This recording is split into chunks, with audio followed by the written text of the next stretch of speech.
Luca riesce a interagire con gli altri bambini e a cercare addirittura nel gioco, ovviamente organizzato, non nel gioco libero, ma anche in alcuni aspetti del gioco libero, e quindi quando si affronta nel modo corretto la condizione autistica, noi diciamo sempre, è una condizione che pervade tutta la vita per sempre una persona, ma rispetto ad altre condizioni, se si lavora bene in equipe, in gruppo e con le idee chiare, si possono ottenere molti grossi risultati. Presenteremo dunque il lavoro svolto quest'anno a scuola per Luca a fine anno scolastico. Ora la data ancora non l'abbiamo fissata, ma sarà fine maggio, proprio a scuola faremo una restituzione, la chiamiamo così, del lavoro svolto un po' in tutte le materie. Insomma, abbiamo capito, tanti sono gli aspetti legati alla condizione autistica, uno status che è sempre più diffuso anche nel nostro territorio. Tanti soprattutto sono gli aspetti ancora non conosciuti come sarebbe necessario. Grazie intanto a Nicola Pasqualato, presidente di Veneto Autismo. Io vi ricordo anche il sito di questa nuova associazione, dove poi potrete trovare tutti i dettagli sui programmi, i progetti, le iniziative, anche i contatti per chi volesse informazioni ulteriori, anche delle piccole consulenze, perché no? Quindi www.venetoautismoonlus.org. Siete in attesa del riconoscimento Onlus, certo. I soliti tempi tecnico-burocratici. Grazie ancora a Nicola Pasqualato, presidente di Veneto Autismo. Grazie a voi, a presto. Grazie al vaccino l'Italia sta ripartendo. I vaccini contro il Covid-19 sono il risultato dell'impegno senza precedenti della comunità scientifica globale e hanno superato tutte le procedure di verifica della sicurezza. Dai fiducia alla comunità scientifica e fai il vaccino, anche la terza dose. Non siamo soli in questo universo. Con il vaccino vinciamo insieme, facciamolo per noi. Sono Giacomo e questa è una comunicazione della Presidenza del Consiglio dei Ministri, Dipartimento per l'Informazione e l'Editoria.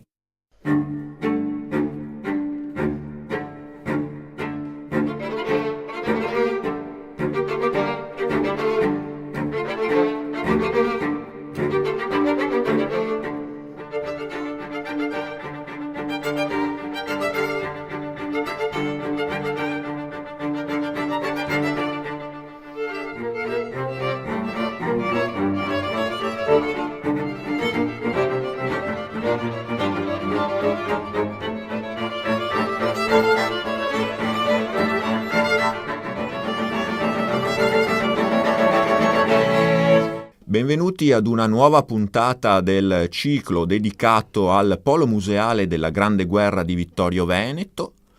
Con noi la direttrice del Museo della Battaglia della città vittoriese, l'architetto Maria Cristina Scalet. Direttrice, di cosa parliamo oggi?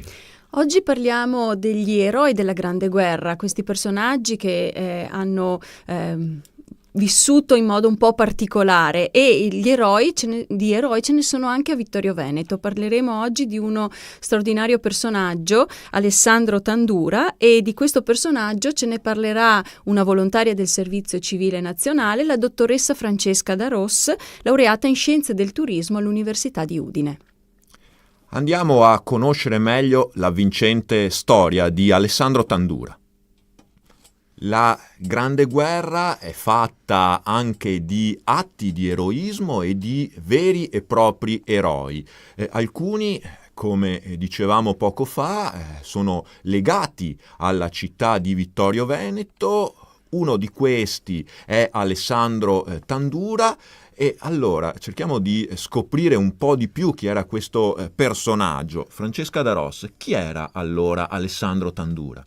Alessandro Tandura è una figura di rilievo nella Grande Guerra, ma soprattutto per la città di Vittorio Veneto, in quanto è cittadino di Vittorio Veneto, nasce nel settembre del 1893 e è stato sempre coinvolto nella guerra, ma il vero contributo che ha portato in questa prima guerra mondiale è sicuramente la sua missione di intelligence durante la seconda fase dopo Caporetto. Infatti siamo nel 1917, c'è stata la disfatta di Caporetto, gli austro-ungarici hanno occupato tutta la parte settentrionale della provincia di Treviso, quindi anche Vittorio Veneto.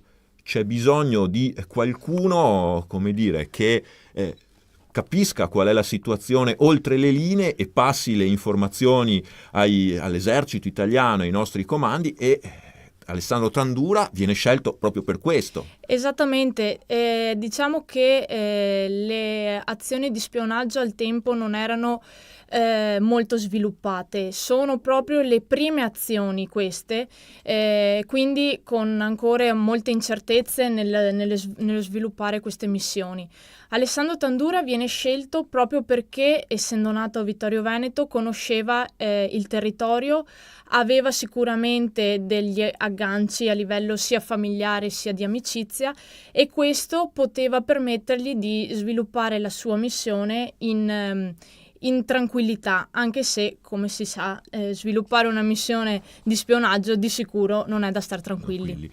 Un'azione molto pericolosa fin dall'inizio, fin dal modo in cui Alessandro Tandura arrivò appunto oltre il fronte. Esatto, Alessandro Tandura è stato paracadutato, è il primo paracadutista in azione militare.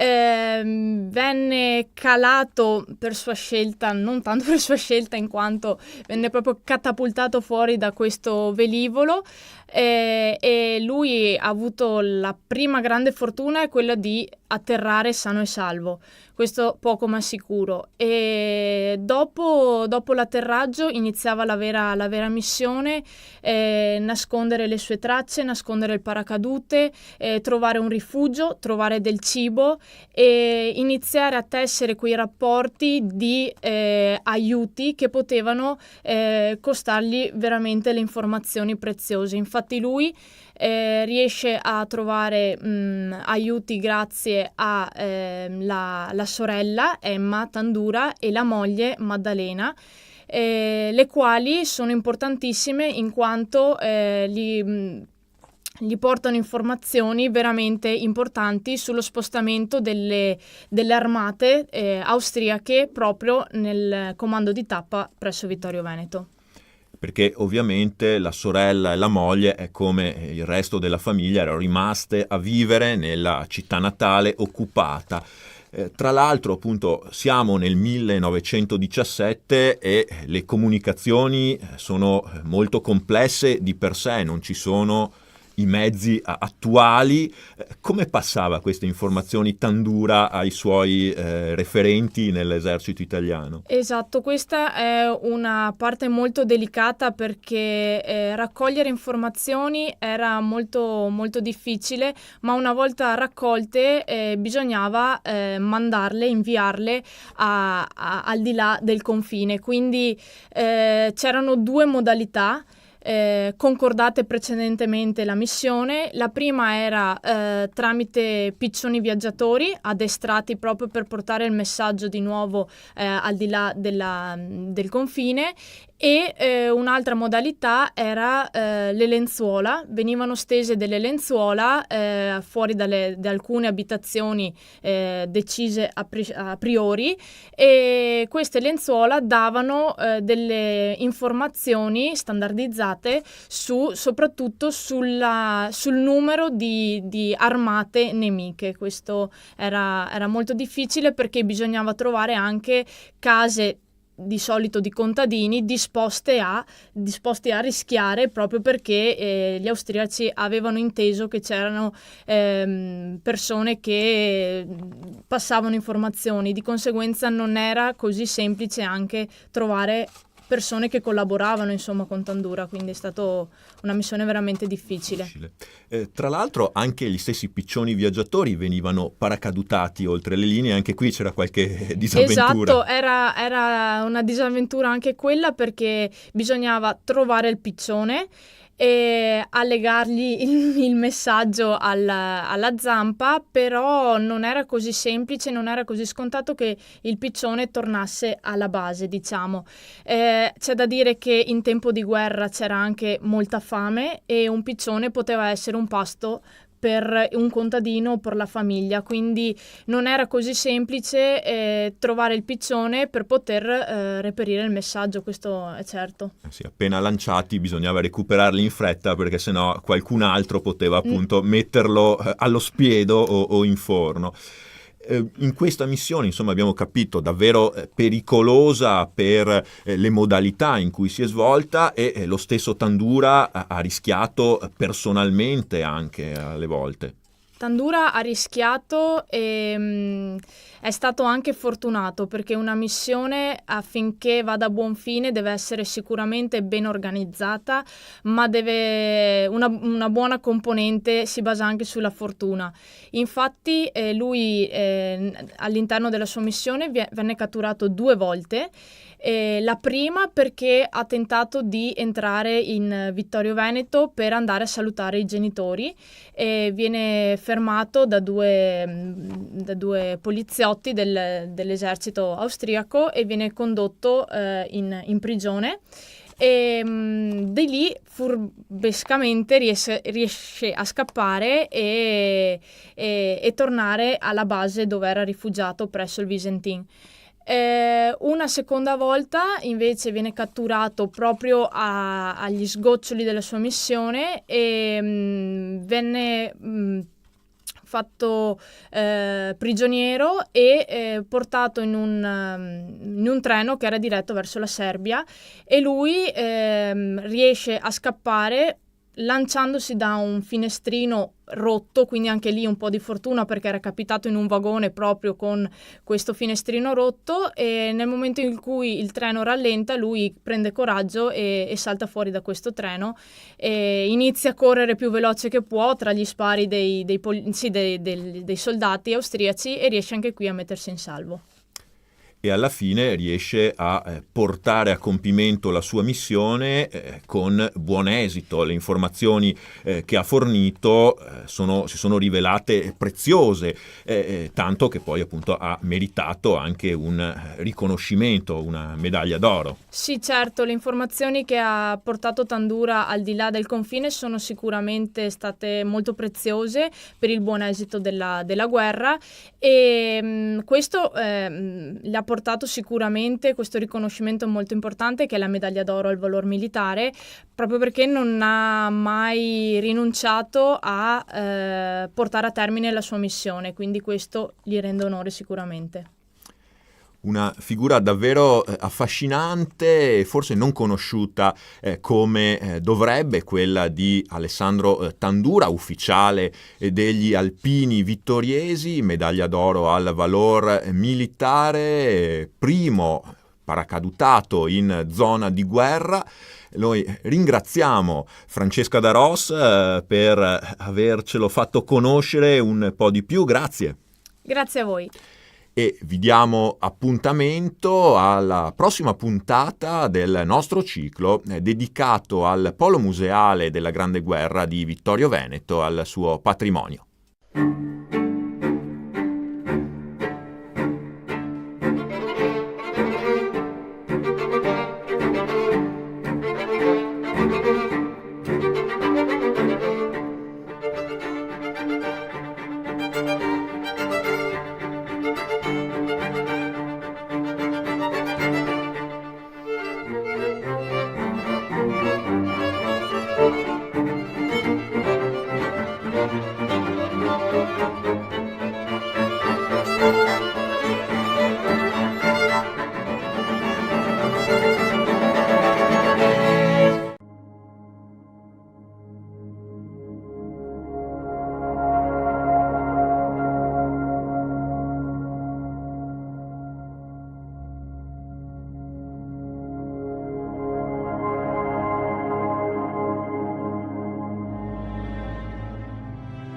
Per sostenere Garibaldi, il 19 luglio Cialdini manda in Valsugana da Bassano del Grappa una divisione ai comandi del framassone Giacomo Medici, ex garibaldino, forte di 9.000 uomini, tra cui 6 pezzi di artiglieria e reparti di cavalleria.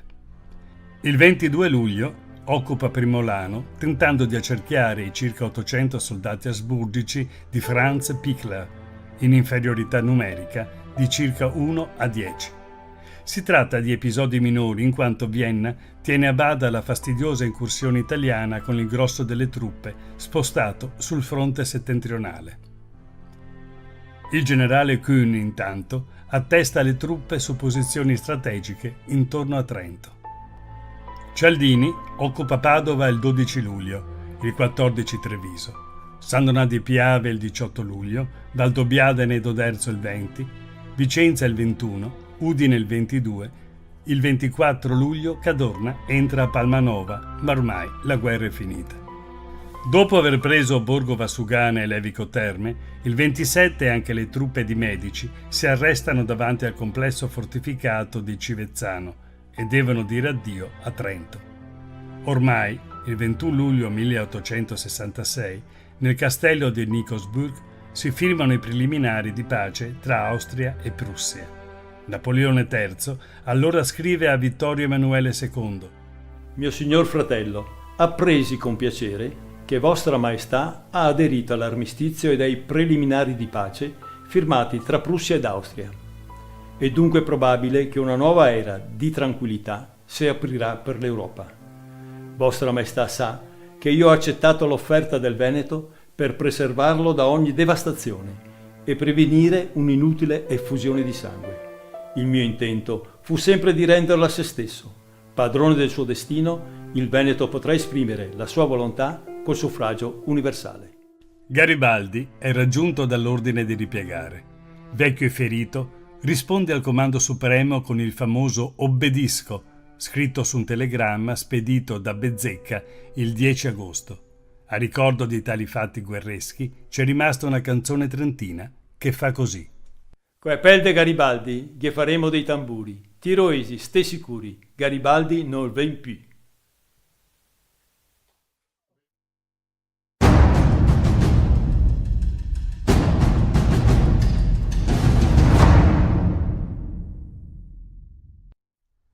Al comando della Marina Militare, i primi di maggio 1866, il ministro della Marina Diego Angioletti aveva designato l'ammiraglio Carlo Pellion di Persano, che davanti ai problemi della flotta considerò l'idea di dimettersi. Persano era originario del Vercellese, della provincia di Vercelli, che è la provincia proprio accanto a quella di Novara dove io vivo. Lì l'acqua più profonda è 1,5 palmi delle risaie e infatti lui non sapeva nuotare.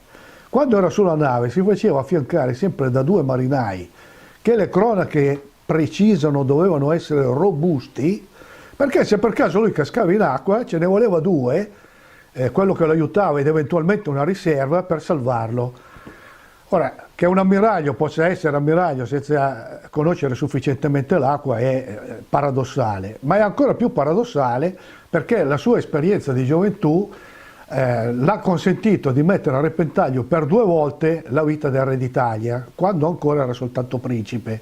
Erano in Liguria, facevano una scampagnata per mare e riesce a fare naufragare lo yacht, una barca da diporto, sulla quale però c'era il re e devono salvarlo. In un'altra occasione c'era il re, questa volta era il re, con tutti e 2 i figli, ed era sulla costa della Maddalena in Sardegna, voleva fargli risparmiare un'ora di viaggio e ha tagliato, ha preso uno scoglio, per cui sono dovuti arrivare in fretta e furia a salvarli. La sua difesa poi è stata quella che lo scoglio non doveva essere lì. Vi ricordate cosa ha detto Schettino? Dice: ho battuto sullo scoglio, ma non doveva essere lì. Ora Schettino adesso avrà probabilmente i suoi guai, Persano invece no. Hanno accolto la sua difesa che lo scoglio doveva stare dall'altra parte, che era colpa dello scoglio e non sua. Dopodiché lui diventa ammiraglio perché firma la nomina a se stesso. Nel momento in cui lui faceva parte del Ministero della Marina, convince il ministro che lui è la persona più indicata ad assumere il ruolo di numero 1 della Marina. Il ministro alla fine si convince e lui firma per se stesso la nomina di ammiraglio con i risultati che si vedono. Le sue campagne militari consistono nell'arrivare con le navi a bombardare Ancona, che era praticamente già resa, a bombardare Gaeta, che era praticamente già resa, ma in questi suoi movimenti riesce anche a meritarsi l'accusa di vigliacco che gli attribuisce Cialdini, perché le navi stavano sempre sufficientemente indietro in modo tale da non essere colpite, ma quindi anche nello sparare inutilmente, perché se non eri colpito neanche colpivi. Lui ancora più indietro delle navi che già stavano indietro, tant'è vero che risultati poi fisicamente non ne porta. Il neocostituito Regno d'Italia aveva formato la marina quasi da zero, dovendo fondere comandi ed equipaggi eterogenei provenienti da zone della Liguria, della Sicilia, del Napoletano. Per l'arretratezza dell'industria navale italiana aveva inoltre commissionato navi moderne a cantieri statunitensi, francesi e inglesi. La più ristretta flotta austriaca era però uscita dai propri cantieri a Pola, Fasana, Trieste, Muggia e Venezia, plasmata dall'esperienza sul campo e con uniformità di materiali. L'istruzione nautica era impartita nella scuola navale di Venezia. I comandanti erano compatti, gli equipaggi erano stati ben addestrati nella baia di Lussino. L'arsenale era a Pola. Comandava la flotta austriaca l'esperto Wilhelm von Tegethoff, già alla testa dei combattimenti navali contro i danesi nel 1864. L'ammiraglio von Tegethoff nacque a Maribor, nell'attuale Slovenia, nel 1827. A 13 anni, nel 1840, lo troviamo qui, nella nostra capitale, come cadetto di marina nel collegio che era situato all'ex convento di Sant'Anna. Dopo qualche anno, ancora giovanissimo, è il trionfatore della battaglia navale di Helgoland nel mare di Nord, dove dimostra capacità di manovra, dove dimostra anche una certa dose di spregiudicatezza, che poi diventeranno fondamentali nella battaglia di Lissa. Nella battaglia di Lissa von Tegethoff riesce a stravolgere l'equilibrio della battaglia, perché la superiorità della marina tricolore era schiacciante, sia per i mezzi che per gli uomini.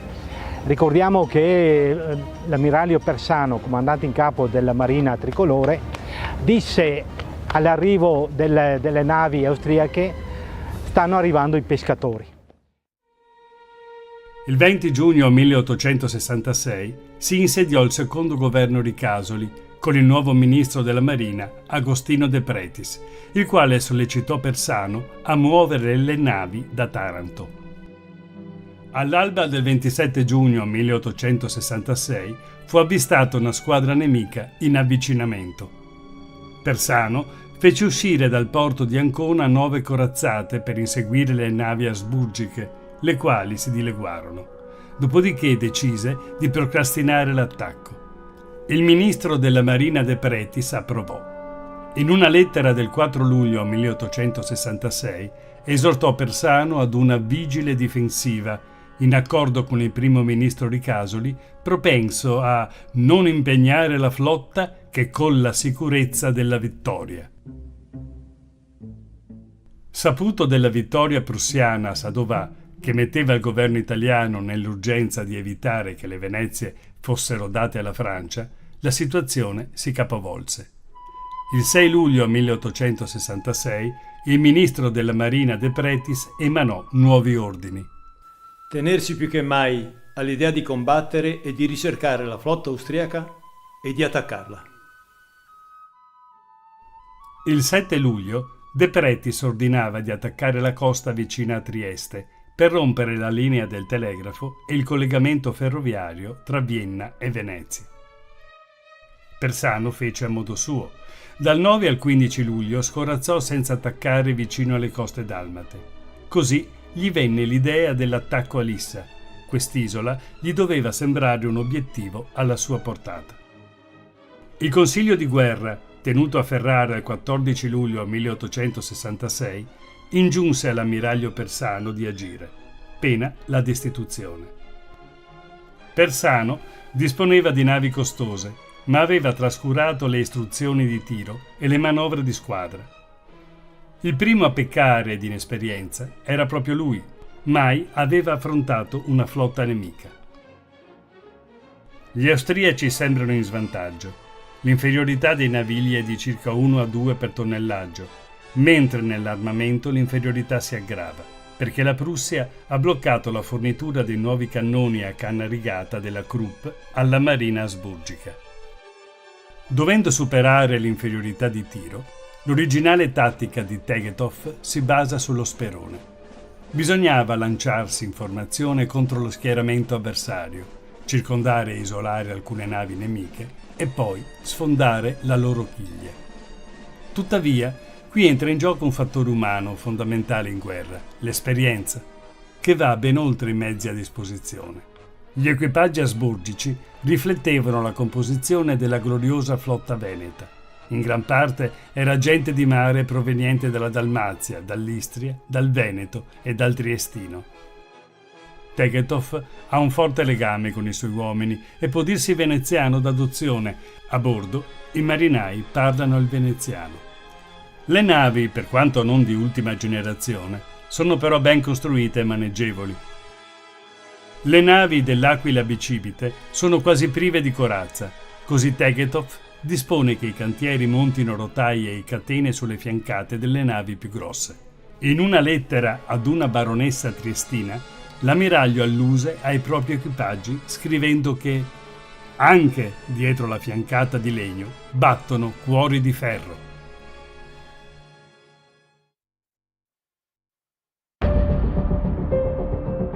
Gli italiani vogliono prendere Lissa, ma non avendo mappe ignorano le sue postazioni difensive.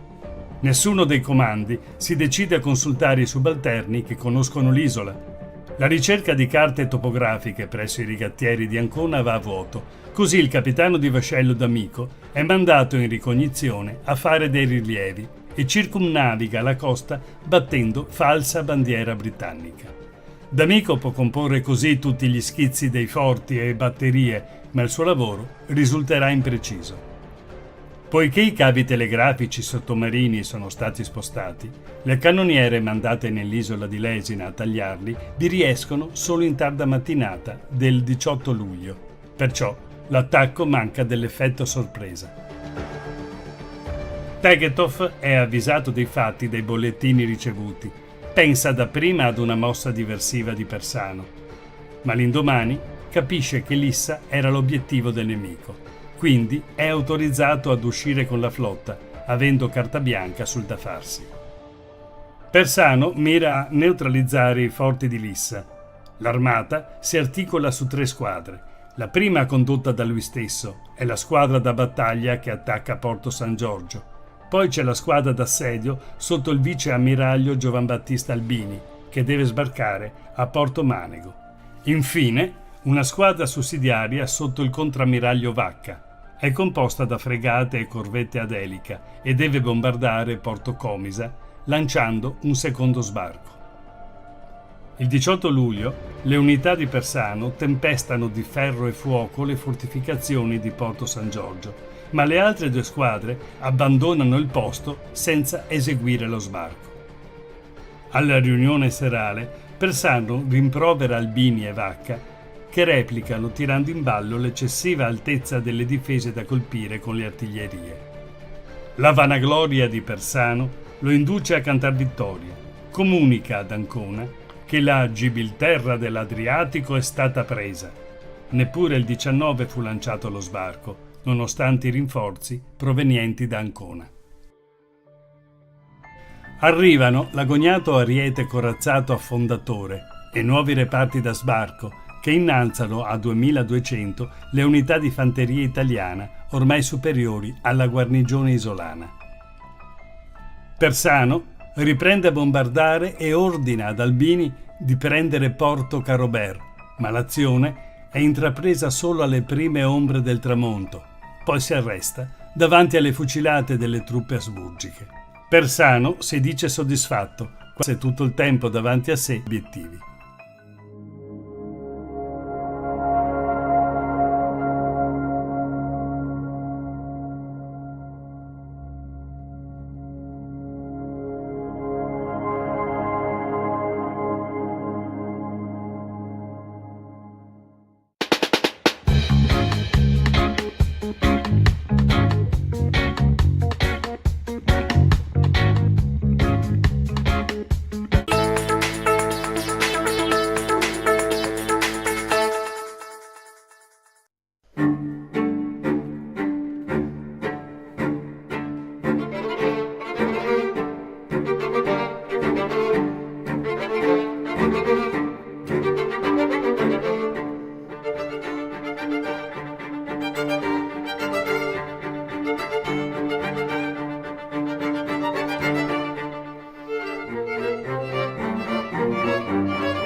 Benvenuti ad una nuova puntata del nostro ciclo dedicato al Polo Museale della Grande Guerra di Vittorio Veneto. Insieme a me, come sempre, l'architetto Maria Cristina Scalet, direttrice del Museo della Battaglia, per introdurci all'argomento di questa puntata.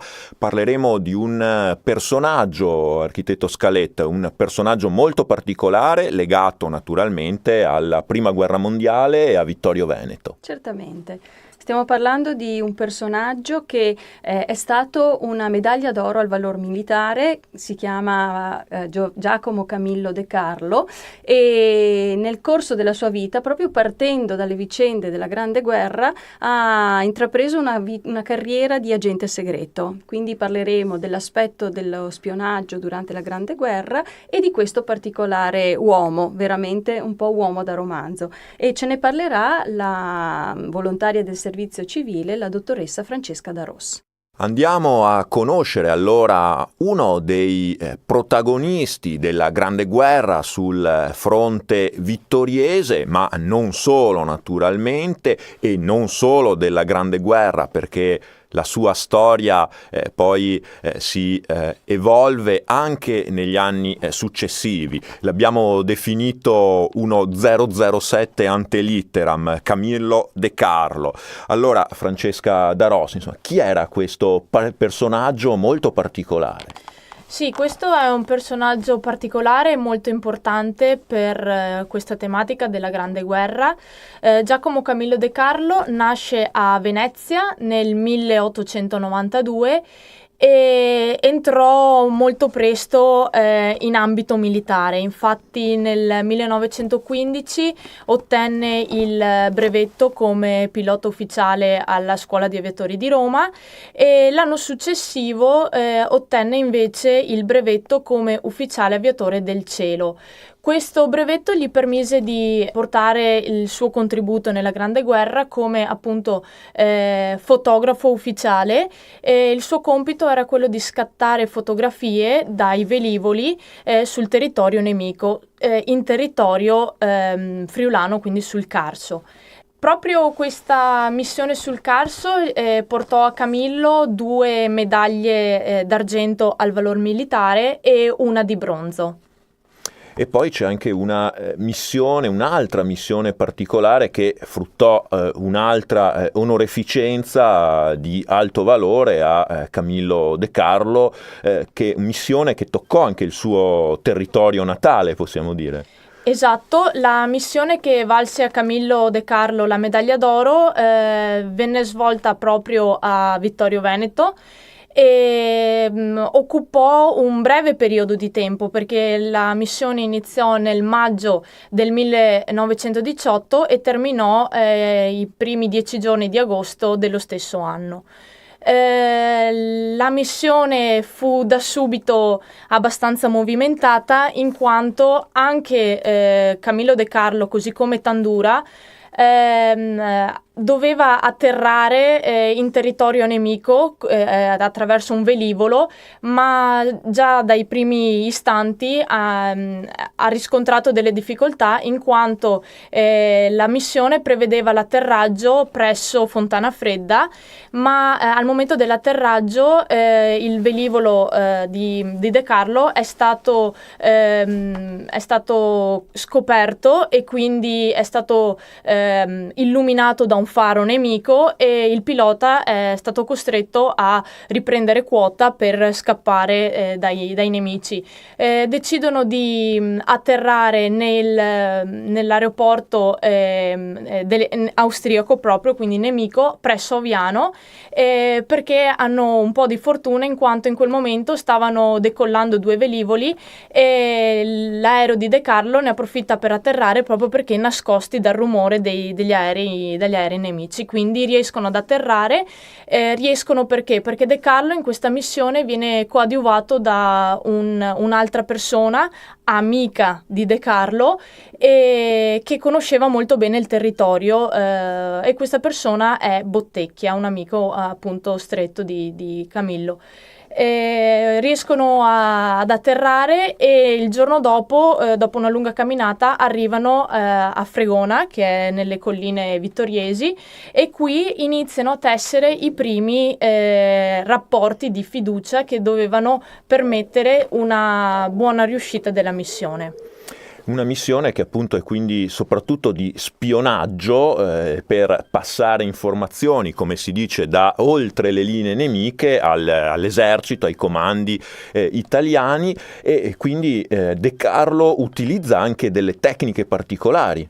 Sì, certamente, diciamo che l'obiettivo di De Carlo era quello di ricavare più informazioni possibili sia sulla disposizione delle truppe nemiche, ma anche sulla quantità, perché è da sottolineare che non basta sfondare le linee nemiche, ma bisogna anche capire chi c'è nelle retrovie, perché se io sfondo una linea nemica ma dietro trovo un'altra muraglia, l'operazione non può definirsi vittoriosa. Quindi l'operazione di De Carlo era proprio capire come erano gestite le forze nemiche sul territorio, e questo riesce a farlo veramente bene anche grazie ad altre persone che hanno collaborato insieme a De Carlo per questa missione di spionaggio. Tra tutti vorrei sottolineare Brunoro, che è stato un segretario comunale che ha passato a De Carlo l'intero piano di battaglia nemico, e questo ha permesso la buona uscita della battaglia del solstizio dell'esercito italiano. Appunto si dovevano trasmettere questi messaggi in totale segretezza, e le modalità andavano dai piccioni viaggiatori, che era il metodo più segreto e anche più sicuro, o in alternativa si potevano utilizzare anche delle lenzuola stese, sapendo che c'erano degli aerei italiani che avrebbero fatto delle ricognizioni in quei giorni precisi, quindi erano dei messaggi proprio precisi. C'era un particolare codice, no? Appunto, a seconda di come venivano esposte questi teli, questi lenzuoli, il ricognitore capiva le informazioni. Queste informazioni, questo codice criptato veniva stabilito prima della missione, proprio per permettere di capirsi con poche informazioni e con pochi accorgimenti, ecco. Riguardo a queste tecniche di spionaggio, o meglio di comunicazione poi delle informazioni alle truppe italiane, all'esercito italiano, che era naturalmente oltre il Piave, lo ricordiamo, come diceva anche Francesca Da Ros, è il periodo dopo la disfatta di Caporetto, quindi De Carlo e i suoi collaboratori operavano in un territorio occupato dalle truppe austro-ungariche. Dicevo, proprio come esempio di queste tecniche di spionaggio davvero innovative per l'epoca, il museo conserva anche uno strumento molto particolare, molto curioso. Esattamente, il Museo della Battaglia ha un pezzo del tutto originale che è un galleggiante in sughero.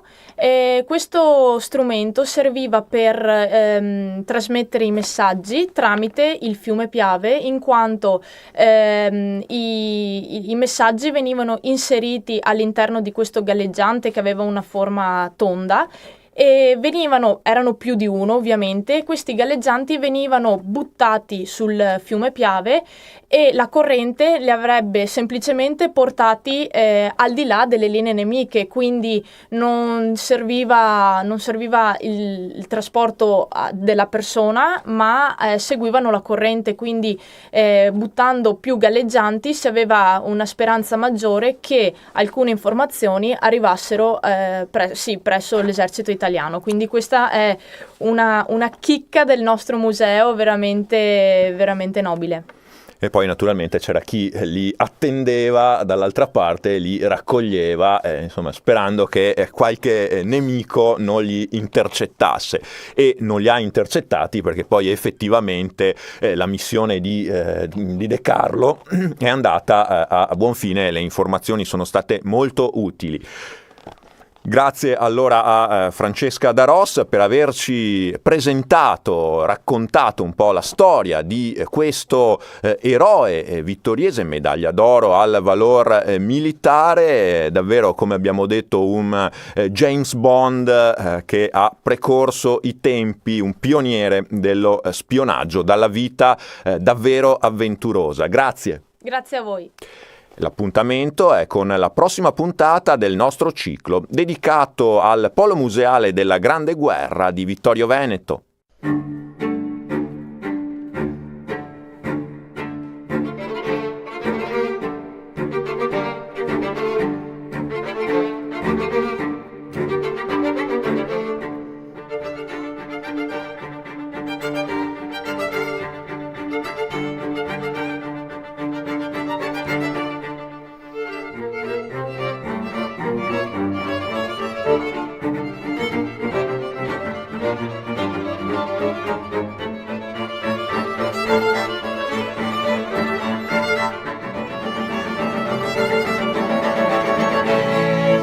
Grazie al vaccino l'Italia sta ripartendo. I vaccini contro il Covid-19 sono il risultato dell'impegno senza precedenti della comunità scientifica globale e hanno superato tutte le procedure di verifica della sicurezza. Dai fiducia alla comunità scientifica e fai il vaccino, anche la terza dose. Non siamo soli in questo universo.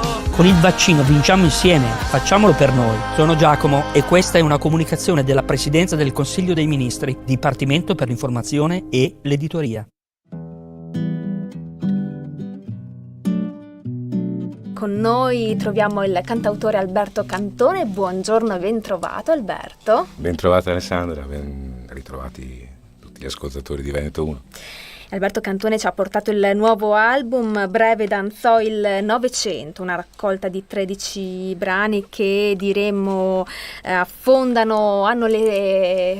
Beh, non li fare affondare appena usciti. No, infatti, hanno le sue radici, guarda, mi sono corretta subito perché non sia mai che hanno le sue radici nelle radici storia. Affondano mi piace molto, che affondano le radici è proprio accademico, una cosa seria, che affondano le loro radici nella storia recente del Novecento, il secolo breve, bellissimo Alessandra. Raccontaci l'origine di questo progetto, 13 brani, dicevamo, oltre al secolo breve appunto c'è un filo conduttore che li unisce. Sì, c'è un filo conduttore di tipo storico ma anche un po' di tipo poetico.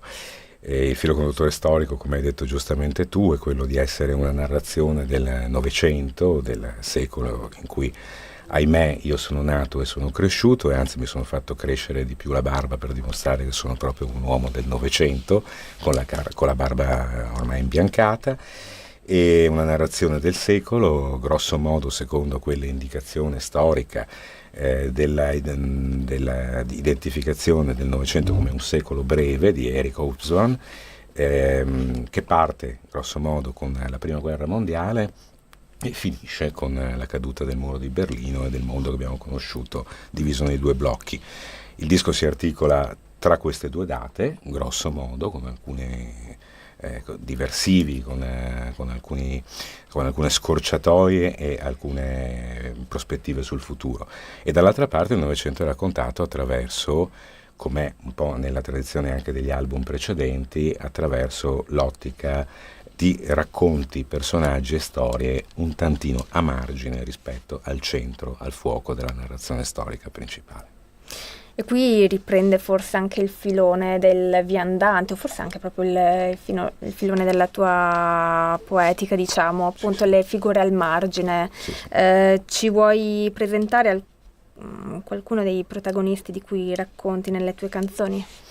Sì, riprende un po' la mia poetica da angeli e ribelli. Gli angeli erano uomini non del tutto realizzati o che a un certo punto, per non precipitare contro vento, diventavano anche dei guerrieri. C'era un sogno per cappello, era un disco dedicato al sogno e alla follia, e il viandante è un disco dedicato alla marginalità, soprattutto accomunata dal senso di nomadismo dell'anima. Allo stesso modo questo è un disco appunto sulla marginalità della storia, sui racconti marginali. Ne prendo uno. Peter Norman, Sappiamo chi è Peter Norman. Ma l'ascolteremo dopo però questa L'ascolteremo canzone, dopo. quindi la introdurrei successivamente. E adesso cosa ascolteremo? Così Adesso, ti parlo di lui o di lei. Dal vivo, così ti preparo già. Adesso ascoltiamo il regista, il Mediano. Creiamo un po' di suspense per la storia di Peter Norman E vuoi sapere un po' chi sono il regista e il mediano? Esatto. Anche questo è un punto di vista un tantino marginale della storia, anche se si parla di un intellettuale e di un uomo che ha segnato il Novecento e la mia formazione culturale e civile in particolar modo, che è Pierpaolo Pasolini. Siamo in un punto del disco che coincide con la fine degli anni 70, dal momento che c'è una scaletta anche leggermente cronologica dall'inizio alla fine del secolo. E il regista di Il Mediano parla di Pierpaolo Pasolini e in particolar modo dell'ultimo giorno di Pierpaolo Pasolini, 2 novembre 1975, il giorno che prelude alla sua morte, alla sua uccisione, che rappresenta ancora oggi uno dei grandi misteri politici, civili e anche giudiziari del nostro paese. Pochi però ricordano, in quanto tutto sommato non così essenziale alla sua poetica e alla sua figura di intellettuale, il racconto marginale di un Pierpaolo Pasolini calciatore. Pasolini amava tantissimo il calcio, amava mettere delle scarpe, delle volte perfino dei mocassini, solo una maglietta da calcio, o nemmeno quella, con la giacca, la cravatta e i suoi occhiali, andare in un campo di periferia e giocare a pallone con i ragazzi di borgata, con i ragazzi del quartiere, delle sue amate periferie. Pierpaolo Pasolini, tra le sue provocazioni intellettuali, spesso si ricorda quella sul 68 su Valle Giulia, ma raramente si ricorda tra le sue provocazioni intellettuali di aver detto un giorno: il calcio è l'ultima sacra rappresentazione del nostro tempo. Non ce l'aspettiamo da un intellettuale civile e socialmente, politicamente così impegnato e così profetico. Ma Pasolini amava il calcio, lo amava tantissimo, lo amava come gioco, lo amava come rito. Il regista di Il Mediano però sono due figure.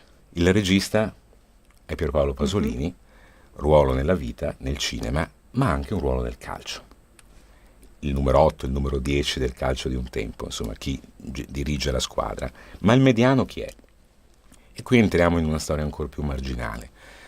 18 gennaio 1977, circa un anno e 3 mesi dopo la morte di Pasolini, muore sempre a Roma un calciatore molto noto in quel tempo, un calciatore della Lazio, si chiamava Luciano Rececconi, giocatore della Lazio dello scudetto del 1974, la famosa Lazio di Chinaglia e Tommaso Maestrelli in panchina, e anche con qualche partita, qualche convocazione nella nazionale. Destinato a giocare i successivi mondiali molto probabilmente. Muore per un colpo di pistola sparato da un gioielliere, di una gioielleria che si chiama Gioielleria da Cecco, di un certo Bruno Tabocchini, il quale gli spara pensandolo un rapinatore. Io ero un ragazzino, un bambino di 10 anni, poco più, e ricordo di essere tornato a casa e, come si usava al tempo, si mangiava con il telegiornale acceso e c'era la voce di qualche cronista del TG del tempo che, con voce seria e impostata, deve avere detto una cosa di questo tipo.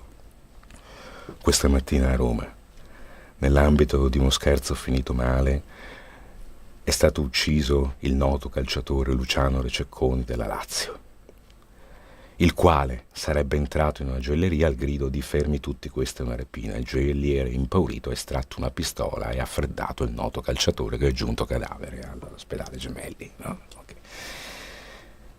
Cosa succede? Che 40 anni dopo quell'episodio, che è un episodio di per sé tragico, emerge anche un'altra verità giudiziaria, un po' come Pasolini, in cui la verità giudiziaria è ancora magmatica e oscura. Fu ucciso semplicemente dal Pelosi, quel ragazzo che lui invitò a cena, che poi lo uccise per rubargli la macchina e l'orologio, o ci fu uno dei tanti misteri inquietanti dell'Italia di quel tempo, con coinvolgimento di servizi segreti, di forze oscure? Cioè, anche su Luciano Rececconi, sebbene in misura minore e meno importante nel complesso della storia politica di quegli anni, emerge un'altra verità giudiziaria. Come la storia ufficiale è questa: faccio in tempo a raccontarla brevemente, Alessandra. La storia ufficiale è questa: Luciano Rececconi e un altro calciatore della Lazio sono a Roma in una giornata di riposo, incontrano un amico rappresentante di gioielli che dice loro: devo andare da un gioielliere a consegnare questa valigetta, poi andiamo a berci un Frascati. I tre arrivano e qui il gioielliere suona alla porta cioè il rappresentante suona alla porta del gioielliere, il gioielliere apre il tirantino, come c'era al tempo il bottoncino zac zac, no? Il rappresentante entra e questi due buontemponi di giocatori avrebbero detto: fermi tutti, questa è una rapina, e si beccano un colpo di pistola. Secondo invece quello che emerge dalle indagini successive, il compagno di Rececconi ha sempre detto: ma noi non abbiamo detto niente, questo ha sparato e basta. Allora la verità a questo punto quasi assodata è questa, che le cose andarono grosso modo come nel racconto ufficiale, semplicemente però questi due ragazzi che facevano parte di una squadra di teste calde, la Lazio del tempo erano delle belle teste calde, festeggiarono lo scudetto sparando in giro per Trastevere in aria, e Luciano Rececconi era l'unico che non avesse una pistola con sé, gli altri giravano con la pistola. Sono entrati effettivamente dietro l'amico rappresentante approfittando dell'apertura della porta. Prima è entrato uno, il gioielliere, spaventato dal fatto che potessero essere dei rapinatori, cioè solo sul sospetto, immaginando, supponendo che potessero essere dei rapinatori, dal momento che aveva già subito delle rapine, estrasse la pistola e la puntò sul primo. Il primo alzò le mani. Che succede, no? Alzò le mani. Un secondo dopo entrò Rececconi con le mani in tasca. Il gioielliere spostò semplicemente la pistola verso di lui e dal momento che era una pistola sensibilissima, il solo movimento laterale dell'arma fece partire un colpo che uccise Rececconi. Perché Cantone nel 2018 va a raccontare una storia del 75, una storia del 77, in particolare questa di Luciano Rececconi? Mi sembra evidente l'attualità di questa storia. L'attualità anche politica, di cronaca, sociale di questa storia. In un tempo, in un'epoca, in un periodo storico in cui tutti noi, insomma, esclusi noi due, ma molti altri, vanno dicendo al bar: io mi tengo una pistola carica, se uno si affaccia a casa mia gli tiro, se uno si affaccia al mio giardino gli sparo, voglio il perto d'armi, voglio l'arma, tutti Trump, no? Tutti Trump anche qui nei bar del Veneto. Noi le armi non le sappiamo usare, lo dicono anche i poliziotti di mestiere. Ho degli amici poliziotti, ho degli amici in tutti e due gli schieramenti, ho degli amici poliziotti che dicono: noi siamo dei fenomeni al poligono di tiro, ma quando dobbiamo mettere sotto mira, prendere di mira una persona che magari fugge, ci trema la mano. Un'arma non è un giocattolo, figuriamoci un cittadino qualunque con una pistola carica nel cassetto. Questa è la fine di Luciano Rececconi, della fine invece di Pierpaolo Pasolini ancora sappiamo poco. La canzone parla di loro due come fosse la vita una partita di calcio. Il regista e il mediano Alberto Cantone.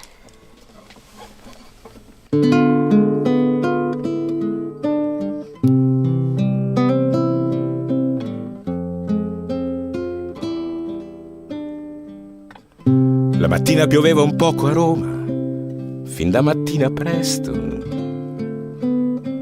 Faceva un freddo strano come non fa a Roma, però l'inverno è questo. Pioveva sulla sedia del regista, sulla panca dell'allenatore. Nessuno dei due sapeva di essere davanti al suo calcio di rigore. Come non sa del resto, non lo può capire. Ciascuno quando viene il terzo fischio, che è l'ora di finire. Poi arriveranno gli anni e la moviola a dirci cosa è stato. Se uno stupido autogol o un assassino a togliervi dal campionato. Uccisi entrambi da quegli anni, bugiardi e un po' assassini, di ragazzi di vita e di bordello, degni di Pasolini.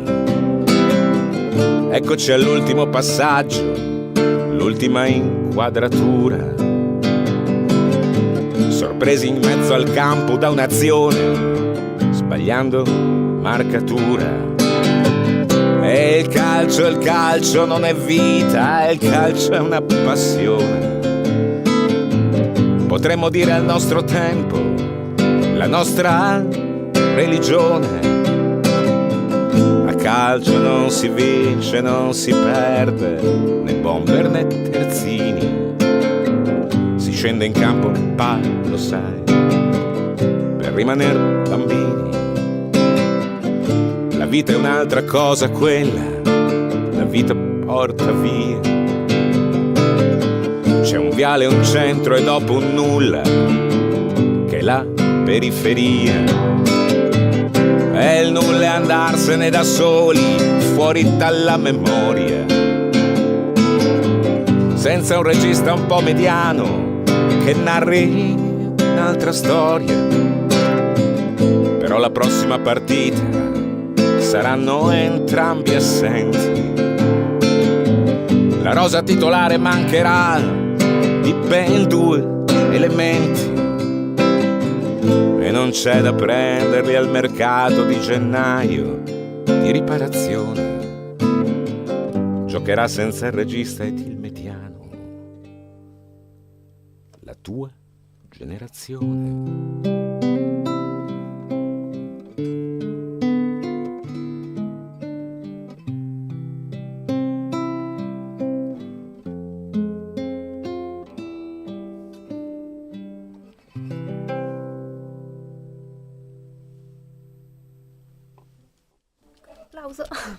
Il regista e il mediano, dal vivo Alberto Cantone. Questo è uno dei brani contenuti nell'ultimo album fresco, diciamo, di stampa breve, Danzò il Novecento. Ma ti chiederei quasi il rapporto che hai con lo sport, perché questa non è la prima canzone che dedichi, certo, in particolare al calcio. Ricordo una puntata di Garage Music, anche se questa marginalmente, chiaramente dedicata al calcio, abbiamo detto. E poi Peter Norman avremo dopo, ma questa è una domanda, diciamo, un po'... Guarda, io penso che il calcio per riprendere sia... la percezione di Pasolini, secondo te è ancora lo sport, la religione, insomma, come dice? Sì, questa è una citazione della religione del mio tempo di Pasolini, trasformata del nostro tempo, la nostra religione, riprendendo quella sua frase. No. Penso che oggi il calcio sia la religione dell'industria e del mercato del denaro.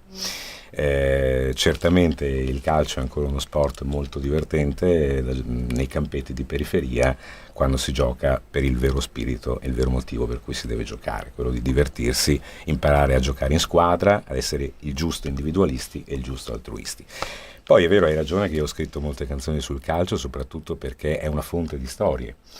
Quindi la canzone su George Best, di cui parlavamo nella puntata di qualche anno fa, visto naturalmente come personaggio, al di là della sua essenza calcistica, di cui so poco, so che ha vinto una Coppa dei Campioni, che era un calciatore irlandese, che è stato pallone d'oro, ma quello che mi affascinava era quel momento in cui lui non riesce a realizzare quel piccolo sogno fugace e folle di fare un gol con il naso durante una partita importante, e da quel momento comincia a pensare di non essere più the best, di non essere più quello che può giocare a calcio con le stelle e irriderle.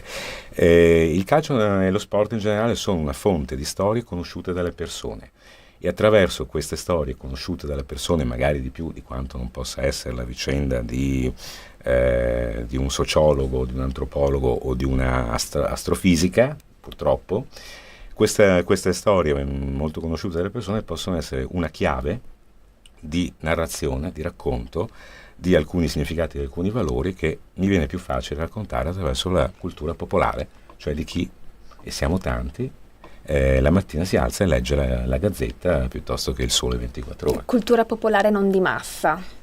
Certamente. E Alberto Cantone, quindi, che rapporto ha invece con il tempo? Io ho avuto un bellissimo rapporto con il tempo, ci siamo amati molto. E poi da un po' di tempo lui mi ha lasciato e si è messo a correre più veloce di me.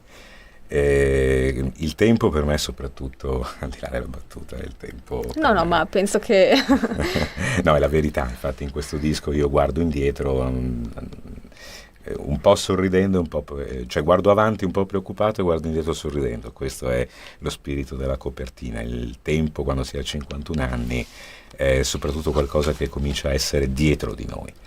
E per me il tempo è soprattutto la storia. Io amo molto la storia e amo molto la memoria. Secondo me la storia e la memoria sono l'anima, ciò che tiene vivo rispettivamente una società e una persona. E da questo punto di vista, che è poi quello che scrivevo nella canzone su Hemingway, La notte di Hemingway, questo scrittore che vive intensamente la vita per avere memoria, per fare una narrazione, che a un certo punto muore proprio del terrore di perdere la memoria. Noi quando perdiamo la memoria siamo morti come individui e come società. Io ho una vera fissazione per la storia. Alberto, il brano successivo, Capitano, anche questo ce lo suonerai dal vivo nei nostri studi, è dedicato a una persona in particolare? Sì, certamente. È dedicato a una persona in particolare, ma può essere dedicato anche a una persona della vita di un altro, non so, faccio per dire tua. Della vita di tutti noi abbiamo avuto nella vita un capitano ancestrale che guidava la nostra vita, guidava i nostri passi da prima che noi nascessimo. Non ce lo siamo scelti, il destino l'ha tirato a sorte per noi, ce lo siamo trovati. A volte con questo capitano abbiamo avuto un rapporto meraviglioso, ci ha tenuto per mano, ci ha accompagnato nei primi passi e ci ha sempre guidato, detto le cose giuste. Qualche volta con questo capitano abbiamo dovuto lottare tutta la vita per fargli capire che non eravamo più bambini e che la nostra strada la decidevamo noi. Qualche volta con questo capitano abbiamo dovuto lottare per un braccio di ferro lungo tutta la vita per affermare le nostre identità diverse, per affermare che io sono io, tu sei tu e non siamo lui. E qualche volta abbiamo dovuto anche disertare apertamente per costruirci come persona, disertare dagli ordini di quel capitano, dall'ordine, e uscire dal suo esercito per creare la nostra individualità. Il mio capitano in particolare è un capitano con cui ho lottato tutta la vita, ancora fino a un paio di anni fa. Io avevo 50 anni, lui più di 80, e mi presentava con orgoglio ai suoi amici quando lo andavo a trovare in Sicilia dicendo: Alberto è un ragazzino bravissimo, è bravo in matematica, la sua maestra lo ama tantissimo, no? Io avevo 50 anni, oppure mi diceva: ma Alberto, ma perché fai le canzoni invece non vai in banca, fai un concorso in banca, oppure se proprio devi fare le canzoni fai il liscio che così prendi tanti soldi alle sagre, no? Ecco, questo era il rapporto con il mio capitano. Poi in particolare questa parola, capitano, attribuita a lui, nasce non da me, nasce casualmente da un episodio. Purtroppo mio padre, perché di questo si tratta, è mancato proprio mentre registravo questo disco, ed è mancato a 1600 km di distanza. Sono stato svegliato una mattina, sabato mattina, da un amico che andava a trovarlo ogni tanto dicendo, siccome era in Sicilia: Alberto, vieni subito, vedi che papà è morto, no? Cioè, adesso arrivo, e purtroppo mio padre è mancato proprio mentre registravo questo disco, e negli ultimi anni io avrei dovuto occuparmi di lui, ma era ancora lui che voleva occuparsi di me, ancora spiegarmi la vita. Ho dovuto rinunciare, no? A un certo punto quasi prendere atto che non potevo farci niente, perché comunque la sua testa era una testa dura, non voleva l'assistenza, poteva permettersela, andava a fare una causa, comprava un pezzo di casa da qualche parte del mondo, ma non si voleva prendere una signora che gli stirasse i pantaloni. Una notte io l'ho sentito al telefono, da come l'ho sentito, ripeto, stavamo a 1600 km di distanza, e se ne andò lui quando io avevo 11 anni. Storie di vita, separazioni dei genitori. Stavo a 1600 km di distanza, una volta lo sentì che non stava bene per niente al telefono e mi sono davvero preoccupato. Ho telefonato a un lontano parente in Sicilia che sapevo aveva una signora, una badante che si occupava di lui, e ho chiesto a questa badante se poteva fare una corsa lì e vedere cosa succedeva, perché stava vistosamente male, aveva bisogno probabilmente anche di essere pulito, aveva bisogno... E a questa badante, a questa signora che corse nel cuore della notte a Catania da vedere mio padre, lui non aprì la porta, le urlò, non la fece entrare come fosse una malvivente. Io poi mandai comunque dei soldi a questa signora per il disturbo e mi disse mi disse in un accento straniero: non ci ho potuto fare niente perché guarda, suo padre è veramente un capitano troppo duro. Allora, ecco, quella sera ho trovato la chiave di lettura del mio rapporto con questo mio capitano ancestrale, e ho preso la chitarra, se non quella sera, il giorno dopo, ed è venuta fuori una canzone che avrei voluto scrivere da molto tempo. E ho trovato la chiave metaforica per scriverla, che è questa qui. E purtroppo oggi questa canzone parla di un uomo che non c'è più. Io l'ho scritta quando lui c'era ancora, ed è stata forse la canzone con cui ho elaborato il lutto, non della perdita fisica di lui, ma della perdita del mio ruolo di figlio, di non riuscire a poter fare nulla per lui, perché la sua vita era testardamente legata a un altro tempo, a un altro secolo, al Novecento, a quando era lui a comandare un esercito immaginario. Alberto Cantone, capitano.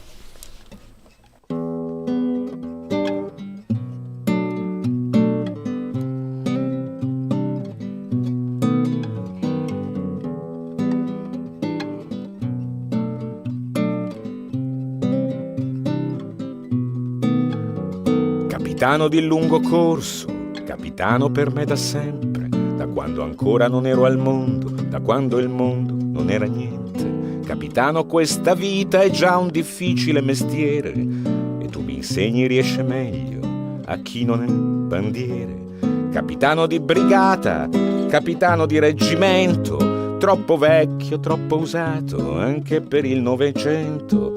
Capitano, il nostro secolo e il tuo viaggio è quasi in porto, il mio da un po' del mare aperto e non te ne sei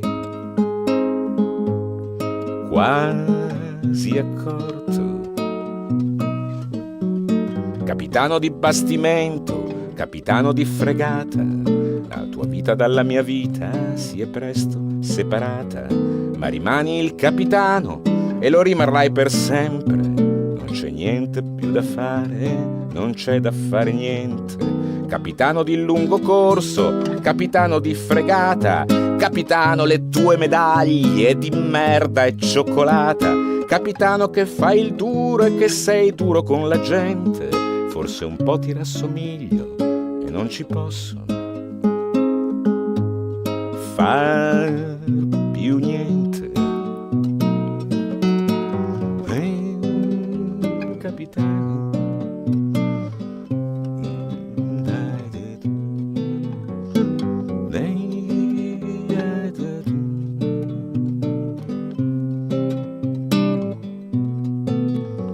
capitano che hai sognato di fucile di battaglie per meritarti gradi, lucidarti le medaglie, che hai inventato di aver dato la mano ai generali per poter giocare a carte nel circolo ufficiali. Capitano che i tedeschi hai combattuto alla frontiera, sarà stato su in montagna o forse al mare quella sera. Capitano che i tedeschi è giù una vita a raccontare, più che altro una straniera troppo bella, troppo bionda per ballare. Capitano con le stelle e senza stelle mai negli occhi, capitano che credi in Dio come credere ai tarocchi. Capitano che hai avuto in sorte un esercito sbandato, che non ti segue, non ti ascolta e che ha sempre disertato. Capitano, la nostra rotta, il nostro viaggio è quasi in porto, tu mi hai perso in mezzo al mare e non te ne sei accorto.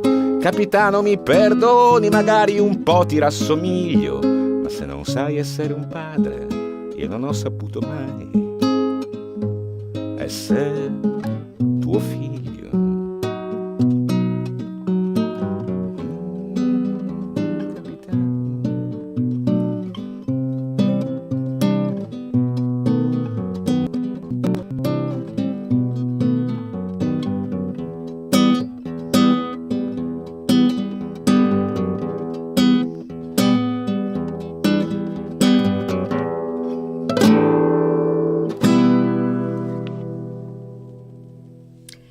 Capitano di Alberto Cantone, stiamo parlando dell'album Breve danzò il Novecento.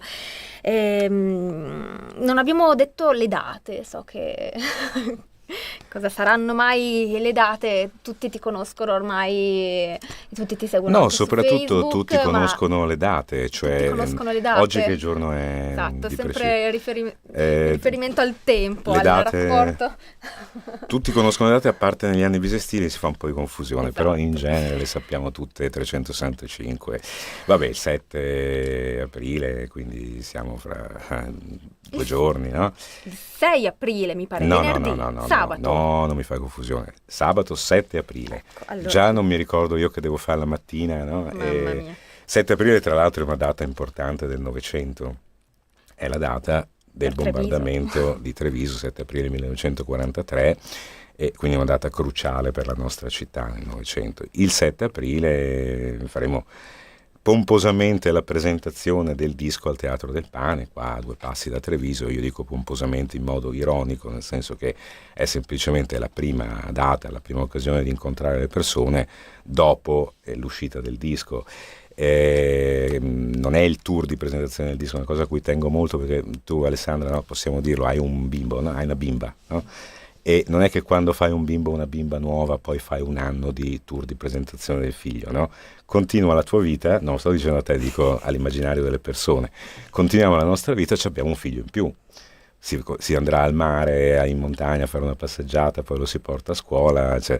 E invece nel mondo della musica siamo un po' abituati all'idea, uno fa il disco e poi fa un anno di tour di presentazione del Guarda disco. che succede anche nel mondo della maternità, devo Sì, contraddirti. c'è il tour delle nonne, delle zie, indubbiamente, ma da questo punto di vista, no, è vero, no? Quando fai il disco vai in giro a far vedere le foto delle vacanze del disco o del primo giorno di scuola alle nonne, alle zie, agli amici, ai fratelli, ai cugini, di questo si tratta. Sì, però è vero che nel mondo della musica il prodotto deve essere, oggigiorno insomma si presenta il prodotto. Sì, ma questo vale per l'industria discografica, quindi se tu fai parte dell'industria discografica poi devi presentare un prodotto perché c'è del marketing dietro, ci stanno dei soldi, no? Ma se noi facciamo invece le cose in un altro ambito, e io ho sempre anche litigato e lottato con l'industria discografica, amo dire che il mio viaggio continua e c'ho un figlio in più, un disco in più che cammina con me, no? E camminerà il 7 aprile sabato al Teatro del Pane, poi il 25 aprile saremo con i Partigiani dell'Ampi, come sempre, come tutti gli anni, come tutti i 25 aprile, al Parco Fender di Vittorio Veneto. Poi il 26 maggio sarò con Alessio Lega, che io considero, oltre che un amico, anche il cantautore più interessante della nostra generazione, il cantautore più importante a livello italiano della nostra generazione. E poi il 24 agosto chiuderemo la parte alta dell'estate di Porto Santa Margherita, che è un paese dove io sono così quasi cresciuto e nato, e tutti gli anni c'è questa bella tradizione con degli amici che hanno piacere di avere una serata in quel bel palco che hanno costruito quasi apposta nella Darsena di Porto Santa Margherita per fare un bel concerto con anche degli ospiti, altri amici, vedremo, c'è un po' di tempo. Poi da qui al 24 agosto se ne inseriranno altri 25 di appuntamenti, ma non li so perché per fortuna non ho un tour manager che mi prende le date. Alberto, ci salutiamo con una canzone che è un inno al coraggio. L'abbiamo preannunciata proprio in apertura, si chiama Peter Norman. Chi è questo personaggio? Ma credo sia il centro narrativo di questo disco, è proprio la figura del Novecento marginale, raccontata da un marginale per definizione, proprio dal punto di vista iconografico. Peter Norman. Siamo a Città del Messico, Olimpiadi, 1968, avviene una cosa straordinaria, un'icona del Novecento, un'immagine del Novecento. Molti di noi hanno avuto quel poster in camera, il poster di 2 atleti neri sul podio della finale dei 200 metri piani, con i piedi scalzi e il pugno levato, guantato di nero, a rappresentare la rivendicazione delle lotte per i diritti civili e politici della popolazione nero afroamericana. Un'immagine straordinaria. Quei 2 ragazzi di colore, si chiamavano Tommy Smith e John Carlos, hanno fatto la gara della loro vita, sono andati lì apposta per vincere quella gara, arriveranno primo e terzo e finalmente salire su quel podio e mostrare davanti a tutto il mondo Mondovisione, un'immagine rappresentativa, simbolica, eterna di quella lotta che, ricordiamo nel 68, qual è il contesto, la lunga marcia di Martin Luther King, le Black Panthers, Malcolm X, arrivano a fare questa gara straordinaria dal punto di vista sportivo e questa dimostrazione di libertà, di affermazione, di dignità sul podio. Vedi che ho parlato già diversi minuti e non ho parlato di Peter Norman, perché Peter Norman è quell'omino che sta al margine della foto. Lui non alza il pugno, non guarda particolarmente in modo fiero, ma sembra quasi così un po' emozionato e forse turbato. Sta lì al lato del podio, lui arriva secondo. Fa la gara davvero della vita, perché fa il record australiano di sempre, ancora imbattuto, e arriva secondo in una finale olimpica, medaglia d'argento alle Olimpiadi del 1968. Dalle foto, dalla memoria, noi quasi lo escludiamo. La prima reazione, anche la mia reazione quando la guardavo da bambino, era quasi di una figura di un estraneo, qualcuno che rovinava la bellezza di quell'immagine, questo bianco con i capelli rossi e le lentiggini che guarda un po' straniato. Sembra quasi rovinare quell'impresa, quel momento. Ma Peter Norman è un ragazzo sensibile, è un ragazzo australiano. Poco prima di cominciare la cerimonia di premiazione vede i due compagni di cui ha grande stima e rispetto perché sono più forti di lui, soprattutto Tommy Smith, che è il figlio del vento del tempo, di cui ha grande stima e grande rispetto, che stanno mettendo questi guanti, questo guanto nero, stanno mettendo questo adesivo, e li guarda e chiede che cosa succede. E loro domandano a Peter Norman: tu credi nei diritti civili? E lui dice sì. Anche nella mia Australia, anche nel mio paese ci sono delle discriminazioni verso gli aborigeni, le adozioni coatte. Date anche a me un adesivo. E si mette sul petto, come loro, un adesivo bianco degli atleti contro il razzismo. Anzi, addirittura li consiglia anche su una parte scenografica della premiazione, perché uno dei due, tra Tommy e Carlos, uno dei due si accorge di aver lasciato a casa i guanti. E allora lui dice: mettetene uno a testa. È un'idea di Peter Norman. Ecco perché nella foto uno appare con il braccio destro e l'altro con il braccio sinistro alzato, perché aveva un solo paio di guanti. Peter Norman, per questo solo momento di partecipazione indiretta a questa manifestazione di lotta e di affermazione del popolo nero, ritorna in Australia con la sua medaglia d'argento, con il suo record personale e record australiano, e viene accolto con una festa? No. Viene accolto con l'ostracismo e l'emarginazione. Non correrà mai più una gara ufficiale, farà le qualificazioni e farà un tempo ancora ottimo nel 72, ma la federazione australiana non lo manderà mai più a correre in rappresentanza della federazione. Soltanto nel 2006, il Parlamento australiano farà un atto di scusa, di riabilitazione nei confronti di Peter Norman, che vivrà tutta una vita da emarginato nel suo paese. Peter Norman muore nel 2012 e i due amici di allora portano la sua bara, cioè Tommy Smith e John Carlos. Lui compie un atto d'amore oltre che di coraggio, un atto d'amore che rappresenta per lui il momento più importante e anche più doloroso della sua vita. A chi gli chiede se quell'adesione alla manifestazione dei due afroamericani avesse in qualche modo oscurato la sua prestazione agonistica, lui dice no, io ne vado fiero. Quell'immagine lì non è di un uomo che disturba la scena, un po' supponente e distante dalla affermazione di quei due ragazzi, è l'immagine di un uomo fiero, che sa che in quel momento sta facendo anche lui un pezzettino di storia dalla parte giusta. E siccome era anche un credente, un cristiano, lui aderisce per il senso di umanità, di amore, quella serata nella sua memoria sarà per sempre la serata della sua medaglia e della sua croce. Questa canzone, Alberto, la ascoltiamo dal vivo o da CD? L'ascoltiamo assolutamente da CD, poi tra l'altro c'è una... Peter Norman sta correndo per una finale, sta per la finale per del premio rappresentare... Amnesty? Sì, Voci per la Libertà, per poter rappresentare una canzone per i diritti umani per Amnesty International. Io, che non amo i premi, spero che non arrivi prima, spero che arrivi seconda, come Peter Norman.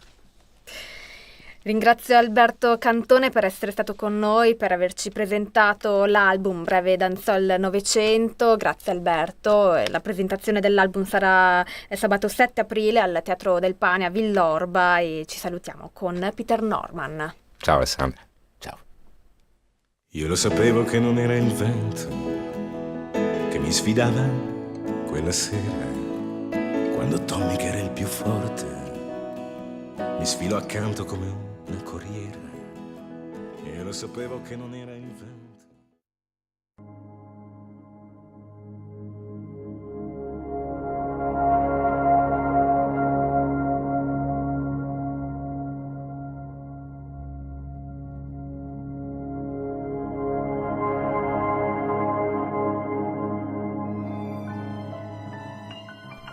La mattina del 20 era spazzata da vento di burrasca e Persano aveva di nuovo messo l'assedio all'isola.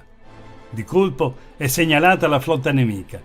Le navi italiane da combattimento sono 28, di cui 12 corazzate. Il mare si ingrossa e Persano fatica a riunire la flotta. Nonostante gli ordini ricevuti, Albini si attarda a recuperare le lance messe a mare per lo sbarco. A bordo della Herzog Ferdinand Max, Tegethoff guida le 3 formazioni disposte in formazione a Cuneo. Aprono lo schieramento 7 unità corazzate, seguono 8 fregate guidate dal pirovascello Kaiser. Infine, altre 7 cannoniere e naviglio minore. Alle 10, Lissa è ormai in vista, così pure le unità italiane. Alle navi di Albini, Persano ordina di formare una seconda linea a distanza, ma ad un tratto fa fermare l'ammiraglia Re d'Italia, dalla quale scende per imbarcarsi sull'Affondatore, perla della cantieristica britannica. Alcuni comandanti italiani non si avviddero del trasbordo, aspettando ordini dal Re d'Italia, ma pare che Vacca e Albini finsero di non accorgersi di nulla. Persano sfilò davanti le unità austriache virando a destra, in modo da mettere in azione le batterie sulla fiancata sinistra. La manovra fu disordinata. Osservati i varchi nello schieramento sabaudo, la flotta austriaca si allineò e vi penetrò in mezzo. Si accesero scontri furiosi.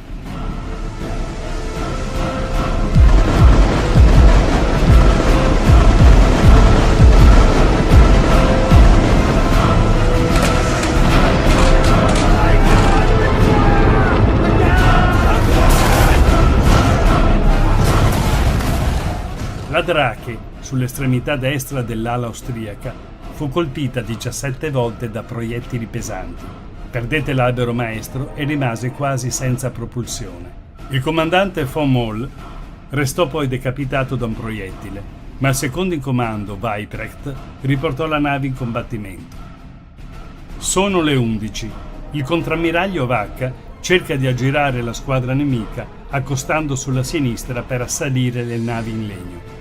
Così facendo, lascia le navi italiane centrali sole contro tutta la flotta austriaca. Il Re d'Italia, la Palestro e la San Martino restano circondate. Allora Persano punta con l'Affondatore contro il vascello a 2 ponti Kaiser, cercando di speronarlo, visto che era privo di corazza, ma la nave austriaca lo scansa e finisce con uno scambio ravvicinato di bordata. La Re di Portogallo imita Persano sparando sulla Kaiser. Il commodoro Anton von Petz allora vira di colpo ed esegue un controsperonamento. Non avendo lo sperone, la grossa fregata Kaiser fracassa il grosso albero di Bonpresso contro il fianco della Re di Portogallo. Subito la Maria Pia assale la Kaiser in un terzo scontro a cannonate e la priva dell'albero maestro e della ciminiera. Il fumo di spari e incendi si alza denso, i 2 avversari non si vedono più e cessano i tentativi di speronamento. La nave di von Petz, in fiamme, va a rifugiarsi a Porto San Giorgio, scortata dalla sua squadra. Persano segnala alla seconda squadra di Albini di inseguirla, ma nessuno si muove. Tegethoff cerca di speronare la Palestro sulla poppa, tanto che si schianta il suo picco posteriore da cui sventola il tricolore, che è subito predato dalla nave austriaca. La San Martino si sfila e la Re d'Italia diviene il solo bersaglio. Un colpo d'artiglieria le scardina il timone colpendola da 700 metri, sicché diviene ingovernabile. Il capitano di vascello Emilio Faa di Bruno vide l'ammiraglia Herzog Ferdinand Max che irrompe con le macchine lanciate a oltre 11 nodi. Per schivare la collisione ordina macchine indietro, ma il Re d'Italia non ha scampo.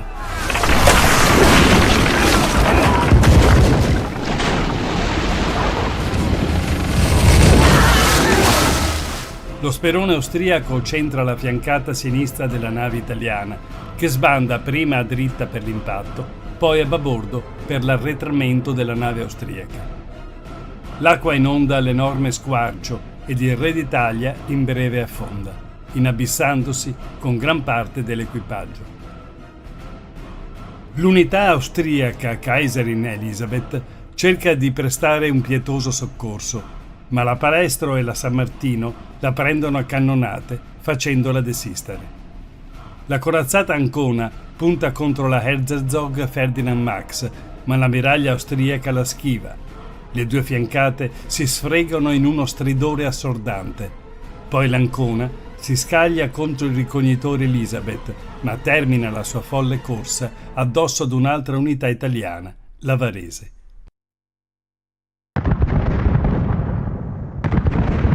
La cannoniera Palestro ha la peggio con le fregate austriache. La Novara la colpisce a ripetizione a poppa finché prende fuoco. I comandi di Alfredo Cappellini cercano di scongiurare l'incendio delle munizioni e del carbone raccolto a poppa e più tardi fallisce il tentativo di farsi trainare da un'altra nave. Verso mezzogiorno Persano dirige l'affondatore contro il malconcio Kaiser per darle il colpo di grazia. Il Don Juan e la Prinz Eugen aprono il fuoco di sbarramento. Infine l'affondatore sbaglia manovra e manca l'obiettivo. Dopo le 13, sano e salvo, il Kaiser entrava a Porto San Giorgio. Mentre l'ammiraglio Tegethoff riunisce la flotta per riportarla a Lissa, Persano lancia inutili ordini di inseguimento. Nel pomeriggio la flotta asburgica è ormeggiata a Lissa, manca solo la Herzog Ferdinand Max, ancora a guardia del porto. Alle 2:30 circa, l'Adriatico è sconquassato da un tremendo fragore, udito fin sulla costa dalmata. È la Palestro incendiata che esplode, uccidendo 225 naviganti. Sono passate le 18 quando von Tegethoff entra in porto. L'ammiraglia annuncia la vittoria ottenuta con le segnalazioni di bordo, terminando il messaggio con «Viva l'imperatore». Alcune testimonianze a questo punto riportano un fatto sbalorditivo. Gli equipaggi rispondono euforici al segnale, gridando «Viva San Marco!» e facendo volare i berretti in aria. Si manifestava così il legame affettivo ed identitario con la gloriosa patria veneta e la sua tradizione marittima. Persano a Lissa dice facciamo una dimostrazione, poi ce ne rientriamo, e invece gli altri combattono, con il risultato che uomini di ferro, veneti e veneziani, su navi di legno l'hanno avuta vinta di una testa di legno, che è per l'appunto Persano, su navi di ferro. E sarà lecito ricordare che tutte le volte che sparavano una cannonata, i marinai della marina austriaca urlavano Leon o San Marco, a seconda se fossero della città di Venezia o dell'entroterra, al punto tale che qualcuno dice che questa qui è stata l'ultima battaglia civile, perché erano italiani contro italiani, ma più appropriatamente bisogna dire che questa è stata l'ultima vittoria della Serenissima. Persano torna ad Ancona, proclamando la sua vittoria e incoraggiando festeggiamenti, ma la festa si spegne quando si conoscono gli esiti della battaglia. All'indomani dello scontro sulla scorta del rapporto mendace di Persano, il Ministero all'Interno dà l'annuncio della vittoria italiana, farneticando su un'immaginaria ritirata austriaca. La flotta italiana rimase padrona delle acque del combattimento. Concludeva il dispaccio. A livello diplomatico si sprecano invece le battute di scherno di Napoleone III. Un'altra sconfitta e mi chiederanno Parigi. La flotta austriaca Lamentava 38 morti, 138 feriti e nessuna unità persa in combattimento. La flotta italiana sopportava il peso di 643 morti, 161 feriti e la distruzione in mare di 2 unità corazzate, il Re d'Italia e la Palestro. La sconfitta di Lissa scatena l'indignazione generale. La gente inveisce contro i comandi italiani, scoppiano persino disordini sulla riva del porto anconetano. Ad ottobre il Senato del Regno sottopone Persano ad un lungo processo. Il 15 aprile 1867 è ritenuto colpevole di negligenza, imperizia e disobbedienza, ma prosciolto dalle accuse di alto tradimento e viltà di fronte al nemico. Condannato alle spese di giudizio, è deposto dal grado e perde la pensione. Alla sua vecchiaia provvede un vitalizio elargito da Vittorio Emanuele II. Vacca e Albini sono anch'essi rimossi dal comando. Al fatto d'arme, Trieste dedica varie celebrazioni e vi attribuisce un rilievo politico, vedendovi il rilancio del suo ruolo marittimo. Gaudio generale su tutta la costa istriana e dalmata e solidarietà generale con l'impero asburgico.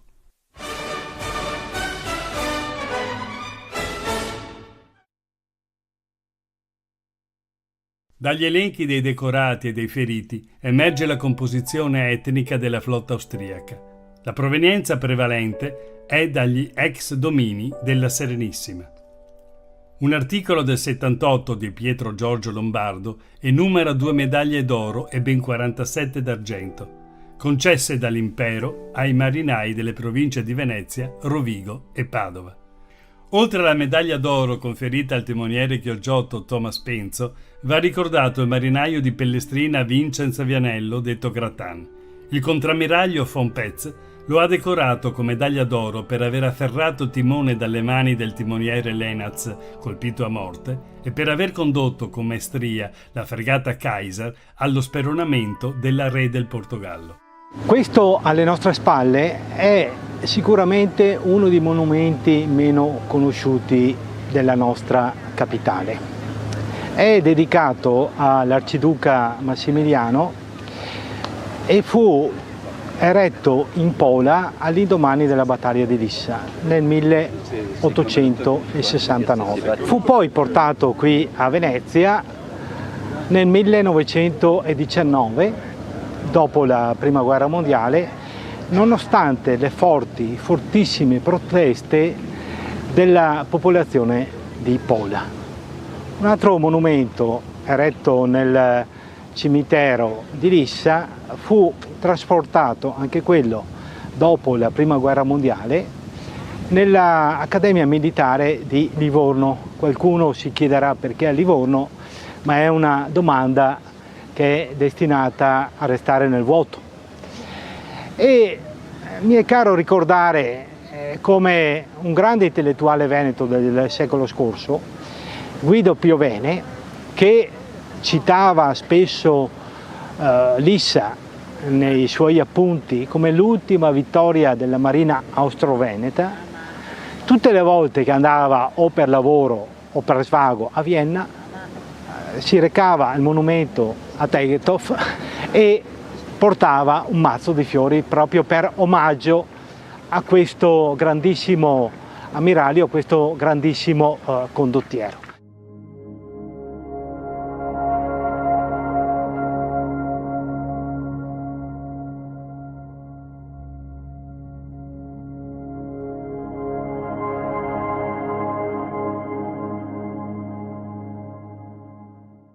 Grazie al vaccino l'Italia sta ripartendo. I vaccini contro il Covid-19 sono il risultato dell'impegno senza precedenti della comunità scientifica globale e hanno superato tutte le procedure di verifica della sicurezza. Dai fiducia alla comunità scientifica e fai il vaccino, anche la terza dose. Non siamo soli in questo universo. Con il vaccino vinciamo insieme, facciamolo per noi. Sono Giacomo e questa è una comunicazione della Presidenza del Consiglio dei Ministri, Dipartimento per l'Informazione e l'Editoria.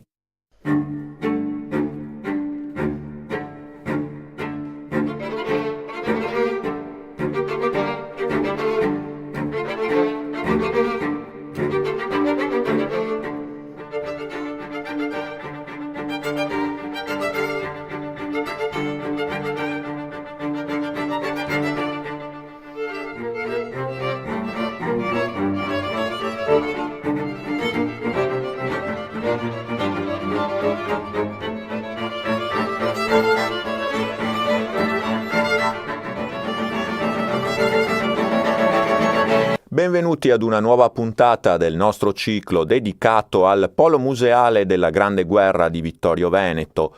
Insieme a me, come sempre, l'architetto Maria Cristina Scalet, direttrice del Museo della Battaglia di Vittorio Veneto, che ci introduce all'argomento di questa puntata, una delle collezioni, possiamo dire uno dei fiori all'occhiello del Polo Museale. Certamente. Stiamo parlando di un patrimonio che è stato donato dalla figlia Mariemma Marzocchi di immagini fotografiche e immagini stereoscopiche, lastre stereoscopiche, che Luigi Marzocchi, un fotoreporter che lavorò durante la Prima Guerra Mondiale in campo di battaglia, in seconda linea, dove c'erano gli ospedali da campo, insomma, facendo un reportage completo della vita durante la Grande Guerra. E di questo importantissimo patrimonio acquisito al Museo della Battaglia ce ne parlerà Francesca D'Aros. Come molti altri musei, anche il Polo Museale Vittoriese si è arricchito negli anni grazie a delle donazioni di privati che hanno donato al museo le proprie raccolte. Una di queste, una delle principali, è la collezione di Luigi Marzocchi. E allora, Francesca D'Aros, iniziamo intanto a dire chi era questo Luigi Marzocchi. Allora, Luigi Marzocchi nasce il 3 agosto del 1888 a Molinella, in provincia di Bologna. Intorno al 1907 venne arruolato per svolgere il servizio militare e lo porta a termine proprio come addestramento, in quanto non c'era ancora la guerra. Venne nuovamente richiamato nel momento in cui scoppia la guerra, quindi nel 1915, proprio perché l'esercito italiano si stava organizzando, e venne richiamato con un incarico molto particolare, perché venne assegnato a Luigi Marzocchi l'incarico di organizzare il reparto fotografico ufficiale del Comando Supremo. Cos'era questo compito? Il compito consisteva nel produrre immagini fotografiche che rappresentassero il territorio sostanzialmente, ma anche aspetti di vita quotidiana e di qualsiasi cosa che potesse portare un'informazione in più ai comandi. Quindi era un ruolo innovativo perché nasce proprio in ambito militare e assolutamente interessante a livello informativo. E quindi poi di tutta questa sua attività, parte di questo materiale che Marzocchi ha raccolto l'ha donato al Museo di Vittorio Veneto? Esatto, per me è proprio un onore parlare di questa donazione, in quanto io insieme alle altre 2 ragazze del servizio civile stiamo studiando questo fondo. Questo fondo è arrivato al museo nel 1987 su donazione della figlia proprio di Marzocchi, Maria Emma, la quale ha deciso di donare l'intero lavoro che ha fatto il padre in ambito di guerra. Questo fondo raccoglie 11 album fotografici, di cui il primo contiene dei documenti che raccontano proprio il lavoro di Marzocchi. Gli altri album invece raccontano di vari luoghi e anche di varie situazioni che Marzocchi ha immortalato proprio negli anni, nell'anno di guerra dell'occupazione, quindi dall'ottobre del 1917 al novembre del 1918. Ecco, visto che lo state studiando, lei e le sue colleghe, approfonditamente proprio per portarne a termine la catalogazione, cosa raccontano queste foto scattate durante la guerra da Luigi Marzocchi? Allora, queste foto, inizialmente c'è da dire una cosa, che oltre ad avere questa funzione a livello militare, c'è da ricordare che la fotografia nasce anche come funzione, aveva la funzione propagandistica. Dunque non si dovevano rappresentare scene troppo cruente e scene che rappresentassero il malessere dei soldati, in quanto potevano queste foto scappare alla censura e arrivare ai cittadini che, non vedendo la guerra, potevano percepire questo malessere dei soldati, che erano molto semplicemente figli, mariti e chi più ne ha più ne metta, quindi non doveva trapelare il malessere della guerra. Quindi queste foto raccontano la prima parte, le prime 400 foto circa, rappresentano la ritirata dell'esercito italiano dopo Caporetto, e quindi Marzocchi non lascia spazio alla disperazione dei soldati e neanche dei civili, ma bisogna presto riorganizzare l'esercito, e questo traspare proprio dalle foto di Marzocchi. Nella seconda parte viene raccontata sostanzialmente quella che è la battaglia d'arresto dell'esercito austro-ungarico, e anche qui c'è una piccola parte riservata al reparto degli arditi, per poi concludere con i festeggiamenti, la fine della guerra, arrivando proprio ai festeggiamenti e alle celebrazioni del 4 novembre, quindi si vede anche la parte più gioiosa, se così si può dire, della fine della guerra. Quindi un patrimonio davvero interessante, quello costituito dalle foto scattate da Marzocchi, dai suoi collaboratori, foto che sono visibili al museo? Sì, queste foto sono visibili all'interno del percorso di guida del museo tramite delle gigantografie. Infatti sono state selezionate alcune foto molto belle che rappresentano e valorizzano anche il lavoro di Luigi Marzocchi. Una parte invece non si vede, è quella, il museo nascosto lo chiamiamo noi, e rappresenta una serie di stereoscopie che rappresentano proprio questa tecnica utilizzata e nata in periodo di guerra, che praticamente rappresentava la visione dell'occhio umano, e tramite queste foto e un apposito apparecchio si possono vedere queste foto in versione tridimensionale, quindi anche questa è un valore aggiunto a quello che è il fondo Marzocchi e la donazione arrivata al Museo della Battaglia. Quasi un occhio in presa diretta, pur con quella visione da un angolo particolare, come ci ha spiegato Francesca Darós, sugli avvenimenti della Grande Guerra, degli ultimi anni della Grande Guerra, proprio anche nel nostro territorio. Grazie allora Francesca Darós per averci illustrato il fondo fotografico Luigi Marzocchi del Museo della Battaglia. Grazie a voi. Grazie anche da parte mia per averci seguito fin qui. L'appuntamento è con la prossima puntata del nostro ciclo dedicato al Polo Museale della Grande Guerra di Vittorio Veneto.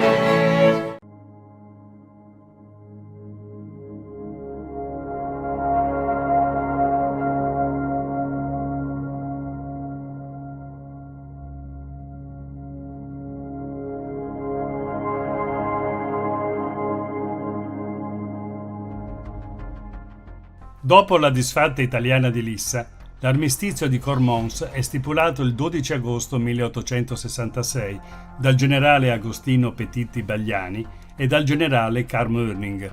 Si intima agli italiani di sgomberare dal Trentino. L'armistizio congelava le posizioni raggiunte e disponeva lo scambio dei prigionieri.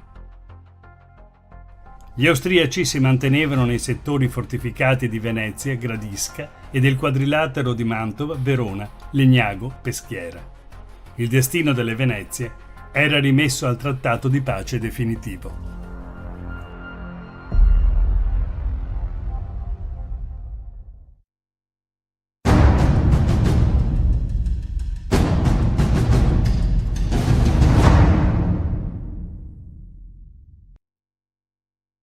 Il negoziato di Napoleone III con l'Austria imponeva condizioni umilianti per la Casa Savoia, sconfitta 2 volte sul campo. I delegati italiani a Parigi insistettero con il ministro degli esteri francese, Édouard Drouin de Lhuys, perché la convenzione franco-austriaca non prevedesse commissari francesi, ma Drouin fu irremovibile. Il 3 agosto 1866 Metternich, in veste di ambasciatore a Parigi, scrisse al suo ministro degli esteri Mensdorff-Pilly che si poteva arrivare all'indipendenza delle Venezie sotto un governo autonomo, com'era la vecchia Repubblica. Ci si aspettava, infatti, che i Veneti reclamassero un proprio governo, ma su di loro pesava la funesta eredità del 1848-49, quando si batterono da leoni contro l'Austria, ma restando privi di appoggi da parte di Francia, Piemonte e Inghilterra. Il conflitto fra Austria e Prussia si chiudeva con la pace di Praga il 23 agosto 1866. Il giorno dopo si concludeva a Vienna la convenzione tra Austria e Francia. Una volta firmata la pace fra Austria e Italia ed evacuate le truppe, il regno lombardo-veneto sarebbe passato a Napoleone III tramite commissari, che assumevano il ruolo di garanti dei diritti nazionali dei Veneti. A metà settembre Napoleone III inviò a Venezia il commissario Edmond Leboeuf, assegnandogli dettagliate istruzioni, tra cui: Terzo, il commissario francese riceverà dal commissario austriaco le piazze del quadrilatero ed in seguito le rimetterà alle autorità comunali. Quarto, il commissario francese si recherà poi a Venezia, dove la consegna del Veneto sarà fatta dal commissario austriaco. Egli riunirà un comitato di 3 membri, a cui farà la retrocessione del Veneto. La commissione determinerà, in accordo con le autorità comunali, modalità e tempi del plebiscito, che si terrà liberamente, a suffragio universale e nel più breve tempo possibile. Il 14 settembre 1866 il governo italiano incaricò Thaon di Revel come commissario militare per l'esecuzione degli accordi sulla consegna del Veneto. Le istruzioni del ministro degli esteri Visconti Venosta si leggono in una nota confidenziale. Il regio commissario militare dovrà concertare coi 3 commissari ai quali Leboeuf farà la consegna del Veneto tutte le precauzioni perché sia evitato ogni intervallo nella chiamata delle regie truppe per parte del municipio di Venezia. Insomma, Thaon di Revel doveva mettere sotto controllo le autorità venete con l'ausilio dell'esercito. La fonte che meglio documenta l'impostura del governo italiano è scritta di proprio pugno dal massimo protagonista. Si tratta della cessione del Veneto, ricordi di un commissario regio militare, monografia pubblicata nel 1890 dal conte Genova Giovanni Thaon di Revel. Il 30 settembre 1866 il primo ministro Ricasoli gli trasmette questo comunicato. Sono i municipi che devono apparecchiare ed eseguire il plebiscito e per questo fatto io sono perfettamente tranquillo per le 6 province che già sono rette da funzionari a nome del governo italiano. Vi sono 3 province ancora, Venezia, Verona e Mantova, che sono oggi in uno stato prossimo all'anarchico. Vi occorre la installazione di commissari italiani e la composizione immediata di municipi di buona fattura, cosa che può aversi solo col mezzo dei commissari. Per queste ragioni credo non si possa convocare il plebiscito se non immediatamente dopo l'ingresso delle nostre truppe nelle 3 città suddette e l'arrivo dei regi commissari. Inoltre si baderà bene che il commissario francese abbia ad usufruire largamente della sua ridicola posizione. Conviene tentare tutte le vie per annullare la presenza del LeBeF, ed io pubblicherò anco prima il plebiscito, se ciò potesse valere a questo fine. Più che l'austriaco vedrà l'impegno nostro di far partire le truppe austriache con decoro, più annulleremo la presenza stupida ed inutile del commissario francese, vero camorrista su larga scala, che vuol profittare delle altrui fatiche senza aver fatto 1-0. Esistevano quindi istituzioni venete in grado di gestire il plebiscito. Erano i municipi. Per eludere l'imparzialità del voto, il governo italiano prende 2 provvedimenti: l'occupazione militare e la nomina di ben 9 commissari straordinari che nei fatti scavalcano le municipalità, veri e propri soggetti di autogoverno del territorio.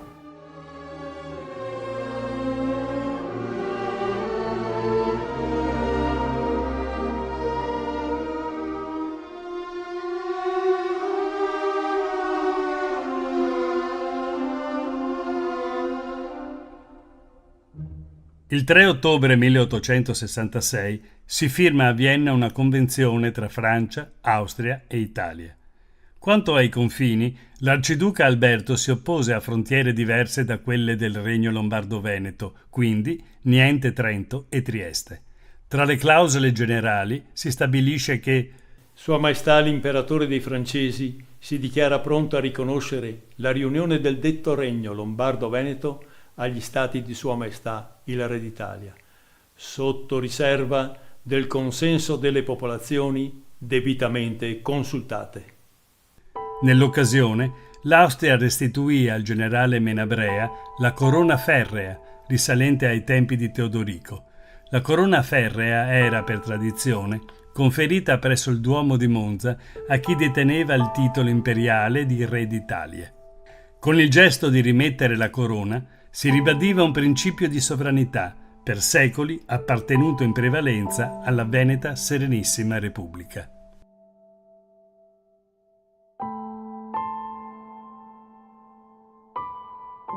La dicitura Regno Lombardo-Veneto riconosceva ai Veneti uno status di potenziale sovranità, coerente con la dignità di nazione, che Vienna aveva sempre attribuito loro, il tutto confermato dall'obbligo di consultare dette popolazioni. Il Regio Decreto del 7 ottobre 1866 indiceva il plebiscito, indicandone una data e fornendo le istruzioni per il voto, che in gran parte differirono da quelle poi impartite ai commissari. Così Thaon di Revel riferì al ministro Visconti Venosta l'incontro a Verona del 15 ottobre con il commissario francese. Il generale LeBeF mi parlò lungamente del decreto reale col quale si vuol fissare il plebiscito. Crede che sarà considerato a Parigi come contrario agli accordi presi. Mi rilesse per la 100ª volta le sue istruzioni, che lasciano ai notabili di determinare il plebiscito. Gli risposi che così volendo non si troverebbero i notabili, o trovandoli non vi sarebbe plebiscito. Le popolazioni vi si rifiuteranno come cosa inutile, perché già fatta nel 48. Per soddisfare la sua vanità, chieggo di essere autorizzato a far fare dai notabili una risposta insignificante al discorso che egli pronunzierà a nome dell'imperatore, il quale rimarrà ignoto perché non lo lascerò pubblicare dai giornali di Venezia. Il ministro Visconti Venosta ordinò a Thaon di Ravel di negare l'esistenza del decreto reale e di spacciarlo come semplici istruzioni ai municipi veneti, ma ben presto fu pubblicato su un manifesto, scatenando le ire di LeBeF, che minacciava di non cedere il Veneto e di far sbarcare un reparto di marina dalla sua nave, la Provence, ormeggiata a Venezia. Altro che cessione! Il 17 ottobre, alle 8 del mattino, mi vedo arrivare LeBeF con in mano un giornale, nel quale era stampato tutto il decreto reale. Era fuori di sé.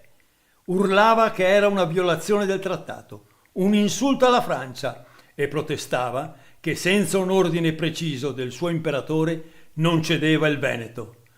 avevo davanti ai miei occhi il Regio Decreto in data 7 ottobre, firmato Vittorio Emanuele, che fissava il 21 e 22 dello stesso mese per la votazione del plebiscito. E non solo lo leggevo stampato nel giornale, ma sapevo che era affisso in tutta la provincia di Treviso. Ne avevo 1300 copie per Venezia ed Estuario.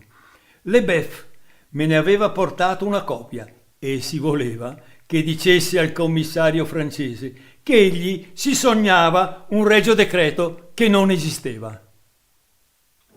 6 ottobre 1866, siamo a Verona in piazza Bra, nel centro della città, ci sono ancora le truppe imperiali e le truppe austriache che, pur avendo sconfitto gli italiani a Custozza e a Lissa, diplomaticamente poi dovranno cedere il Veneto a seguito di un plebiscito che dovrà consultare le popolazioni. Gli italiani, ovviamente, i filosabaudi, i filorisorgimentali, i liberali, sono stizziti del fatto di queste sconfitte e quindi cercano la provocazione in tutte le maniere. Si è formata la Guardia Nazionale, un gruppo paramilitare costituito da ovviamente simpatizzanti per i Savoia, massoni, liberali, che a seguito ormai della notizia certa della cessione del Veneto all'Italia ovviamente ormai spadroneggia per la città.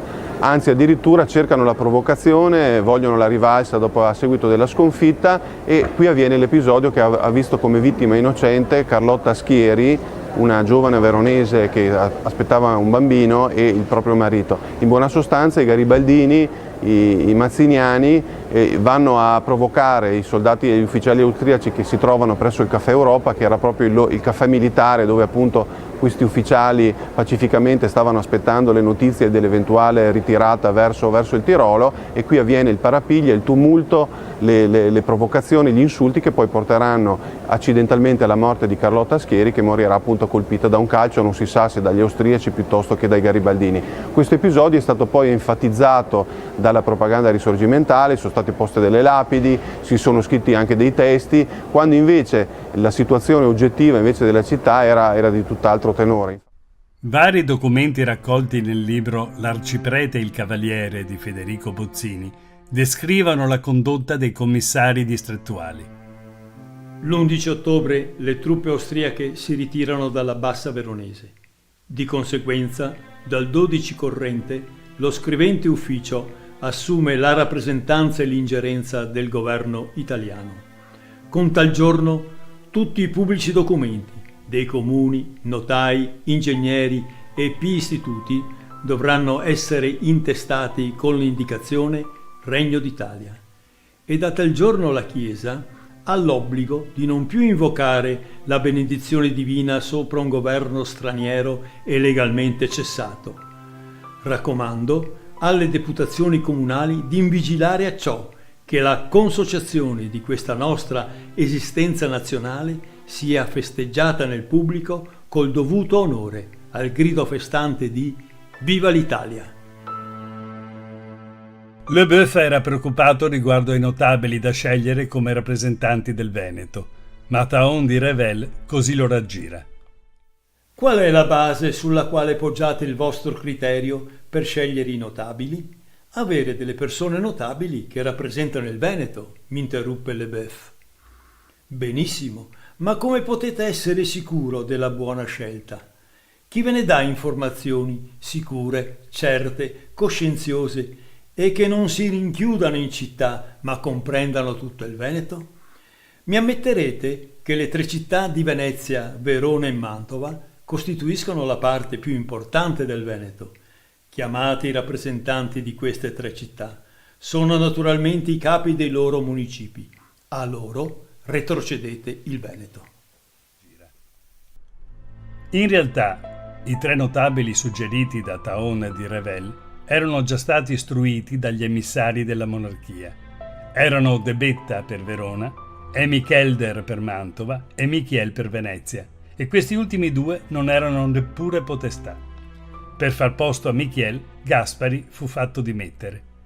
Il commissario Leboeuf voleva esaltare con cerimonia il passaggio del Veneto ai notabili veneti, ma il governo italiano lo impedì.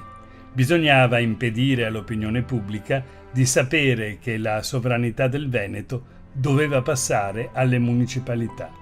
fu impedita l'esposizione di bandiere francesi. Annota Taon. Scegliendo gli individui proposti da Parigi, si creava un'autorità speciale sul Veneto, che poteva dar luogo a qualche aspirazione autonoma o anche repubblicana per Venezia. Era una questione che poteva sorgere e recare imbarazzi. Se invece i notabili fossero rappresentati dai capi dei municipi principali, Mantova, Venezia e Verona, questi, ricevuta la consegna, ordinavano subito il plebiscito.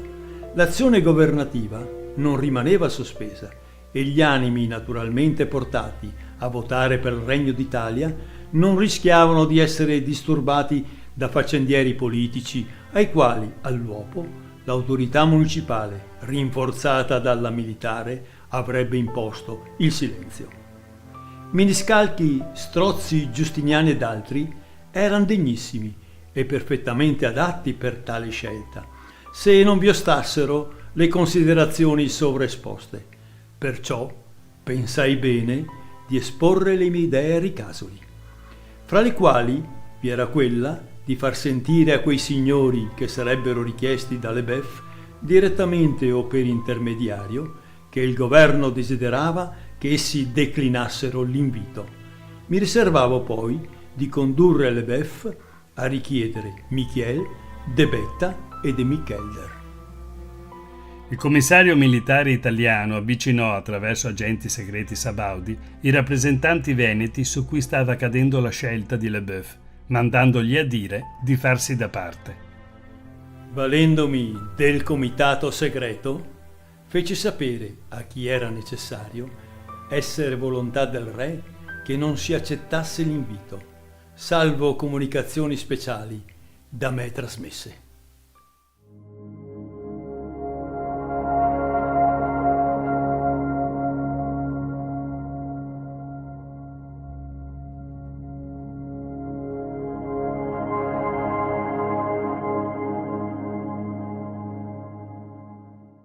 Grazie al vaccino l'Italia sta ripartendo. I vaccini contro il Covid-19 sono il risultato dell'impegno senza precedenti della comunità scientifica globale e hanno superato tutte le procedure di verifica della sicurezza. Dai fiducia alla comunità scientifica e fai il vaccino, anche la terza dose. Non siamo soli in questo universo. Con il vaccino vinciamo insieme, facciamolo per noi. Sono Giacomo e questa è una comunicazione della Presidenza del Consiglio dei Ministri, Dipartimento per l'Informazione e l'Editoria. Ben ritrovati agli amici di Radio Veneto 1, uno spazio di approfondimento dedicato alla medicina e alla nostra salute. Parliamo di un tema che tocca molti uomini, sempre più i numeri sono consistenti, ovvero parliamo del tumore alla prostata, che è la prima forma tumorale maschile, ormai diventata. Come ogni anno a Conegliano si terrà un evento a carattere scientifico internazionale dedicato a queste tematiche. L'evento di quest'anno è in programma il prossimo 21 aprile al Centro Congressi San Francesco nella città del Cima, organizzato dall'ULSS Trevigiana e in particolare dall'unità operativa complessa di urologia dell'ospedale di Conegliano. Noi abbiamo qui due dei medici dell'unità operativa, il direttore dell'unità operativa complessa di urologia, il primario, il dottor Salvatore Valerio. Buongiorno. Ben trovato. E poi un altro collega del dottor Valerio, anche lui dirigente medico dell'unità operativa, il dottor Lorenzo Angelini. Buongiorno. Allora, dottor Valerio, questo importante appuntamento che vi attende tra poco, dedicato, come dicevamo, a un tema purtroppo, dobbiamo dire, di strettissima attualità. Sì, buongiorno. Noi abbiamo avuto l'occasione, ringrazio voi tutti per l'attenzione che date a questi eventi.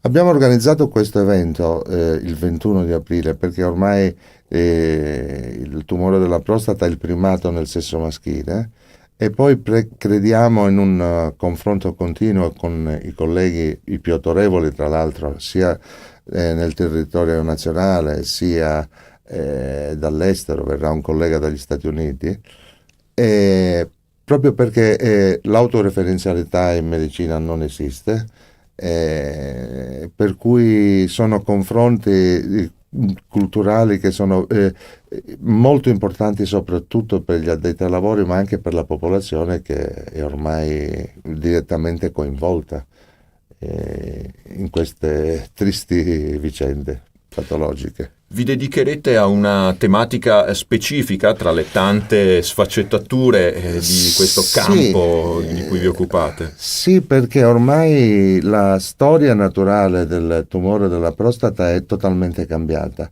Ormai non è più solo l'urologo che tratta tale patologia, sia per gli aspetti fisici, tecnici che determina, sia per gli aspetti di tipo psicologico e per le conseguenze che sono appunto conseguenti a una terapia del tumore della prostata. Per cui si sono via via aumentate i team multispecialistici, dette appunto prostate unit, proprio per affrontare la patologia del tumore della prostata in modo multidisciplinare. E una di queste prostate unit di cui accennava il dottor Valerio è attiva anche nella struttura coneglianese, ne è responsabile proprio il dottor Angelini, e allora a lui chiederei di delinearci, ovviamente nei termini più semplici possibili, in cosa consiste poi anche in concreto questa prostate unit. La Prostate Unit è un gruppo di lavoro formato da tanti specialisti che collaborano insieme e che visitano il paziente nello stesso momento. In particolare siamo noi urologi, poi c'è il collega dell'oncologia, il radioterapista, e abbiamo anche riferimenti con i fisiatri e i medici della medicina nucleare. In questo modo possiamo partire dalla diagnosi e seguire il paziente lungo tutto il percorso, quindi il trattamento, la terapia e poi per i controlli successivi.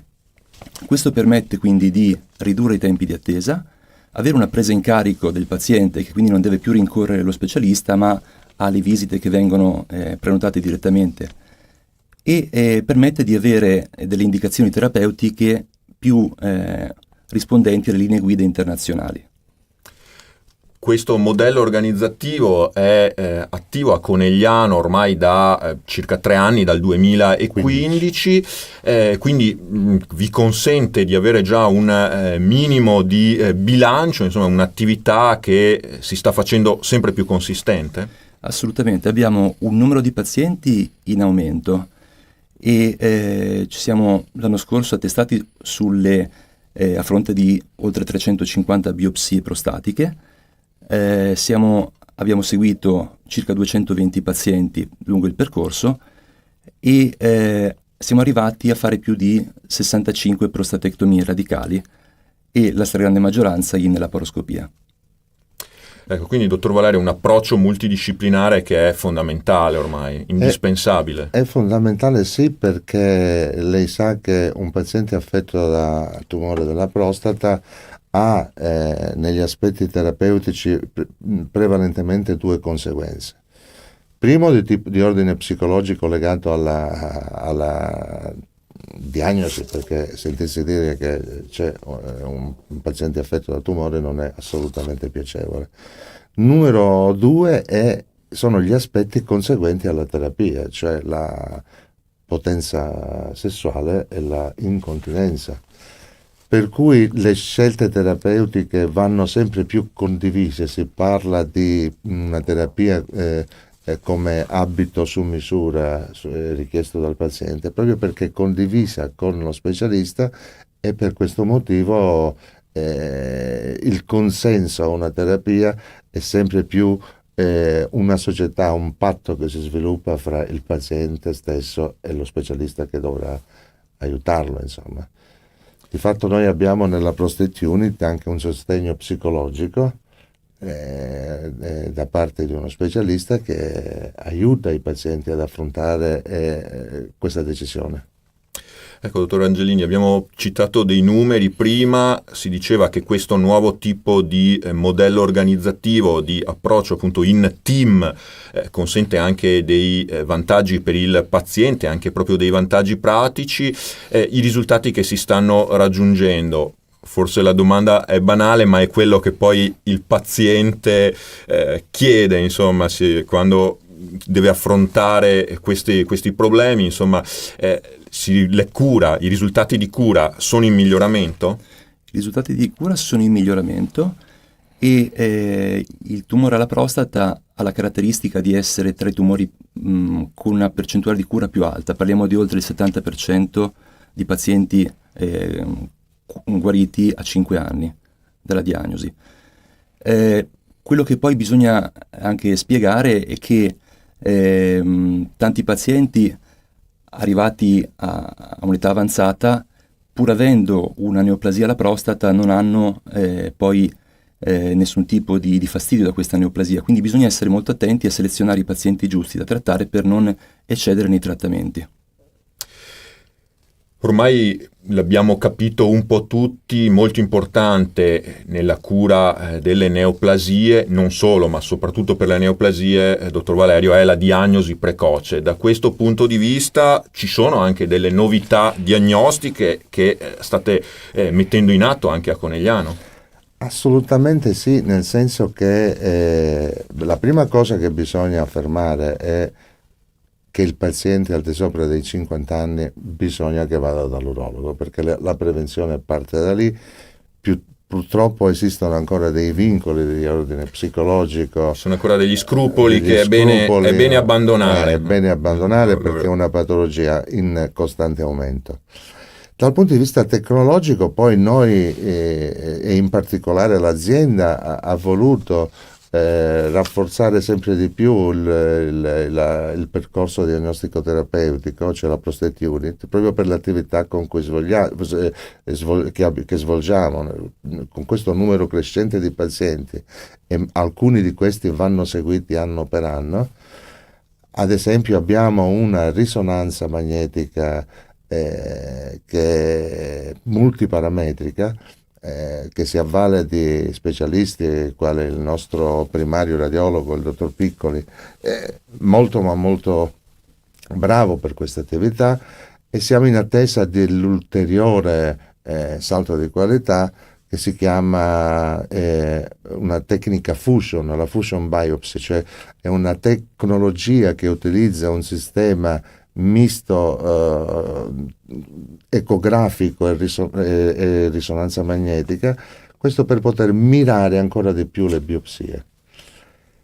E poi l'ultima tecnologia importante già acquisita, questo soprattutto per la patologia benigna della prostata, anche per interventi di chirurgia mini-invasiva, è che la nostra direzione ci ha dotato di un laser, la Thulium, che è una grandissima conquista per questo tipo di patologie, primo perché sia in termini di salute sia in termini di costi, perché riduce il disagio per i pazienti, riduce la ospedalizzazione, per cui sì, siamo dotati, siamo messi bene, diciamo che l'azienda ci ha messo in grado di correre bene, ecco. Possiamo parlare davvero di un centro di eccellenza nella eccellente sanità veneta per questa particolare patologia. Abbiamo parlato di diagnosi e poi appunto di queste nuove dotazioni tecnologiche, dottor Valerio, ma ci sono anche delle novità dal punto di vista terapeutico per il trattamento del tumore alla prostata? Sì, in termini terapeutici la chirurgia mini-invasiva sicuramente rimane nei pazienti ovviamente trattabili. Il gold standard, cioè la chirurgia radicale tratta in modo radicale la patologia, per cui il paziente è in grado di guarire. È ovvio che c'è la chirurgia robotica o chirurgia laparoscopica, noi siamo dotati anche della cosiddetta 3D, che è una laparoscopia che utilizza la stessa visione del robot. E, in termini di costi noi ci avvantaggiamo perché la laparoscopia tra virgolette costa di meno, e in termini di risultati oncologici e funzionali è identica alla robotica. La robotica ha la necessità di essere sviluppata e utilizzata in modo multidisciplinare, cioè non solo dallo specialista urologo ma da vari altri tipi di specialità, proprio per ammortizzare i costi. Noi abbiamo inteso sviluppare la parte laparoscopica avanzata 3D proprio per avere più snellezza, velocità e adattabilità di costi a seconda della necessità.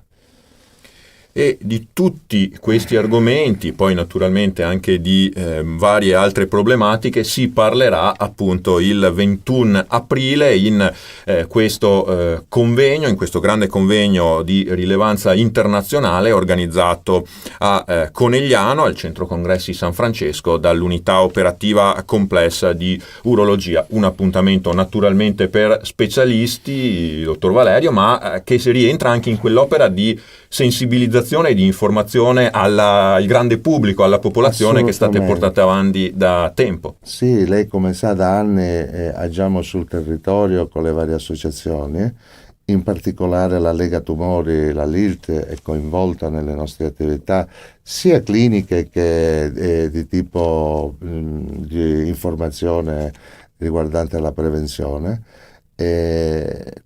Tutte le associazioni che si interessano di malattia urologica, oncologica sono coinvolte e invitate a questo congresso, sono associazioni con cui collaboriamo da anni. In più ci saranno oncologi, urologi, radiologi, insomma è multispecialistico come la Prostate Unit. Appunto nella linea di questo approccio oggi essenziale che coinvolge più discipline per una diagnosi e poi una cura più efficace, meno invasiva. E rinnovando allora l'appello anche a non farsi prendere da certi tabù ancora esistenti, a chi magari ci guarda, ci ascolta, una visita non fa male, anzi è assolutamente consigliata, anche per questi temi che effettivamente tutti magari abbiamo ancora qualche remora a affrontare. Io ringrazio i nostri ospiti, il dottor Salvatore Valerio, direttore dell'Unità Operativa Complessa di Urologia dell'Ospedale di Conegliano, e il dottor Lorenzo Angelini, anche egli dell'Unità Operativa di Urologia, responsabile della Prostate Unit. Grazie per essere stati con noi, di averci parlato di questo tema. Un grazie anche da parte mia a tutti voi che ci avete seguito, e l'invito è ai prossimi spazi di approfondimento sempre sui canali di Veneto 1.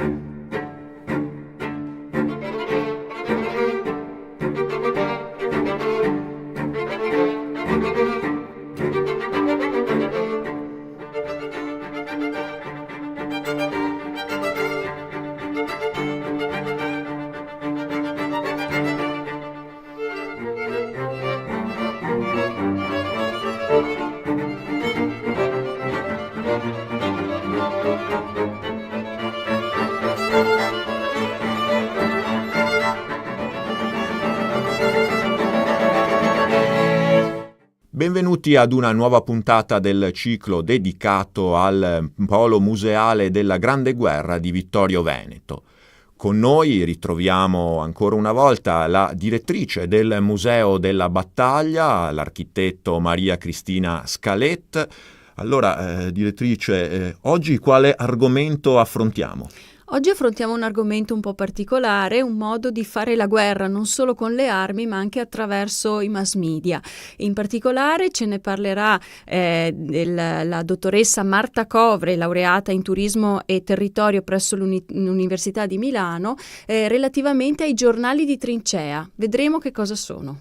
La guerra, dicevamo poco fa, non si combatte solo con i fucili, le baionette, i cannoni sul fronte, ma anche con altre più sottili, più sofisticate armi nel fronte interno o anche al di là delle linee.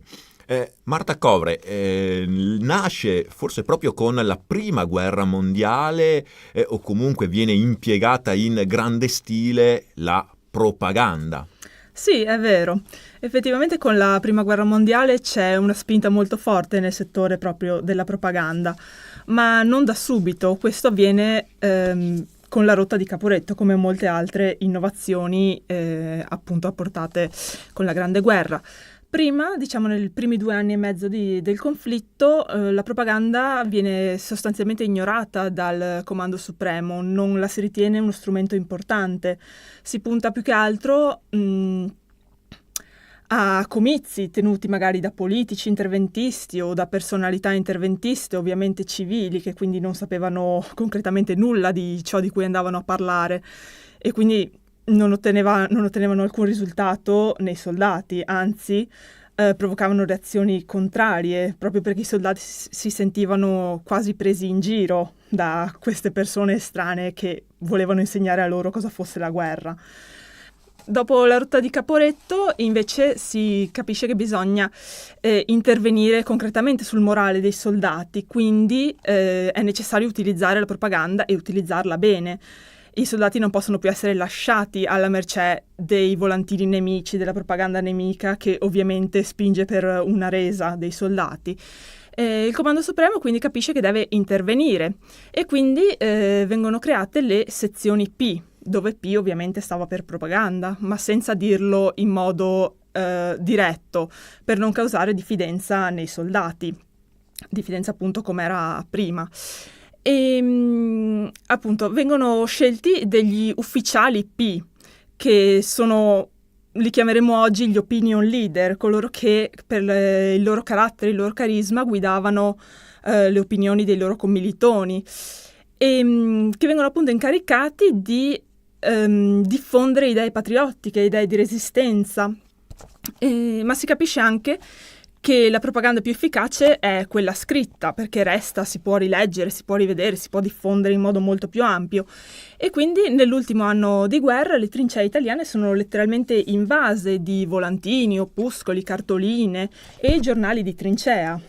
Esatto, nascono dei veri e propri giornali che vengono distribuiti ai soldati, appunto i giornali di trincea. Esatto, sì, sono giornali periodici, in genere settimanali, che vengono scritti da soldati per soldati, quindi questo in qualche modo invita anche la truppa a leggere, a fidarsi di questi giornali, perché sono scritti da persone che sapevano di cosa parlavano, che avevano esperienza diretta al fronte. E appunto nascono questi periodici, ogni armata ha il suo, ma non solo l'armata, anche il corpo d'armata, il battaglione, il reggimento, ogni piccola unità combattente ha la sua sezione P e la sua piccola redazione, chi più fai da te, chi più su scala industriale quasi, che pubblicano i giornali di trincea. Cosa c'era scritto in questi giornali? Allora, in questi giornali non c'era in realtà moltissima parte scritta. Quelli di maggior successo sono caratterizzati da grandi immagini, grandi disegni, qualche fotografia più rara, numerose strisce di vignette, ovviamente satiriche e contro il nemico. E gli articoli invece erano più rari e in ogni caso molto, molto semplici. Si incitava a resistere portando esempi di cosa stava avvenendo magari nel Belgio, nelle altre terre invase dove la Germania e l'Austria-Ungheria portavano distruzione, facevano vittime tra i civili, eccetera. Quindi si cercava proprio di stimolare una reazione istintiva, basica, molto semplice. Guarda cosa rischiano le tue famiglie, reagisci resistendo e continuando a combattere e vincendo. Perché naturalmente diciamo molte immagini, poche parole scritte, anche perché la truppa in quegli anni in gran parte era ancora analfabeta, non sapeva leggere, quindi bisognava mandare un messaggio che fosse comprensibile a tutti. Esatto, le immagini ovviamente sono più efficaci, più intuitive di un testo scritto, e quindi si puntava molto sulla qualità delle immagini. C'erano disegnatori arruolati appositamente anche, o che venivano scelti per le loro qualità appunto grafiche, per le loro capacità grafiche. Quindi una vera e propria struttura, un'azione strutturata con tanto di uffici propaganda, con questi giornali, ma poi hanno avuto efficacia questi giornali, hanno raggiunto l'obiettivo che si prefiggevano? La risposta è un po' difficile perché il risultato è un po' contrastante. Ci sono quei soldati che dicono no, i giornali non hanno contato nulla, come ad esempio Emilio Lussu è un esempio di soldato arruolato che dice che i giornali appunto non hanno contato nulla. Ma si può fare una riflessione sul fatto che Emilio Lussu era un intellettuale, aveva un background culturale diciamo molto più sostanzioso, molto più forte del soldato medio italiano. Invece, appunto per i soldati medi invece probabilmente c'è stata un'efficacia effettivamente in questo senso, perché essere tempestati da immagini satiriche, ovviamente caricature eccetera, del nemico che ne mettevano in risalto i difetti sia fisici che morali, si prendeva in giro l'aspetto soprattutto degli imperatori, dei capi di stato nemici, per colpire poi tutti gli altri, e queste immagini appunto costruivano un'immagine, costruivano un senso del nemico, davano proprio un'immagine mentale, e finalmente i soldati avevano qualcuno contro cui combattere, non era più il nemico della patria, era quello specifico soldato, quello specifico imperatore, con quelle caratteristiche, quella faccia, quella divisa, eccetera. Quindi questo aiuta molto a crearsi un'immagine mentale, quindi un obiettivo, quindi a stimolare la reazione verso l'indirizzo specifico, verso l'obiettivo specifico. Sicuramente importanti testimonianze che in alcuni casi sono giunte fino a noi nonostante anche la delicatezza del supporto cartaceo, e di queste testimonianze ne conserva alcune anche molto preziose anche il Museo della Battaglia. Mm-hmm. Sì, esatto, il Museo della Battaglia conserva alcune serie complete di giornali di trincea, che non è così scontato come si può pensare, perché appunto erano giornali fatti per i soldati, quindi arrivavano fino alla prima linea e molto spesso andavano distrutti, andavano persi, oppure venivano inviati a casa dai soldati che ci tenevano a far vedere alle famiglie appunto i nemici, cosa leggevano, eccetera.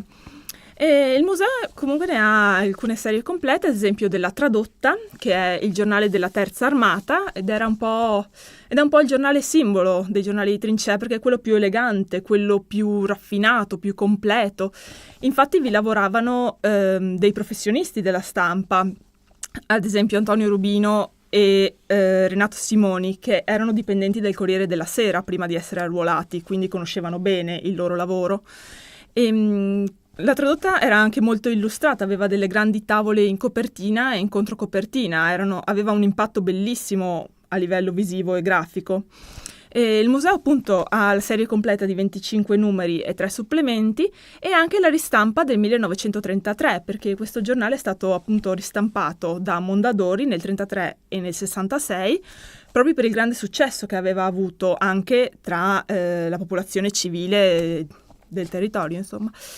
Poi il museo conserva anche copia dell'Astico, la serie completa dell'Astico, 39 numeri, che l'Astico era il giornale della Prima Armata sul territorio della provincia di Vicenza, ed era un giornale diciamo più semplice, graficamente molto più semplice, in bianco e nero innanzitutto, e più orientato ad essere utile ai soldati, a dare informazioni, suggerimenti, più che non a mostrare immagini, caricature, eccetera. C'erano anche quelle, ma erano secondarie.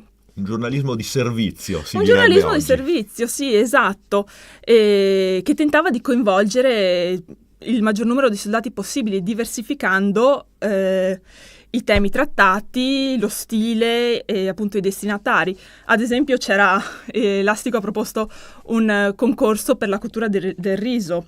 I cucinieri dei battaglioni erano invitati a inviare la loro ricetta, che veniva pubblicata poi settimanalmente, e alla fine del concorso veniva premiata la migliore, con premi concreti, poi effettivamente delle scorde di riso, appunto, di cose per cucinare, quindi era uno stimolo maggiore per i soldati, per una nicchia almeno di soldati in questo caso, a continuare a leggere Elastico, insomma a restare informati.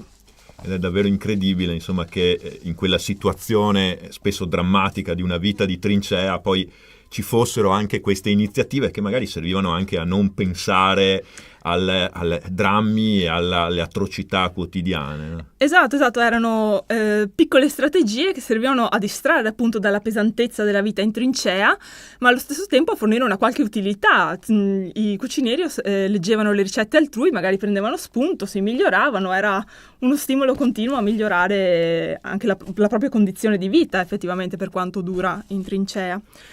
Questi giornali oggi sono visibili al museo? Oggi la maggior parte sono conservati nei depositi, alcuni, una minima parte in realtà, sono esposti, però stiamo provvedendo a digitalizzarli in modo da renderli fruibili. Ovviamente anche adesso sono a disposizione per chi volesse farne richiesta per essere consultati. Sono veramente mantenuti bene, di ottima qualità, nonostante il tempo passato, nonostante appunto l'oggetto in sé molto fragile, molto delicato.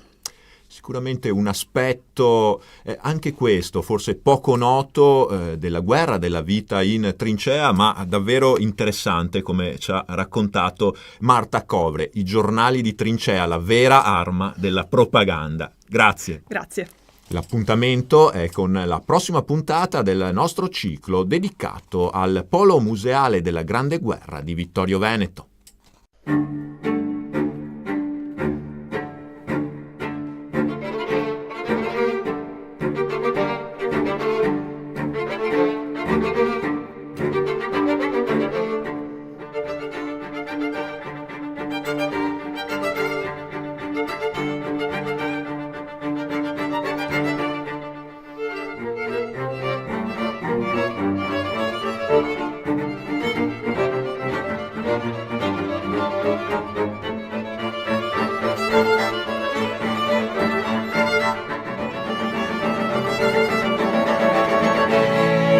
Grazie al vaccino l'Italia sta ripartendo. I vaccini contro il Covid-19 sono il risultato dell'impegno senza precedenti della comunità scientifica globale e hanno superato tutte le procedure di verifica della sicurezza. Dai fiducia alla comunità scientifica e fai il vaccino, anche la terza dose. Non siamo soli in questo universo. Con il vaccino vinciamo insieme, facciamolo per noi. Sono Giacomo e questa è una comunicazione della Presidenza del Consiglio dei Ministri, Dipartimento per l'Informazione e l'Editoria.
Thank you.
Fritz Kreisler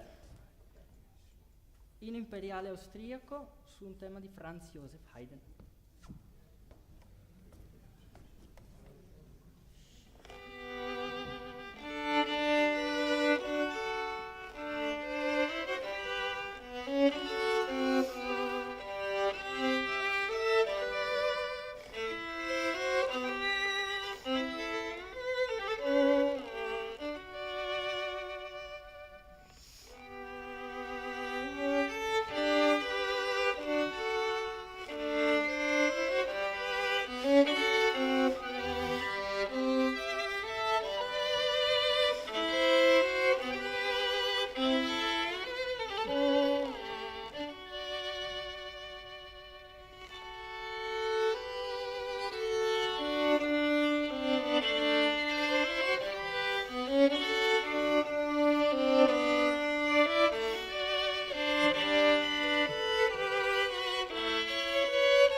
Grazie al vaccino l'Italia sta ripartendo. I vaccini contro il Covid-19 sono il risultato dell'impegno senza precedenti della comunità scientifica globale e hanno superato tutte le procedure di verifica della sicurezza. Dai fiducia alla comunità scientifica e fai il vaccino, anche la terza dose. Non siamo soli in questo universo. Con il vaccino vinciamo insieme, facciamolo per noi. Sono Giacomo e questa è una comunicazione della Presidenza del Consiglio dei Ministri, Dipartimento per l'Informazione e l'Editoria.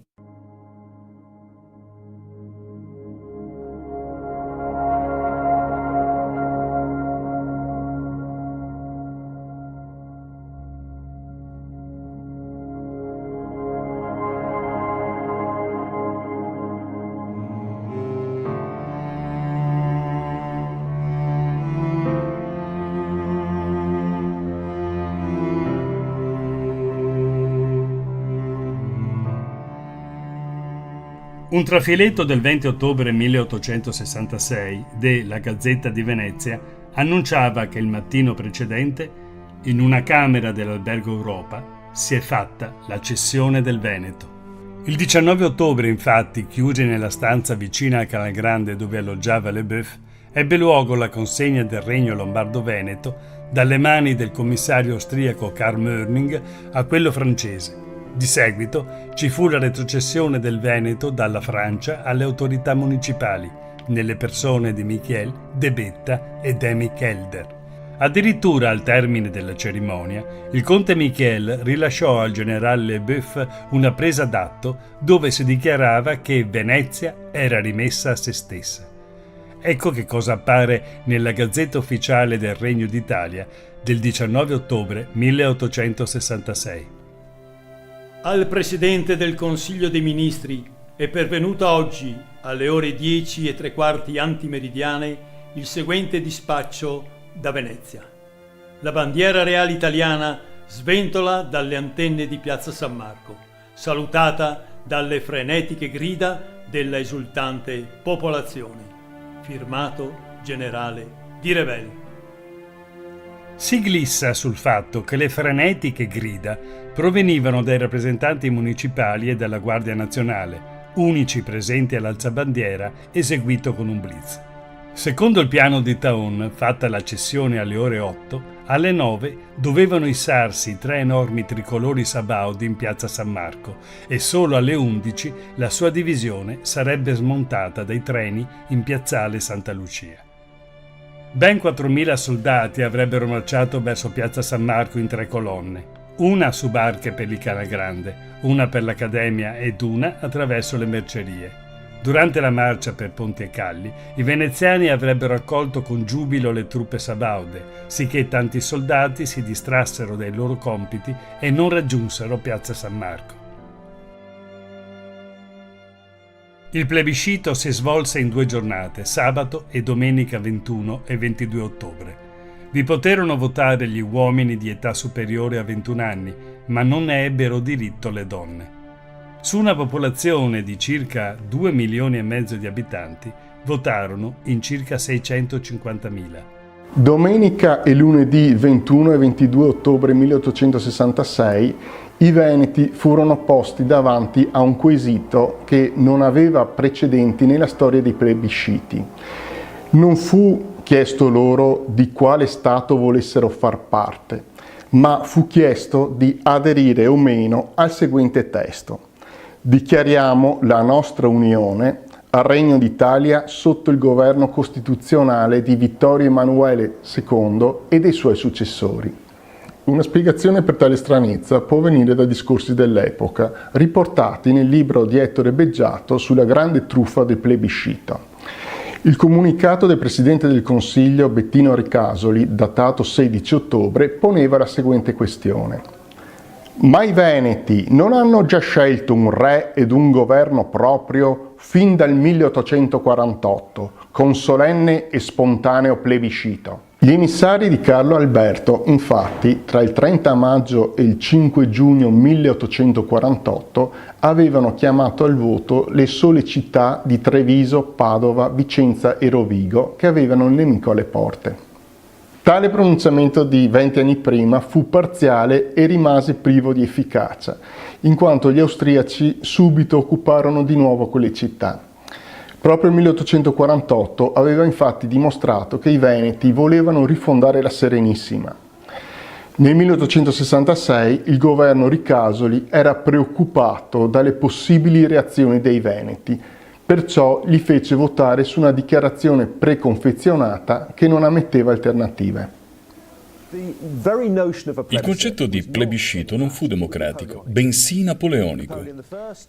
Sia Napoleone I che Napoleone III fecero uso del plebiscito per legittimare i rispettivi regimi e tutti i plebisciti avvenuti in Italia furono utilizzati per giustificare l'unificazione e la maggior parte di essi venivano eseguiti nelle maniere più corrotte. Il massiccio voto favorevole all'unificazione non si identifica in alcun modo con il sostegno popolare all'unità, bensì rappresenta un'estesa opera di intimidazione, giustificata dal fatto che alle persone non fu offerta nessun'altra possibilità. La martellante propaganda di Stato si incaricò di infamare chi votava contro.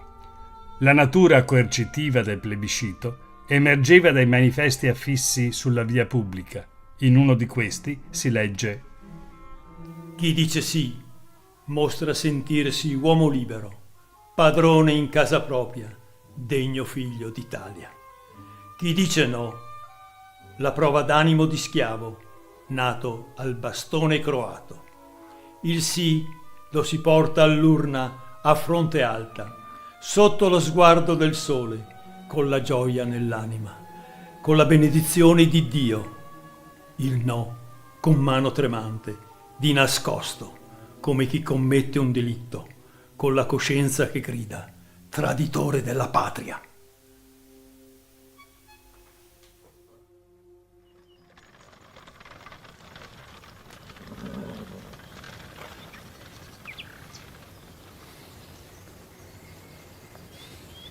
Insomma, cos'è questa storia? Non viene nessuno qua. Eccellenza, finché a non venire sono i contrari è meglio, no? La Gazzetta di Verona, il 17 ottobre 1866, annunciando il plebiscito, scrisse: Sì vuol dire essere italiano ed adempiere al voto dell'Italia. No vuol dire restare veneto e contraddire al voto dell'Italia.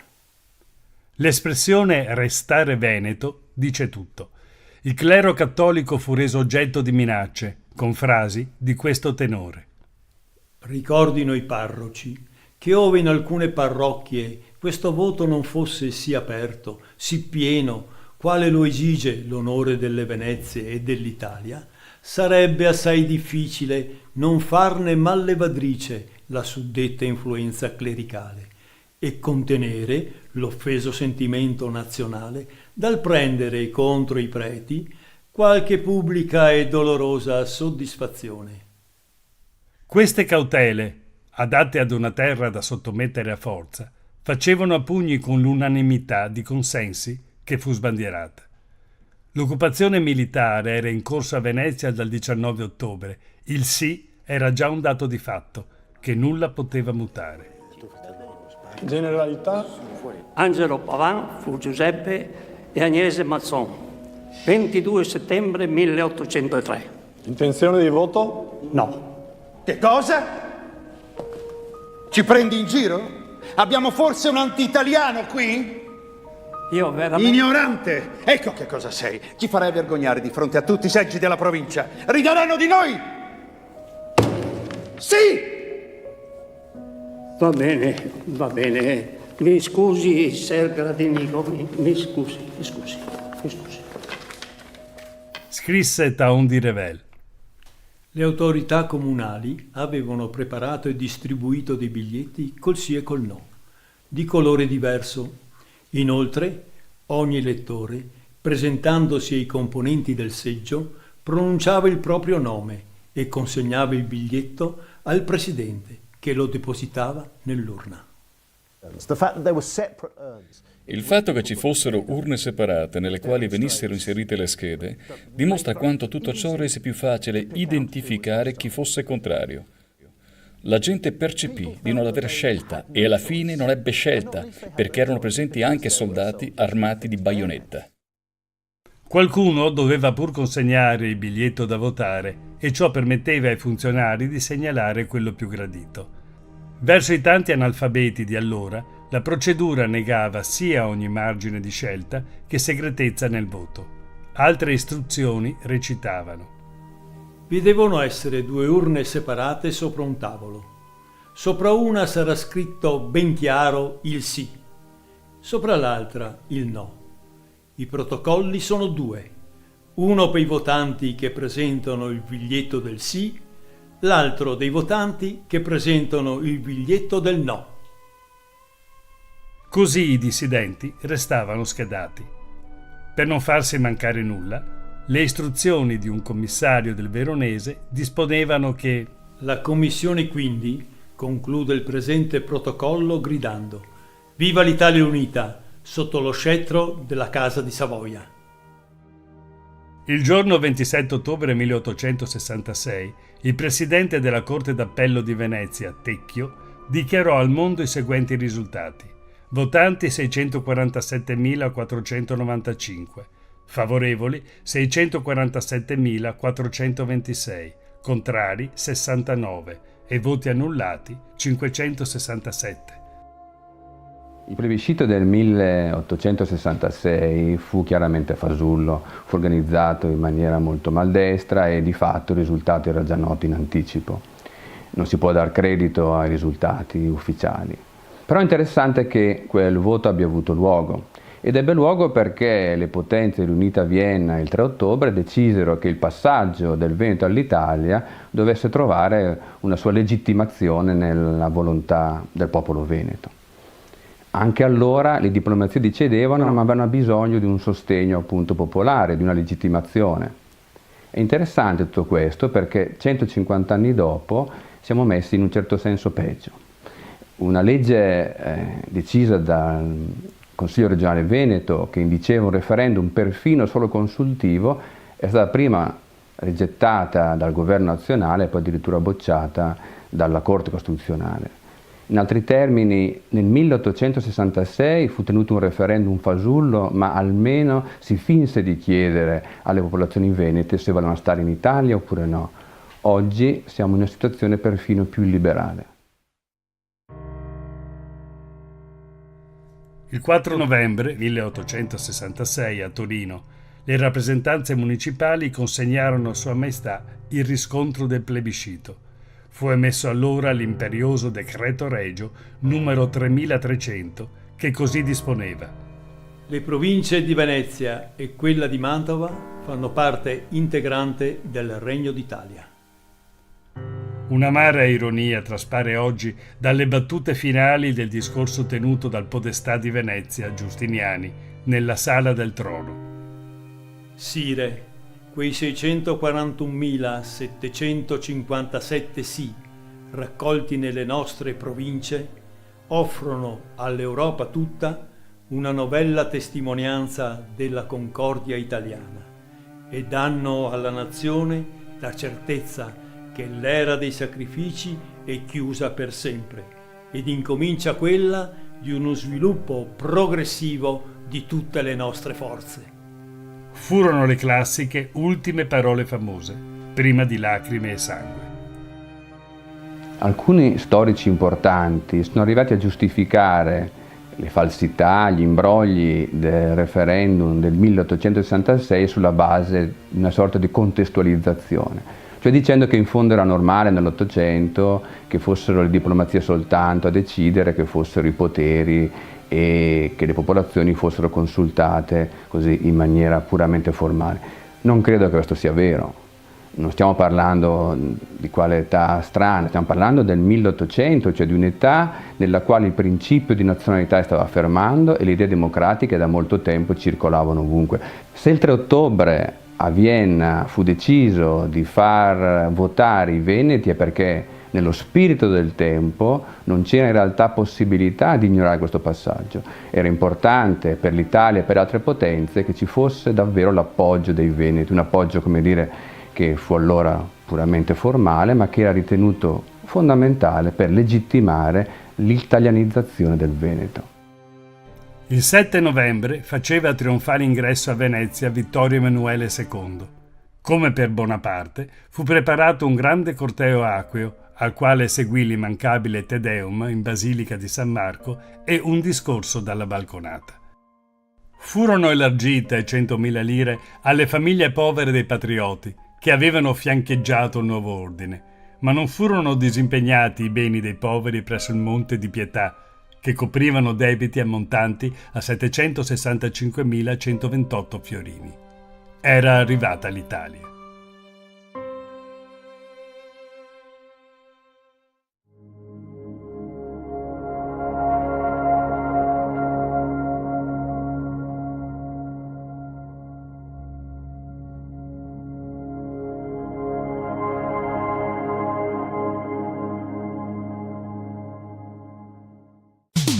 Veneto 1 con voi. Focus Attualità. Ben ritrovati a Veneto 1 con voi e ben ritrovato il nostro ospite, l'onorevole parlamentare di Forza Italia e membro della Commissione Finanze, Raffaele Barato. Buongiorno e ben ritrovato. Buongiorno a voi e grazie per l'invito. Allora, parliamo subito dell'attualità e parliamo di questi sindaci trevigiani, di questa protesta per i 24 milioni di euro del Fondo di Solidarietà, soldi che aspettavano ai nostri sindaci, ai nostri municipi fin dal 2015, c'è anche una sentenza del Consiglio di Stato. E parlando anche di soldi ai comuni, ci sono proteste dopo la legge di stabilità che dà ai comuni, ai piccoli comuni, un terzo dei fondi destinati per esempio alla Calabria. Lei ha chiesto una sospensione dell'attuazione e credo anche farà una interrogazione al Parlamento. Assolutamente sì, perché credo che noi come al solito non ci meritiamo questo, perché soprattutto il Veneto, la provincia di Treviso, che è sempre stata tra l'altro una provincia che ha sempre dato e sta dando tanto al paese, soprattutto alla nostra centralità di questo paese, credo che avrebbero avuto almeno un po' di dignità in più, dovuto dare un po' di dignità e non dare le briciole a questi comuni che sono sempre stati comuni che hanno investito in maniera seria, in maniera attenta per non sforare patti di stabilità, per non far debito verso lo Stato, e in questo momento quello che gli doveva essere dato non gli viene dato neanche un terzo. Senta, lei fa il parlamentare, prima è stato sindaco a Piederobba, ma è più difficile fare il sindaco ai giorni d'oggi o fare il parlamentare? Credo che se uno fa in maniera seria sia uno che l'altro, con un paese messo così sia difficile fare il sindaco, perché si fa fatica a dare risposta ai propri cittadini, e questo che lei bene ha detto è un esempio, e il parlamentare perché è difficile dare una risposta ai nostri amministratori nel territorio, perché credo che uno Stato serio, un governo che vuole governare per i propri territori, lo deve fare in maniera seria e in maniera concreta. Quando parliamo concreta e seria vuol dire dare a ogni territorio quel che gli aspetta, non si chiede nient'altro di più, e in questo momento viene tradito questo territorio. Senta, parliamo del Parlamento, un Parlamento in questi mesi di legislatura dove ci sono stati dibattiti accesi, anche tra virgolette un po' violenti, con anche delle risse, no? Un Parlamento particolarmente rissoso. Ci eravamo lasciati con la protesta dei gilet blu, gilet azzurri. Cosa rimane di quella protesta, di quello gilet che lei stesso ha indossato? Allora, noi andremo alla fine di questa settimana in tutte le piazze, non per protestare tanto per protestare e per far vedere che siamo contrari tanto per essere contrari. Allora, noi siamo stati sempre e siamo tuttora un partito che vuole collaborare, un partito propositivo, ma quando un governo fa tutto quello che non deve fare per il proprio paese, come sta facendo questo, allora noi davvero ci rivoltiamo, anche perché abbiamo fatto delle proposte concrete. Io tra l'altro, se mi è permesso lo dico, ho fatto una proposta semplice che andava verso le imprese.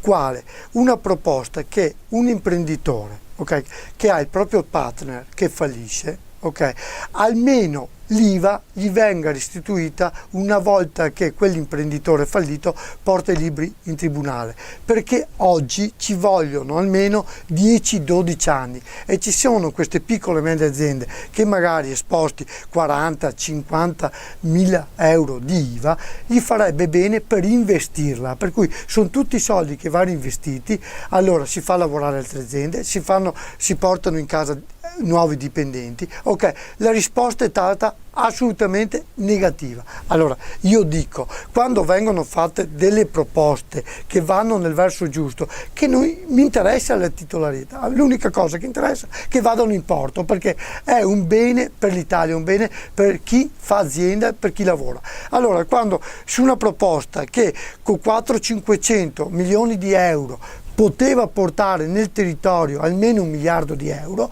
io credo, in territorio italiano, io credo che una proposta come questa venga detto no, credo che vuol dire che non si guarda proprio per chi vuole investire. Allora, se prima non guardiamo le imprese, chi vuole investire nel territorio, non possiamo essere e dire di parlare di sviluppo.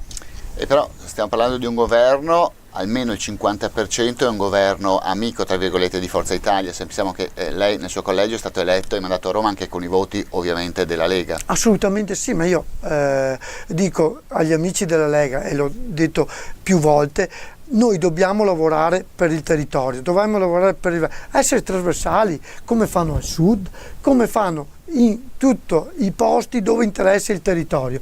Con queste leggi che sta facendo questo governo, reddito di cittadinanza, credo che non stiamo lavorando per un territorio come il nostro, perché il miglior reddito di cittadinanza, come io ho sempre detto, è creare posti di lavoro. Credo che quello sia il più bel reddito di cittadinanza, per cui cosa bisogna fare? Dare una mano alle nostre imprese che investino nel territorio e non far sì che le imprese scappino. Noi dobbiamo far sì che le imprese rimangano qui, che investano qui, e credo che quello è il più bel reddito di cittadinanza, perché creare redditi di cittadinanza per creare bei divani, credo che non facciamo sicuramente niente per questo paese. Il reddito di cittadinanza e quota 100, no? Questo decretone, c'è proprio tutto da buttare o qualcosa va salvato? No, ma io non dico mai che tutto da buttare, perché allora vuol dire non leggere neanche quello che viene scritto. Io capisco anche la quota 100, perché la Fornero andava rivista, perché va rivista, perché dagli esodati, che ci ricordiamo bene la storia, che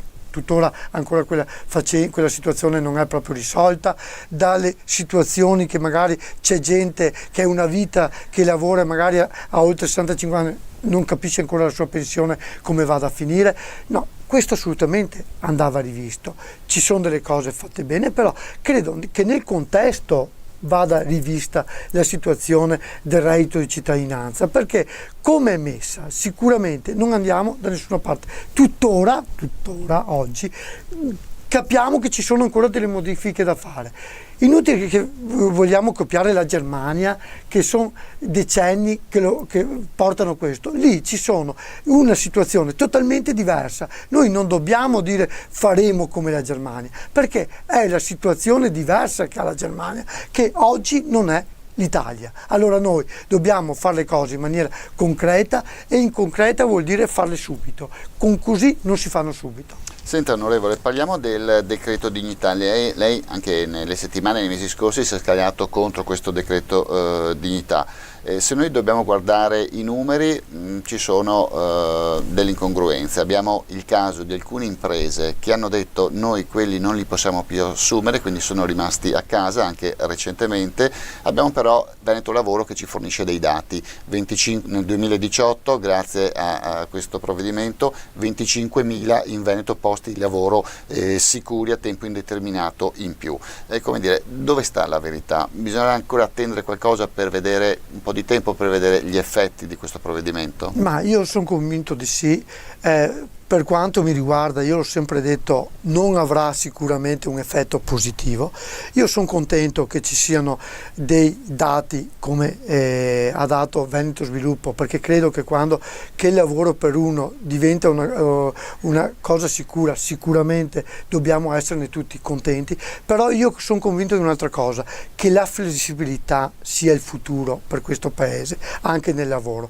Intanto che ognuno possa scegliere il posto di il posto di lavoro, che un'azienda abbia la flessibilità per assumere qualcuno, perché altrimenti non assume, perché il titolare di un'azienda assume un dipendente quando è sicuro di averla commessa. Se ha una commessa di un anno, una commessa di 6 mesi, può assumere per un anno, può assumere per 6 mesi. Allora, se ha la flessibilità, sicuramente assume 4 dipendenti, 7 dipendenti, se servono per 6 mesi o un anno. Se non ha la flessibilità, probabilmente non assume nessuno e farà far turni a chi ce l'ha. Allora, credo che la verità sia questa, che noi dobbiamo copiare dagli altri paesi che hanno flessibilità sul lavoro, ma la flessibilità sul lavoro va bene sia per l'impresa che chi ci lavora all'interno di quell'impresa, perché creiamo dignità con questo, non dignità obbligando di assumere in maniera fissa una persona, perché probabilmente quel tipo di lavoro là probabilmente non lo avrà mai.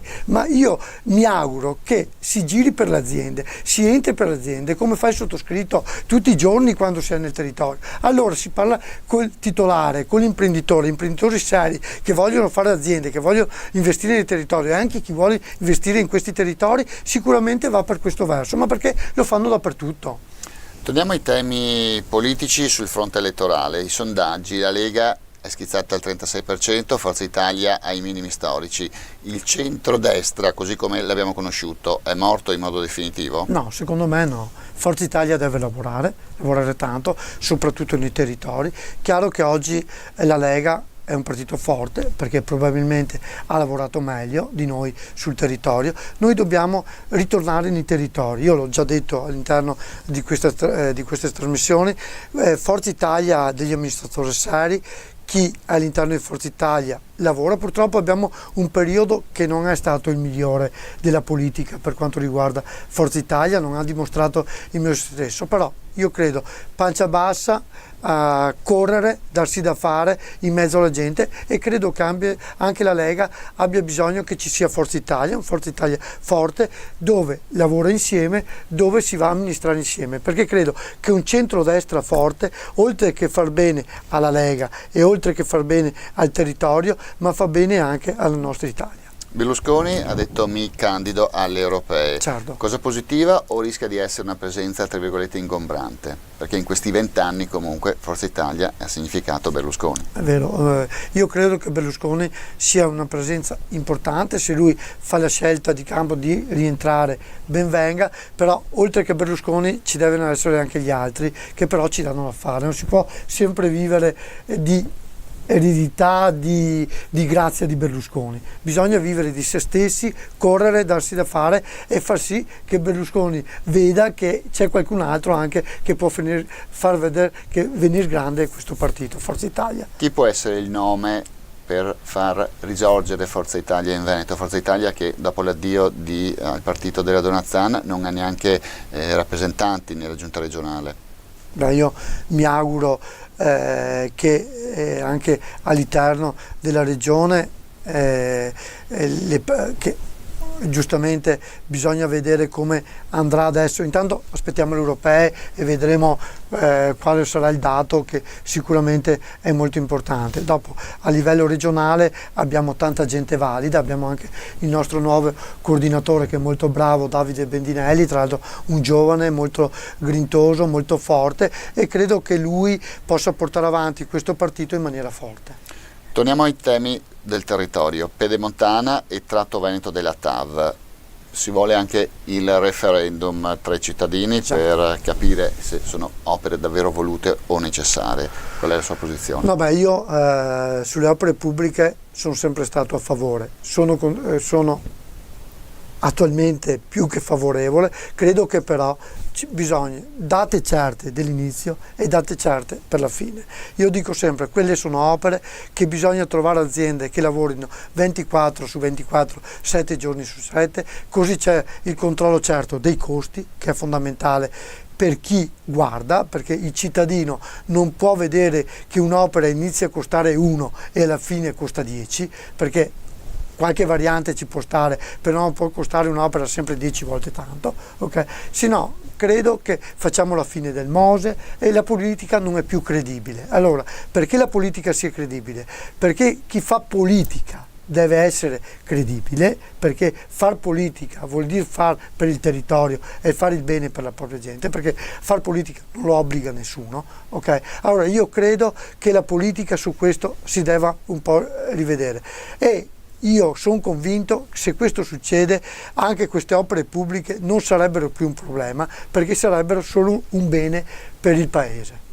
Ultima domanda, sempre restando nella Marca Trevigiana in tema di viabilità. Ponte di Vidor, dopo i fatti di Genova, dopo gli allarmi, l'ondata anche emozionale, paginate di giornali, si parlava di Ponte di Vidor, lei ha scritto anche al Ministro, ha fatto delle interrogazioni. Certo. Qual è la situazione adesso del Ponte di Vidor? Allora, sulle opere pubbliche sappiamo benissimo, quando succede il danno poi tutti si muovono, tutti quanti. Il Ponte di Vidor è un esempio. Allora subito, anche a livello romano, sembrava che qualcosa si muovesse, poi è andato un po' tutto a tacere. Posso dire però che ci sono degli amministratori di questo territorio, dei sindaci di Vidor, Pederobba, Valdobbiadene, che si muovono continuamente. Il sottoscritto, anche i parlamentari veneti, hanno garantito l'appoggio per quanto riguarda l'opera, anche perché quell'opera è l'opera più importante per quanto riguarda il nord della Marca, per unire est-ovest di quel territorio. Un est-ovest di quel territorio che ha mandato e sta mandando avanti un'economia importante anche in momenti di crisi, che è quell'agricoltura, quell'industria che è intorno a quel territorio, per cui ha tenuto in piedi anche il Veneto. Credo che vada rispettato sia la gente che vive in quel territorio che quel territorio stesso, per quanto dà, per quanto ha dato e per quanto sta dando. Per cui io mi auguro che quell'opera vada fatta, perché ce n'è davvero bisogno. Non è un costo chissà cosa, perché con 60-70 milioni di euro andrebbe fatto e si cambierebbe davvero il territorio, anche perché se la Pedemontana, come accennavamo prima, speriamo che finisca velocemente, credo che quell'arteria là sia davvero importante. E Veneto 1 con voi termina qui. Io ringrazio per essere stato qui con noi l'onorevole di Forza Italia Raffaele Baratto. Grazie. Grazie ancora a voi e a tutti i vostri radioascoltatori. Grazie. E grazie a voi per l'ascolto, restate sintonizzati sui nostri canali. Arrivederci. Veneto 1 con voi. Focus Attualità. Grazie al vaccino l'Italia sta ripartendo. I vaccini contro il Covid-19 sono il risultato dell'impegno senza precedenti della comunità scientifica globale e hanno superato tutte le procedure di verifica della sicurezza. Dai fiducia alla comunità scientifica e fai il vaccino, anche la terza dose. Non siamo soli in questo universo. Con il vaccino vinciamo insieme, facciamolo per noi. Sono Giacomo e questa è una comunicazione della Presidenza del Consiglio dei Ministri, Dipartimento per l'Informazione e l'Editoria.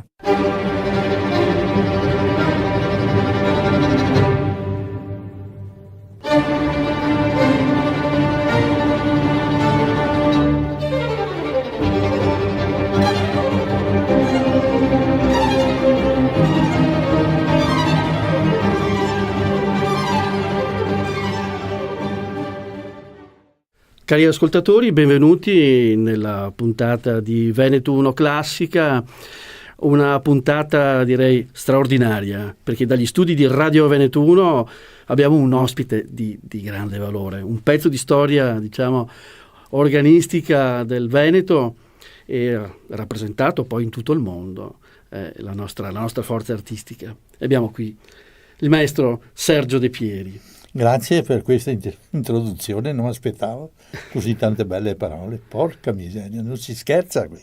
Ma qui non si scherza, ma con un ospite come te... Grazie comunque, grazie. Sono anch'io contento di essere qui con voi. Beh, siamo noi intanto a ringraziarti di essere venuto qui.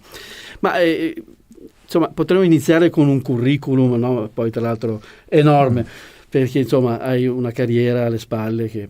Però i nostri ascoltatori sono curiosi di sapere quando hai iniziato, chi ti ha dato il là iniziale? I tuoi genitori oppure un caso fortuito? È un caso fortuito, io penso proprio a quello che mi hai detto tu. Stavo andando all'asilo, mi mandavano a scuola, dico all'asilo a piedi, avevo un paio di chilometri dalla mia casa e c'era una casa che sentivo passando un giorno, due, sentivo un suono bellissimo che veniva fuori da un piccolo balconcino lì, in mezzo agli alberi. Mi fermai e non so, ma senti che bellezza, dico, ma cosa sta roba? E me lo si messo in testa. Poi passa il tempo, passa ancora 1 anno, 2. Ero sui 5 anni adesso all'asilo e non ho sentito lo stesso suono. Vicino all'asilo c'era una villa e si sentiva una villa storica, veneta, bellissima, con anche un bel fiume vicino che passava, che andava un affluente del Sile, e ho sentito ancora questi suoni. E poi mi dicevano che c'era una ragazza che studiava il pianoforte e quello sarebbe stato il pianoforte per me. Era il pianoforte che ancora non riuscivo a immaginare lo strumento. Da lì sono partito con la musica. Bellissimo questo inizio, questa poi fantasia che ci poi fa. Siccome dopo io ero anche il chierichetto nella chiesa, avevo anche una voce abbastanza bella di soprano e cantavo con il coretto della chiesa mia, no? E lì ho avuto un altro colpo. Il primo vespero di pomeriggio, di domenica pomeriggio, ho sentito l'organo. Vedevo queste canne, questo organone, ma non avevo mai sentito, e di colpo ho sentito l'organo.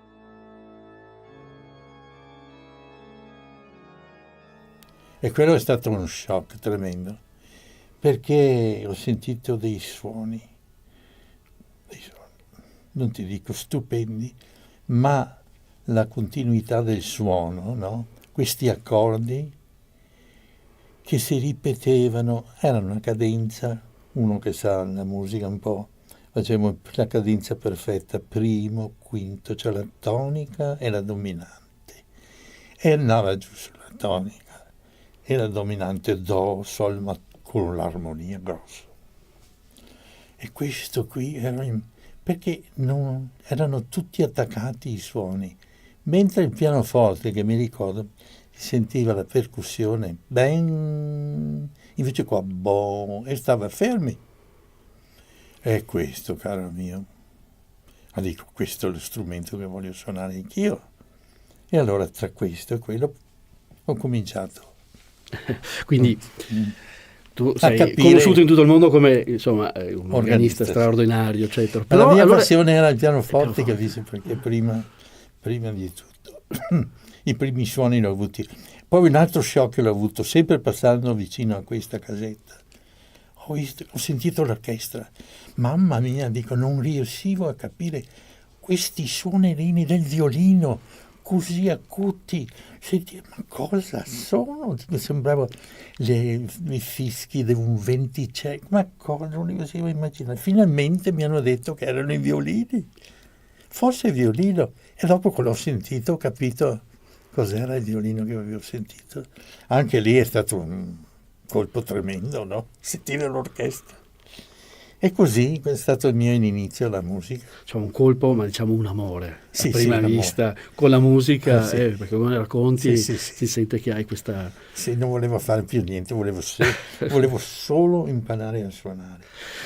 Poi ho avuto un colpo di fortuna che era nel 44, dopo, e ho avuto un colpo che aveva uno zio prete che abbandonò la sua chiesa per andare gesuita a Roma, era su una piccola Santa Maria di Sala, provincia di Padova, ma la diocesi di Treviso, e aveva un bel pianoforte in canonica, nuovo l'aveva preso, così per la bellezza del pianoforte. E andò gesuita, mio papà ha dovuto portarsi a casa il pianoforte, ma non sapevamo dove metterlo perché la casa non era abbastanza grande, l'abbiamo portato da un altro zio, proprio nel mio paesetto. Abbiamo portato questo pianoforte, però quando ho visto il pianoforte dico, quello è proprio un miracolo. Ma io so che sopra ha chiamato mio zio, vai a fare gesuita, il pianoforte è venuto a casa mia e adesso lo faccio, allora dico. E allora ho detto adesso suono il pianoforte. E quindi i miei non sapevano niente di piano, no? Avevamo una piccola campagna bellissima, praticamente eravamo contadini, mio papà era un contadino, no? Vero, un contadino, d'altra parte anche Giuseppe Verdi, venuto fuori da una famiglia di contadini. E quando ho sentito che volevo suonare il pianoforte, mi dico, ma è matto questo qui. Nessuno ha mai studiato il pianoforte in campagna. E io dico, non vado più a scuola se non voglio imparare. Fortunatamente c'era una maestra sfolata da Treviso, che era una pianista di un'altra casa di contadini. Erano 2 sorelle, una violinista e una pianista. E ne avevano detto a mio padre che c'era un insegnante proprio nel mio paese, del Conservatorio di Venezia, che poteva insegnarmi. E così ho preso le prime lezioni di pianoforte. Dai tuoi racconti sembra proprio che i tuoi genitori ti hanno dato quell'input che è la forza della natura unita a questa fantasia musicale, e quindi hai unito queste cose. Sei nato a Treviso, sei trevigiano, anzi esattamente forse di Dosson, no? A Casier. Qui sono i luoghi di questi bei racconti. Che adesso io abito a Dosson, ma Casier era il mio posto, sì. Ma loro l'hanno presa per gioco, pensavano. Io invece avevo preso sul serio, no? Quando è stato il momento di decidere cosa dovevo fare, se dovevo fare scuola. Io dico io voglio suonare il pianoforte. No. Come fai a vivere? Le solite storie, no? Non si vive col pianoforte, la musica non si vive.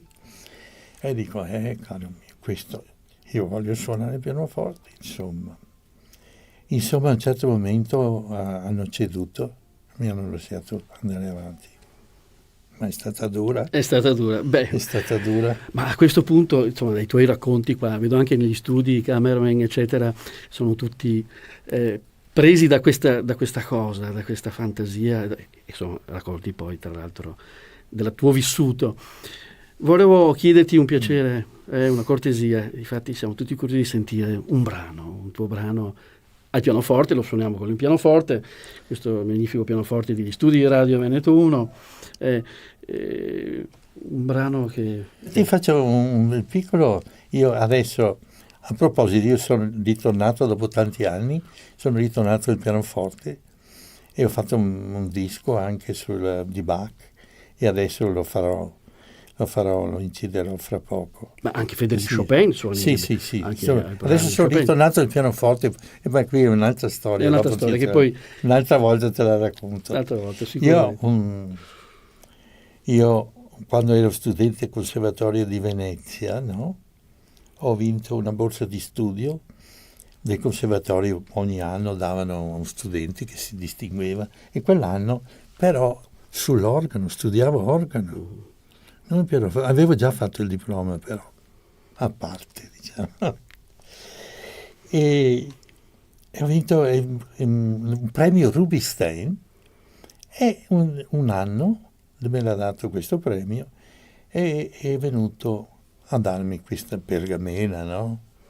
Era un inverno freddo, mi ricordo nel salone del conservatorio, questo uomo con i capelli bianchi mi sembrava ti moriva, talmente maestoso, no?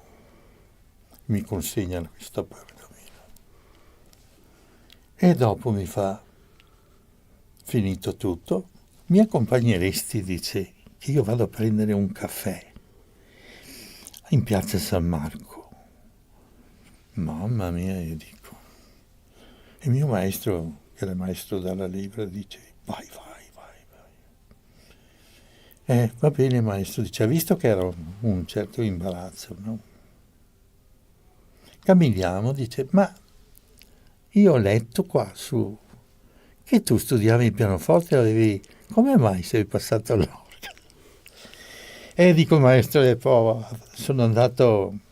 ho fatto il militare, avevo 19 anni, e ho perso un anno, e fa un anno. Io dico, ho perso la tecnica, adesso come faccio io a diventare pianista? Ho perso un anno in cui ma io ero no. Dice, stai, Ruby Stevi ma stai scherzando? Dice, un amico mio, dice, ha cominciato a suonare il pianoforte a 38 anni, adesso ne ha 45, famoso pianista, e tu a quell'età lì hai perso la tecnica. Ma peccato, però, dice, tu ce l'hai dentro il pianoforte. Dice, un giorno, magari quando avrai 80 anni, ritornerai al pianoforte. Ma non è stato vero, che adesso io ho 83 anni. Ho 83 anni. Ho cominciato il pianoforte. Non è mai troppo tardi. Bene, allora, Sergio De Pieri ci fa ascoltare il preludio dal clavicembalo ben temperato, il numero 1, in Do maggiore. In Do maggiore? Sì. Buon ascolto.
E abbiamo ascoltato di Johann Sebastian Bach il preludio numero 1 in Do maggiore dal clavicembalo ben temperato, eseguito dal maestro Sergio De Pieri, che abbiamo qui fisicamente nei nostri studi di Radio Veneto 1.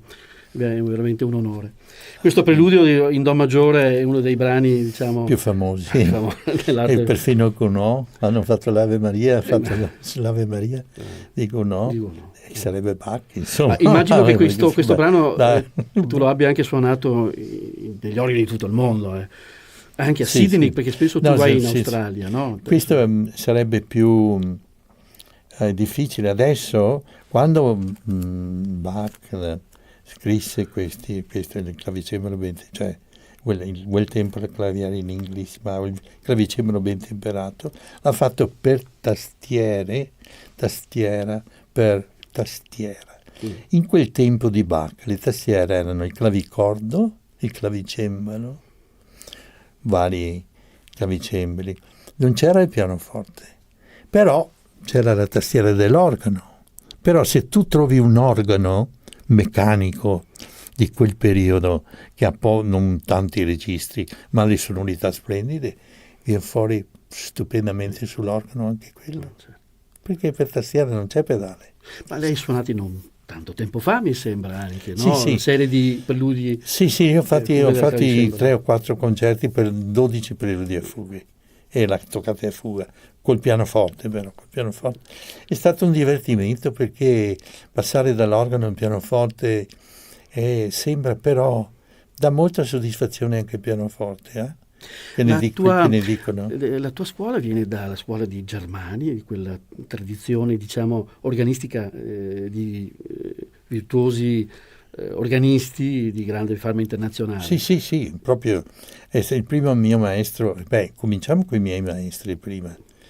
Io ho avuto qui a Treviso, io mi sono diplomato con un maestro, guarda, che era una meraviglia, era un uomo stupendo. Mi sono diplomato col maestro Luigi Pavan, privatamente. Prima di entrare in conservatorio. Sì.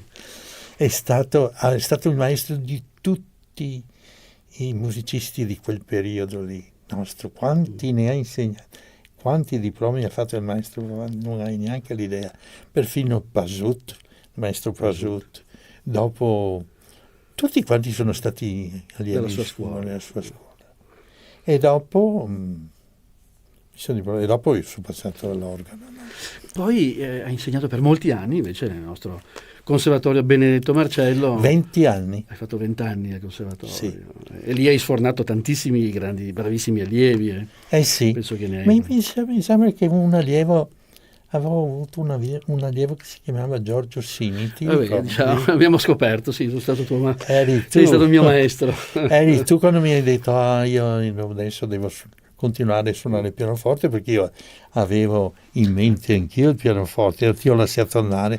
Eri nella mia scuola d'organo. Era un po' discolo però. Ma tu eri pianista proprio, non volevi sapere delle canne dell'organo. L'amore per Chopin me l'hai dato tu.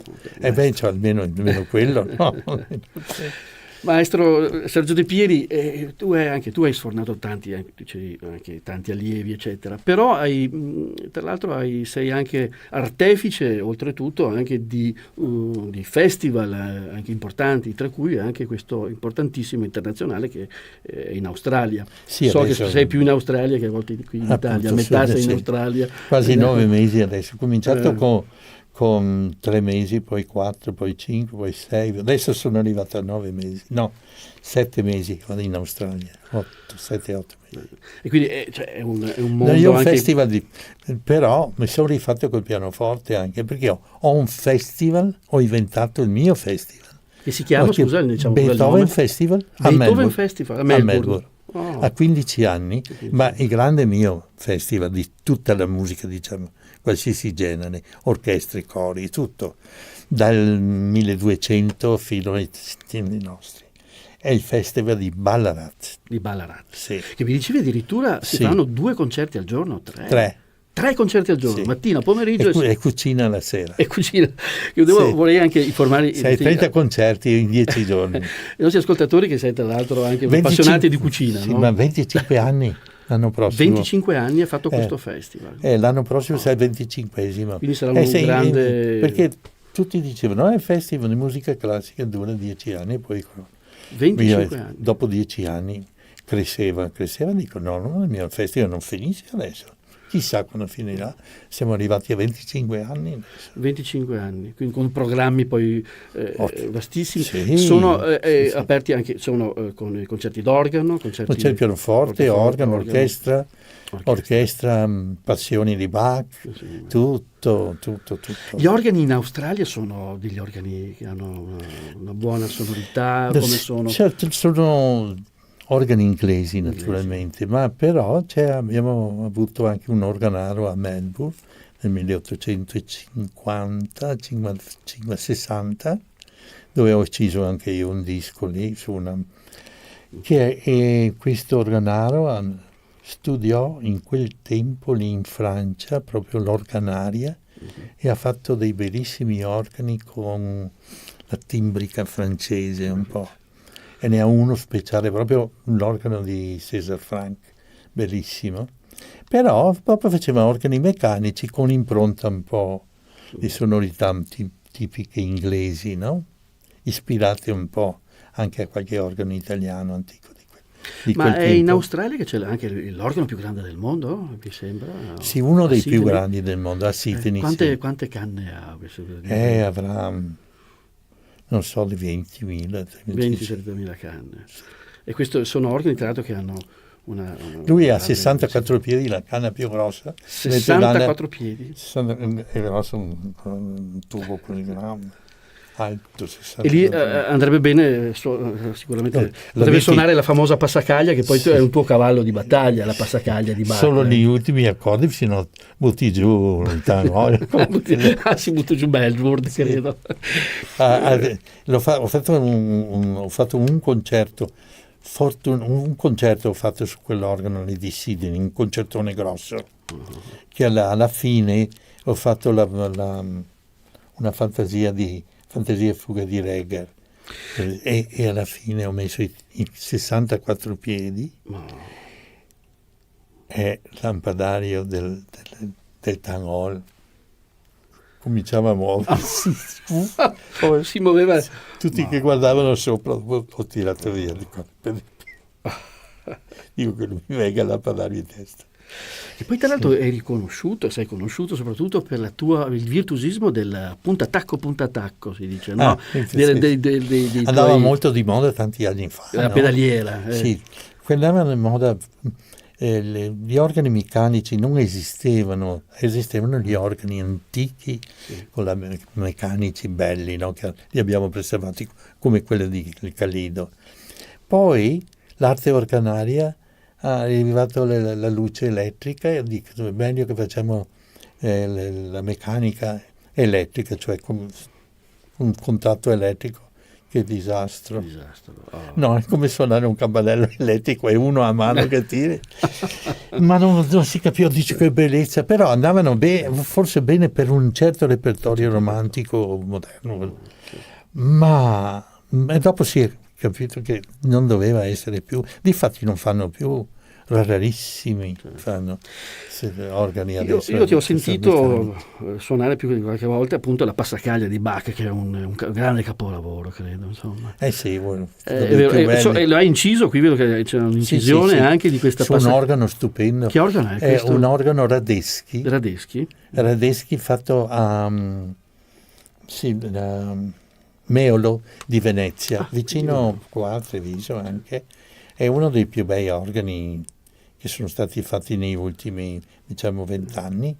La passacaglia che tra l'altro è un io ho voluto un organo giusto, no? Proprio per suonare Bach, cioè, perché sennò Bach ci vuole i registri, sonorità belle, classiche, no? E poi ci vuole il pedale, il pedale indipendente, con i suoi tromboni, cioè tutto a posto. Mi dicevi anche che comunque il tuo cavallo di battaglia, ma insomma fra i brani di Johann Sebastian Bach più rappresentativi e quelli che ti piacciono di più, proprio la passacaglia come capolavoro della storia. Sì, ma anche la toccata e fuga in fa maggiore. E la toccata e fuga in fa maggiore, anche quella è di un colosso. Anche qual è il brano che preferisci?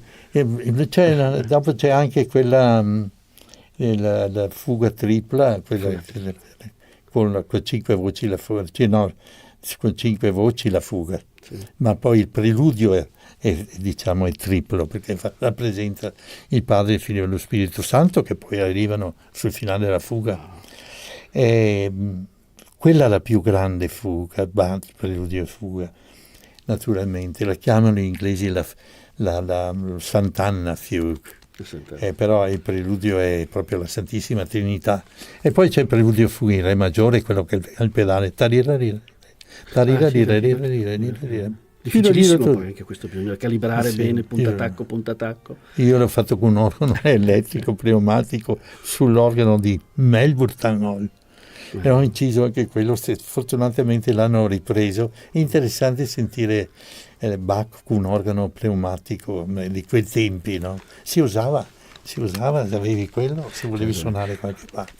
Tra l'altro, mentre stai parlando, dalla regia abbiamo mandato dei piccoli immagini, delle tue foto, alcune delle tue esperienze, ma migliaia e migliaia di concerti che hai fatto poi in tutto il mondo, perché forse è una domanda così un po' particolare.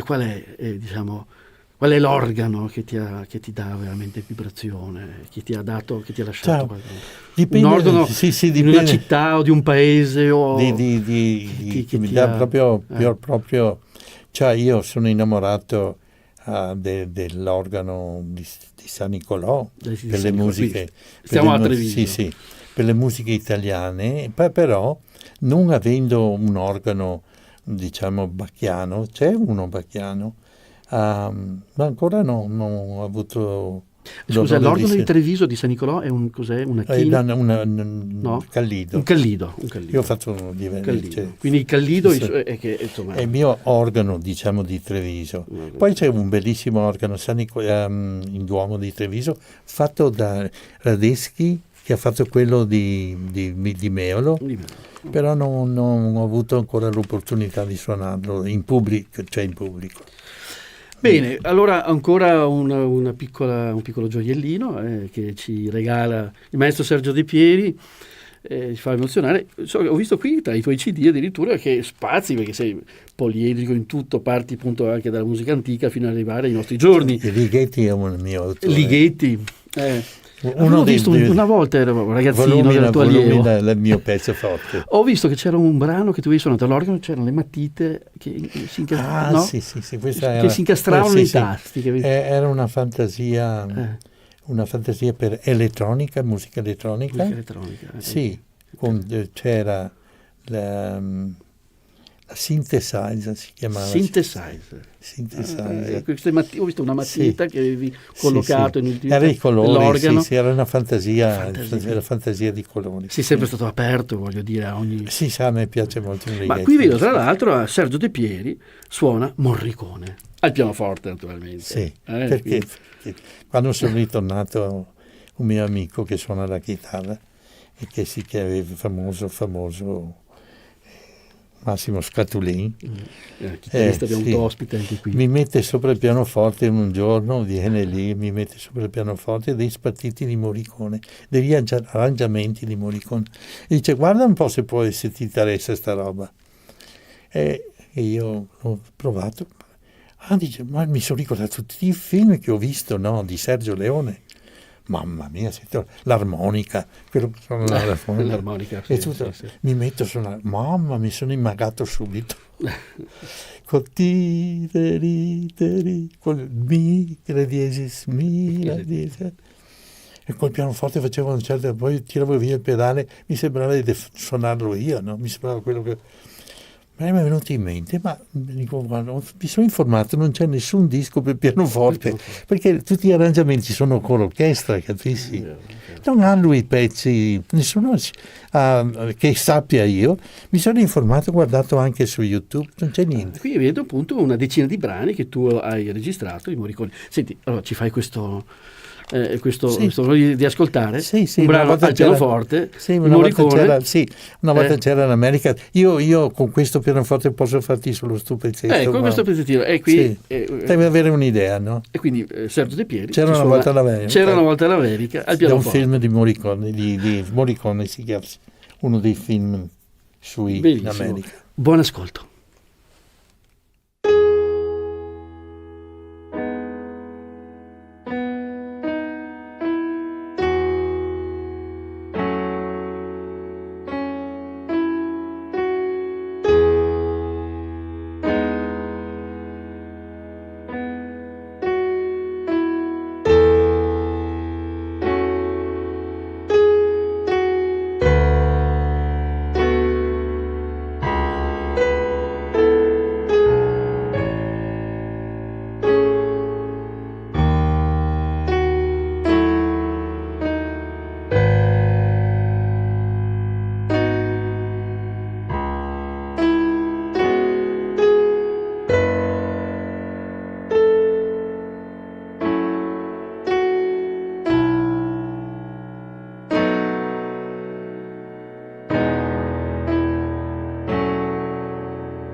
E abbiamo ascoltato di Morricone Una volta c'era l'America, interpretato dal maestro Sergio De Pieri, al pianoforte, non all'organo naturalmente, che è stato il suo primo amore, Chopin e il pianoforte, non possiamo dire così, vero? Sì. È vero, è vero. Ma ecco, ma nella tua lunga carriera hai avuto anche un'efficienza veramente di grande pregio, che ci ha fatto, insomma, Sì, fare, è vero. È vero, nel 2005. Nel 2005. Sì. È proprio la regina. Però ci puoi raccontare questo? Sì, è un racconto anche sì, interessante, no. mi sembra. Si chiama, allora, in quel tempo era questa onorificenza, no? Non aveva un nome, era Sir in England, nell'Inghilterra. Eri in Inghilterra in quel periodo, no? In Inghilterra, perché questa deriva, questa onorificenza dall'Australia, ma l'Australia, la nostra, è la regina d'Inghilterra. Capisci? Noi eravamo... La regina d'Inghilterra dava questa onorificenza, e in Australia un suddito dell'Inghilterra, era Sir.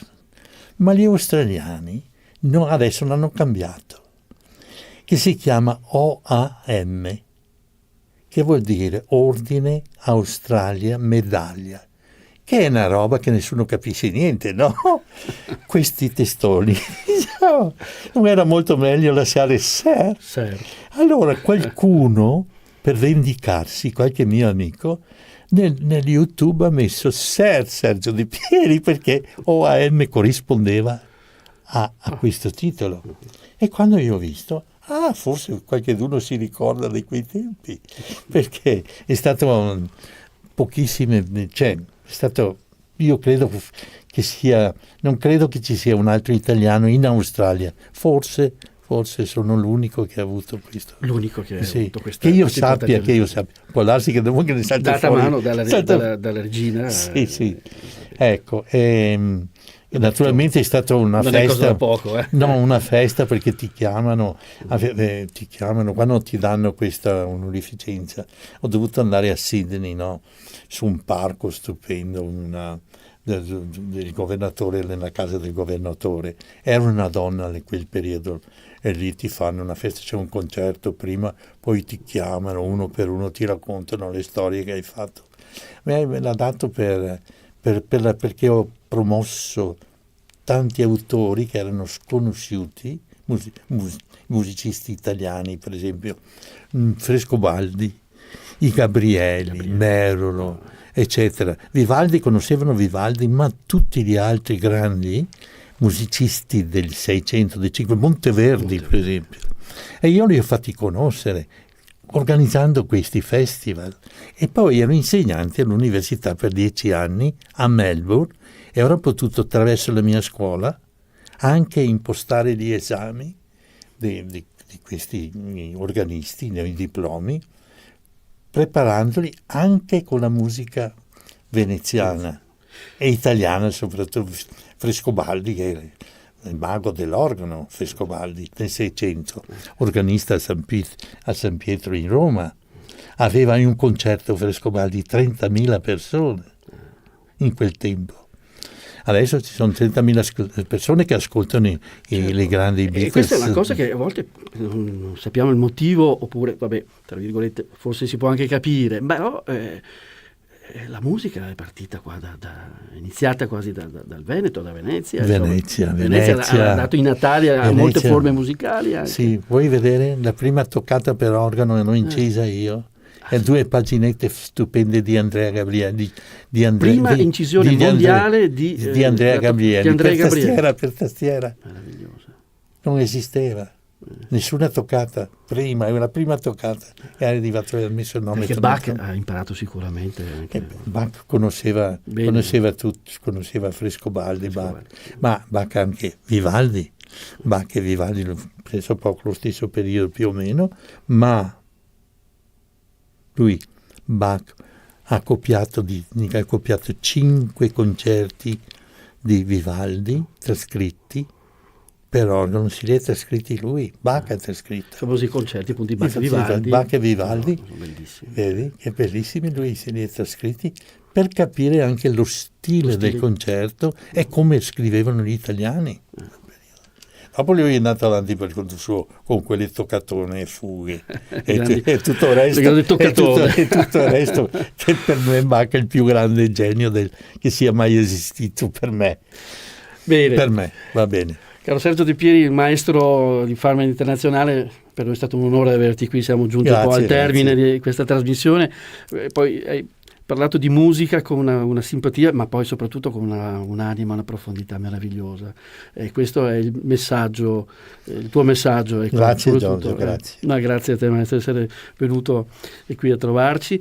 Naturalmente so che avrai un appuntamento importante in Australia, che tornerai in Australia per i 25 anni, mi sembra, del tuo festival. Sì, e quindi faremo l'apertura con San Matteo's Passion di Bach.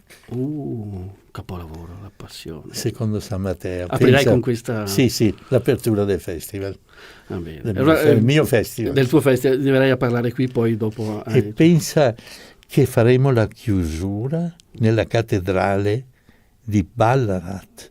Pianoforte e orchestra, la chiusura col secondo concerto di Beethoven per piano e orchestra. Pianista? Chi si chiama? Anthony Hallyday, che è un australiano. Sì. Orchestra? E l'orchestra è l'orchestra di Melbourne. E l'apertura del concerto col nostro amico Paolo Tagliamento. Paolo Tagliamento. Col concerto che ha fatto a Vittorio Veneto. No. Concerto di Bruch, il numero uno, per violino e orchestra. Per violino. Che sono tutti i solisti di Radio Veneto 1. L'apertura del festival con lui. Fantastico. E la chiusura con Beethoven. Caro maestro Sergio, ci hai dato veramente delle grandi emozioni. Grazie. Ti ringraziamo ancora tantissimo. Naturalmente saluto tutti gli ascoltatori dagli studi di Radio Veneto 1, ancora un caro saluto e naturalmente spero di averti ancora grazie ancora Giorgio, grazie. Il grande maestro Sergio De Pieri, un pezzo di storia dell'organo e ci ha portato in tutto il mondo grandi soddisfazioni. Grazie ancora a te.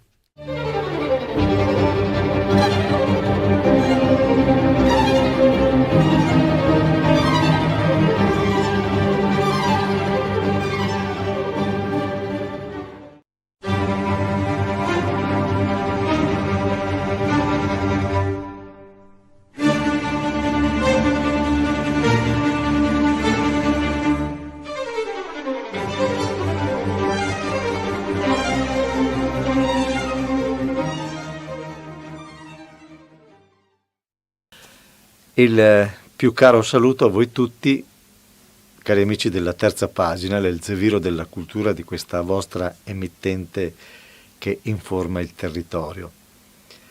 Volutamente non voglio entrare nel merito della situazione spegnimento delle frequenze delle emittenti locali, fase appena iniziata, delicata, lasciamo ogni valutazione al pubblico, a voi. In questa edizione della nostra e vostra Terza Pagina, una nuova produzione ad opera di grandi professionisti. Carlo Lazzari, violino, e Paola Carraro, viola, Anna Maria Pellegrino al violino e Carlo Teodoro al violoncello. Ho volutamente rotto i canoni, se così si può dire, presentandoli a coppia, perché anche nella vita sono due affiatatissime coppie di marito e moglie e hanno dato vita ad Ex Novo, una formazione che ci ha fatto davvero trascorrere un'oretta insieme e sognare. Data la situazione di terrore pandemico, tutto è stato un vero successo e sentire gli applausi dal vivo di che portata. Ritengo doveroso dare spazio ad un saluto al sindaco della città di Villorba, Francesco Soligo, e alla sua assessore alla cultura, Eleonora Rosso, coraggiosi e sensibili per averci permesso comunque di realizzare queste ultime 3 produzioni, 2 in assenza di pubblico e una in presenza. Averne di amministrazioni di questo rango. La parola al signor sindaco Francesco Soligo. Allora, grazie e ben ritrovati a tutti, felice di vedervi in presenza dopo 2 anni di restrizioni, quindi questa serata vuole essere una serata di distensiva, di relax, ascoltando un'ottima musica. Io ringrazio Radio Veneto 1, ringrazio Roberto Izzo, ringrazio l'assessore per la continuità che il Comune di Villorba sta dando a questi concerti, che sono iniziati con il mio predecessore Marco Serena. Quindi un ringraziamento va anche alla squadra d'emergenza, sempre pronti quando l'amministrazione chiede loro aiuto, e all'ufficio cultura qui rappresentata dalla dottoressa Marina. Ringrazio anche la presenza del Presidente del Consiglio, Riccardo Gagno. È la volta di Eleonora Rosso, assessore alla cultura del comune della città di Villorba. Alle parole del sindaco, per esprimere la gioia di trovarsi qui, anche se siamo in pochi e speravo che fossimo di più come al solito, però questo è il segnale che comunque stiamo ancora soffrendo di quello che è successo negli anni precedenti. Però come diceva quel signore lì, Paolo Trevisi, bisogna andare avanti e vanno al gioco, giusto? Quindi noi abbiamo sempre continuato, come diceva il sindaco, anche se non potevamo essere in presenza, vi abbiamo raggiunto online o con tutti i mezzi che adesso permettono di raggiungerci. Io ringrazio Roberto Izzo e Radio Veneto 1 perché questa credo che sia la 7ª edizione, se non sbaglio, di concerti d'inverno, quindi una collaborazione che è nata tanto tempo fa e che ha portato tanti musicisti su questo palco. Infatti penso che la serata sarà molto piacevole perché la qualità è davvero alta, quindi ringrazio Roberto Izzo. La cultura va avanti e la cultura ci salverà, perché grazie alla cultura, in questo caso alla musica o alla conoscenza, altre discipline, possiamo crescere come persone e soprattutto possiamo essere liberi. Buona serata e vi ricordo gli appuntamenti prossimi, visto che sono appassionati di musica. Il 24 marzo qui in auditorio ci sarà, 25 marzo in auditorio per la Zerbarina, ci sarà un concerto pianoforte del maestro Giorgio Sini che presenterà il suo Angels on my piano. E poi ogni ultimo giovedì del mese, che abbiamo iniziato qui qualche giorno fa, in biblioteca, al luogo Musica da Svogliare. Sono degli appuntamenti musicali molto carini, non serve che guardate neanche le locandine perché ogni ultimo giovedì del mese fino a dicembre. Quindi viva la musica e viva Villorba! Ed eccoci ora ad un programma che definire affabulante è poco.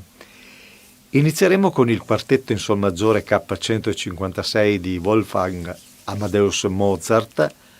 Appartiene ad un gruppo di 6 quartetti, detti i milanesi, perché scritti da Mozart a 16 anni durante il suo terzo viaggio in Italia, pensati per essere eseguiti nelle accademie date in onore del giovane compositore dalla nobiltà milanese.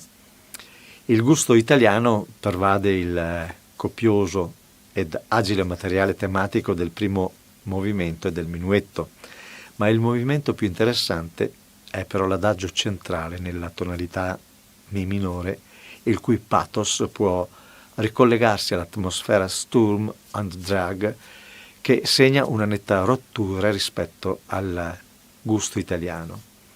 Questo contrasto torna anche nel baldanzoso minuetto finale, che presenta un trio dal carattere misterioso. Come secondo brano, Luigi Boccherini, celebre violoncellista nato a Lucca nel 1743, fondò il primo quartetto d'archi stabile che si conosca al mondo, di cui si abbia notizia. Il suo quartetto in Mi bemolle maggiore opera 6 numero 3 del 1766 è dedicato a Don Luigi Infante di Spagna. Comincia con un largo in cui la melodia sembra germinare da una profondità abissale, segue un elegante minuetto e come conclusione porta un allegro molto molto brillante. E per concludere Ludwig van Beethoven, che ha composto i 6 quartetti dell'opera 18 tra il 1798 e il 1800, quando trentenne, è già compositore affermato. Di questi 6 quartetti, il numero 4 in Do minore è l'unico in tonalità minore, come lo era la sonata per pianoforte opera 13, la Patetica, e poi lo saranno il terzo concerto per pianoforte e la quinta sinfonia. Nel primo movimento 2 temi musicali si rincorrono tra loro, non in senso dialettico, ma con effetto distensivo e quasi consolatorio. Ebbene, spazio alla musica. Buon ascolto.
Si conclude così anche questa terza pagina.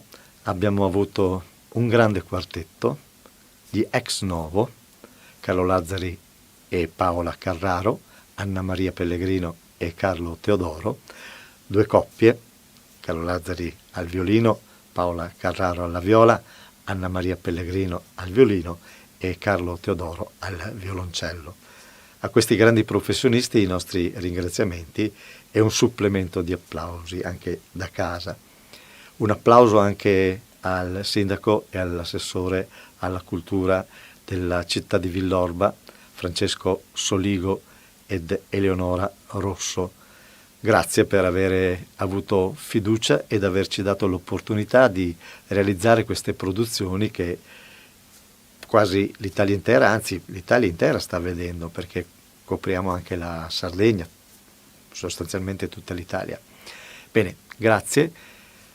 Solite raccomandazioni: cerchiamo di consumare prodotti italiani, di andare a fare acquisti a chilometro zero, cerchiamo di far lavorare i nostri artigiani, i nostri industriali, i nostri commercianti, e cerchiamo di rispettare le regole, distanze, mascherine, eccetera, eccetera, eccetera. Alla prossima.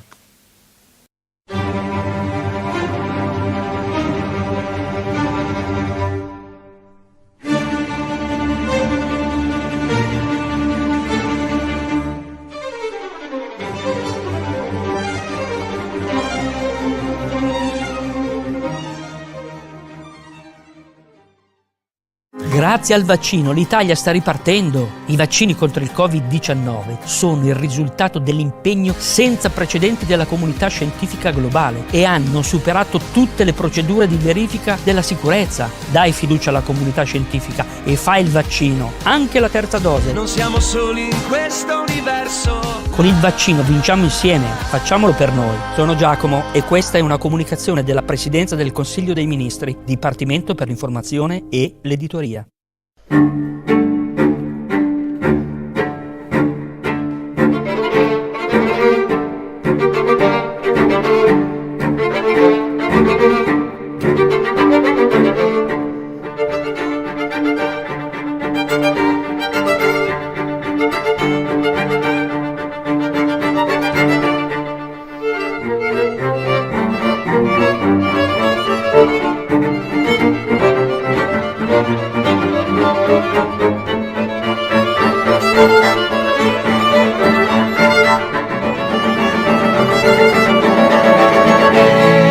Benvenuti ad una nuova puntata del nostro ciclo dedicato al Polo Museale della Grande Guerra di Vittorio Veneto. Ben ritrovata all'architetto Maria Cristina Scaletta, direttrice del Museo della Battaglia di Vittorio Veneto. Architetto, in questa puntata vedremo un po' il clou, possiamo dire, uno degli argomenti principali legati alla Grande Guerra, cioè come si combatteva, qual era anche un po' la vita dei soldati. Certamente, la nostra appassionata dottoressa Marta Covre ci parlerà in questo caso di un argomento molto consueto, ma anche qui si troveranno delle curiosità, perché i modi di combattere durante la Grande Guerra vanno dalle modalità più antiche, come l'uso di pugnali e baionette, fino alle armi più moderne e contemporanee, che poi avranno degli sviluppi ovviamente e purtroppo anche nel futuro durante la Seconda Guerra Mondiale. E quindi buon ascolto a questa particolare puntata. Stiamo parlando nelle puntate di questo nostro ciclo dedicato al Polo Museale di Vittorio Veneto e alla Grande Guerra di vari aspetti di questo conflitto, e non potevamo perciò trascurare uno degli elementi centrali, anche se purtroppo tragici, vale a dire i combattimenti, che sono il fatto che caratterizzava la vita, l'esistenza dei soldati e delle truppe al fronte, e poi di conseguenza poi su tutta l'organizzazione delle retrovie. Ecco, combattimenti atroci in questa grande guerra. Marta Covre, allora appunto questa prima guerra mondiale è una guerra peraltro particolare, che fin quasi da subito assume delle caratteristiche diverse da tutti i conflitti che fino allora erano avvenuti. Sì, esatto, con la Prima Guerra Mondiale cambia proprio il modo di affrontare la battaglia, di condurre la guerra. Infatti non ci si scontra più in campo aperto direttamente, non c'è più lo scontro tra i due schieramenti opposti. Ci si ritrova a combattere nelle trincee, in questi fossati scavati nel terreno, contrapposti con in mezzo la terra di nessuno, che poteva essere estesa per pochi metri come per chilometri. Quindi con l'avanzare dei mesi di guerra si cercano nuove armi per poter sbloccare questa situazione di stallo, ovviamente. quella che veniva definita appunto una guerra di posizione, esatto. Che tra l'altro gli stessi comandi non prevedevano, poi a un certo punto, lo sappiamo un po' tutti, insomma ne vediamo le tracce anche sulle nostre montagne, lungo il Piave, sono state recuperate anche proprio in occasione del centenario queste trincee, e quindi a un certo punto lo scontro, per così dire, si blocca, si fossilizza, come diceva Marta Covre, tra due eserciti contrapposti che si fronteggiano, e l'obiettivo dei comandi è quello in qualche modo di appunto sbloccare questo stallo che alle volte dura per mesi, per anni persino. Sì, esatto, questo stallo sembra infinito, e quindi nel tentativo di sbloccarlo si introducono nuove armi, come ad esempio i gas tossici. Ce ne sono di diversi tipi, ce ne sono di starnutenti o lacrimogeni, che sono un po' quelli più innocui, possiamo dire, con gli effetti più limitati, e poi man mano se ne sviluppano di sempre peggiori, con effetti sempre maggiori, fino ad arrivare a quelli proprio letali. Il primo utilizzo dei gas tossici, contrariamente a quanto si crede, fu da parte dell'esercito francese nell'autunno del 1914, ma fu quasi un caso, una cosa imprevista, non era stata calcolata e non fu sviluppata ulteriormente, cosa che invece fece l'esercito tedesco, che, visti gli effetti del gas lacrimogeno che era stato usato in quell'occasione, pensarono di sviluppare ulteriormente questa tecnologia. E il punto massimo di sviluppo ci fu il 22 maggio del 1915, quando ci fu la seconda battaglia di Ypres in Belgio, in cui i tedeschi usarono per la prima volta l'iprite, questo gas letale composto di cloro e zolfo, che appunto aprì un varco nelle linee francesi, uccidendo sul colpo circa 5.000 soldati. Ma i tedeschi stessi non erano preparati a un successo del genere, quindi non riuscirono a sfruttare questa temporanea superiorità, e diedero in qualche modo il tempo agli eserciti alleati di riorganizzarsi, insomma.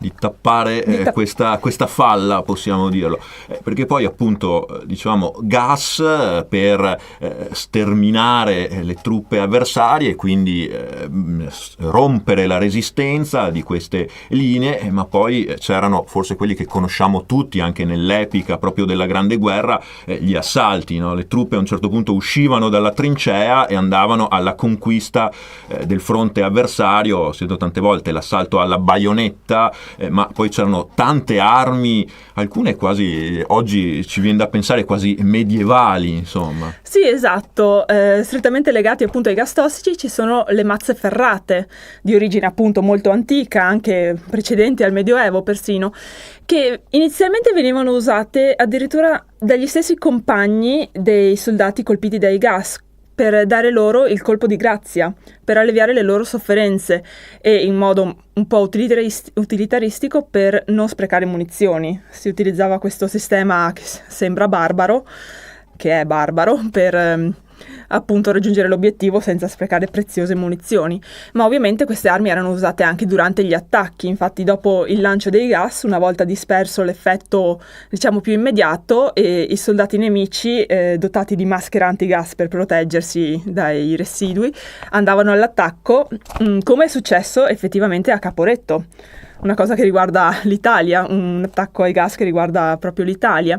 Infatti nell'ottobre del 1917 nella conca di Plezzo vennero lanciati circa 2000 proiettili al fosgene, che era un altro tipo di gas composto da ossido di carbonio, anch'esso letale, e che riportò un grande successo per i tedeschi, che appunto riuscirono a sfondare la linea italiana e, come sappiamo, poi a invadere il territorio italiano fino al Piave. Sì, deve essere anche delle scene davvero raccapriccianti, insomma, di queste trincee con questi gas che aleggiavano, questi cadaveri, appunto questi assalti per riuscire a sfondare le linee. E la guerra, come sempre, però è anche fonte di innovazione tecnologica, e proprio nella prima guerra mondiale viene, per così dire, usata su larga scala, utilizzata su larga scala, possiamo dire un'invenzione avvenuta pochi anni prima. L'aereo nella Grande Guerra debutta l'aviazione militare, proprio muove i suoi primi passi. Sì, esatto. Negli anni precedenti al primo conflitto mondiale c'erano già stati degli esperimenti con l'aviazione. Ad esempio l'Italia, nella guerra italo-turca, aveva già utilizzato l'aviazione, però a scopi diciamo di osservazione, non di attacco. Ed effettivamente questo valse anche per i primi anni di guerra. Si usava l'aviazione come supporto all'artiglieria per fornire informazioni precise sui dettagli. Infatti gli aviatori e gli osservatori proprio che salivano sugli aerei erano dotati di macchine fotografiche per scattare fotografie delle linee nemiche, oppure le macchine venivano attaccate sotto la carlinga dell'aereo in modo da poter riprendere verticalmente lo sviluppo delle linee difensive nemiche. Appunto per fornire un supporto all'artiglieria. Solo successivamente si pensò di utilizzare gli aerei come mezzo di bombardamento o anche per intraprendere duelli aerei con gli osservatori nemici. Il Museo della Battaglia conserva numerosi reperti legati all'aviazione, numerose parti di aerei, sia italiani che austro-ungarici, e una particolarità è la placca dello SPAD 13 del maggiore Baracca, la placca a cui si agganciavano le cinture di sicurezza del pilota, che venne recuperata sul Montello all'indomani della sua caduta nel giugno del 1918. Sì, perché poi questo è il periodo degli assi dell'aviazione. Appunto abbiamo citato Francesco Baracca, ce n'erano molti altri con questi combattimenti che forse, appunto, a differenza delle atrocità della trincea, conservavano ancora un loro codice cavalleresco in qualche modo, no? Del resto anche, appunto, i protagonisti erano spesso nobili, ufficiali, ovviamente piloti. Insomma, l'aviazione era un'arma d'élite in tutti i sensi. Sì, esatto. C'era ancora una concezione proprio di duello ottocentesco quando si parlava di aviazione, lo scontro tra due eroi dell'aria. Infatti quando un pilota veniva abbattuto gli avversari tributavano gli onori militari al momento della sepoltura, proprio per rendere onore al coraggio, alle imprese eroiche proprio di questi aviatori. Accompagnati poi anche da una grande fama, appunto, come i cavalieri veri e propri. Il Museo della Battaglia naturalmente conserva parecchi reperti, soprattutto anche riguardo alle armi, da quelle più comuni ad alcune molto curiose, molto particolari. Sì, esatto, al Museo della Battaglia è presente un oggetto particolare, una valvola del meccanismo lanciasiluri di un sommergibile austro-ungarico, l'U-20, affondato a largo di Caorle. I sommergibili sono un'altra delle innovazioni, dei grandi sviluppi, direi, della Grande Guerra, in particolare grazie alla Germania. La Germania è stata un po' il pioniere sempre di questi sviluppi.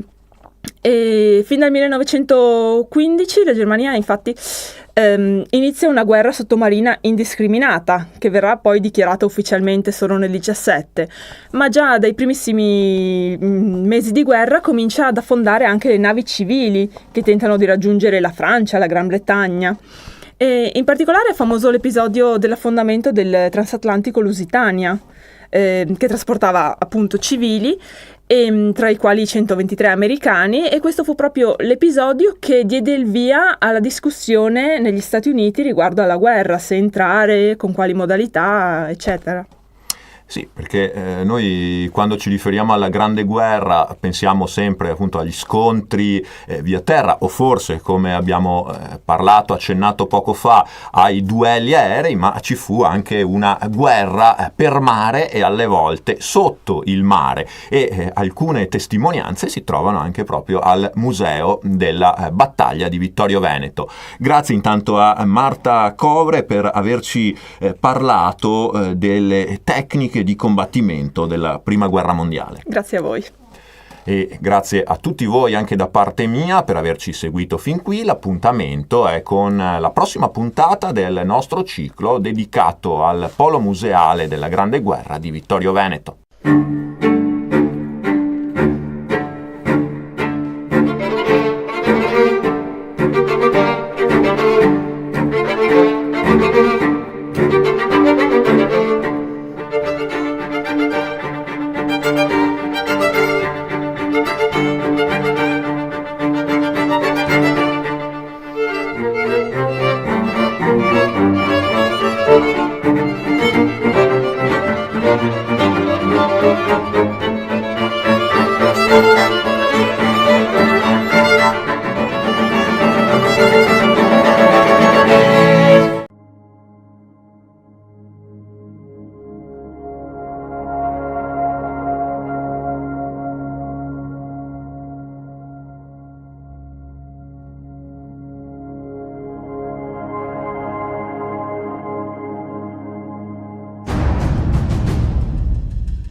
Dopo il 1866 iniziò la diaspora della gente veneta verso i continenti d'oltreoceano.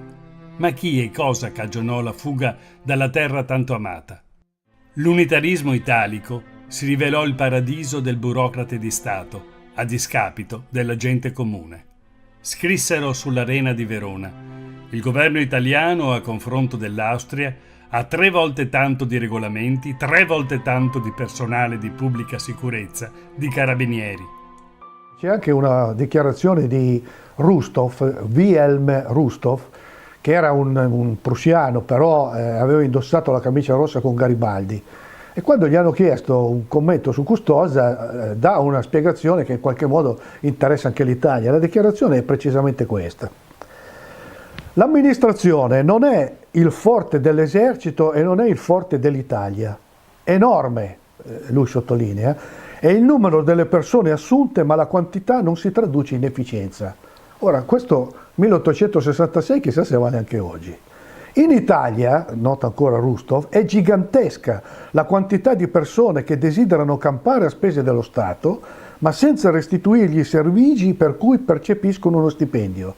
L'amministrazione militare e sociale cade facilmente nella confusione e nel disordine. Cambiato qualcosa? Iniziò il calvario della gente veneta, segnato da un'esorbitante pressione fiscale, lunghissimi servizi militari obbligatori, fame, miseria, disperazione. Sotto il nuovo Stato italiano la tassazione divenne molto, ma molto più pesante nel Veneto da come era precedentemente. Altre semplici ragioni pratiche per avvalorare il tutto. Quando l'Italia divenne un paese unito, il governo fece fronte a consistenti spese per cercare di costruire nuove infrastrutture, come ad esempio le ferrovie per unire le diverse parti d'Italia.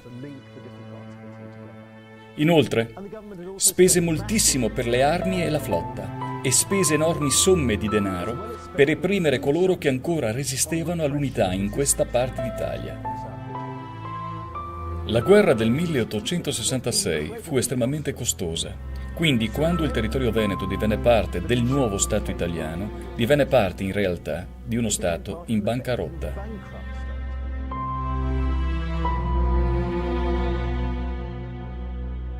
Subito dopo l'annessione, ecco il manifestarsi di episodi di dissenso nei confronti del nuovo regime, che comporta una grave crisi sociale dovuto all'inizio subito di un fortissimo aumento della tassazione, dello spirito anticattolico che il nuovo governo mette subito in campo, tanto è vero che avviene questo fenomeno, duplice fenomeno. Da un lato la popolazione veronese diserta, non partecipa assolutamente alle più importanti feste, diciamo così, che il nuovo Stato introduce, come quella del 2 giugno, che è la festa dello Statuto Albertino.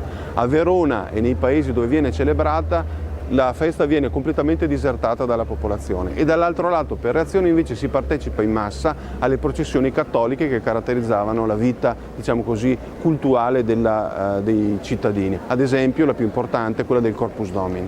La reazione da parte dei sabaudi è nel cercare di limitare il più possibile queste processioni, che ovviamente comprendono essere motivo di dissenso, addirittura sopprimendone alcune, sfruttando anche i pretesti più così inventivi come quello della diffusione del colera, per impedire la diffusione del colera, o addirittura sopprimendole d'ufficio, come una delle più importanti a Verona, che era la processione dedicata al copatrono San Pietro Martire. I fatti sono documentati da Federico Buzzini nella Battaglia del Corpus Domini. È il 20 giugno 1867, quando i borghesi di fede liberale, ex garibaldini e gruppi di massoni, tentano di bloccare la processione religiosa di Verona e poi l'assaltano, mentre prefetto, questore e carabinieri sono conniventi e restano inerti a guardare. Sono organizzate spedizioni punitive contro i fedeli, una carrozza a cavalli cerca di travolgere il corteo, l'ufficiante è scaraventato a terra, si spara sulla folla lasciando sul terreno parecchi morti e feriti, mentre altri facinorosi rovesciano da alcune finestre acqua e pece bollente. Si scatena la guerriglia urbana, i fedeli, in gran parte contadini veneti e cattolici, malmenano gli aggressori con le aste processionali. Per tutto il 1867 la campagna veronese è contraddistinta da una serie di insorgenze nei confronti, diciamo così, della nuova elite filosabauda. Quasi tutti i paesi più importanti del centro, della bassa pianura, Terrazzo, San Giovanni Lupatotto, Cerea, sono contraddistinti da questi atturpamenti di contadini, i quali vogliono, spesso al grido di viva l'Austria, viva la religione, abbasso i luterani, vogliono in qualche modo recuperare, diciamo così, una situazione che ormai però purtroppo è perduta. Gli austriaci dimostrarono di possedere un forte senso di buon governo, di diritti individuali e cercarono di nutrire l'economia a beneficio della popolazione. L'idea di uno Stato veneto trattato alla stregua di una mucca da mungere per essere intensamente sfruttata è un'idea completamente sbagliata. Ciò è vero per Napoleone, ma non lo può essere per quanto concerne gli Asburgo. Non era il metodo utilizzato dagli austriaci. Non tenevano questo comportamento in nessuna parte del loro impero. Nel periodo post-unitario, il nostro contado compone varie filastrocche che denigravano l'Italia, l'occupante italiano e i Savoia. Cosamarco comandava, se disnava e se senava. Coe cara libertà, sa disnà, no sa senà. Coe casa de Lorena, no se disna e no se sena. Viva a casa de Savoia, che ne fa patir na fame troia. Si diffuse l'endemico morbo della pellagra, un male che affliggeva la pianura padano-veneta con un'intensità mai vista. Questo flagello dei poveri pareva un contagio, ma era solo l'esito della denutrizione e della scarsità di igiene e cura personale, esiti del tracollo dell'economia agricola. Le insostenibili condizioni di vita introdotte dall'Italia unita inflissero il peggior castigo per i veneti. Lo Stato espropriava ogni bene di chi, privato di mezzi di sostentamento, non poteva soddisfare il fisco. La soluzione italiana fu la deportazione di massa. Agenzie a carattere speculativo spalleggiate dal governo svuotavano interi paesi, sindaco e parroco in testa, per mandarne gli abitanti a popolare i continenti lontani. Furono composti versi in Veneto pieni di dolore inconsolabile per le umiliazioni subite dal popolo e di odio per il nuovo Stato, avvertito come un padrone crudele, sordo, spietato. Dalla penna del veronese Berto Barbarani scorse la poesia più vivida. Come in un quadro struggente, egli pennella l'agonia della nostra gente, stritolata dal Regno d'Italia, costretta a perdere tutto. Ecco il suo componimento, I va in Merica.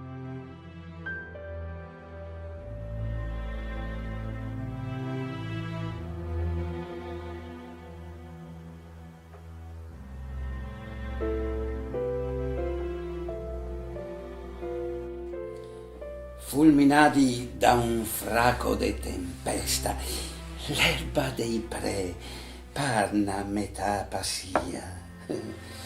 Brucia le vigne dalla malattia che non lascia i vilani mai depesta. Ipotecato tutto quel che resta, col frumento che vanno a carestia, ogni paese ga e a sua agonia, e le famiglie un pelagroso a testa. Crepà la vacca che la davea il formaggio, morta la donna a partorir una fiola, protestale cambiale dal nodaro, una festa seradi in osteria. Con gran pugno battù sopra la tola, porca Italia, i biastema, andemo via! E se conta infra tutti, in quanti sio, appena diese che può fare strapasso.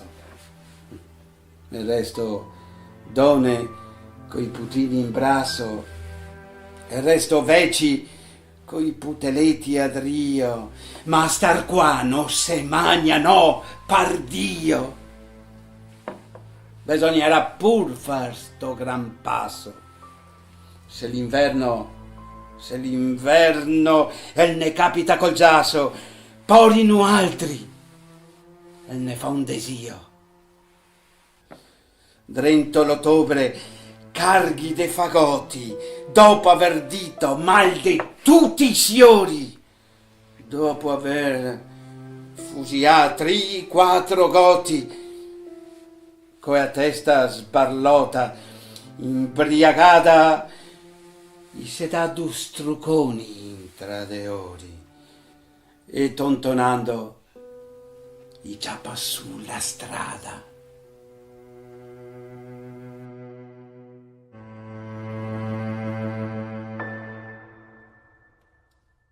Una pulizia etnica chiamata emigrazione. Una cosa da sottolineare è il fatto che ci siano ancora 7 milioni di persone che parlano veneto, cosiddetto dialetto, e molte volte erroneamente denominato taglian, in Brasile. Ciò indica quanto vasto sia stato il numero di persone che lasciano questa parte d'Italia per cercare una vita nuova e migliore nel nuovo mondo. E credo che sia un fenomeno che non possiamo tralasciare, perché queste persone non lasciarono il Veneto per ricercare una brillante prospettiva di vita, ma bensì costrette a prendere questa decisione a causa dell'incredibile povertà nella quale si trovavano. E questa povertà ci porta direttamente all'unificazione. Beh, gli storici ne avranno da discutere, perché è lampante che prima dell'unificazione non ci fosse stato alcun fenomeno di immigrazione. E penso sia ragionevole trarre chiare conclusioni da questo semplice fatto. Alla nostra regione spettò un triste primato, quello della più alta percentuale di emigranti, tra tutti i territori che in quel torno di anni ebbero la sventura di vegetare all'ombra del tricolore.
Grazie al vaccino l'Italia sta ripartendo. I vaccini contro il Covid-19 sono il risultato dell'impegno senza precedenti della comunità scientifica globale e hanno superato tutte le procedure di verifica della sicurezza. Dai fiducia alla comunità scientifica e fai il vaccino, anche la terza dose. Non siamo soli in questo universo. Con il vaccino vinciamo insieme, facciamolo per noi. Sono Giacomo e questa è una comunicazione della Presidenza del Consiglio dei Ministri, Dipartimento per l'Informazione e l'Editoria.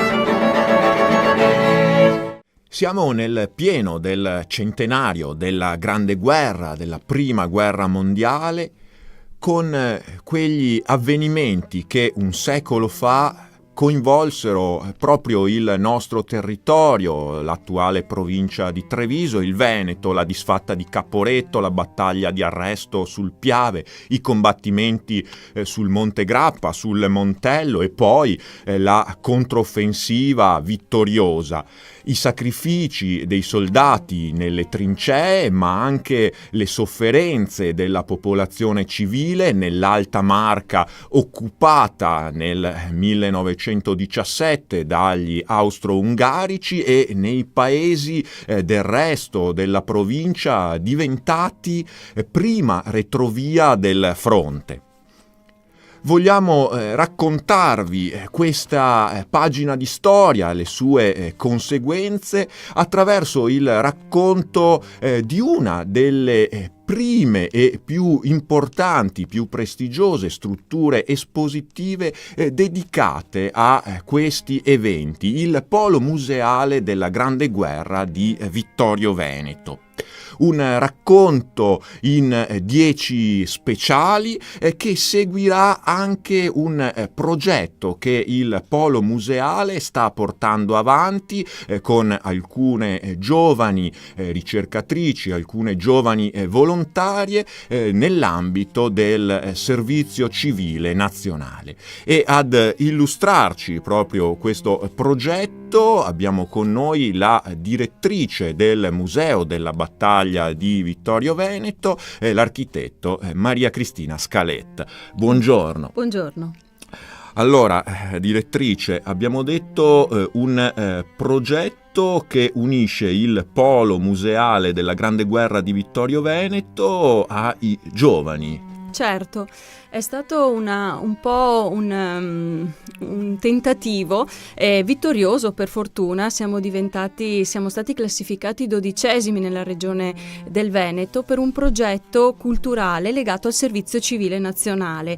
Il bando è partito nel 2015 con la collaborazione della cooperativa Insieme si può e ovviamente l'ufficio del comune di Vittorio Veneto, con l'assessore Barbara Denardi come capofila di questo progetto, per costruire un progetto legato al polo culturale, al polo museale della Grande Guerra di Vittorio Veneto, che comprende non solo il territorio ma soprattutto le due grandi sedi museali del Museo della Battaglia di Vittorio Veneto e un meno noto ma straordinario edificio, Palazzo Minucci De Carlo, che è una fondazione museale dove ci sono contenute non solo opere d'arte ma anche i ricordi di un eroe della Grande Guerra, una medaglia d'oro al valor militare di cui sentiremo parlare. Questo progetto è stato inviato per la classificazione al Servizio Civile Nazionale, appunto si è classificato 12esimo nella regione del Veneto e noi avevamo previsto la possibilità di avere al nostro servizio per un anno 3 volontari del servizio civile che sono stati selezionati, e abbiamo avuto veramente la fortuna di trovare 3 persone di grandissima volontà e qualità, che stanno lavorando all'interno del museo con diverse tematiche, perché una parte è quella legata alla promozione del museo e la sua valorizzazione del polo museale attraverso la partnership appunto sia con la Fondazione Minucci sia con Radio Veneto 1, che ci dà gli spazi e ci concede la possibilità di promuovere il progetto. Poi c'è dietro le quinte in qualche modo anche un lavoro molto interessante e importante di catalogazione del ricchissimo patrimonio documentale e fotografico e testimoniale che è custodito all'interno del Museo della Battaglia e anche all'interno di Palazzo Minucci. Quindi un'opera di valorizzazione e anche di conservazione dei tanti materiali di cui il Museo della Battaglia e l'intero polo museale dispongono. Certamente, perché se una parte è esposta e quindi visibile al pubblico durante gli orari di apertura sia del museo che di Palazzo Minucci, tantissimo è il dietro le quinte, cioè quello che è custodito invece nei depositi, e la volontà del museo, del polo museale, è proprio quello di poterlo mettere a disposizione sia attraverso una riscoperta e una pubblicità attraverso questi canali, ma anche attraverso la loro scansione, digitalizzazione e pubblicazione sui siti istituzionali. Tra l'altro sono 3 ragazze, 3 giovani laureate, sono state selezionate per questo progetto, e quindi poi anche una esperienza formativa per loro legata ai loro studi, al loro curriculum di studi. Esattamente, ovviamente nel bando avevamo messo delle caratteristiche formative che dovevano avere le persone selezionate, perché è un tipo di prodotto abbastanza specifico e particolare, e sono state selezionate queste 3 dottoresse, ciascuna in un ambito comunque legato sia al tema della conservazione dei beni culturali che della promozione turistica, quindi sono lauree specifiche di queste 3 dottoresse, sono la dottoressa Marta Covre, la dottoressa Martina Dorigo e la dottoressa Francesca Daros, che all'interno del museo, con un orario 30 ore settimanali di frequentazione dell'ufficio del museo e di Palazzo Minucci, stanno lavorando sulle azioni che sono parte integrante appunto di questo progetto. Per loro è sicuramente un grande strumento formativo per un prossimo lavoro. E le conosceremo poi nel corso di questi nostri speciali, perché saranno proprio loro a raccontarci alcuni degli aspetti del polo museale, ma anche poi delle vicende che i musei vittoriesi presentano e illustrano al pubblico. Un'esperienza, direttrice Scaletta, che magari si potrebbe ripetere, proprio sappiamo bene anche delle difficoltà delle amministrazioni locali e delle strutture che da loro dipendono, anche con il personale, quindi un progetto che si potrebbe rinnovare. Assolutamente, sarebbe auspicabile.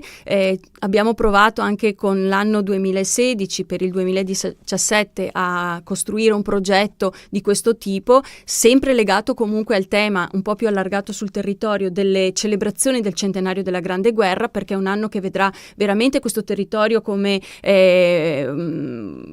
aggregatore di tantissime richieste di visita e di conoscenza di questa tematica, e come diceva lei, il tema delle carenze di personale, ma anche di possibilità di assumere nuovo personale, fanno sì che questi siano progetti interessantissimi. Tra l'altro noi utilizziamo anche il tema dell'alternanza scuola-lavoro, fatta invece in questo caso con le scuole superiori o con le università, per avere a disposizione personale giovane, che è fondamentale per questo tipo di attività, di questo tipo di lavoro, sia appunto a progetto la ricchezza di questi giovani che possono apportare è sempre per noi una grandissima risorsa.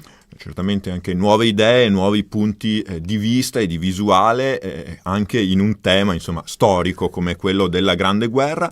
Peraltro il Museo della Battaglia e il Polo Museale della Grande Guerra di Vittorio Veneto hanno svariate iniziative proprio legate al centenario. Insomma, questo non è l'unico progetto naturalmente che avete in cantiere. No, abbiamo fin da subito, dalla riapertura del museo, sentirete appunto che ha subito un importante intervento di restauro, dalla riapertura ha proprio dato un programma non solo e non tanto importante di visita al museo stesso, dove abbiamo veramente una grandissima risposta delle scuole in particolare, ma anche parallelamente, visto che è stato restaurato e recuperato anche una grande aula affrescata all'interno del museo per convegni e conferenze legate al tema della Grande Guerra, abbiamo un ciclo di eventi che abbiamo calcolato l'anno scorso in una 50, quindi quasi uno alla settimana di media, di promozione del tema, della tematica, attraverso spettacoli, conferenze, presentazioni di libri, qualsiasi cosa che potesse declinare il tema della Grande Guerra. E allora andiamo a conoscere un po' meglio, un po' più di dentro, il Polo Museale della Grande Guerra di Vittorio Veneto e le sue ricchezze. Grazie intanto alla direttrice del Museo della Battaglia di Vittorio Veneto, l'architetto Maria Cristina Scaletta. Grazie.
Cari ascoltatori, e dagli studi di Radio Veneto 1 abbiamo un ospite di grande valore. Andrea Vetoretti, chitarrista, compositore, e nel panorama, tra l'altro, non solo italiano ma europeo, anche nel mondo, ormai è un personaggio consolidato. Quindi un vero onore, caro Andrea Vetoretti, averti qui negli studi di Radio Veneto 1. So che ci porti delle notizie interessanti, non solo dall'Italia, ma soprattutto perché torni da una tournée fantastica, addirittura a Londra, in tutta Europa, no? Sì, abbiamo svolto questo tour, Wonderland Tour, in Europa. Abbiamo fatto alcune tappe sia in Spagna, in Francia, in Inghilterra, come dicevi, a Londra. È stato bellissimo suonare al King's Place, quindi un auditorium molto importante a livello europeo, e poi siamo rientrati in Italia. Abbiamo suonato a Modena, a Torino, in alcune città italiane, per poi ritornare a Treviso, dove faremo questo primo concerto dell'anno proprio venerdì prossimo alle 20:30 all'Auditorium di Silea.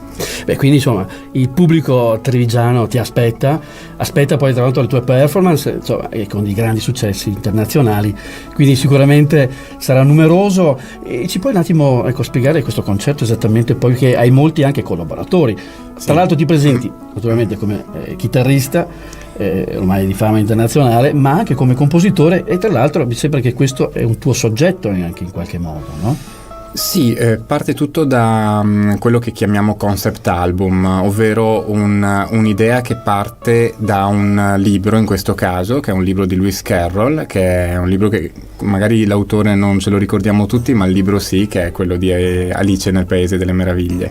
Ed è un libro che tutti più o meno nell'infanzia abbiamo letto, ce lo siamo fatti leggere dai genitori, o abbiamo visto anche nelle rappresentazioni cinematografiche, come ad esempio quella più celebre di Tim Burton, Alice in Wonderland, o quella di Disney che appunto negli anni fu fatta negli anni 70 se non sbaglio. Certo, e da lì parte la storia musicale, cioè un riprendere attraverso la musica l'identità di tutti i personaggi, dal cappellaio matto fino ad arrivare alla regina rossa, la regina bianca, e attraverso un'identità diversa di Alice, cioè un'Alice adulta, un'Alice più underground, un'Alice che è chiusa nel mondo delle meraviglie da troppo tempo, e questo ha causato in qualche maniera una sua pazzia. Quindi è un'Alice diversa da quella che abbiamo nell'immaginario collettivo,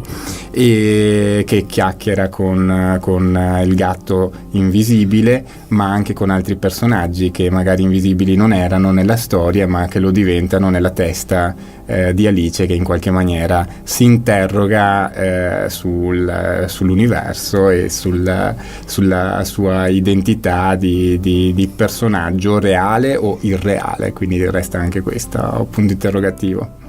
Beh, interessante poi la fantasia che fai galoppare veramente nei mondi più fantastici, e Andrea Vettoretti ci riesci in pieno perché sei un grande artista, quindi fai provare queste emozioni così forti. No, poi tra l'altro qui devo dire che hai questa tua produzione che è molto interessante, e vorrei anche far vedere non solo agli ascoltatori che ci ascoltano in via radiofonica, ma anche siamo anche in presenza visiva con il canale video, e che è appunto il tuo tra l'altro un LP, quindi ritorniamo un po' ai vecchi tempi, che è Wonderland, non so, possiamo inquadrarlo, e anche il CD che hai prodotto. Certamente. E queste sono le musiche che in questo concerto che avverrà appunto venerdì. Sì, da qui parte tutto. L'idea del vinile naturalmente, come sappiamo adesso, c'è stato un grande ritorno al vinile, un po' per riprendersi anche il tempo dell'ascolto. Si unisce ovviamente a tutti i canali digitali che conosciamo molto bene, che possiamo trovare facilmente, ma anche per chi appunto vuole riprendersi, come dicevo, il tempo per ascoltare il disco, avere anche un oggetto a casa, un'identità diversa, un modo diverso di ascoltare la musica, che credo sia parallelo al digitale, non è che l'uno toglie l'altro. Io ascolto veramente con grande piacere il vinile, ma anche il digitale quotidianamente. E in questo concerto ci sono anche dei tuoi artisti? Ci sono degli artisti che io amo molto e con cui abbiamo fatto un percorso artistico importante. C'è Riviera Lazzari, la mia violoncellista, che ha suonato molto a lungo anche con Ludovico Einaudi, quindi è una grande esperienza internazionale. C'è Fabio Battistelli, un clarinettista che è docente al Conservatorio di Firenze. Abbiamo Max Trabucco alle percussioni, che arriva dal jazz, quindi ha dato anche un tocco diverso ad una tipologia di musica che poi alla fine io ho in qualche maniera incluso in un genere che ho chiamato New Classical World, e questo genere è il frutto di un'idea, se vuoi, che io ritengo abbastanza nuova, che include un nuovo modo di vedere la musica classica con un'identità world, ma quella nella quale nasce il world, cioè parte un po' da un'identità anticonformista, cioè l'idea di non essere incluso in nessun genere, ma attingere da tutti i generi in qualche maniera. Quindi è un'inclusione, non un'esclusione in questo senso, e nella mia musica cerco di farlo. Beh, fantastico, lei, Andrea Vettoretti proprio è un vulcano, lì fuori proprio lava vulcanica infinita, e energia veramente pura, anche perché sai, insomma, hai idee così proprio a profusione, che tra l'altro tu porti il mondo della chitarra classica appunto del futuro, lo proietti nel futuro. Tra l'altro mi dicevi che la tua chitarra hai anche inventato qualcosa di, cioè una novità, insomma. Sì, se vuoi spiegare un attimo. Sì, anche lì si parte sempre da un'idea tradizionale, dove cerchiamo di metterci dell'innovazione, e questa è una cosa che mi piace molto. Sappiamo infatti i limiti anche acustici, no, della chitarra. Assolutamente. E per ovviare a questa problematica, per poter suonare con strumenti insomma di una certa intensità acustica, e poterci esibire anche in situazioni esterne, quindi all'aperto piuttosto che in teatri molto grandi.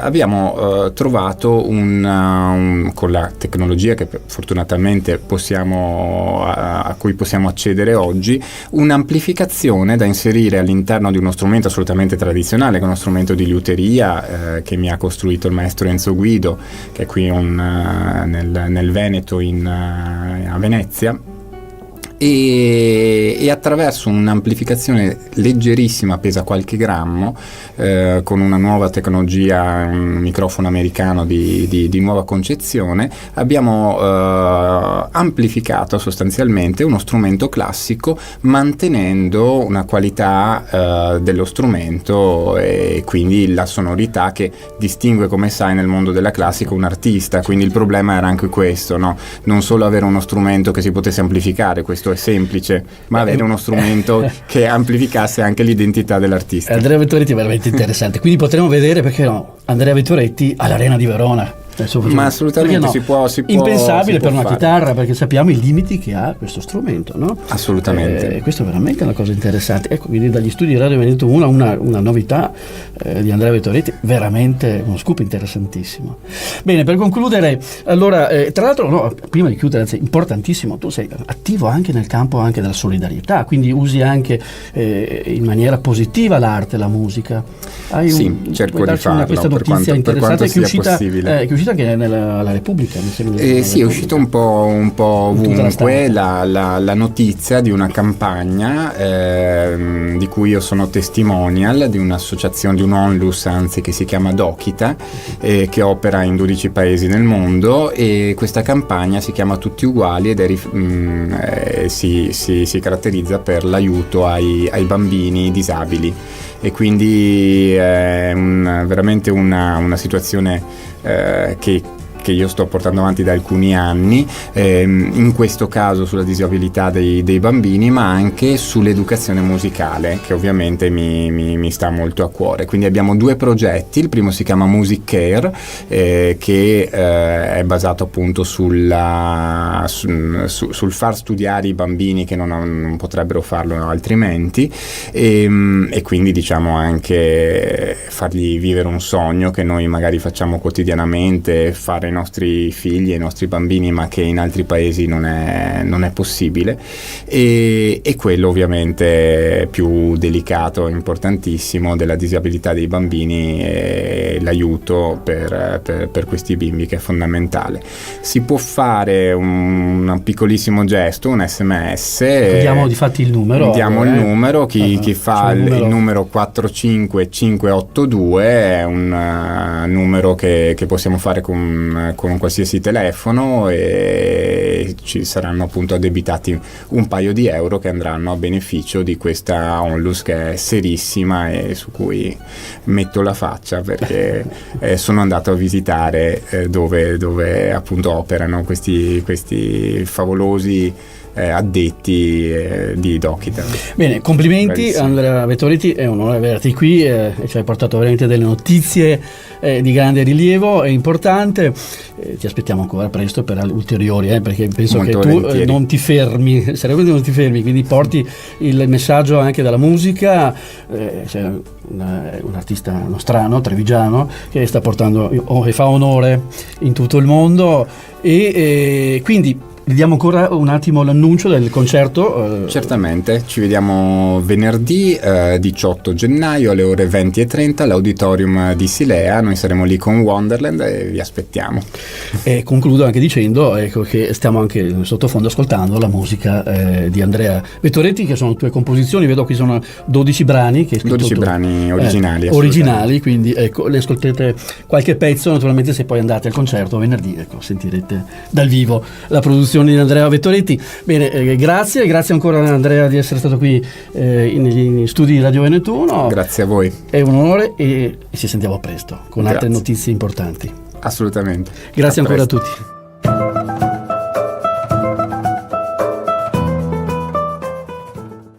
Grazie al vaccino l'Italia sta ripartendo. I vaccini contro il Covid-19 sono il risultato dell'impegno senza precedenti della comunità scientifica globale e hanno superato tutte le procedure di verifica della sicurezza. Dai fiducia alla comunità scientifica e fai il vaccino, anche la terza dose. Non siamo soli in questo universo. Con il vaccino vinciamo insieme, facciamolo per noi. Sono Giacomo e questa è una comunicazione della Presidenza del Consiglio dei Ministri, Dipartimento per l'Informazione e l'Editoria.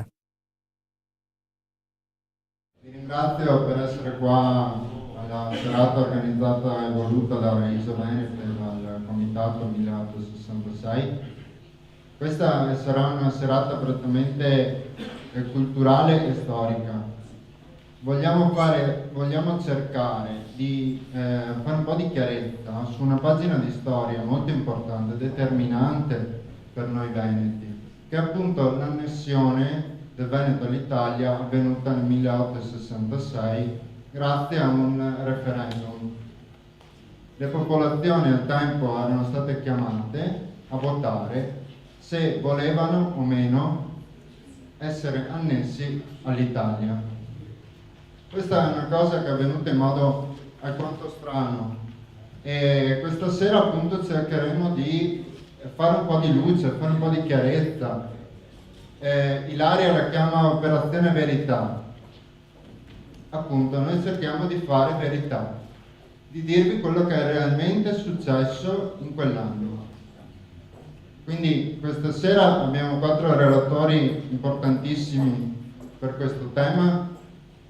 Il primo a parlare sarà Ettore Bezzato. Ettore ha fatto notevoli ricerche storiche, ha scritto molti libri sul tema e è uno dei principali conoscenti della materia su quello che è successo in quel tempo. Quindi lascio la parola a lui, vi ringrazio ancora, vi auguro una buona serata e spero vi piacerà.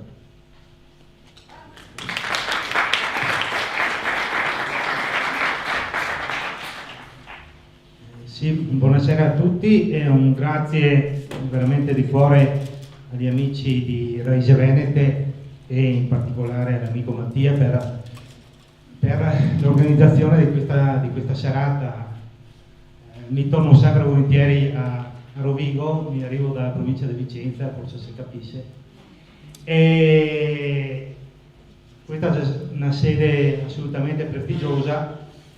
Permettimi, proprio perché mi credo di aver parlato in questa sede forse la prima volta negli anni 80, anzi sicuramente negli anni 80, e assieme a me che c'era un grandissimo personaggio, che c'era il professor Flaminio De Poli, che penso tanti di voi altri conosceva e stimava, una figura veramente straordinaria. Quindi ecco, mi vorrei iniziare questa serata ricordando la figura del professore Flaminio De Poli, perché è sta veramente un precursore per certi aspetti. I suoi libri, ricordo i suoi monumenti Il Veneto, i Veneti e Via da Roma, nei quali noi altri giovani appassionati di storia e di cultura veneta sta il nostro prezioso riferimento. Quindi un grazie veramente al professore Flaminio De Poli. Il tema di stasera è sicuramente molto interessante. Vedevo di affrontarlo partendo un po' dal contesto storico col quale si arriva al plebiscito del 21-22 ottobre 1866.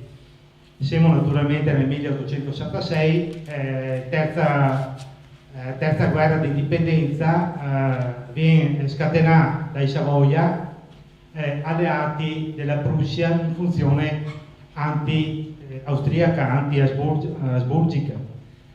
Con la seconda guerra di indipendenza in pratica già stata annessa al regno di Sardegna tutta la Lombardia ad eccezione di Mantova, e quindi i Savoia e Cavour, che nel frattempo Vittorio Emanuele già era diventato Vittorio Emanuele II re d'Italia, che nel 1861 nasce il 17 marzo il Regno d'Italia. E già su questo permettimi una piccola sottolineatura, perché sicuramente qualcuno dice ma come stanno, se dovrei ricordare i 150 anni dell'annessione del Veneto d'Italia, ma l'Italia non c'era stata fatta nel 1861.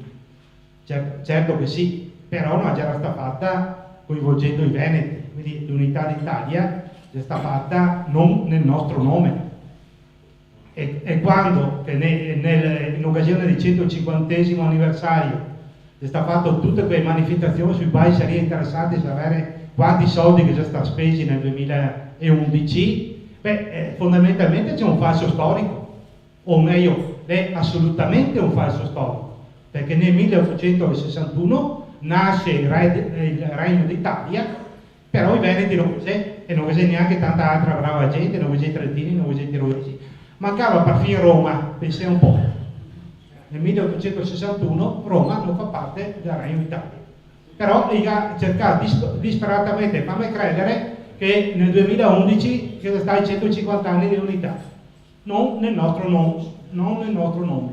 Il Veneto entra nel 1866. Dicevo allora, Savoia e Prussia fa questa alleanza in funzione anti-austriaca, se arriva alla guerra, e l'Austria si è costretta a mantenere due fronti, quello nord con la Prussia e quello sud con l'Italia, e quindi si arriva alla prima battaglia costosa il 24 giugno 1886. L'esercito affronta questa battaglia molto baldanzoso e sicuro di sé, perché c'era una schiacciante superiorità sia come mezzi che come uomini. Fatto sta la classica rivalità, un po' di incapacità e tutto il resto, fatto sta che però l'Italia subisce una prima sconfitta. A Custoza, nonostante il pronostico a favore, l'Italia viene pesantemente sconfitta dall'esercito asburgico. Nel frattempo però, il 3 luglio 1866, che è la battaglia che è decisiva per le sorti complessive della guerra. Cioè a Sadowa se affronta l'esercito prussiano e l'esercito austriaco. L'esercito prussiano sbaraglia letteralmente l'esercito austriaco, e quindi l'Austria con i prussiani quasi che sta per arrivare quasi a Vienna chiede l'armistizio. Savoia si rifiuta di sentarsi attorno a una tavola subito dopo la sconfitta di Custoza, perché dice non avevo carte sufficienti da giocare, e allora tenta disperatamente la rivincita per mare, anche qua convintissimi che sia poco più che una passeggiata, sia perché l'Austria non aveva mai avuto grandi tradizioni a livello navale, sia perché il giovane Regno d'Italia che aveva investito moltissimo sulla marina. La marina che era la fusione delle preesistenti marine, quindi marina sarda e marina siciliana soprattutto. Noi fa i conti quando si sta preparando con un personaggio che si chiama Persano a capo della marina tricolore, che è quasi, è vero che l'Austria non ha grandi tradizioni marinaresche, ma però dopo il 1797 e dopo la caduta di Napoleone, in pratica quello che restava della marina della Veneta Serenissima Repubblica era passato sotto l'Austria. Prova ne sia che fino al 1848 la denominazione ufficiale della marina austriaca è Imperial Regia Veneta Marina, che addirittura gli austriaci riconosce questo concetto, perché il Veneto era la lingua ufficiale a bordo, perché Veneti, Istriani e Dalmati c'era la stragrande maggioranza dei marinai, e perché l'aria, il sentimento che si respirava era della Serenissima. L'Austria addirittura in alcune battaglie usa anche la bandiera con il leone di San Marco. Quindi si arriva al 20 luglio a Lissa e praticamente italiani siano ancora una volta convinti di fare una passeggiata, e invece viene clamorosamente sconfitti dalla Marina, quella Marina che tanti storici ancora adesso chiama Austro-Veneta. La tradizione dice che alla fine della battaglia il marinai butta per aria il cappello e dice viva San Marco, e il telegramma del Tegethoff che manda a Vienna è emblematico di questa battaglia, perché dice uomini di ferro su navi di legno hanno sconfitto uomini di legno su navi di ferro, perché questa è la fotografia della battaglia. Gli uomini di ferro naturalmente erano veneti, istriani e dalmati, e anche i vostri fradei, perché sul mio libro che ho stampato su Lissa, l'ultima vittoria della Serenissima, nella quale ripropongo, perché sui miei libri scrivo relativamente poco, però ripropongo testi inattaccabili, cioè puoi contestarmi l'impostazione di questo libro. Infatti qualche prestigioso giornalista italiano come Gian Antonio Stella mi ha bacchettato abbastanza pesantemente, però sicuramente non puoi contestarmi l'elenco delle medaglie d'oro e d'argento di quella battaglia. Allora sull'elenco delle medaglie d'argento, per esempio, senza andare tanto distante, mi trovo, medaglia d'argento di prima classe, mi trovo un certo Paolo Pregnolato di Loreo, che tutti voi altri sapete cosa immagino, Gaetano Ravagnan di Donada, Pregnolato Domenico di Contarina, e tanti altri, e diversi altri, oltre naturalmente alla grande maggioranza di Gera Ciosotti, da Pestrina, eccetera, eccetera. Però che c'era diversi che prende la medaglia d'argento fra dei vostri, Fiori del Polese. Ecco, sarebbe interessante ricordare ai democratici, che ricorda tanto i protagonisti di tutte le guerre combattute sotto i Savoia, che non esiste Veneti di Serie A e Veneti di Serie B. Non c'è i Veneti di Serie A che va a ricordare solo perché combatteva con i Savoia, e i Veneti di Serie B che va letteralmente a sventegare in una maniera indecente solo perché combatteva con l'imperatore d'Austria. Perché questi che prende le medaglie vuol dire che ha onorato il suo ruolo. Ora questa gente qua va a ricordare come tutti gli altri, questi veneti che, ripeto, hanno onorato la sua divisa. Comunque torniamo alla terza guerra di indipendenza. Dopo la battaglia di Lissa, che è un po' la scaramuccia di Benteca, che anche qua la propaganda italiana dipinge come una grande vittoria, invece fondamentalmente è una scaramuccia che se puoi considerarla un pareggio fra italiani e austriaci.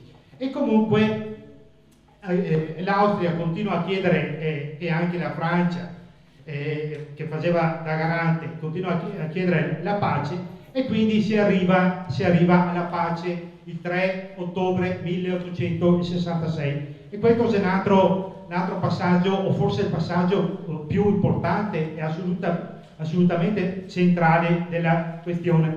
Vi dico un altro fatterello, perché al momento delle trattative, ai quali partecipa anche la Francia, l'imperatore dei francesi, Napoleone III, è piuttosto risentito nei confronti di Savoia, perché nonostante sia pestà sia gustosa che a Lissa, questi pretende di alzare la voce.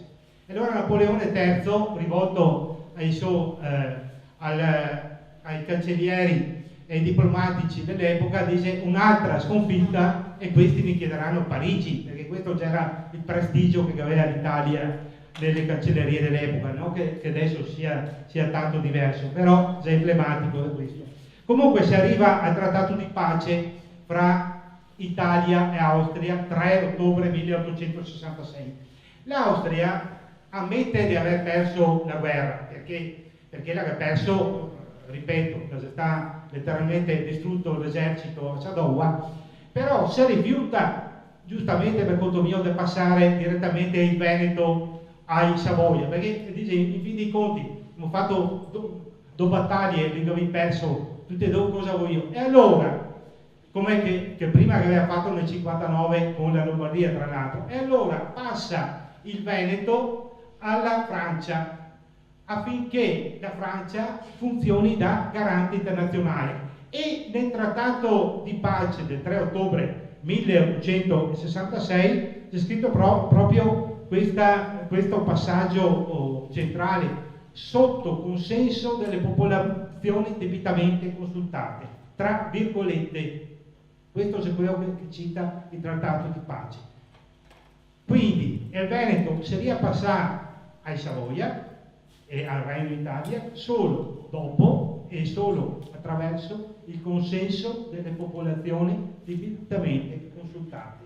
La Francia diventa garante internazionale, la Francia deve fare il ruolo che ai giorni nostri fa l'ONU, i caschi blu. Sapete che quando dei territori contesi arriva i caschi blu, gli arrivano in Kosovo, gli arrivano nel Montenegro, gli arrivano a Timor-Est, gli arrivano nel sud del Sudan, in modo che quando ripeto, territori contesi, giustamente per garantire la correttezza del voto, la partecipazione, che non vi sia brogli e tutto il resto, che vuoi un agente terzo, e questo, un garante, questo doveva essere la Francia. Infatti che se documenti e lettere del generale Leboeuf, plenipotenziario di Napoleone III, che da buon militare prende subito possesso di questo, però dopo una settimana e dopo 15 giorni, secondo il 3 ottobre, il che scrive sconsolato all'imperatore, a Napoleone III, dice: guarda che qua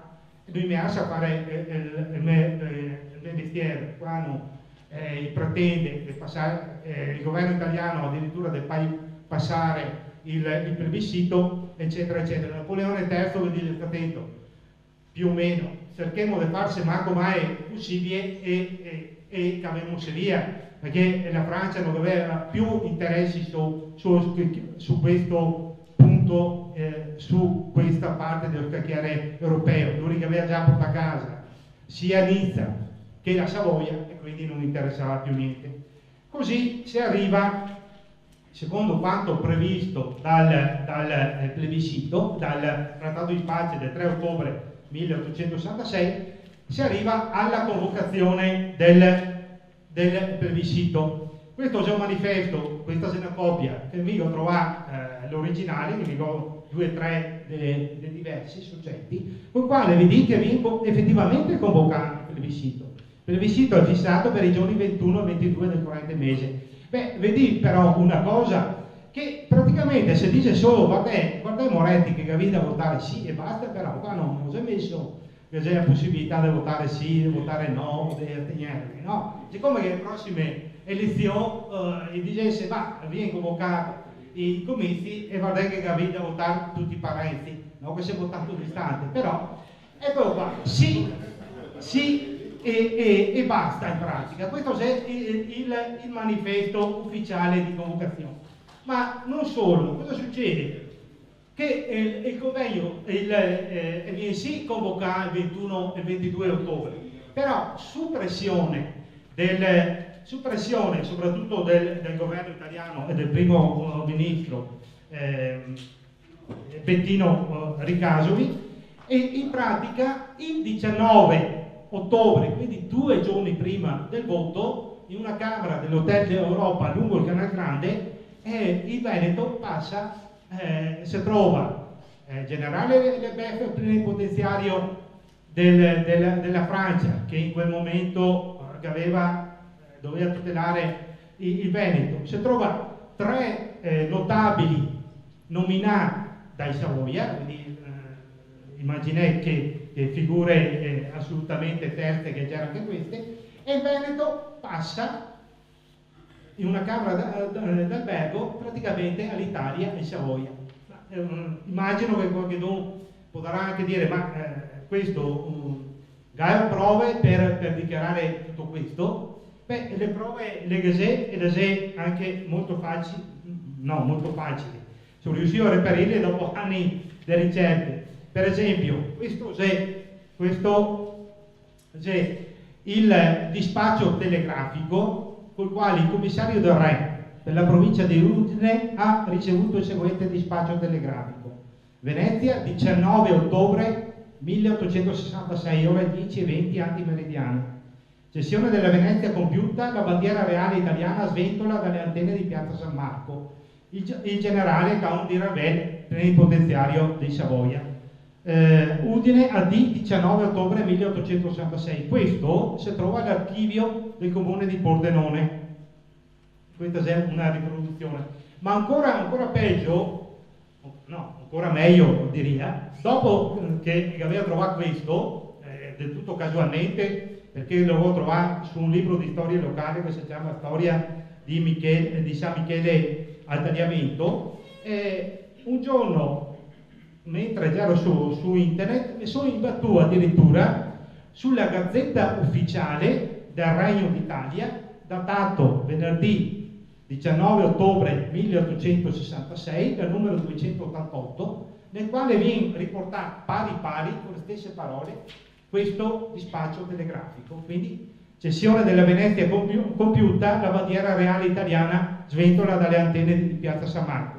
Se non vi fidate di me, voi altri quando questa sera andate a casa, accendi il vostro computer, adesso Google, e batti Gazzetta Ufficiale del Regno d'Italia, 19 ottobre 1866, e vi viene fuori questa Gazzetta Ufficiale, e a pagina 3 che è il passaggio col quale tutti trionfanti, eccolo qua, questa è la riproduzione che ho, in modo da essere, come al solito, cerco di essere sempre molto preciso. Questa è la Gazzetta Ufficiale, le 4 pagine della Gazzetta Ufficiale. Al Presidente del Consiglio dei Ministri è pervenuto oggi alle 10:03 antimeridiane il seguente dispaccio da Venezia, eccetera, eccetera. Il Presidente risponde, il governo del Re, adesso è scritto anche piccolo, comunque ringrazia e soprattutto ricorda il fatto che Venezia ritorna all'Italia. Quando che fosse stata Venezia all'Italia prima del 1866 c'è comunque un mistero per tutti noi altri. E quindi questo è il momento centrale. I Veneti va a votare il 21 e 22 ottobre quando che tutto è già stato deciso. Questa è la truffa, perché il Veneto è già passato 2 giorni prima, il venerdì 19, nelle mani dei Savoia. E queste sono le documentazioni ufficiali del passaggio. Se potrebbe far note per raccontarvi come che sta gestito il voto, perché schede di colore diverse, perché c'era 2 urne, una per il sì e una per il no, e uno doveva dichiarare le proprie generalità al momento del voto, e quindi c'era chiarissimo chi votava per il sì e chi votava per il no, e quindi il risultato del voto c'è il 99,99% del sì e lo 0,1% voti contrari, che anche questo è un altro dato importante, nel senso che oltre all'aspetto storico-culturale che c'è anche un altro tipo di rilievo da fare, che basta, se voi altri che chiedi anche a un Boccia che ha fatto solo qualche esame di statistica a Padova, vi conferma che su una votazione dove c'è circa 700.000 votanti è matematicamente impossibile che sia lo 0,01 che vota contro. Cioè se domani ne porta a votare, siamo contenti che vedevo 1.000 euro in più al mese, non viene raggiunto il 99,99%, perché se il bastiano contrario, che se quello che l'ha col mondo, che se la comunità che va a votare si sbaglia, comunque è statisticamente provato che, ripeto, il 99,99% non esiste. Invece gli italiani con il plebiscito truccato, fasullo, e si è riusciti a arrivare anche a questo. È interessante, per ritornare, vediamo se lo trovo, nella vostra città, in modo che sia sempre anche un aggancio, che nel 1903 perché naturalmente finito il plebiscito sparirono tutte le testimonianze di questo voto.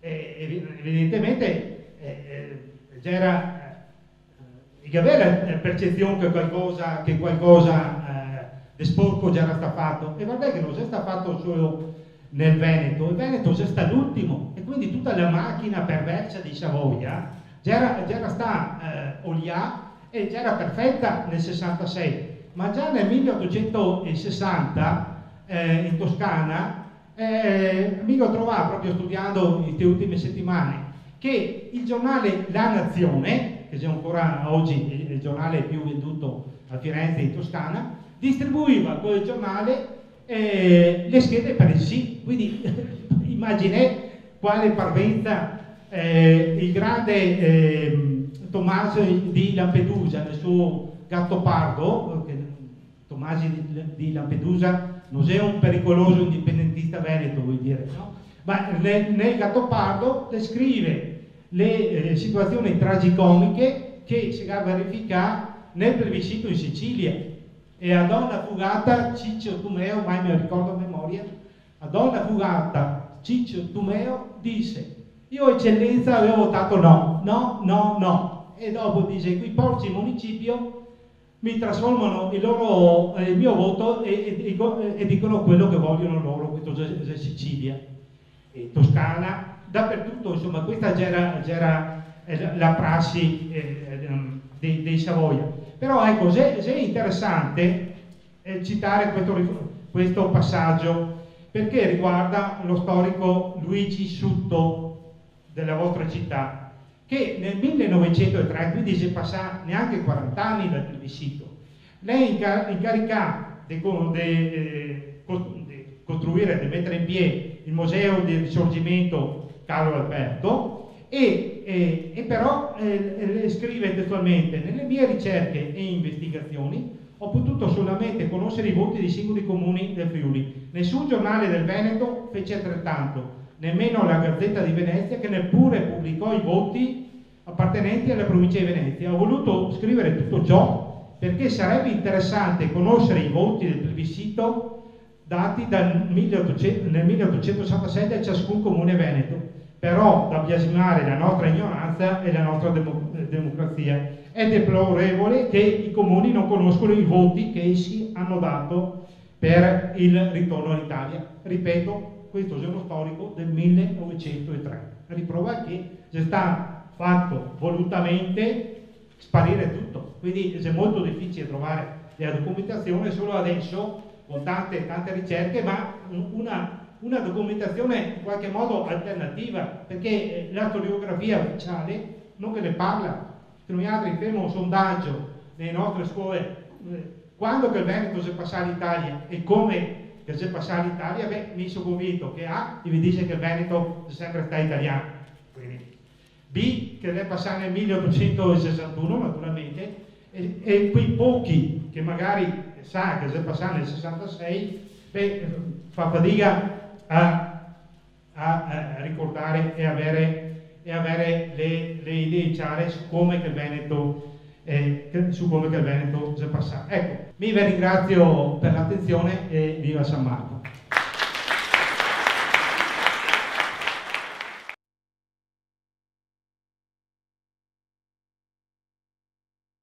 Uno degli scopi di Raíces Venete è proprio quello di fare luce sulla pagina di storia veneta, che troppo spesso nei libri di storia correnti non sono citati, non sono raccontati, non sono minimamente presi in considerazione. Eppure noi abbiamo quest'obbligo morale, quest'obbligo nei confronti dei veneti di far conoscere la loro storia, una storia gloriosa, una storia fatta di cose importantissime. Questa è una pagina che ci riguarda purtroppo nel suo finire della sua epoca gloriosa. Abbiamo visto i tocchi di democrazia di cui l'Italia è stata capace allora, e più o meno abbiamo anche ben capito che non è che sia cambiata poi così tanto la faccenda. Ora andiamo appunto a trattare il tema delle conseguenze di questa unità d'Italia avvenuta in questo modo per i veneti, vista dai veneti raccontata da Lorenzo Fogliata, avvocato del Foro di Venezia, estremo conoscitore della storia veneta. È un piacere presentarvelo.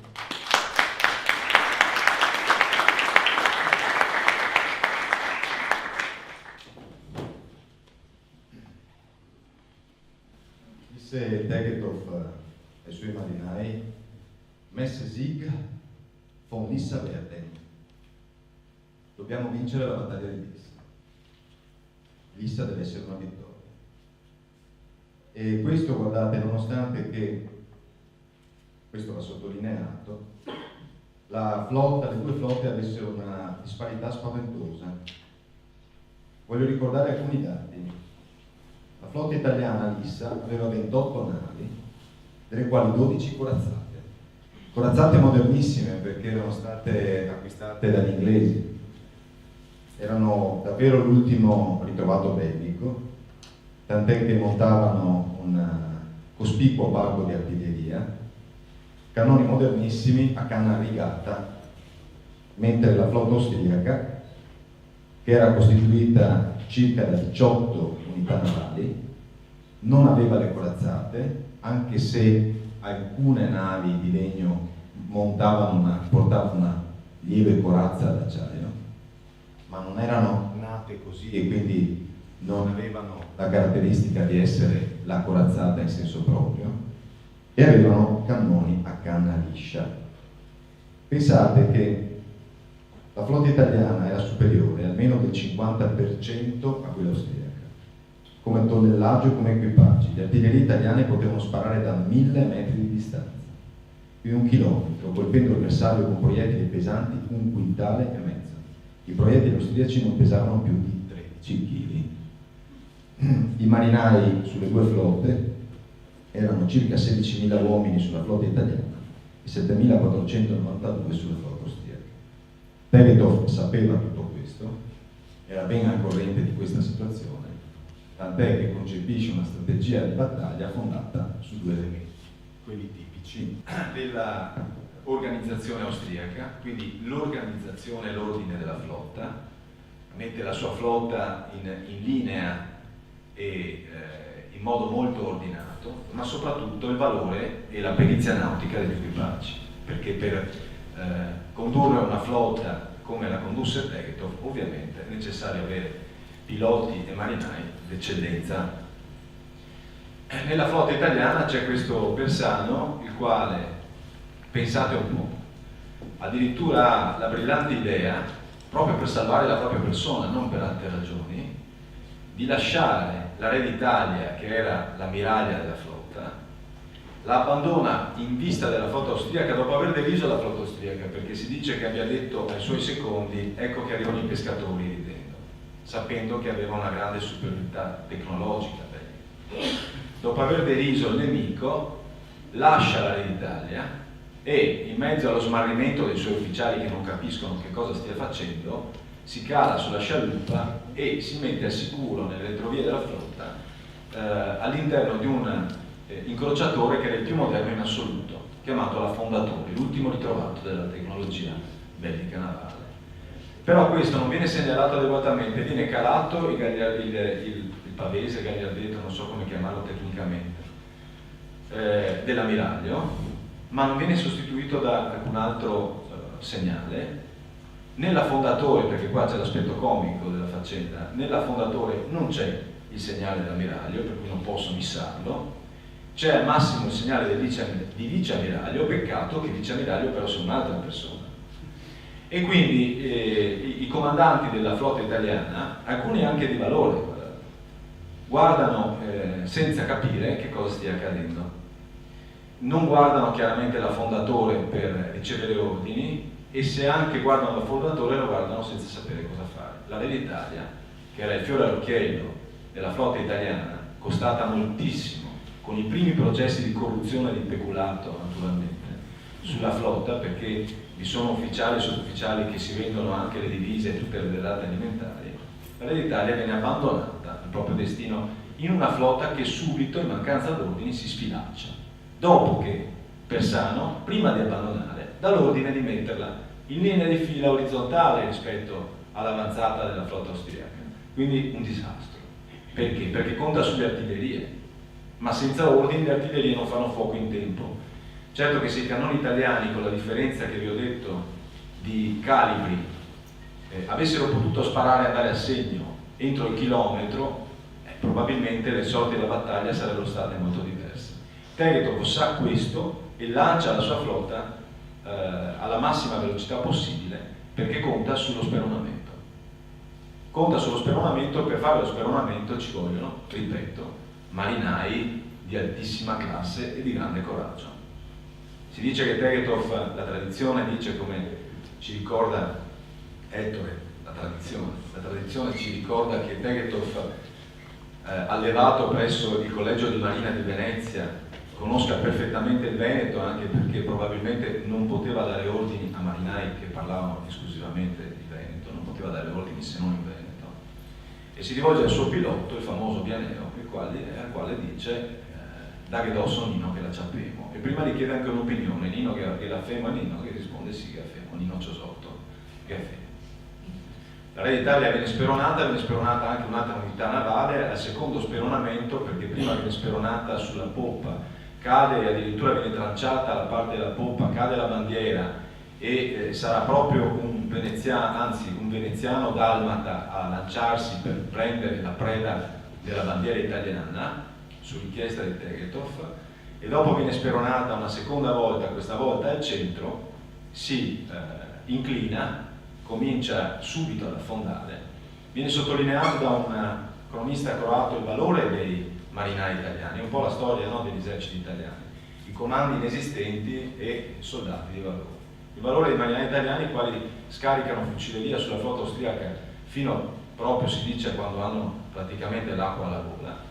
Si dice che l'ufficiale più alto in grado si punti la pistola alla tempia e non si capisce se si spara o se muore negato, fatto sta che muore con l'affondamento della nave.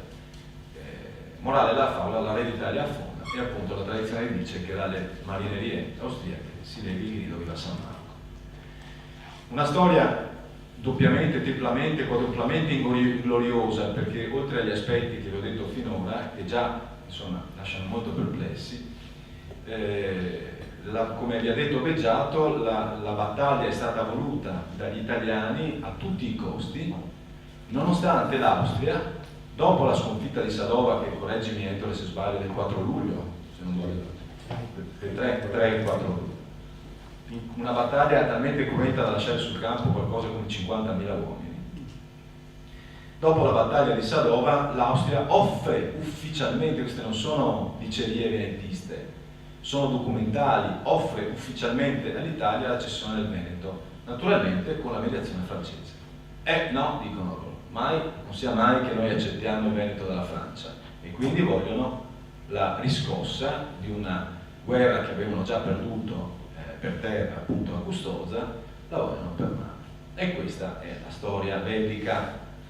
Io mi ero incaricato con gli amici che mi hanno invitato, Giorgio e Dalia, di spendere due parole però del prima più che del dopo. Credo che del dopo si occuperà l'amico Alberto, cioè cos'è il Veneto, le Venezie come si chiamavano, come arrivano a questa situazione di cessione ingloriosa, chi siamo a quell'epoca. Fatemi fare un piccolo passo indietro, una veloce carrellata, anche se sono fatti, immagino, da molti di voi conosciuti. La Repubblica Veneta nel 1790 conta 2.800.000 abitanti circa, ha un tessuto imprenditoriale vivacissimo per l'epoca. Ecco, non ci stupiamo oggi se il Veneto ha 500.000 imprese, non c'è soluzione di continuità nel metodo, nella mentalità di queste genti. Per queste genti non intendo solo veneti in senso proprio come siamo abituati a ragionare con la regione Veneto, ma i veneti di allora, cioè anche bresciani e bergamaschi. Pensate che Brescia era la provincia più ricca dello Stato da terra, era quella che dava più introiti allo Stato Veneto. È una quindi regione d'Europa particolarmente florida, particolarmente piacevole, particolarmente bella, amena da vivere e ricca già all'epoca. Tutte balle quelle della decadenza, sapete? Non perché, attenzione, le balle sono sempre relative, no? bisogna vedere a che punto di vista le si prende.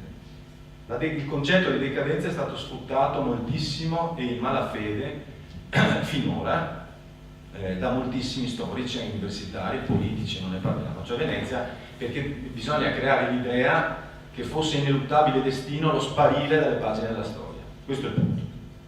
Non ha importanza il governo aristocratico. Separiamo, dico io invece, la questione della vita del governo aristocratico da un popolo che in un modo o in un altro era vivo da 14 secoli in forma moderna, ma aveva una tradizione millenaria, perché ne parla Omero, no? Bene. Questo popolo si trova in questa forma ed è un popolo ancora ricco per l'epoca. Gli storici, Gullino riprende gli studi di Frederick Lane degli anni 70, l'americano che ha scritto una trilogia serissima sulla storia di Venezia, professore universitario negli Stati Uniti, che ha scritto Le navi di Venezia, Il mercante di Venezia, La storia di Venezia, 3 volumi. E lui ricorda, dati alla mano, che i traffici della Serenissima, l'anno della caduta, 1797, sono più o meno gli stessi di quando Tommaso Mocenigo, nella prima metà del 400, nel suo testamento ricorda il volume dei traffici della Repubblica Veneta e sconsiglia l'elezione di Francesco Foscheri perché lo considera un guerrafondaio e che quindi, secondo lui, rischierà di portare lo Stato alla rovina con le sue guerre. Siamo nel periodo della massima espansione della Repubblica Veneta, della massima potenza. Questo cosa significa? I dati vanno analizzati. Certo non significa che la Repubblica Veneta del 1797 avesse lo stesso prestigio, la stessa potenza internazionale della metà del XV secolo, questo sarebbe folle affermarlo. Perché quindi c'è una diversità? Perché è cambiata la realtà europea attorno alla Serenissima. La Serenissima è diventata una potenza di più limitati confini, di più limitata influenza, punto e basta. Ma è uno Stato florido, è uno Stato che sta bene. L'aristocrazia comincia a ritirarsi lentamente non dalla politica, ma dalla mercatura, e come in tutta Europa, perché Venezia non faceva, scusate, quando parlo di Venezia naturalmente intendo lo Stato Veneto, quindi anche voi, i vostri confini, le vostre terre, non faceva eccezione, vede l'avanzata della borghesia, anche la borghesia ebraica, tutte queste balle sul ghetto di Venezia, balle nel senso che si parla del ghetto come fosse stata una violazione dei diritti umani e una carcerazione degli ebrei, sono veramente da sfatare. Calimani stesso nei suoi libri sul ghetto di Venezia dà atto di un sacco di cose diverse da quelle che vengono diffuse. Pensate che gli ebrei alla fine della Repubblica erano armatori di navi e avevano la licenza e il permesso di navigare con il padiglione veneto, lo chiamavano, cioè quello di San Marco. E moltissime navi erano per esempio dei Treves, quelli che poi faranno fortuna proprio in epoca napoleonica e così via. D'altronde, dicevamo prima con Ettore, non dimentichiamo che Daniele Manin è ebreo, è figlio di ebrei, quindi colui che volle la rivolta del 48-49 e che impose come grido viva San Marco contro l'opinione di tutti i suoi corrivoluzionari e che impose il nome di Repubblica di San Marco, e che il più grande storico della storia di Venezia, il più grande in assoluto, cioè non c'è discussione, i 10 volumi della storia documentata di Venezia sono insuperati, è Samuele Romanin, ebreo, triestino, che scrive questo libro no 2 secoli dopo, ma tra gli anni, questi libri tra gli anni 30 e gli anni 50 del XIX secolo, quindi vicino per generazione alla caduta della Repubblica, un ebreo praticante che se avesse avuto notizia che il suo popolo era stato maltrattato da Venezia si sarebbe ben guardato da fare una cosa del genere. Chiusa parentesi. Quindi uno Stato vitale, vivo. Che cos'è che è meno vivo? La forma di governo probabilmente, il governo va cambiato, non è un fenomeno veneto, è un fenomeno europeo. La rivoluzione francese esplode per questo. L'Inghilterra e l'Austria hanno un ricambio di classe dirigente naturale che prima si affianca all'aristocrazia, poi man mano la sostituisce, senza ghigliottine. In Francia avviene invece con centinaia di migliaia di teste che rotolano. Negli altri paesi europei no. Venezia con calma seguiva questa evoluzione. I borghesi erano già importanti, leggete Goldoni e ne avete la prova. Goldoni deride l'aristocrazia nelle sue commedie e mostra questo conflitto pacifico, sociale, questo confronto politico tra il borghese e l'aristocratico. D'altronde, guardate, quando parliamo del popolo, di cui parla poi la Francia rivoluzionaria Napoleone, non si parla mai del ciabattino, quando si parla del popolo si parla del ricco mercante. La classe che va al governo con la municipalità provvisoria alla caduta della Repubblica e che verrà poi insediata da Napoleone è una classe di ricchi, è una classe di censo, quello è il popolo di cui si parla. Del popolino non si occupa nessuno, tantomeno i rivoluzionari di origine francese, se ne occupava molto di più la Repubblica Veneta, che aveva una struttura sociale e di welfare, si direbbe oggi, molto ramificata e importante. Bene, velocemente perché il tempo scorre. Quando cade la Repubblica, insomma, c'è un terremoto impressionante, voi sapete com'è andata, viene illusa una classe di rivoluzionari di piccolo cabotaggio, piccoli personaggi, piccoli avvocati, medici, qualche patrizio traditore, tutti massoni, questo sia chiaro, anche questa non è una battuta, è documentato, tutti iscritti alle logge massoniche, tutti. E guarda caso alle logge massoniche saranno iscritti poi tutti i protagonisti del Risorgimento. Garibaldi è un capologgia, stiamo scherzando, stiamo dicendo sciocchezze. Tutti massoni, questi sono 4 gatti rispetto al popolo, ma hanno una carta fondamentale, l'armata francese dalla loro parte, che non è proprio un dettaglio. L'armata d'Italia, la quale ha già sovvertito il Piemonte, ha già sovvertito la Repubblica Ligure, ha già sconfitto ripetutamente gli eserciti austriaci e si è presentata nel modo che sappiamo a Venezia, dichiarando guerra proditoriamente all'ultimo momento, il 1° maggio del 97, dopo aver stracciato un trattato di neutralità tra la Repubblica Veneta e la Repubblica Francese che non era mai venuto meno.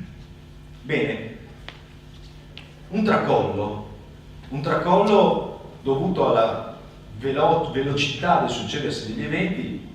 I francesi lasciano agli austriaci alla fine del 1797, i primi del 98 entrano gli austriaci, le lasciano una città devastata. Da subito ha imposto Napoleone il pagamento di 3 milioni di lire tornesi, che è una cifra immensa, ha messo in ginocchio proprio i suoi amici della municipalità provvisoria per il pagamento di queste cifre, quindi vanno a requisire a destra e a manca, vanno a grattare il fondo della pentola, vanno a chiedere proprio, vanno a spremere proprio la comunità ebraica, vanno a spremere gli artigiani, vanno a spremere i patrizi che non avevano aderito alla loro impostazione, insomma un disastro. Distruggono l'arsenale, fanno fuori completamente per non lasciare nulla di integro, ma integralmente vuol dire integralmente il cordame, la pece, cioè fanno fuori, rubano i chiodi, capito? Lasciamo perdere le navi che scompaiono dagli arsili, anche quelli in costruzione, che poi andranno a costituire il nervo della flotta francese ad Aboukir, cioè, lasciamo stare che quel pazzo di Napoleone decida di, perché c'è un nucleo paranoideo, anche qui mi assumo la responsabilità di quello che dico, ascoltate bene, uno psichiatra avrebbe da divertirsi. Cosa fa questo? Fa bruciare il Bucintoro, anzi non fa bruciare il Bucintoro, fa bruciare le dorature del Bucintoro, tutte le sculture del Corradini, quindi la parte artistica, raccoglie l'oro, si dice, le ceneri se le fa portare in cassa a Milano e di fin qui dice vabbè, sei un conquistatore all'antica, sei un dominatore, un distruttore, paziente. Ma la cosa bella è che nel 1805 a Trafalgar, quando Nelson fa una manovra come quella che farà Tegetto Falissa, una manovra che nessuno si aspettava, quando le flotte franco-ispanica e inglese si affrontano in linea di fila, come sempre si era combattuto fino allora nelle battaglie navali dei vascelli, prima con le galere era un'altra storia, Nelson decide di fare una arditissima manovra che gli costerà la vita ma che guadagnerà la vittoria all'Inghilterra, e cioè vira di bordo, taglia la via tra la poppa dell'ammiraglia francese, dell'ammiraglio Villeneuve, e la nave che lo segue. Sapete come si chiamava quell'ammiraglia? L'ammiraglia della flotta francese del 1805, una delle più grandi flotte in quel momento del mondo, si chiamava Bucentaure, il Bucintoro. Allora questa è una cosa che non si legge mai nei libri di storia e che francamente fa molto pensare che Napoleone, che poi a Sant'Elena scriverà moltissimo di noi, si giustificherà del perché ha fatto tutto questo e dice che lui non è stato un protagonista ma un esecutore della storia, che del resto lui, lo dice lui, ipse dixit, attenzione, lui ha creato gli italiani, ha ragione, Infatti andiamo a vedere il seguito velocemente di questi veneti che arrivano alla terza guerra di indipendenza e alla cessione della loro terra in quel modo vergognoso. Lui sì che fa gli italiani.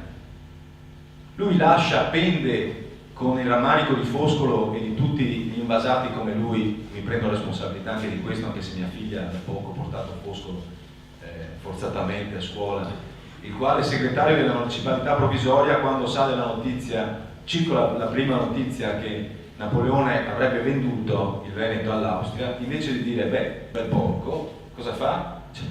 Diamo fuoco, incendiamo Venezia, non lasciamo agli austriaci. Questa fu la proposta di Ugo Foscolo. Voleva dar fuoco a tutta la città per non lasciare agli austriaci. E poi tutto il resto, insomma.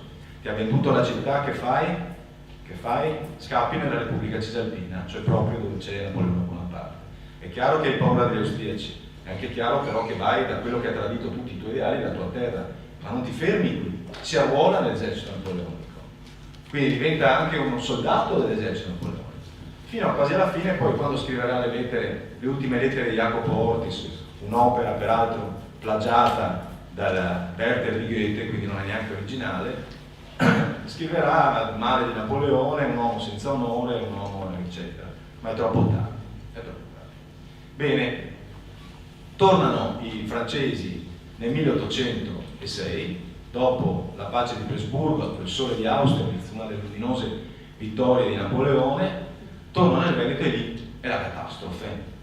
La catastrofe, guardate, che ci portiamo ancora dietro, perché non è solo una catastrofe sul piano della rapina, della devastazione. I due decreti del 1806 e del 1810 di soppressione dei beni ecclesiastici fanno a pezzi qualcosa come 70 chiese nella sola Venezia, 12 a Murano, che vuol dire che è come se fosse passato uno stormo di bombardieri, che Murano non si prenderà mai più, è stata praticamente rasa al suolo, non ha più l'aspetto. Se qualcuno pensa di vedere a Murano, la Murano se lo toglie dalla testa. È come Zara, che è stata distrutta dai bombardieri inglesi al 90%, Murano è la stessa cosa. Venezia cambia completamente aspetto, una settantina di chiese, 385 scuole di devozione e di arte, 100 palazzi. Non è che va lì e li piccona, sapete, no, semplicemente con le sue leggi la soppressione dei beni ecclesiastici e dei monasteri fa sì che si chiude, fuori dalle scatole gli ordini minori, maggiori, eccetera, fuori dalle scatole i preti, incameriamo noi alle radio. Quindi quadri, distruggiamo le tombe, facciamo fuori i monumenti che non servono, ne facciamo una caserma, o questa ne facciamo una cava per il marmo e per i laterizi, e c'è la distruzione. Praticamente dovete immaginare che intorno al 1811, dice Alise Zorzi, Venezia è cosparsa di macerie. Per fare i giardini napoleonici distrugge 4 tra le più belle chiese e più tradizionali di Venezia. Sant'Antonio di Castello era la chiesa dei Marinai, con sepolto e doge Antonio Grimani, uno dei più bei monumenti della Rinascenza, San Domenico, la parrocchia di Giambattista Tiepolo, e così. Le gallerie dell'Accademia oggi sorgono nella ex chiesa della Carità, che aveva uno dei più bei monumenti della Rinascenza veneziana, di Dogi Marco di Agostino Barbarigo, fatta fuori completamente. C'è chi ancora dice, caspita, ci ha dato le gallerie dell'Accademia. Vengono trafugati 30.000 quadri, 30.000 dipinti, i più importanti di itinerario. E cosa vuol dire? I numeri 1 partono per Parigi, i numeri 2 vanno a Milano, i numeri 3 restano a Venezia, i numeri 4, 5, 6, 7 vengono venduti, quindi vengono completamente dispersi. Guardate che ancora oggi, non ci pensiamo mai, ma le gallerie dell'Accademia e la Pinacoteca Brera sono il deposito di un ricettatore, di un ladro. Io quando vado alla Brera non corre andare a Parigi, perché tutti gli italiani, molto provinciali, ma andiamo al Louvre e si scandalizzano. Andate a scandalizzarvi anche le Pinacoteca Brera. Perché Milano deve avere il ciclo di San Marco, quando la scuola di San Marco è stata restaurata di recente e potrebbe ospitare in situ i quadri, e Milano deve tenere nella Pinacoteca i quadri rubati da Napoleone e messi lì da Napoleone? Per quale ragione?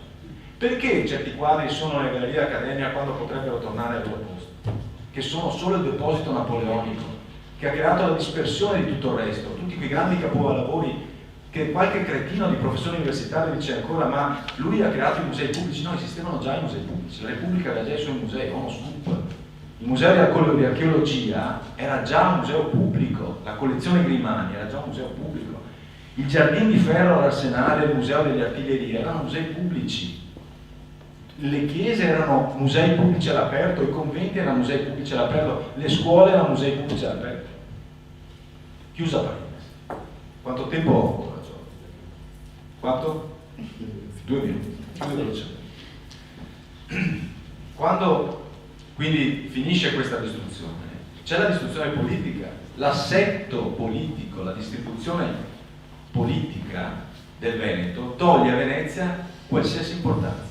Venezia è semplicemente una provincia e infatti Savoia, che ripetono questo modello, non ci pensano neanche minimamente a creare le regioni, che l'Austria con tutti i suoi difetti aveva bene invece in seno, perché era uno stato cosmopolita.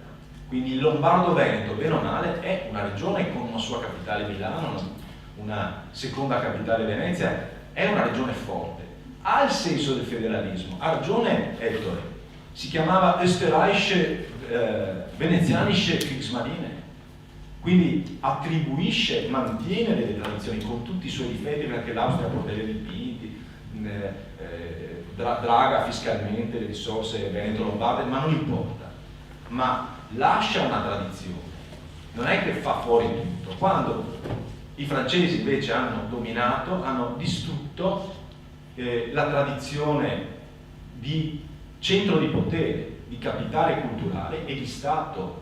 E Alvise Zorzi registra dai suoi studi non solo una perdita economica, eccetera, che è micidiale, pensate che la città si riempie, questi territori si riempiono di mendicanti, c'è un calo demografico mostruoso, non parliamo delle aziende, delle imprese. A Venezia c'era un sitificio che occupava fino alla caduta 7.000 dipendenti, dopo la caduta ne ha 200.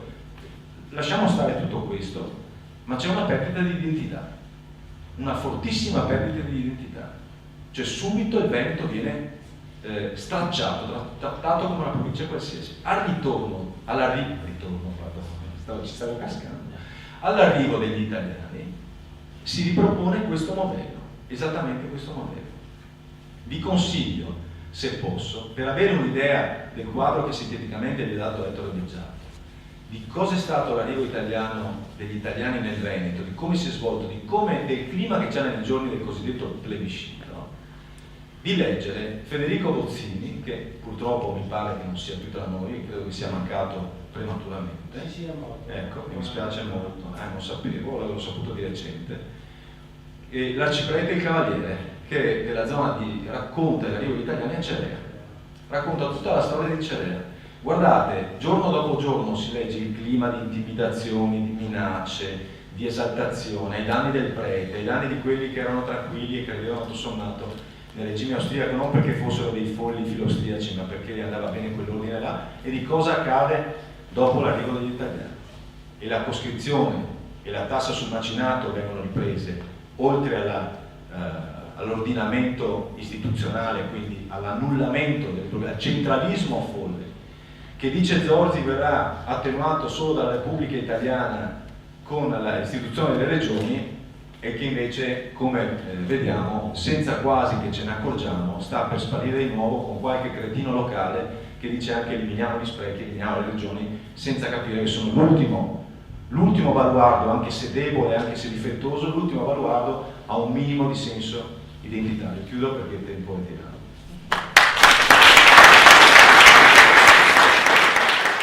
Grazie al vaccino l'Italia sta ripartendo. I vaccini contro il Covid-19 sono il risultato dell'impegno senza precedenti della comunità scientifica globale e hanno superato tutte le procedure di verifica della sicurezza. Dai fiducia alla comunità scientifica e fai il vaccino, anche la terza dose. Non siamo soli in questo universo. Con il vaccino vinciamo insieme, facciamolo per noi. Sono Giacomo e questa è una comunicazione della Presidenza del Consiglio dei Ministri, Dipartimento per l'Informazione e l'Editoria.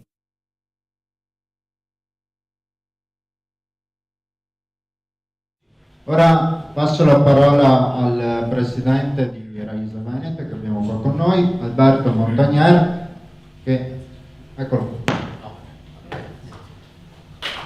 Buonasera.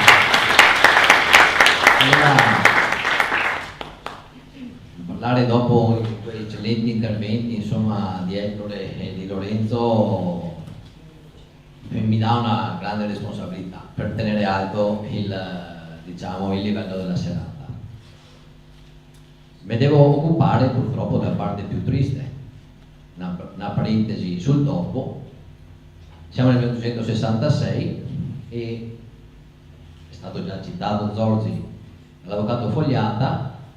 Erano passati solo 70 anni, ma era come se fossero passati 7 secoli.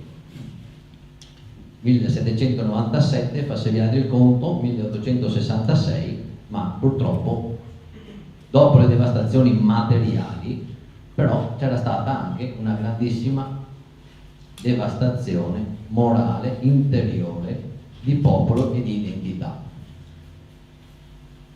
Una brevissima carrellata sugli effetti più immediati. Veramente una grandissima povertà, entrano in crisi quel tessuto sociale e produttivo delle aziende, spariscono le grandi ville, che non dobbiamo vederle come delle ville, luoghi di villeggiatura e luoghi di, diciamo, di svago, ma in realtà erano aziende agricole ante litteram. I viaggiatori del Settecento che passano appunto in visita per i nostri territori si sorprendono perché i contadini mangiavano carne. Non so cosa chi mangiasse da altre parti, però lui qua si è sorpreso e il nobile veneziano dice sì, ma se ora che lavora, se ora che fa fatica, è giusto che sia ora che mangia. Vedete, insomma, sempre la presenza, una certa lungimiranza, di una certa presenza nella vita quotidiana di tutte le classi sociali. La fame porta a quel fenomeno tipicamente italiano che è la pellagra degli anni 80 dell'800 circa. Dico questo perché dagli anni 80 è la costituzione del Costante Cris a Mogliano, ora diciamo casa di cura per malati di mente, ma nasce come istituto per pellagrosi. Poi la grande immigrazione, qua mi è maestro Ettore, per cui la nostra, mi tocca dire adesso la nostra regione, allora la nostra nazione subisce il più grande esodo. È giusto chiamarlo questo perché i numeri sono da esodo, i numeri non sono solo qualcuno che se ne va, ce ne vanno paesi interi con il parroco in testa in certi casi, si svuotano comunità intere. Per cui c'è questa, diciamo, depauperamento continuo del nostro territorio. Venezia rimane un porto, ma sappiamo benissimo che dopo la perdita, diciamo, del Veneto, a parte dell'Austria-Ungheria, viene maggiormente favorita Trieste e Fiume, per cui una parte dei traffici se ne vanno anche lì. Padova, che aveva gli studenti delle migliori menti dei mitteleuropee, perde anche lì gioventù e menti brillanti, perché chiaramente tutto il centro Europa, la Mitteleuropa va a Innsbruck o a Vienna. Vi butto là degli episodi un po' così proprio per farvi ragionare, più che altro poi per approfondire, però sono delle piccole provocazioni, dei piccoli fatti che magari nessuno ci ha mai ragionato sopra. Questo chiaramente, dopo questi danni materiali, si ripercuote, come diceva chi mi aveva eccellentemente preceduto, anche in questo tessuto morale e identitario. E si ripercuote fino ad oggi, perché anche oggi il contesto in cui noi dobbiamo operare per difendere la nostra identità e la nostra cultura deve tener conto di 4 cose basilari: scuola, inferiore, superiore, università, i media, giornali, stampa, televisioni, radio, le istituzioni e poi il mondo culturale. Scuola, lo sapete benissimo che purtroppo nei programmi ministeriali la nostra storia non è che sia tanto ben inserita, saltata a pie pari, 4 righette quando va bene. La Repubblica di Venezia era una delle 4 repubbliche marinare. Come dire, considera la produzione di automobili in Germania in questo momento qua, in Germania c'è una repubblica automobilistica. Negli anni 60, dopo il volo di Yuri Gagarin, molto probabilmente l'Unione delle Repubbliche Sovietiche erano repubbliche spaziali, e chi più ne ha più ne metta, perché ora se devo mettermi a livello di chi che ha coniato questo termine, ve ne teniamo fuori anche altri quanti che vogliono.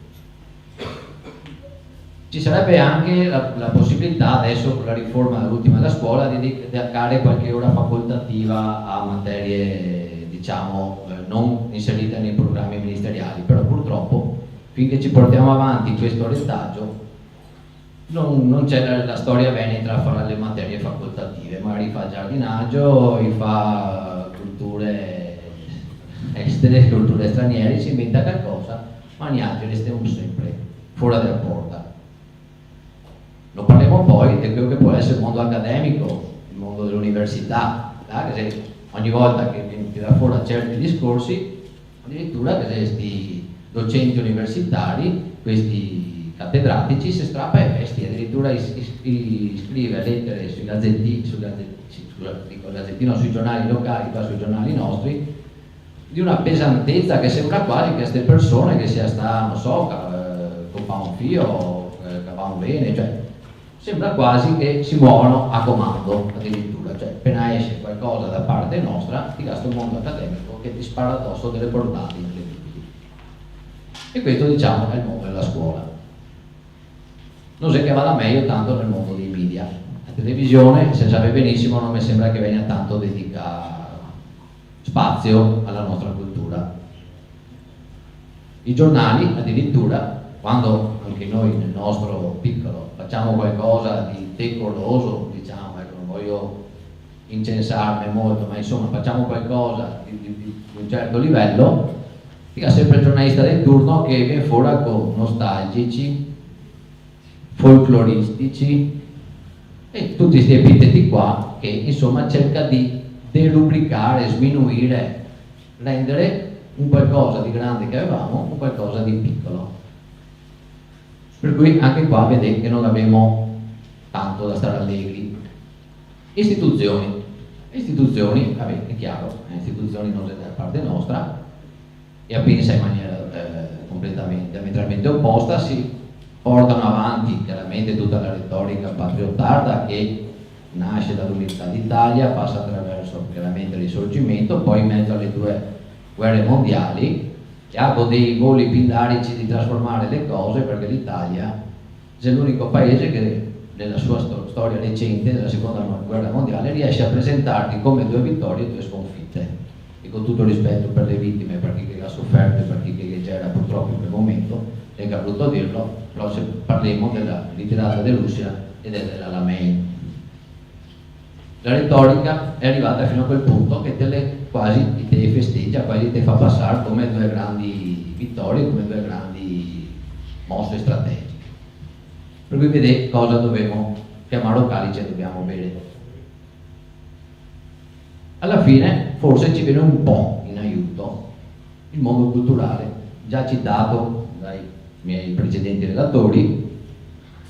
Qualche libro è stato scritto con enfasi e che ci rende finalmente giustizia, grazie a Dio, anche da autori che non erano veneziani o veneti, così potrebbero essere accusati di partigianeria, ma abbiamo appunto l'americano Lane, il tedesco Eickhoff, un siciliano di Stefano, ecco, per cui persone che non erano delle nostre terre, che però almeno ci rendono giustizia.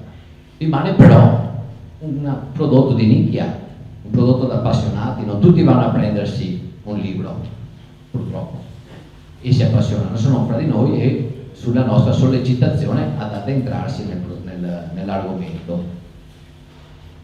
Mentre purtroppo in altri casi, e anche qui questo retaggio iniziato con Napoleone, viene portato avanti da una certa tradizione, perché Napoleone, tanto per riagganciarmi ai discorsi dei colleghi, fa riscrivere la storia di Venezia da un suo generale amico, che erano cresciuti assieme all'Accademia, un certo Daru, la riscrive come la vuole lui. Purtroppo diventa terreno dove una certa cultura, una certa storiografia va anche ad attingere, e anche una certa, romanzesco, c'è una parte di letteratura, va ad attingere da queste cose, dove purtroppo invece è tutto falso perché è stato stravolto. Il Daru purtroppo, essendo un membro dell'allora nomenclatura dell'allora mondo accademico, promosso in questo caso da Napoleone, da militare lo fa quasi docente, viene stampato in migliaia di copie e purtroppo si trova ancora, volendo, mentre si fa fatica a trovare Romanin e si fanno fatica a trovare altre pubblicazioni. In questo contesto così triste ci siamo noi delle associazioni culturali e gli appassionati ricercatori che con i nostri mezzi e con le nostre, insomma, passioni, con la nostra passione cerchiamo quantomeno di contrastare questo mondo che ci vomita addosso, scusa il termine, delle bugie, delle falsità, che stravolge la nostra storia, la nostra cultura e che continua a voler cancellare la nostra identità, continua a nascondere la verità e continua, diciamo, a volerci cancellare come popolo. Ma forse perché? Sta benissimo quello che abbiamo detto fino adesso, un discorso che si è affermata una nuova nazione, una nuova patria, che avevano bisogno anche loro di dare un fondamento storico, inventarsi qualcosa, perché è un po' quel nazionalismo che viene sempre quando nasce uno Stato, specialmente all'inizio, che cercano il più possibile di cementare la mente dei propri cittadini. Purtroppo questo è successo anche recentemente in Croazia, dopo che si è dissolta l'Unione, la Jugoslavia, anche lì purtroppo ci siamo finiti di mezzo anche noi, perché la nostra storia dell'Istria e della Dalmazia, dopo essere stata italianizzata, dopo aver preso la prima mazzata in chiave italiana, se ne prende anche un'altra in chiave appunto croata. Il periodo barocco lo chiamano, non c'è più il periodo veneziano, ma si inventa termini un po' così, anche lì per edulcorare. Rimaniamo noi, un Davide contro Golia purtroppo, però almeno speriamo che tutte le persone che ne ascoltano questa sera si faccia bagaglio di queste cose che abbiamo raccontato, perché non ho la pretesa, penso nessuno qua di insegnare, non siamo qua per insegnare, si impara dalla storia, si impara dalle esperienze passate per andare meglio verso il futuro. Noi altri siamo qua a raccontare, almeno mi piace raccontare una bella storia.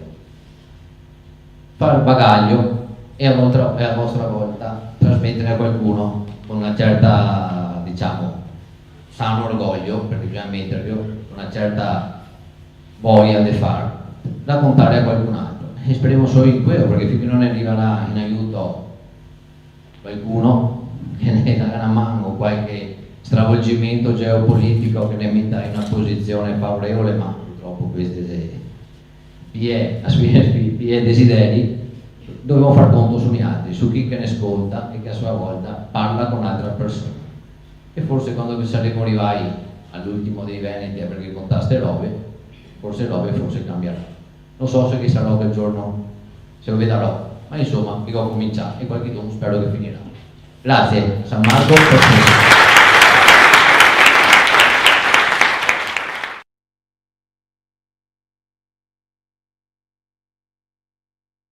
Di certo noi proseguiamo, continuiamo su questa strada della verità.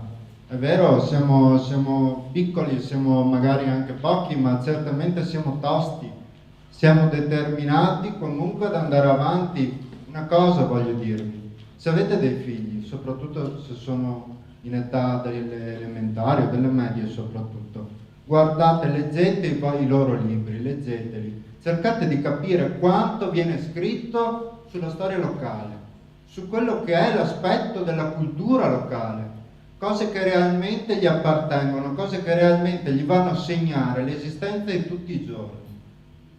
Soprattutto i giovani, i ragazzini, vivono l'entità locale come una cosa importante, con la quale devono crescere. E mi domando, cosa ci sarebbe di così sbagliato nell'essere orgogliosi di essere veneti, di essere polesani? Perché questo noi dobbiamo essere, e se noi arriviamo a conoscere la nostra storia, la nostra cultura, non avremo altra via che essere orgogliosi di quello che siamo ora e di quello che siamo stati. Quindi vi invito, guardateli quei libri, sfogliateli, appassionatevi, guardate con loro, fategli vedere, fategli conoscere altre cose, cose che non vengono insegnate. Se conoscete insegnanti, cercate di ragionare anche con loro. Alla fine stiamo parlando di una cosa sacrosanta. Fategli vedere semplicemente Rovigo com'è, fategliela scoprire con occhi diversi. Lì ad esempio abbiamo una piantina di Rovigo del 1700.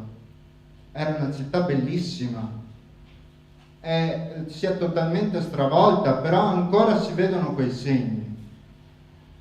Fategliele scoprire queste cose, appassionateli a quello che è stato e a quello che è cambiato. Riscopriamo il nostro vero sentimento di identità. Questo noi dobbiamo cercare di fare. Dopo le conseguenze non potranno altro che essere positive.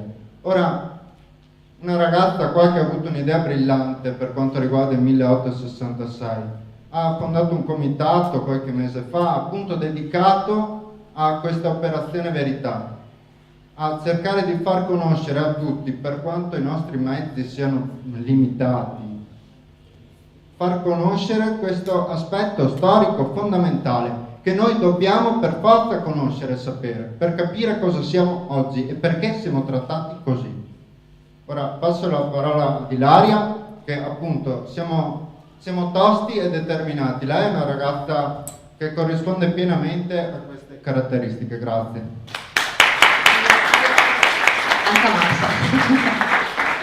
Beh, allora io sono quasi in imbarazzo perché dopo i relatori che ci sono stati, in realtà, appunto, io sono contenta di essere qui, sono stata chiamata da Raise e sono stata chiamata perché in realtà il tema di quest'anno è il 1866, non è che io abbia avuto un'idea chissà che geniale, semplicemente il 150esimo e abbiamo detto ma quante volte capita un 150esimo, usiamolo bene, e usarlo bene significa in realtà avere l'occasione per spiegare che cosa è successo 150 anni fa.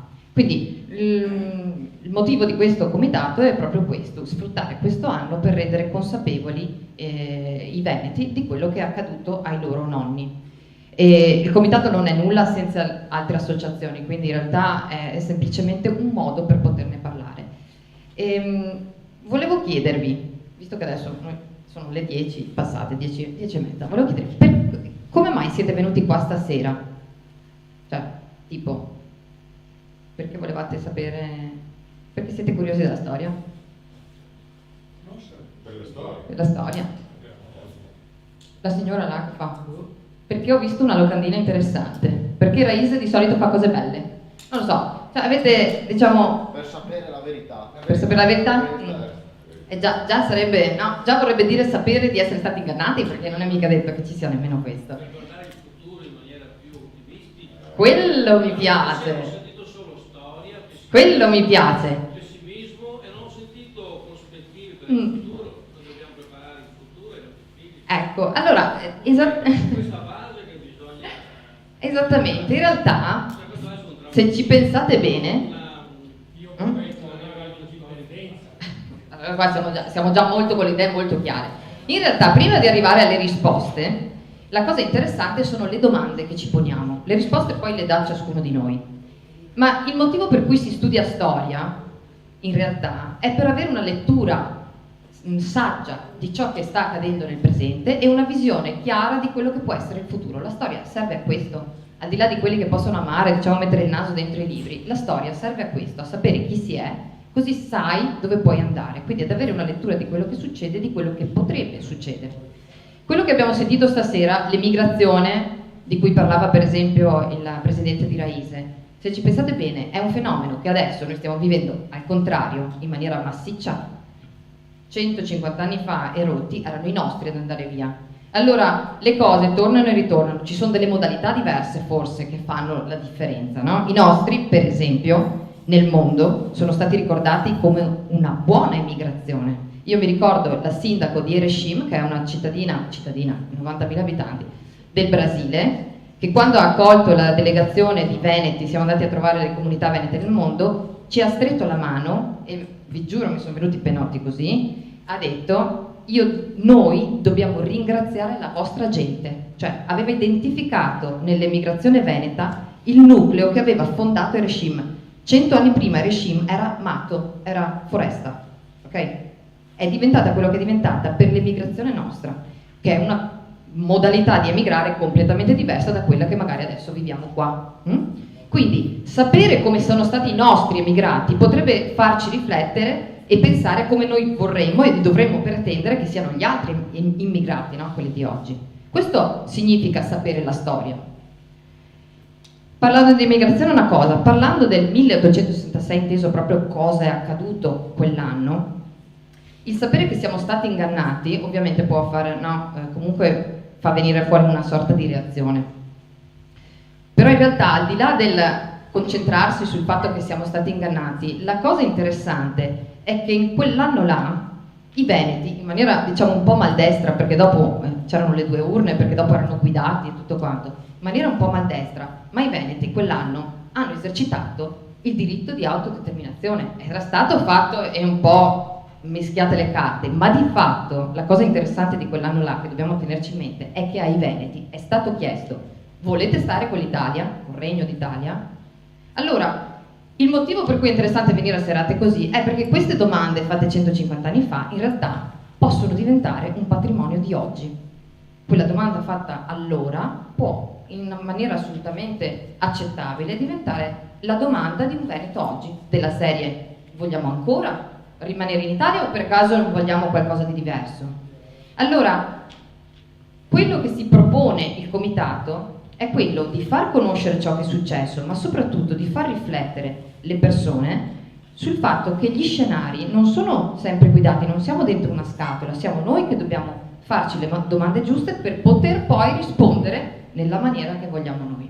Allora, riprendo e cito un pensiero che mi è rimasto molto impresso del come mai si fa cultura. Mattia lo diceva chiaramente, noi abbiamo tanta cultura e dobbiamo diffonderla, e prendo un pezzettino di un discorso che Giovanni Paolo II ha fatto all'ONU ancora nel 1995. Se non l'avete mai letto, andatevelo a leggere, perché è una cosa che allarga il cuore. Parla del diritto dei popoli, dell'autodeterminazione del diritto dei popoli, e in un passaggio dice: il diritto all'esistenza implica naturalmente per ogni nazione anche il diritto alla propria lingua e cultura, mediante le quali un popolo esprime e promuove quella che direi la sua originaria sovranità spirituale.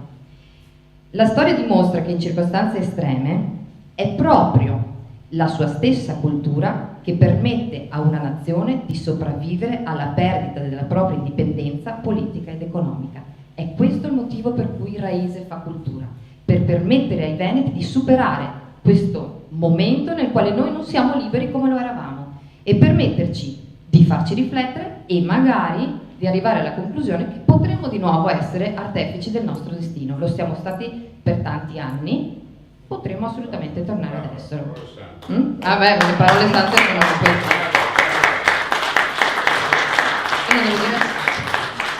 Non devo dire più niente, la riflessione arrivava a margine appunto di questi bagni di cultura. Io vi invito a diffondere queste occasioni. Avete con voi un libricino che dice 2H in croce su quello che è successo, ma l'abbiamo fatto proprio perché si possa perlomeno diffondere un po' di conoscenza di queste cose. Quindi diffondete anche la possibilità di partecipare a queste occasioni. Il 21 e il 22 di ottobre per il Veneto quest'anno sarà un 150esimo.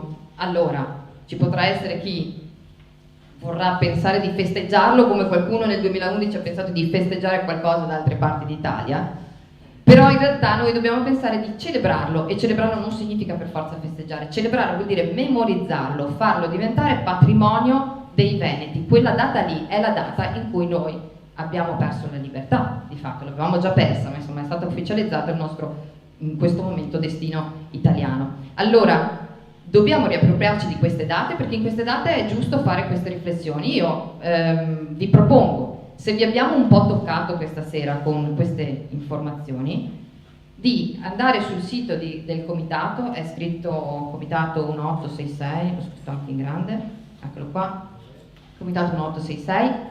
Se pensate che vi interessa, che potete dare una mano, perché come dire, vi interessa che quest'anno possa diventare fondamentale anche per altri veneti come noi, iscrivetevi, così noi vi possiamo mandare anche le informative su ciò che facciamo e soprattutto su quello che faremo il 21 e il 22 di ottobre. Io ho finito, vi ringrazio e ringrazio tantissimo Raiz Veneto.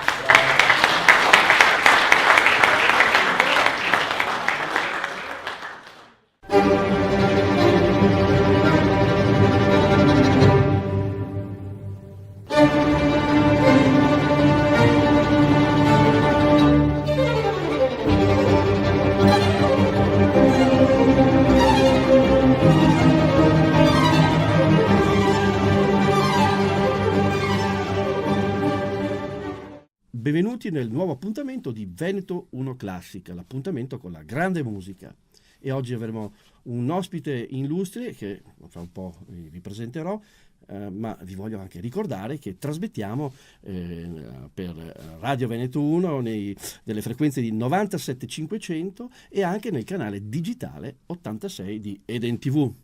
Bene, ora la sorpresa è poi qui con me il grande violinista Lucio Degani, grande artista, grande virtuoso, e naturalmente sappiamo bene che sei anche uno dei componenti più prestigiosi, tra i più prestigiosi di Solisti Veneti. Sì, ormai quasi 30 anni, il 26 di febbraio di questo mese.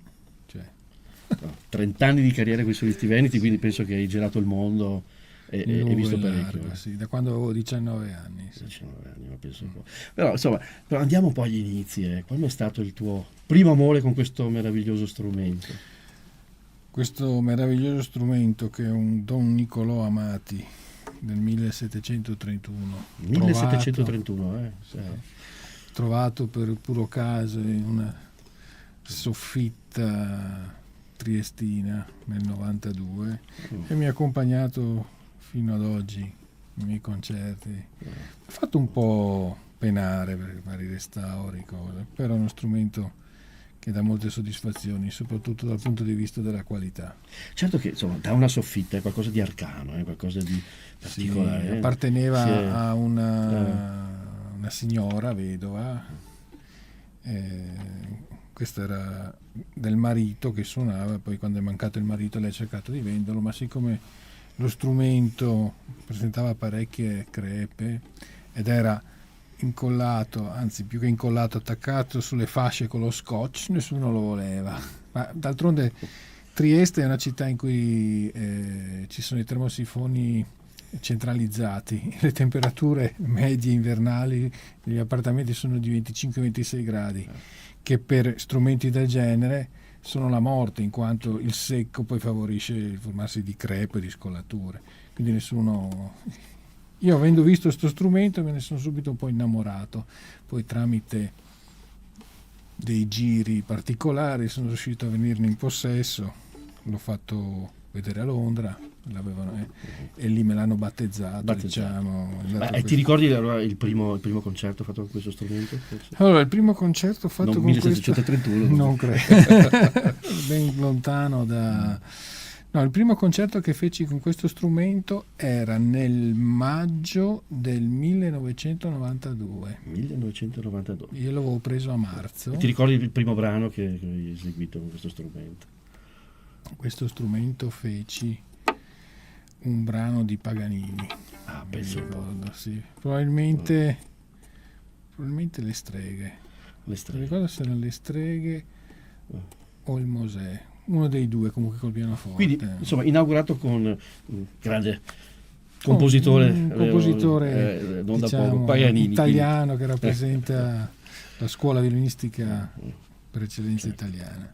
Bene, allora andiamo ad ascoltare l'arte di Lucio Degani ed eseguiamo un pezzo insieme. Cosa dici? Visto che parlavi di Paganini, facciamo il cantabile. Facciamo il famoso cantabile di Paganini? Sì, che è un pezzo che mette distensione e allora serenità. Ci portiamo poi alla tastiera e eseguiamo questo brano di Paganini, il cantabile. Un buon ascolto.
E rientriamo in studio dopo aver ascoltato il cantabile di Niccolò Paganini, interpretato magistralmente da Lucio Degani, che abbiamo qui fisicamente, e per noi è un onore averti qui. È già anche la seconda trasmissione, mi sembra. Che, sì, l'altra avevamo presentato un tuo CD, so che ne hai anche tra l'altro War Concert, sì. Agli stati parecchi nella tua carriera, vero? Abbastanza. Sì. Senti, io vorrei tornare ancora un passo un po' indietro, no? Certo. Alla tua, al tuo esordi.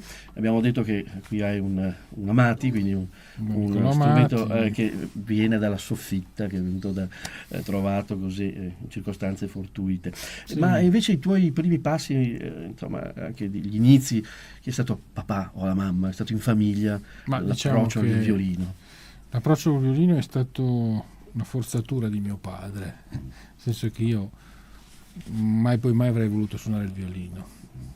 Diciamo che io ho seguito le orme di mio fratello che studiava pianoforte, così anche un po' per gelosia volevo studiarlo anch'io, così ho cominciato a suonare il pianoforte, a studiare il pianoforte all'età di 9 anni, quindi un paio d'anni ho studiato il pianoforte. Suonavo alle messe, l'organo, come faceva lui, anche ai funerali, da piccolo, sì. Poi feci l'esame d'ammissione al pianoforte, però mio padre mi disse no, fallo anche per violino, perché... E io feci l'esame anche violino, d'ammissione per violino, non sapendo suonare il violino ovviamente, però entrai, a che dopo io ho entrato anche in pianoforte, dici no, ma adesso studi pianoforte e basta. E mio padre dice no, devi studiare violino. Allora arrivai a un baratto con mio padre ai tempi, avevo appena compiuto 11 anni, quindi dissi mio padre vabbè, io studierò il violino, però tu mi devi comprare il trenino Lima con tutto il plastico, che ai tempi nel 78 costava 26.000 lire, era poco, pochissimo. Un bel regalo, Io convinto che tanto mio padre non me l'avrebbe comprato, ero sicuro che questa cosa, e invece lui me lo comprò e così dovetti cominciare a studiare violino.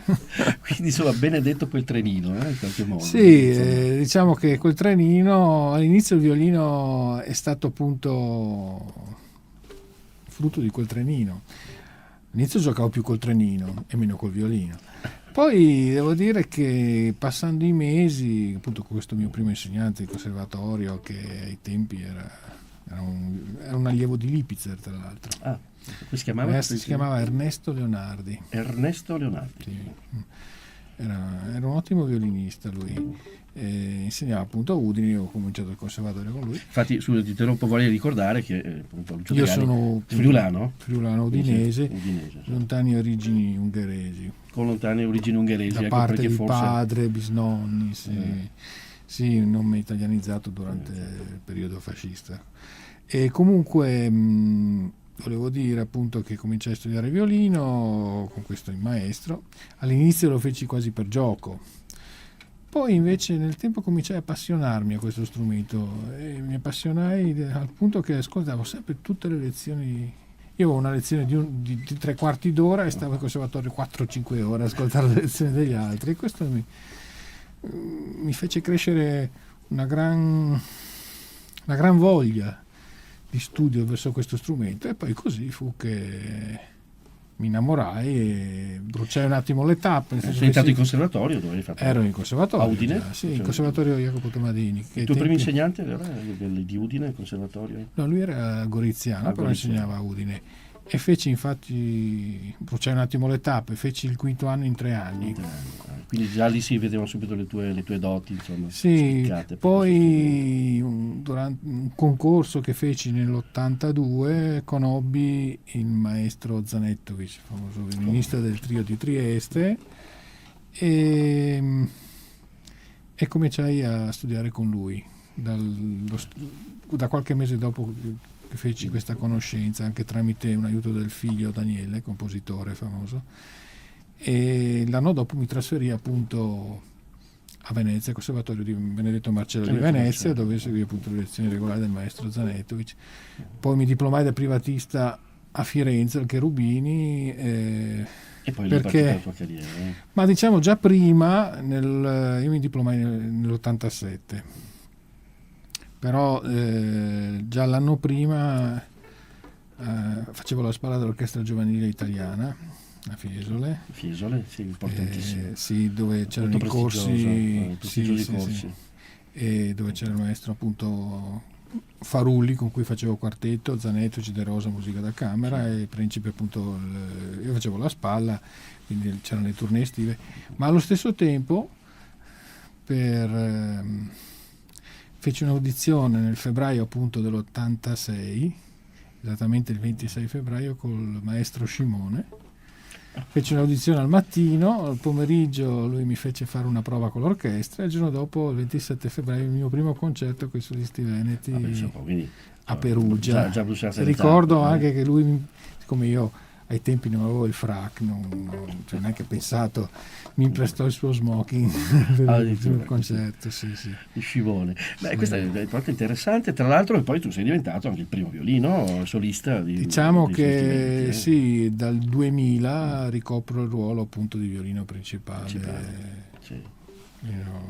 principale e solista, insomma. Bene, allora ascoltiamo la Ciaccona di Johann Sebastian Bach in re minore, interpretata magistralmente dal violinista Lucio Degani. Buon ascolto.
E rientriamo in studio, sempre nella nostra trasmissione di Veneto 1 Classica, e abbiamo sempre qui con noi ospite Lucio Degani.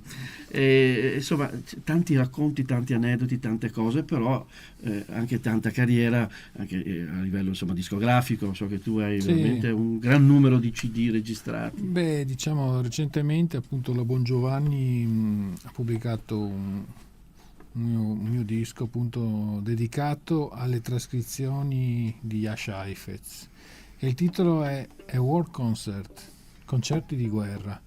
Praticamente Heifetz durante il secondo conflitto era capitano delle forze alleate americane e venne appunto anche in Italia, sicuramente a Parma e forse anche a Gorizia, e lui praticamente faceva concerti per allietare, diciamo così, gli americani, e la maggior parte di queste composizioni spesso sono originali dei compositori americani, quindi abbastanza quasi nostalgiche per l'esercito. E in questo disco io appunto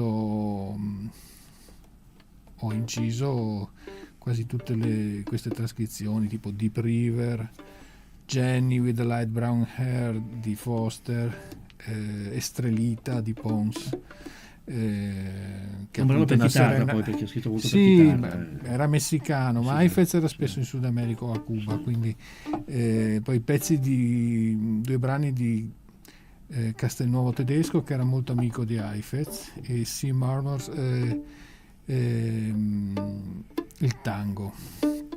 Heifetz, vorrei ricordare che è stato sicuramente uno dei più grandi violinisti della storia Sì, credo, l'imperatore del violino. Sì. Diciamo che quando Heifetz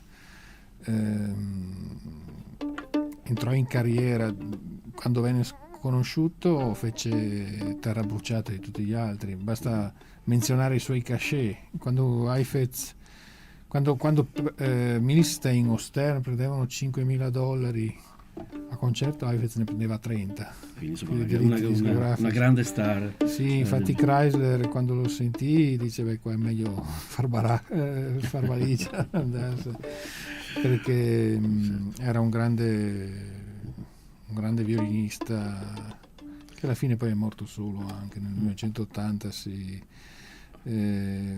Infatti sembra quasi la fine di una star importante, finiscono sempre. Sì, lui viveva a in Beverly situazioni un po' Hills, drammatiche. Era uno dei primi a aver avuto una macchina elettrica in America.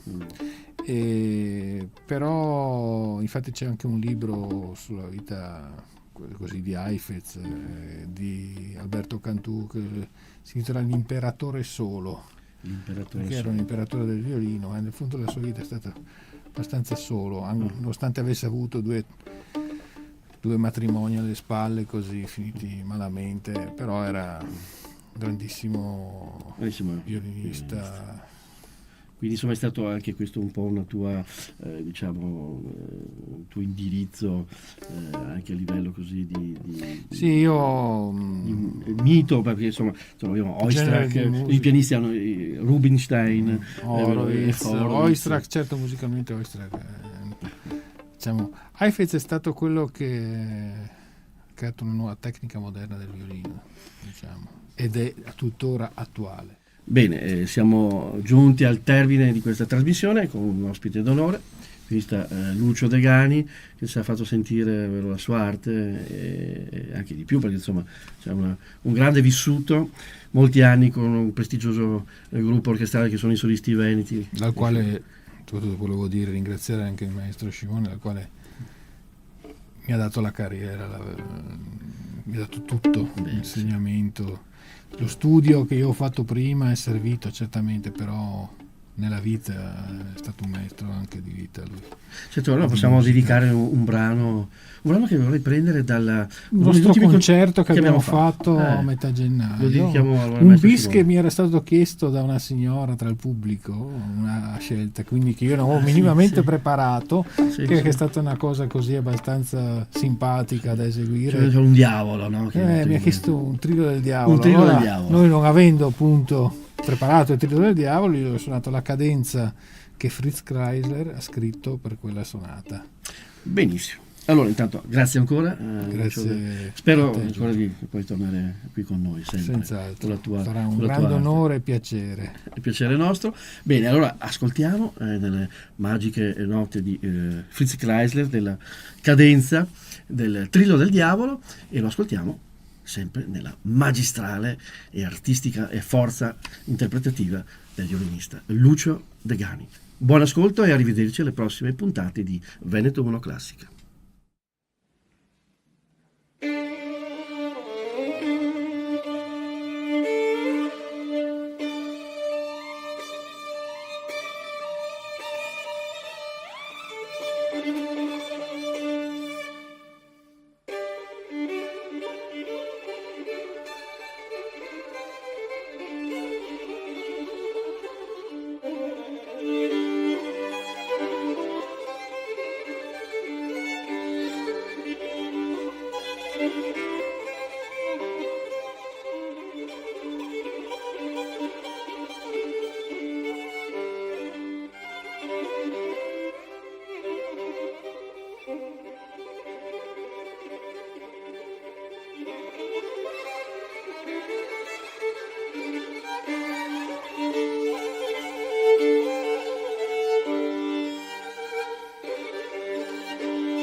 Benvenuti ad una nuova puntata del nostro ciclo dedicato al Polo Museale della Grande Guerra di Vittorio Veneto. Insieme a me, come sempre, l'architetto Maria Cristina Scalet, direttrice del Museo della Battaglia di Vittorio Veneto, che ci introduce all'argomento di questa puntata, una delle collezioni, possiamo dire uno dei fiori all'occhiello del Polo Museale. Certamente.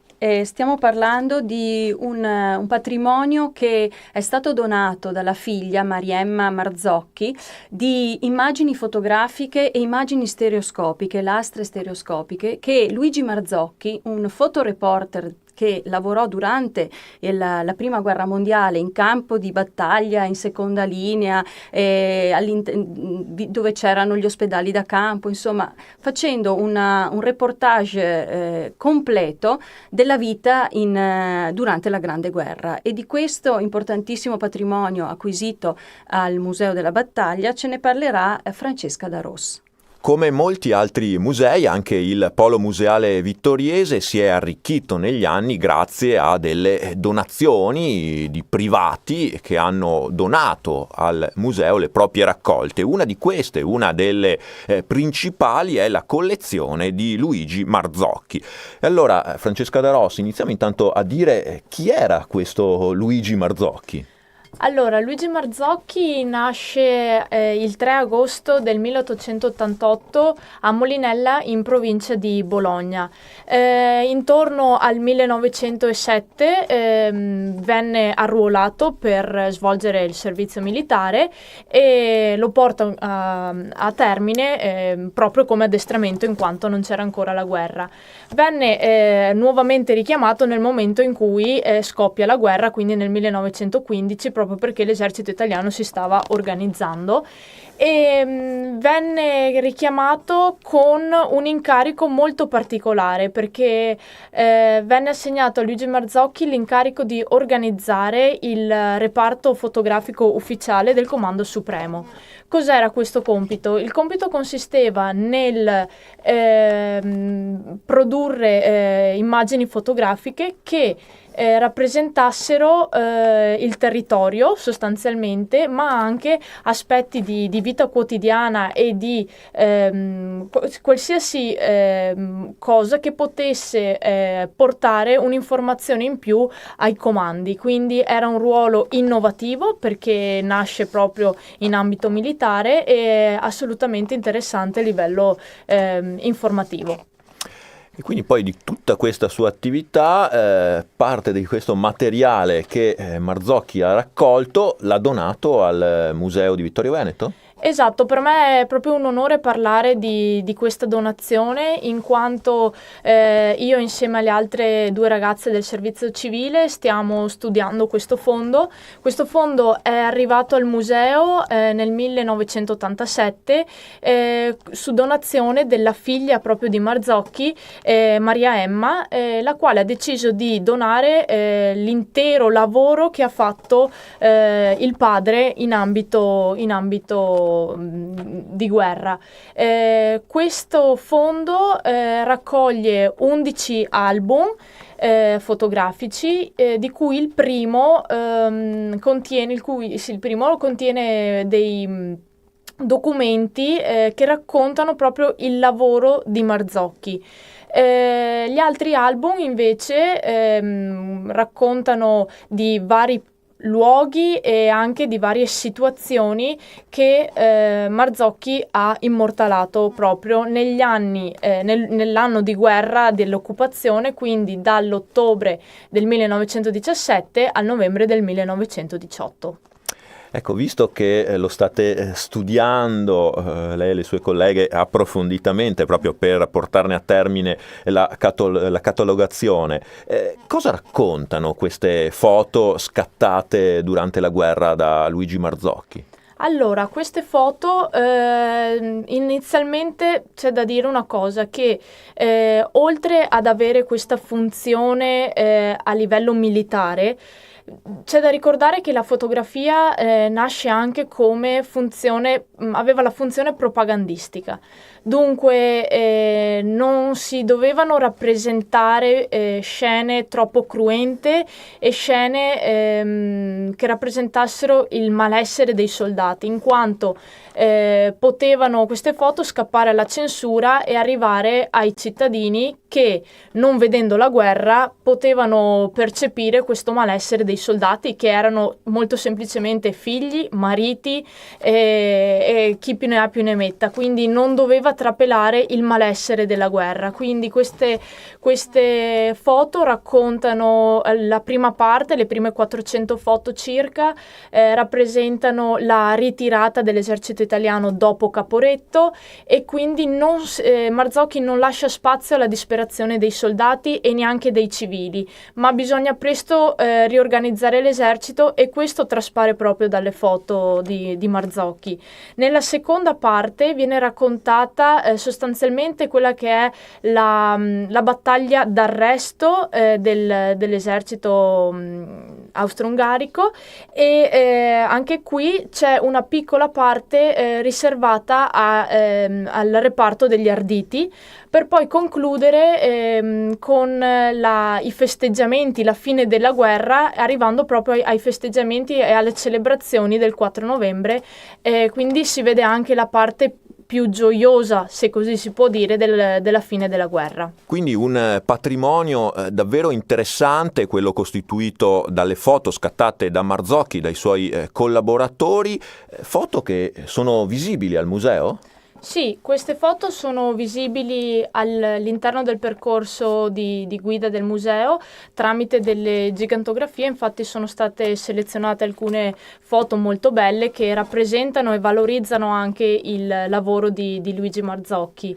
Una parte invece non si vede, è quella, il museo nascosto lo chiamiamo noi, e rappresenta una serie di stereoscopie che rappresentano proprio questa tecnica utilizzata e nata in periodo di guerra, che praticamente rappresentava la visione dell'occhio umano, e tramite queste foto e un apposito apparecchio si possono vedere queste foto in versione tridimensionale, quindi anche questa è un valore aggiunto a quello che è il fondo Marzocchi e la donazione arrivata al Museo della Battaglia. Quasi un occhio in presa diretta, pur con quella visione da un angolo particolare, come ci ha spiegato Francesca Darós, sugli avvenimenti della Grande Guerra, degli ultimi anni della Grande Guerra, proprio anche nel nostro territorio. Grazie allora Francesca Darós per averci illustrato il fondo fotografico Luigi Marzocchi del Museo della Battaglia. Grazie a voi. Grazie anche da parte mia per averci seguito fin qui. L'appuntamento è con la prossima puntata del nostro ciclo dedicato al Polo Museale della Grande Guerra di Vittorio Veneto.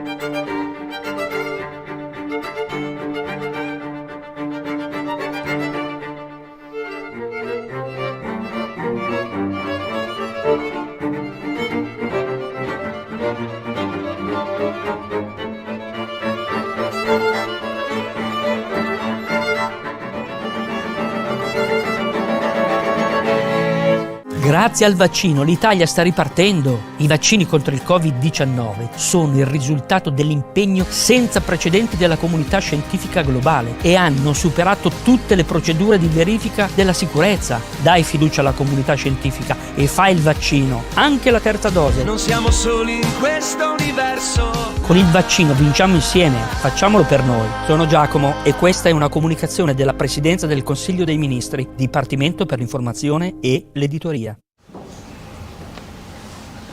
Buonasera a tutti. Prima di tutto un grazie a voi che siete qui presenti in un numero che non avrei mai supposto. Questa sala è piena. In Veneto, grazie. In Veneto, in Piazzaria, ma se che fosse anche degli italiani, come faremo? In Piazzaria che potesse seguire tutti, col cuore passo in Veneto. Usiamo così una lingua a portata più ampia del nostro Veneto, magari, però col cuore di giù la passo in Veneto. Tanto grazie che si arrivai tutti così numerosi e un grazie dunque ai presenti prima di tutto, ma un grazie soprattutto all'Associazione Culturale Raise Venete che si prodiga in maniera proprio indefessa, con volontariato da parte di molte persone per ottenere gli spazi che noi qui abbiamo. Mi sarebbe piaciuto poter ringraziare anche per la magnanimità l'istituzione che ci ha messo a disposizione questo spazio e va comunque ringraziata non per la magnanimità perché purtroppo logiche commerciali impongono anche una certa richiesta.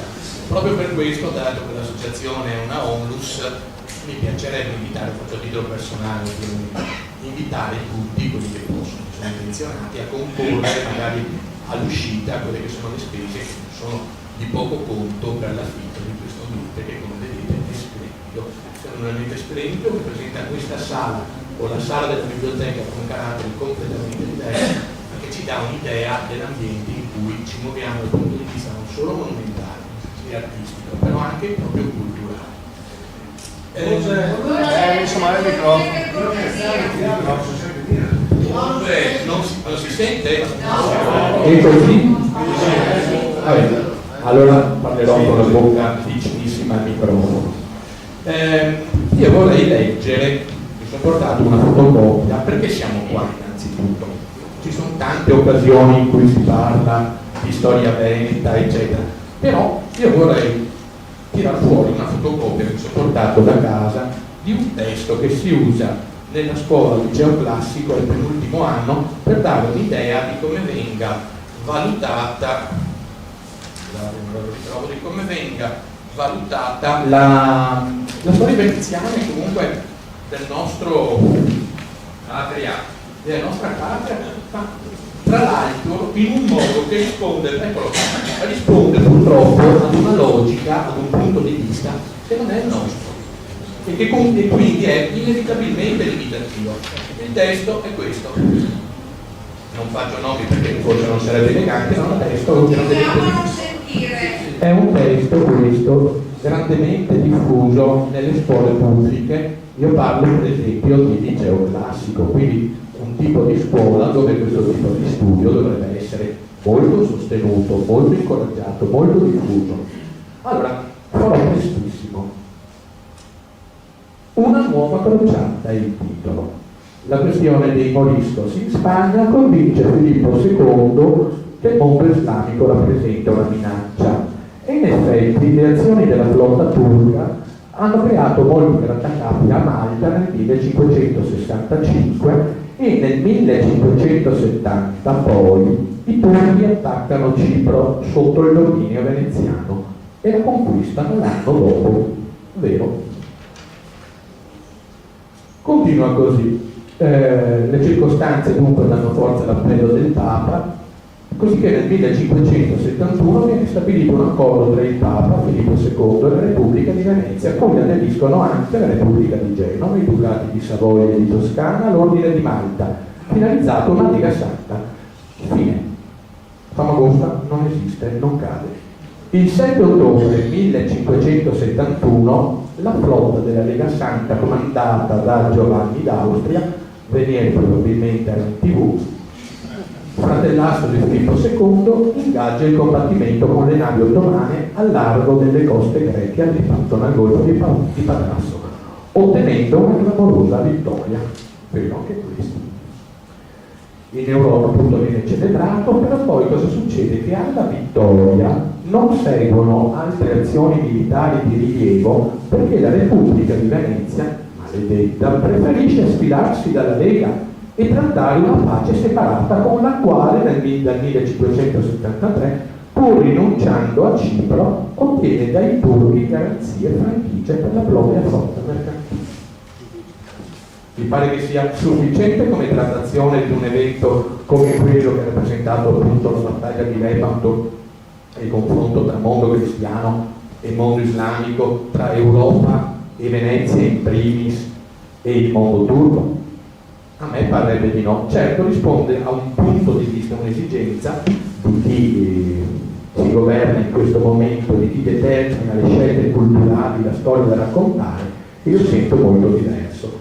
Proprio per questo sarei qui per fare rapidamente una scorsa del mondo europeo e mediterraneo intorno al XVI secolo, almeno sino a Lepanto, e poi vederlo dal punto di vista veneziano, cioè come Venezia si relazioni con questi grandi stati che sono sorti non come un piccolo stato o piccola potenza, la Repubblica di Guastalla o la Repubblica di Amalfi e le famose repubbliche marinare, ma come uno stato di pari grandezza, cosa che non si coglie da nessuna trattazione storiografica di quello che è il vincul pop di oggi, cioè quello che ci vogliono far passare.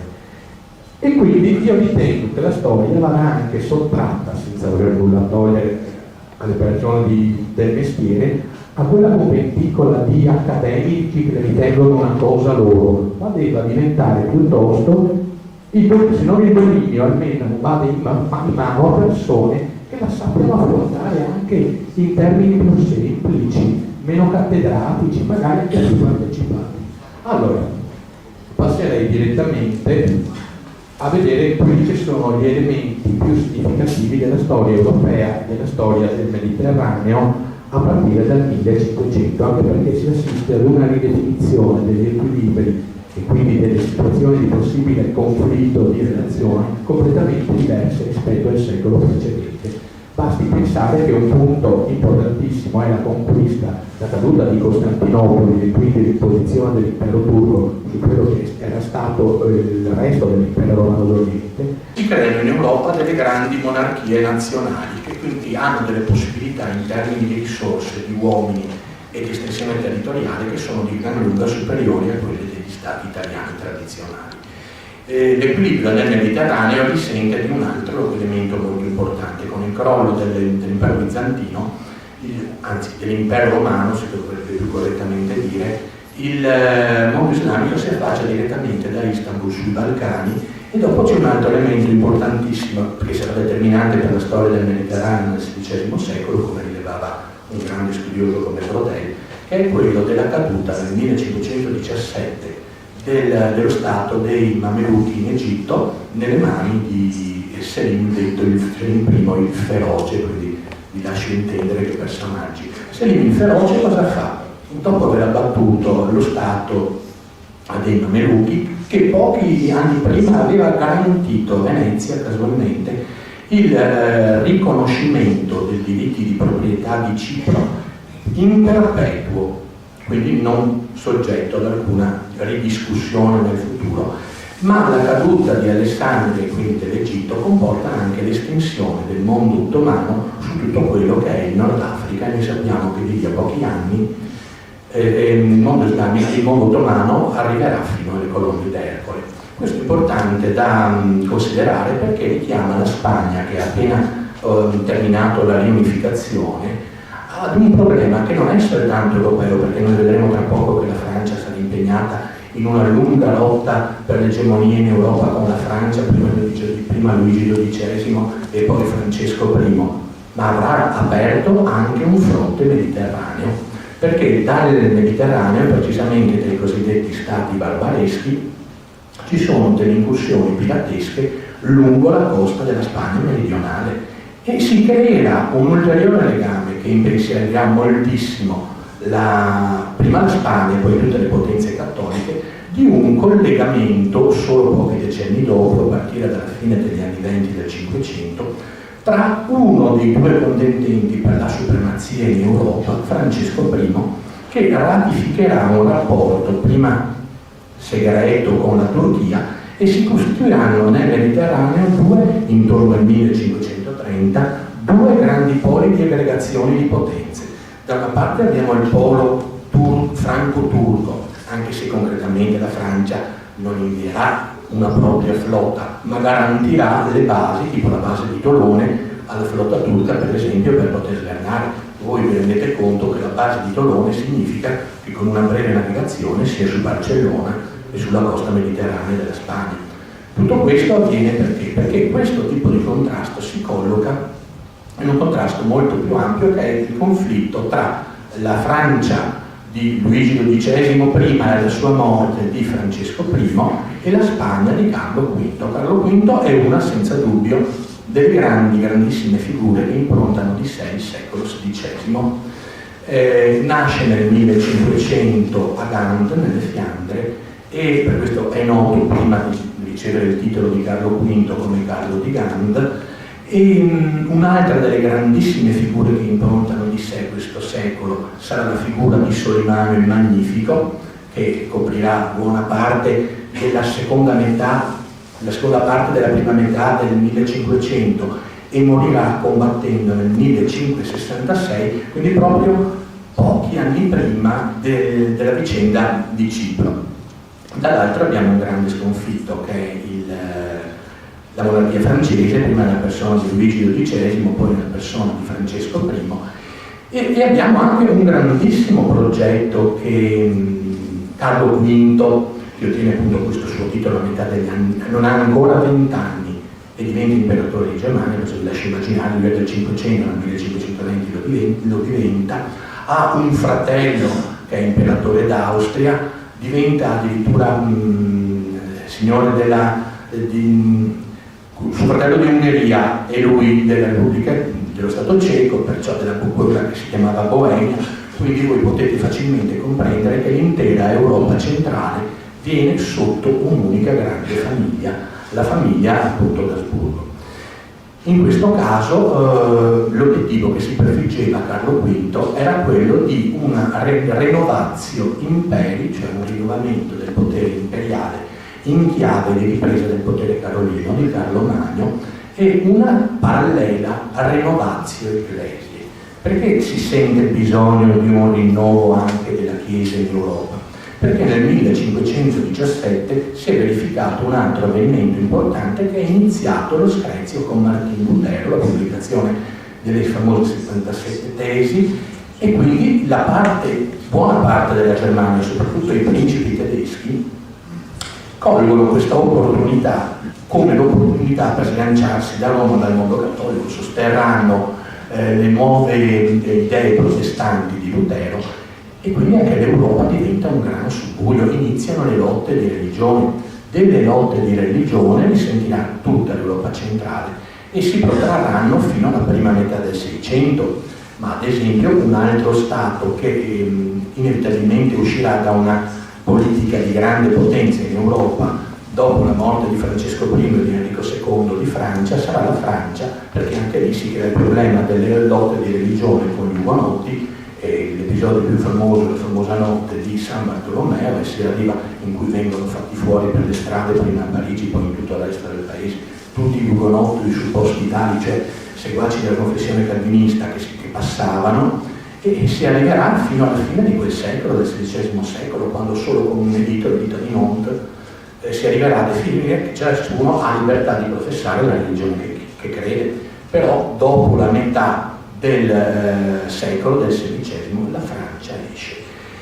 Pare possibile che si possa realizzare questo grande rinnovamento imperiale di Carlo V, ma non andrà a buon fine.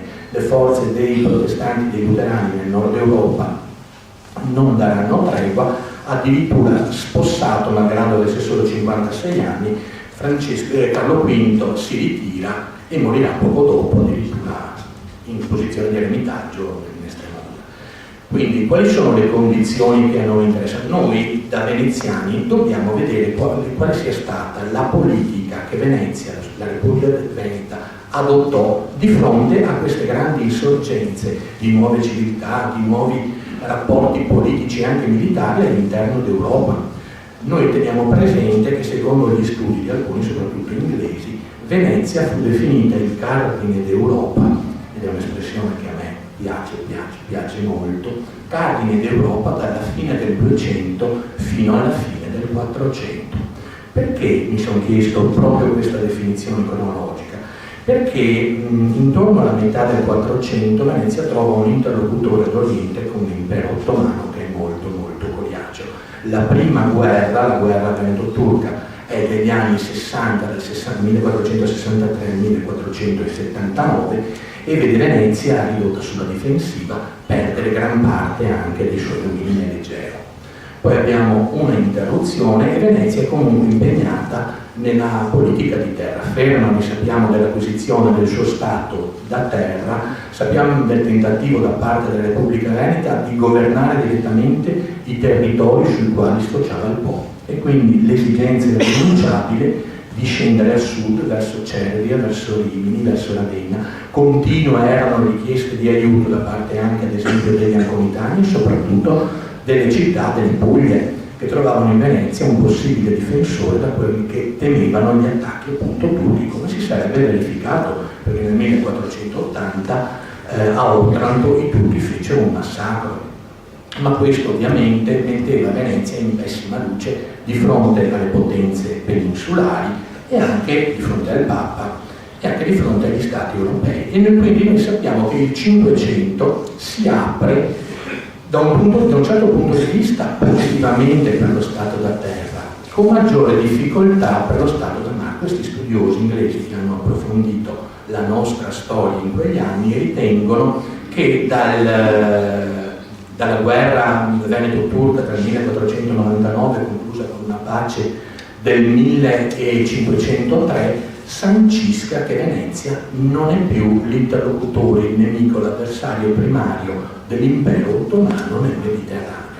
Noi in effetti tra questa data e la data del 1509, con quello che ne consegue, conosciamo tutti la vicenda della guerra di Cambrai, della battaglia di Agnadello, del disastro che ne seguì, i testi normalmente di storia dicono inizia una inesorabile decadenza.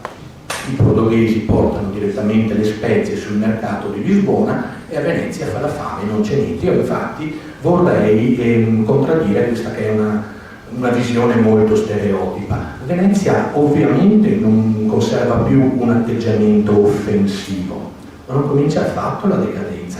Inizia invece una intelligentissima ridefinizione di quelli che sono gli obiettivi di questa Repubblica. Una Repubblica che ha interlocutori europei nel Mediterraneo molto molto difficili e ci lascia vedere il suo comportamento. Ce ne ho più avanti in un lampo anche all'uscita dalla Lega Santa dopo la battaglia di Lepanto, che non può che farci vedere quale fosse l'intelligenza della classe di governo veneziana di fronte alla realpolitik che le si presentava davanti. Ad esempio, il fatto che nel 1476 un tentativo da parte della dinastia Aviz, mi scuso con l'accento, non so se sia Aviz o Aviz in portoghese, di espansione nella penisola spagnola, viene stroncato da una sconfitta ad opera appunto dei sovrani spagnoli. E il Portogallo a seguito di quella sconfitta cosa può fare? Non può fare altro che aprirsi al mare. Potrebbe sembrare una notazione banale a noi dei portoghesi, che siamo qui nell'Alto Adriatico, che ce frega. In realtà i portoghesi cominciano a navigare l'Atlantico e come tutti dopo di loro anche Colombo vogliono trovare i mercati delle spezie dove andarsi a rifornire direttamente, saltando tutta una serie di intermediari che faceva come polo terminale Venezia, il mercato di Rialto delle spezie, e ci riescono.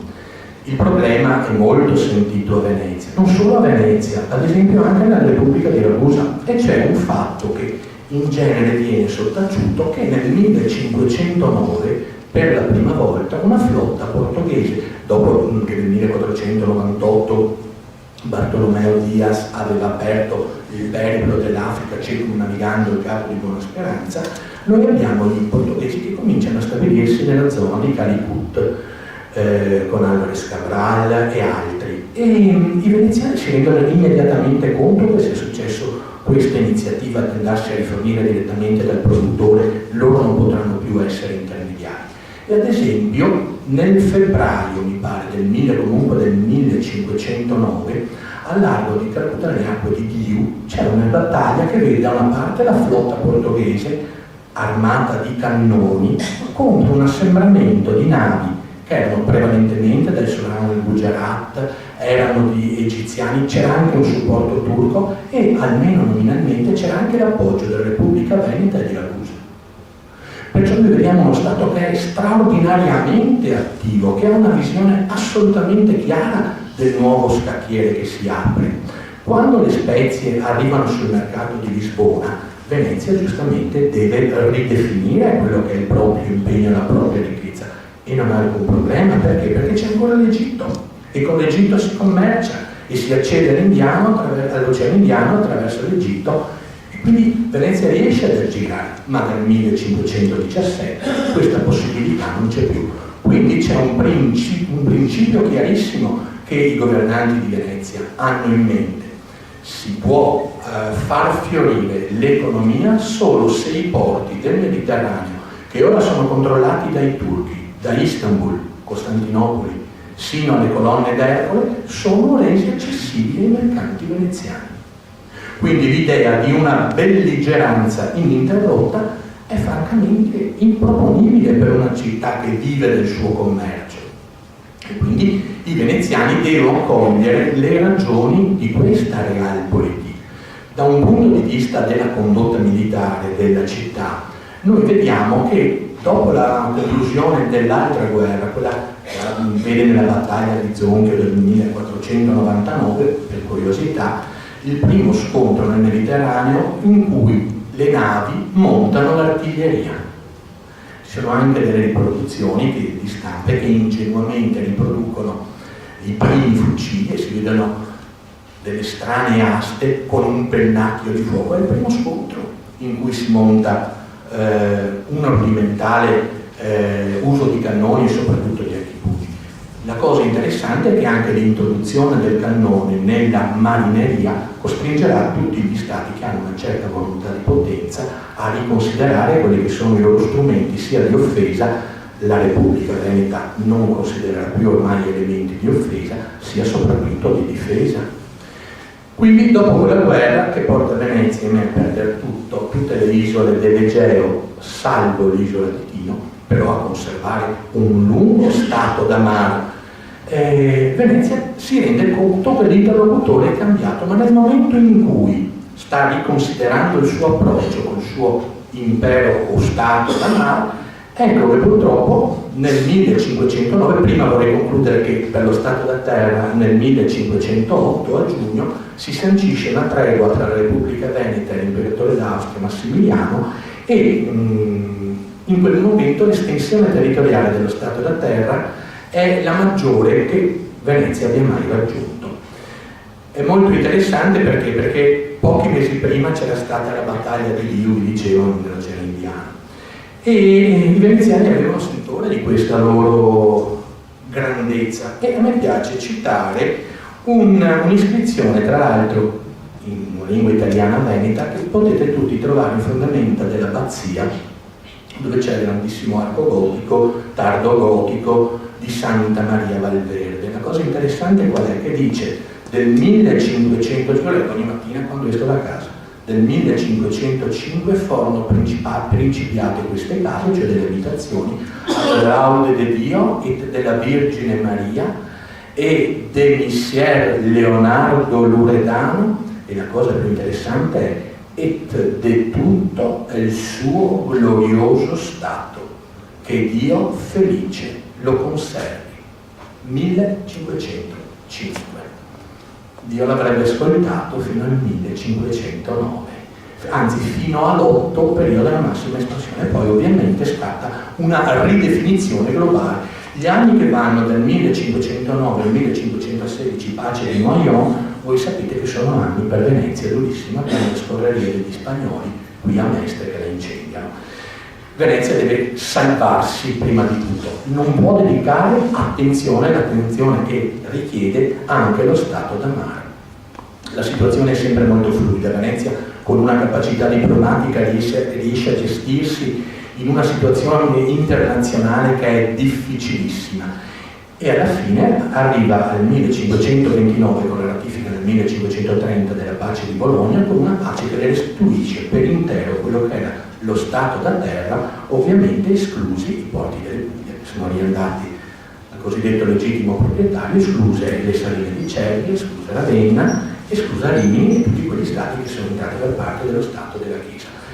Venezia in questo periodo è stata fortunatamente non coinvolta da guerre con il tutto. La pace dura dal 1503. Venezia ha cercato di giostrarsi fra le grandi potenze europee come le conveniva, non come sarebbe stato giusto eticamente, ma come concretamente le conveniva. Dopo aver cercato di allearsi con Francesco I per evitare un pericolosissimo accerchiamento asburgico su tutto il confine europeo, Francesco I nel 1529 fa lui una pace separata. Venezia ovviamente non può contrapporsi a Carlo V e fa la pace. Gradualmente comprende che di questi due belligeranti il più capace, il più forte è Carlo V e va con Carlo V. Ma ecco che inizia un primo problema, il problema della nuova guerra veneto-turca, quella che si conclude con Prevesa. Venezia farà tesoro di questa esperienza, perché a largo di Prevesa la flotta di una Lega Santa, sono tutte sante, si trova in grande superiorità numerica. E quindi tutti si aspettano che venga facile, 2-0, e invece viene sconfitta. Addirittura vi è quell'episodio del ritiro dal combattimento delle navi genovesi dell'ammiraglio Andrea Doria, del resto erano sue, perciò se avessero ricevuto qualche ammaccatura bisognava anche farle riparare. Fatto sta che Venezia ne esce scornata quando si dice nel 1571, anzi 72, Venezia si ritira dalla Lega Santa. Chissà come mai. Qua con Carlo V Venezia trova unità di intenti, perché Carlo V si rende conto che è un problema avere gli ottomani alle porte e nel 1535 conquista Tunisi. Sarà una durata di poco tempo. Venezia cosa fa allora? Dice: convergono i nostri interessi e finché convergono si combatte assieme. Ma anche là, terminata la guerra, si avrà un altro lungo periodo di tempo tranquillo. La guerra riprenderà sempre nel Mediterraneo, non per Venezia ma con una ripresa offensiva turca, nel 1565. Noi sappiamo dell'impresa del tentativo di conquista da parte dei turchi dell'isola di Malta, della resistenza eroica dell'ordine dei cavalieri di Malta guidati da Jean de la Valette, e non riesce, ma è uno scorno. A questo punto cosa accade? Che Selim, stavolta è un altro Selim l'Ubriacone. C'è tutta una rassegna di personaggi che potrebbero essere quasi rappresentativi del nostro stato odierno italiano. Comunque, Selim l'Ubriacone si è messo in testa che vuole Cipro. Lo vorrà probabilmente per rientrare dalla sconfitta, lo vuole anche perché suo padre, che era appunto il grande Solimano, è morto combattendo durante l'assedio della città di Stiget ai confini tra Ungheria e Austria, perché voleva ripuntare su Vienna, ci aveva già provato una volta. È una situazione molto dinamica quella, e Venezia si trova impelagata in questa nuova guerra. Voi sapete tutto dell'ultimatum, ma a questo punto, poi non vi annoio più a lungo, per potervi dimostrare che lo Stato Veneto era realmente uno Stato europeo, non una piccola repubblica, vi cito soltanto alcuni dati. Dalla metà del Cinquecento la Repubblica capisce la necessità di dotarsi di un esercito con truppe permanenti, alle quali nei momenti di crisi acuta aggiungerà dei mercenari e anche dei volontari che sono nelle cerni. Ebbene, quali sono più o meno nella seconda metà del Cinquecento le truppe permanenti nelle grandi potenze europee? Davanti a tutti sta la Spagna, che tiene tra Spagna e Portogallo, perché dall'80 occuperà anche il Portogallo, l'Italia, le isole atlantiche, eccetera, un corpo di circa 23-24 mila uomini. Poi facciamo riferimento alla Francia. La Francia tiene stabilmente un corpo in armi di circa 12-12.500 uomini. L'Inghilterra elisabettiana, che tutti noi conosciamo, tiene un corpo stabile di circa, dai dati che possediamo, di circa 2.000 soldati permanenti. La piccola Repubblica di Venezia, in crisi, cadente e piangente, ne tiene dapprima in armi un corpo stabile tra 9 e 10.000. È lontana dalla Spagna, certamente, Spagna di Carlo V e di Filippo II. Direi però che si avvicina molto ad un altro stato, che è quello del Regno di Francia, che per dimensioni non è paragonabile alle nostre repubbliche, circa 10.000 uomini. Però è un dato di fatto che proprio nella crisi di Cipro Venezia riuscirà a mantenere sotto le armi qualcosa come quasi 34.000 uomini per anni. Per dirvi, pochi anni prima Cosimo I, per conquistare Siena, ne aveva arruolati 8.000. Quindi questo vi dà l'esatta dimensione di come la nostra città sappia ridefinire il proprio ruolo alla luce delle mutate evidenze storiche che nel Cinquecento ci sono state. Grazie per la pazienza che avete. Intervista in musica. Prima dell'aperitivo, una chiacchierata con i protagonisti della nostra scena musicale.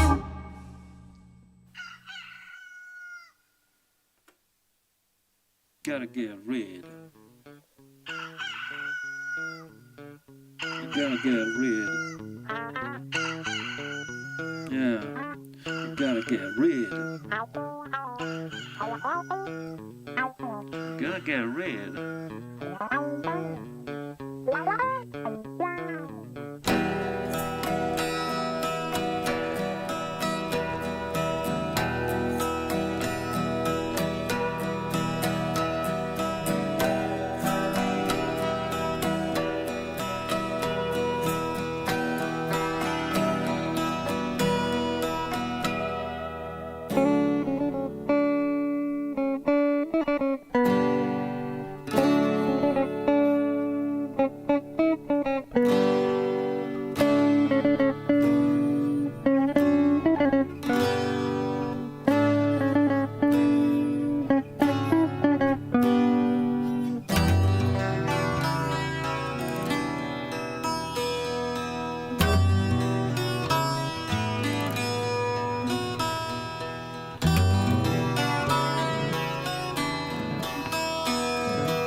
Gotta get rid. Gotta get rid. I said it. Gotta get rid. Gotcha get rid.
Yeah,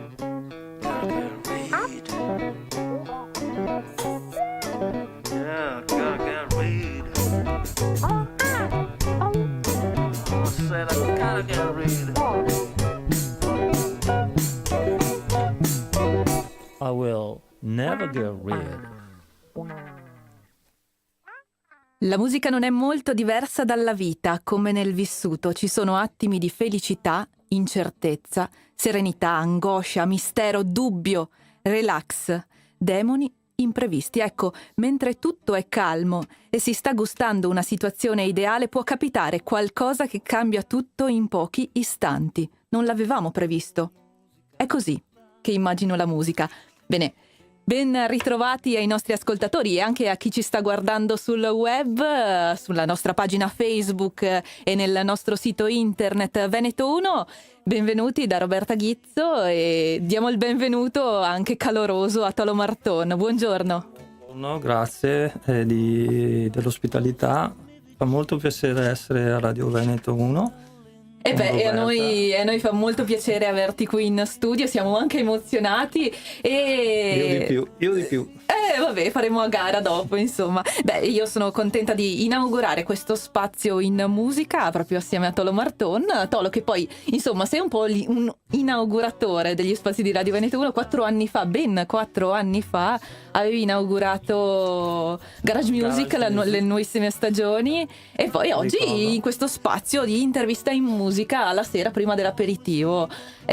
Non ci facciamo mancare niente qui a Radio Veneto 1. Oggi tutta un'altra storia, tutta un'altra cosa. Sono passati 4 anni e adesso sentiamo che cosa c'è in questo disco. Ecco, infatti le parole che ho letto all'inizio sono tratte aprendo il disco My Cup of Music, questo nuovo lavoro di Tolo Marton che ha scelto anche Radio Veneto 1 proprio per presentarlo. Però avete ascoltato il primo brano I Gonna Get Rid in sottofondo, cioè avete ascoltato e avete visto anche online delle immagini scelte proprio tra le immagini che ci ha inviato Tolo per raccontare un po' questa sua carriera, perché è davvero davvero enorme, è davvero grande. I Gonna Get Rid e My Cup of Music. Intanto comincerei da questa tazza di musica che ci presenta quest'oggi, da dove arriva questo nome e come mai? Perché la tazza di musica è la tazza di musica con cui io mi sento in questo momento, in questo periodo, a mio agio. È un po' una parafrasi di It's not my cup of tea in inglese, quando dicono, per dire, non è il mio forte, non è il mio genere, ma in senso lato nella vita, no? Quando ti dicono: hai visto quel film di panettone di quest'anno? E io dico: no, guarda, non è il mio genere. Sì, non è roba mia, come diciamo sì, qua invece. Non so che mi piace un granché. E questo è My Cup of Music, vuol dire questo, cioè è la musica con cui mi sento a mio agio, mi sento bene in questo momento. E questa Cup of Music è divisa anche in 3 sezioni: Fantasy Cup, Sentimental Cup and Mysterious Cup. La diciamo tutta all'inglese. Yes. Queste 3 animi, queste 3 sensibilità di Tolo Marton che ha voluto esprimere in questo album. Sì, bisogna dire che è un disco, un album, un progetto non pensato, ma che è uscito molto spontaneamente, così, in questi ultimi, devo dire, 15 anni sì, ma forse anche da prima. Queste melodie, questi temi mi sono venuti fuori nei momenti in cui non pensavo a niente. Magari con la chitarra in mano, così magari pensavo a oggi cosa devo fare, se devo ricordare. Intanto le dita si appoggiavano in qualche punto della tastiera e suonavano da sole, cose molto lente, e poi dicevo: però questa musica che stavo sentendo, perché la stavo ascoltando, non la stavo suonando, la stavo ascoltando anch'io, ma forse mi devo ricordare di questo pezzettino, e così mi registravo dei piccoli momenti, di queste musiche, ripeto, che sono venute fuori in tanti anni, per poi riascoltarle chissà in futuro. Insomma, non l'avevamo previsto, è così che immagino la musica, l'hai proprio scritto ed è così che è nato tutto. Sì, la previsione, non bisogna mai prevedere troppo le cose, come anche nella vita, quindi la vita e la musica, ho fatto questo parallelo volutamente perché sono molto simili, anzi sono uguali, ognuno col proprio suono, il proprio linguaggio, però alla fine è la stessa cosa. Noi andiamo ora ad ascoltare un brano, quello che un po' ha colpito me, perché insomma posso anche fare questa cosa, posso scegliere, e quindi Vendo musica, Tolo Marton. Vendo musica in città, vendo musica in città, certe note sono appena nate, altre me le portano le fate. Vendo musica in città, vendo la musica in città, se chiudete gli occhi la vedrete, if you close your eyes you're gonna see her. I found this guitar al mercatino, and I always keep her close to me vicino. Selling music in the city, selling music in the city. Price is small, it's just a smile. Price is small, it's only a smile. Vendo musica in città, selling music into town. I got my guitar al mercatino, I always keep her close to me vicino. She can imitate un violoncello. If you want to, I'll make her sound like a violino. And by the way, Il mio luttaio dice che io sono un poco matto, ma lui non sa che io con lei ho stipulato un certo patto. Noi ci siamo accordati.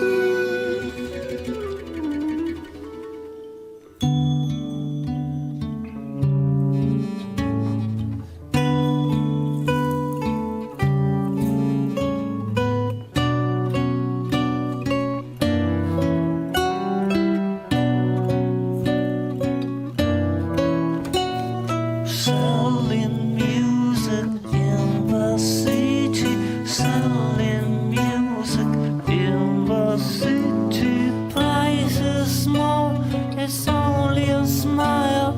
Price is small, it's only a smile. Musica per un sorriso, me lo dico per inciso. si può anche fischiettare.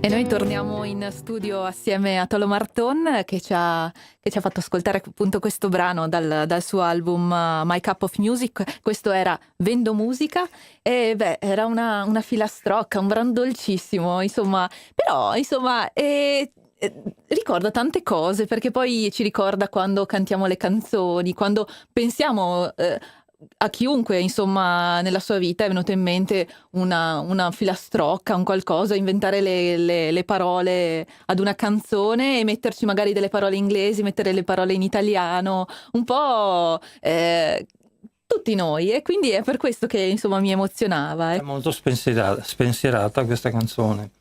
Semplice, proprio come per i bambini, insomma. Mi Sì, dicevi, vedo. la cantano i bambini. E infatti è vero, questo mi ha scritto più di una persona dicendomi che i loro bambini piccoli, anche piccoli, dicono dai, mettimi ancora questa canzone qui, e la canticchiano. Sì.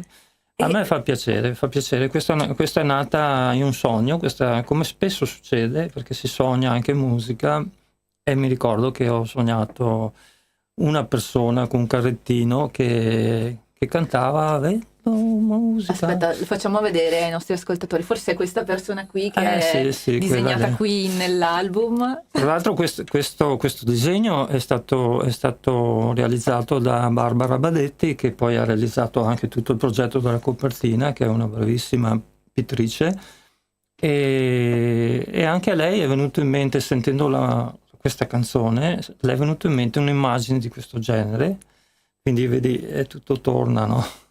Ecco, però, Tolo, c'è da dire che tu vendi musica in città, ma la tua città è un po' il mondo, perché sei sicuramente uno dei più grandi, il più grande forse musicista del nostro territorio, però sei anche e soprattutto conosciuto all'estero. Guarda, intanto io dico sempre, siamo tutti i più grandi per un minuto della nostra vita. Sì, anch'io sotto la doccia, sotto la mia doccia. Capita a tutti, capita a me per un minuto, però.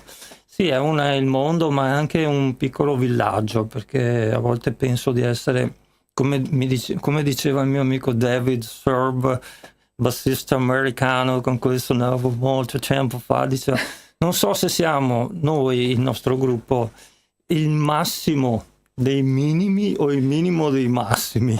Fantastica questa. E in effetti anch'io ci penso tante volte, non so se io suono nel mondo o se suono per un piccolo villaggio, per un piccolo numero di persone, non lo so. Beh, però insomma, fatto sta che sei davvero sei dei più noti all'estero musicisti italiani, cioè per dire ma insomma per dire, insomma, nel 98 hai vinto qualcosa che nessuno insomma può vantare. Sì, vabbè, questo è passato un sacco di tempo, è stato bello, è stata una bella patacca che mi tengo qui. Si parla del concorso di Jimi Hendrix. Esatto. Sì, certo, e il premio te l'ha dato anche proprio il papà di Jimi Hendrix, quindi insomma onore all'onore, bisogna riconoscerlo, anche perché insomma magari i più giovani che sono sempre attenti ai fenomeni social, però magari i vecchi dischi dei genitori o comunque non li ascoltano, oggi sanno che abbiamo qui. Guarda, Jimi Hendrix, sai, perché uno dei motivi per cui ho fatto un disco così delicato, così, è perché inconsciamente questo disco non ha grandi concorrenti, fatto così. Ma se ti metti a suonare, come poi ho sempre fatto, anch'io tra le tante cose ho suonato la chitarra rock, molto con questi assoli, molto corposi, energetici, così, molto grintosi, molta improvvisazione. Sì, però è un campo minato, perché è inevitabile il confronto, no? È inevitabile. Poi c'è chi ti dice che sei bravo, c'è chi ti dice che fai schifo e che così, ma questo invece è un disco che è mio, personale, è molto sincero, mi sono messo a nudo, non c'è Hendrix, non c'è rock, non c'è blues, non ci sono assoli o quasi niente, c'è solo musica che mi è sgorgata da dentro, che arriva dalla mia fanciullezza e da tante cose, dai film, da queste cose. Ecco, dopo torneremo al discorso film, perché ascoltando anche il prossimo brano forse delle atmosfere le possiamo ritrovare, e non sono solo delle atmosfere musicali, ma sono anche proprio delle atmosfere visive. Forse chiudendo gli occhi possiamo immaginarci qualche scena.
Beh, è difficile sfumare le canzoni di Tolo Marton, questi brani, perché avresti voglia di chiudere gli occhi, anche io qui in studio avrei voglia di chiudere gli occhi e insomma rilassarmi e immaginare, proprio perché queste canzoni nascono un po' come colonne sonore, e non ci sono tantissime parole pronunciate, ma le immagini sono lasciate alla musica. È nato proprio così il progetto? Sì, avevo in mente da tanto tempo di realizzare un disco di brani solo strumentali e niente, l'ho fatto, è stato fatto anche questo. Musica da film, un po', sì, certo. Il disco si doveva chiamare Music for Movies all'inizio, poi perché tanti brani sono un po' evocativi. Tante persone mi dicono che ascoltando questo disco si fanno un loro film, si immaginano dei panorami, delle situazioni, dei paesaggi, ma poi anche si ricordano di esperienze vissute loro ascoltando questa musica. Mi viene in mente qualcosa del loro vissuto, è incredibile, è bellissima questa cosa. E poi penso che il fascino di riuscire a essere un artista, insomma, sta anche nel trovare un modo di comunicare qualcosa diverso, perché non tutti, appunto, io probabilmente non avrò le stesse immagini che Tolo voleva dare con questo suo brano, non avrò le immagini che il nostro tecnico sta ascoltando, o i nostri ascoltatori, appunto, però avrò delle mie immagini e questa musica è potente, la musica è potente anche proprio per questo. La cosa bella della musica è che provoca in ognuno di noi delle cose simili, nel senso che si possono mettere nello stesso contenitore, ma ognuno ha la sua personale, che sia un ricordo o un momento molto importante della propria vita vissuto. Ecco Tolo, un'altra domanda che volevo farti quest'oggi, visto che insomma siamo in radio e noi siamo analogici per radio, però siamo anche in digitale perché in video funzioniamo anche appunto sul digitale, mi chiedevo insomma qual è il tuo rapporto con tutto quello che invece è digitale, perché immagino per registrare questo, visto che l'hai fatto tutto tu, insomma, visto che hai suonato tutti gli strumenti, ti sarai messo anche con non so, il computer, può essere?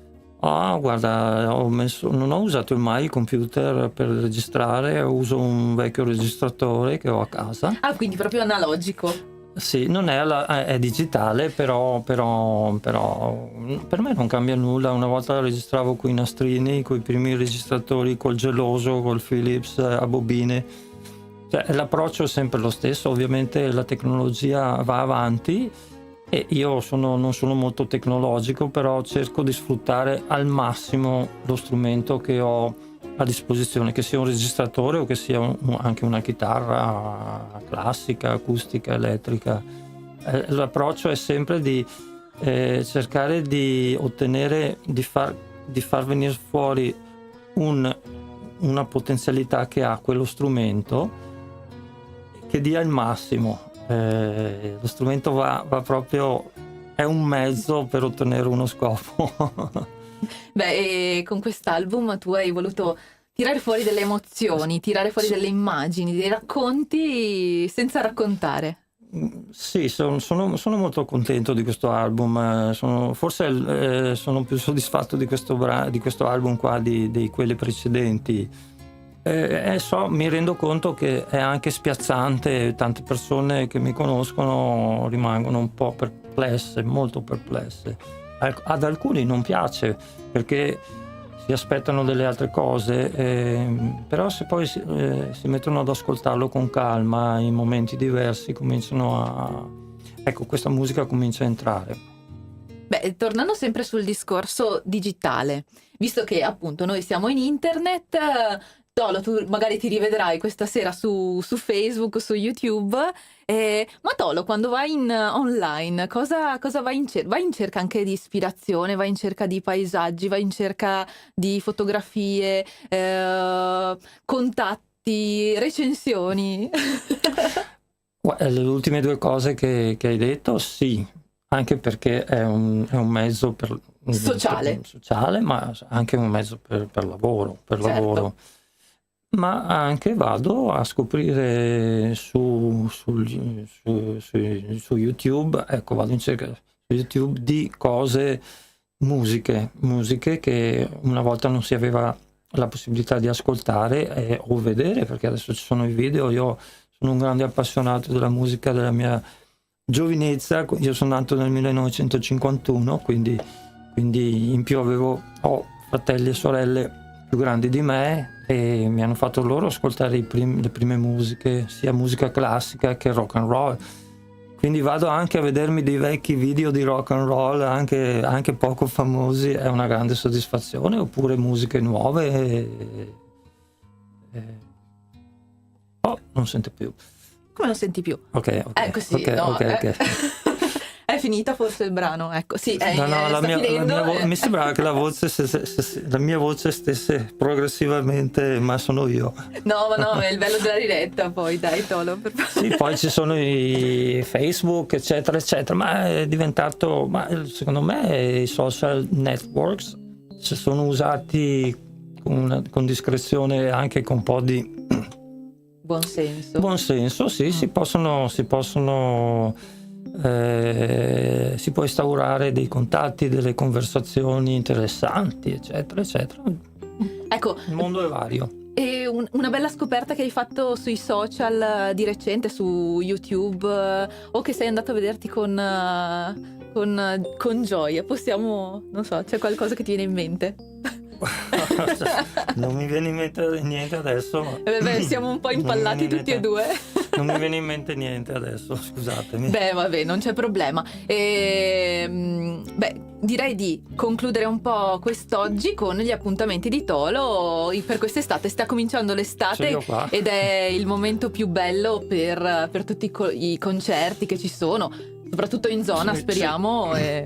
Ci tengo a annunciare queste serate, le prime qui nelle nostre zone. C'è Vascon, festa d'estate per prima, che sarà il 24 di giugno ed è una seratona. ed è il 30° anniversario della festa. Siamo tutti di Treviso, cioè è dedicata, quella sera del 24 giugno è dedicata ai trevigiani. Ovviamente sarebbe bello che ce ne fossero di più, musicisti di più, ma i tempi sono quelli che sono, per cui abbiamo 4 gruppi di Treviso. C'è Radio Fiera, c'è Giorgio Barbarotta, c'è Giulio Casale, esatto, e sono io. Esatto. E poi è una formazione, quella di Giulio Casale, che sono tra virgolette gli extra, ma non si possono chiamare extra da quello che avevo sentito, però c'è Tolo Marton e quindi che questo si può chiamare Tolo Marton. Potete chiamarmi Tolo Marton. grande Tolo. Bene, noi siamo però ci hai detto solo una data, e questa era il 24. Poi a luglio abbiamo il 7 luglio al festival Brudstock a Fontana Fredda di Pordenone, che è un festival molto vintage, mi dicono, è la prima volta che ci vado. E il 14 c'è Al Vapore, suoniamo Al Vapore di Marghera, anche quello è un locale storico del Veneto. Il 15 siamo a Crespano di notte, in piazza, Crespano del Grappa.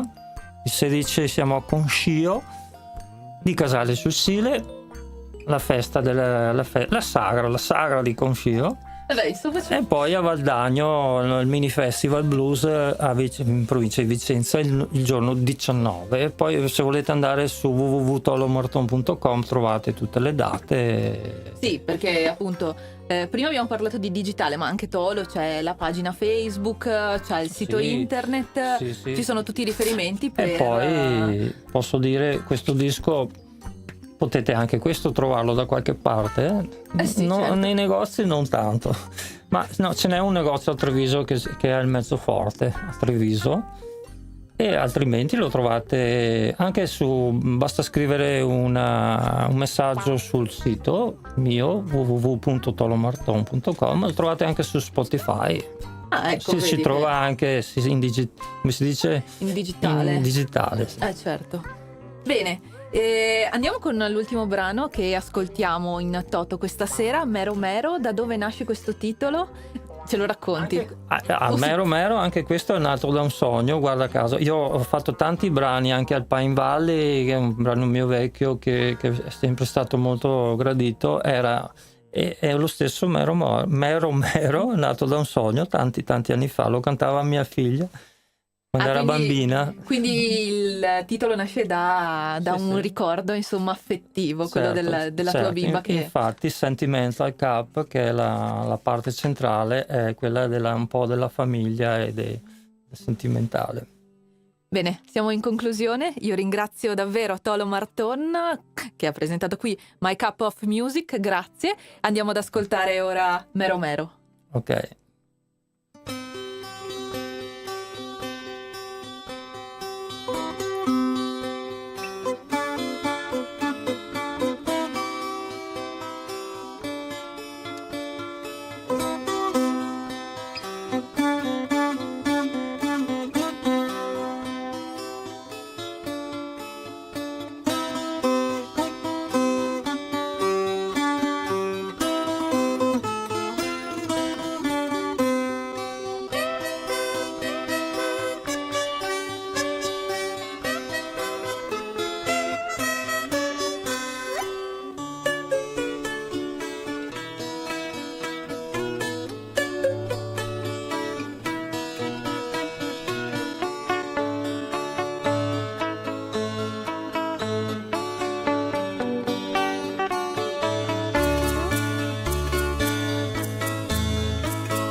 musica. Prima dell'aperitivo, una chiacchierata con i protagonisti della nostra scena musicale. Grazie al vaccino l'Italia sta ripartendo. I vaccini contro il Covid-19 sono il risultato dell'impegno senza precedenti della comunità scientifica globale e hanno superato tutte le procedure di verifica della sicurezza. Dai fiducia alla comunità scientifica e fai il vaccino, anche la terza dose. Non siamo soli in questo universo. Con il vaccino vinciamo insieme, facciamolo per noi. Sono Giacomo e questa è una comunicazione della Presidenza del Consiglio dei Ministri, Dipartimento per l'Informazione e l'Editoria.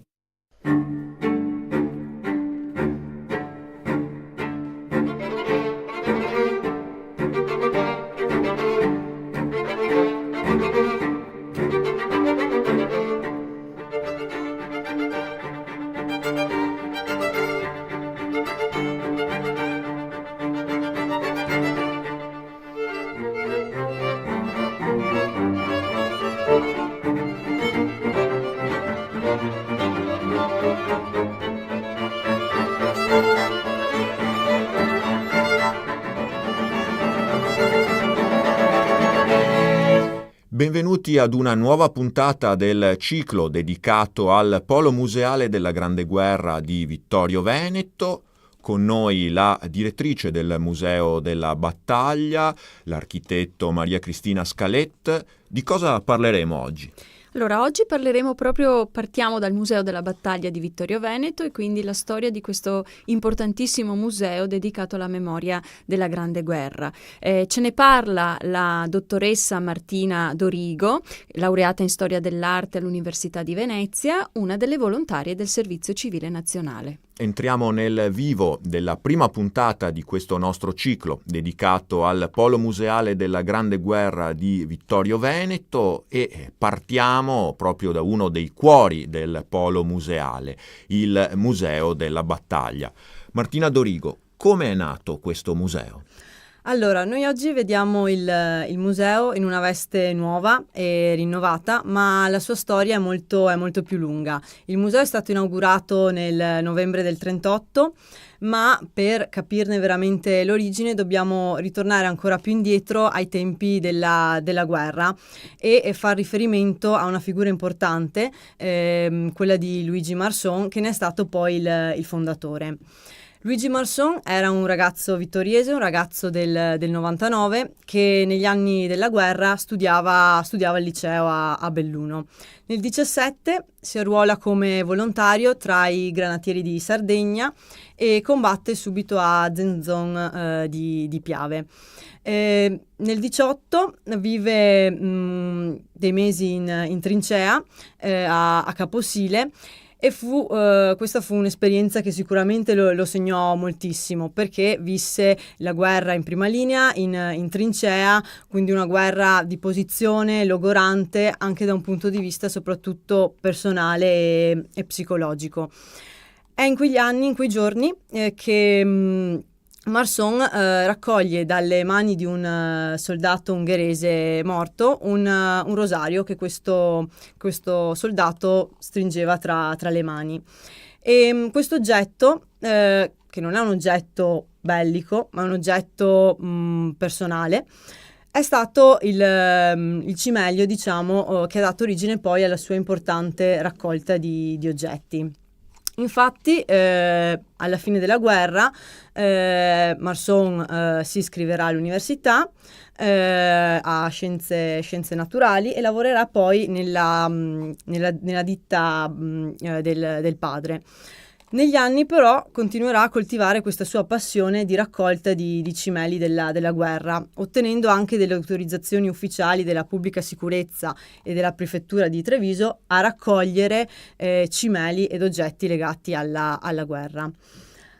E in effetti questo primo oggetto, questo rosario, in qualche modo caratterizzerà poi anche lo sviluppo della collezione, perché dicevamo non è un oggetto propriamente bellico, un'arma o simile, che sarà proprio poi uno degli aspetti della collezione messa insieme da Luigi Marson. Esatto, sarà un aspetto distintivo della collezione di Luigi Marson e in realtà poi anche del Museo della Battaglia, soprattutto com'è oggi nella sua veste rinnovata. La collezione di Luigi Marson ha proprio questa caratteristica di inglobare armi, divise, ma anche oggetti che si rifanno a una guerra vista da un punto di vista più personale e intimistico, quindi il rosario ne è l'oggetto forse più rappresentativo, ma anche Marson raccolse numerose lettere e diari personali che ci danno quindi una testimonianza diretta dei sentimenti e dei momenti privati vissuti dai soldati in trincea. E tra l'altro il nome di Marson è tuttora legato al Museo della Battaglia. Sì, perché tutt'oggi il nipote dell'allora Luigi Marson, oggi l'ingegner Luigi Marson, che porta lo stesso nome del nonno, è presidente onorario del museo. Abbiamo detto il Museo della Battaglia, fondato nel 1938, ma naturalmente il museo attuale non è più quello di allora, è cambiato in questi decenni. Esatto, il museo oggi è un museo nuovissimo perché è stato inaugurato nel 2014, sempre nella loggia della comunità di Ceneda, la sede rimane la stessa, però in una veste totalmente nuova. Il museo era nato ed era stato aperto nel 1938, nel 2012 poi è stato chiuso proprio per una ristrutturazione e appunto un rinnovamento delle sale, degli ambienti espositivi, grazie a un importante finanziamento europeo e regionale che hanno permesso la nuova sistemazione.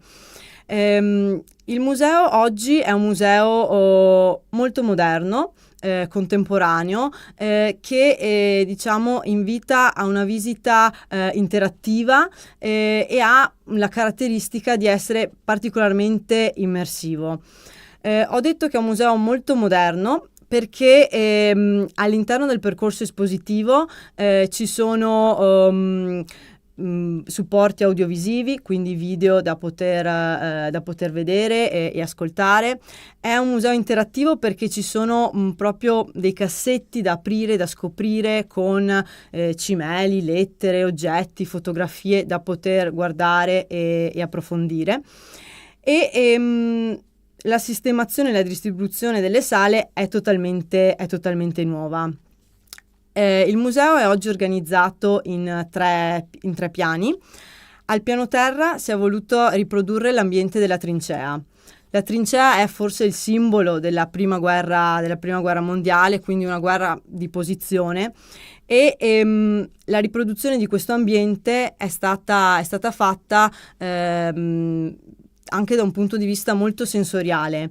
Quindi si entra in un ambiente buio con delle pareti alte che cercano di riprodurre chiaramente quelle della trincea.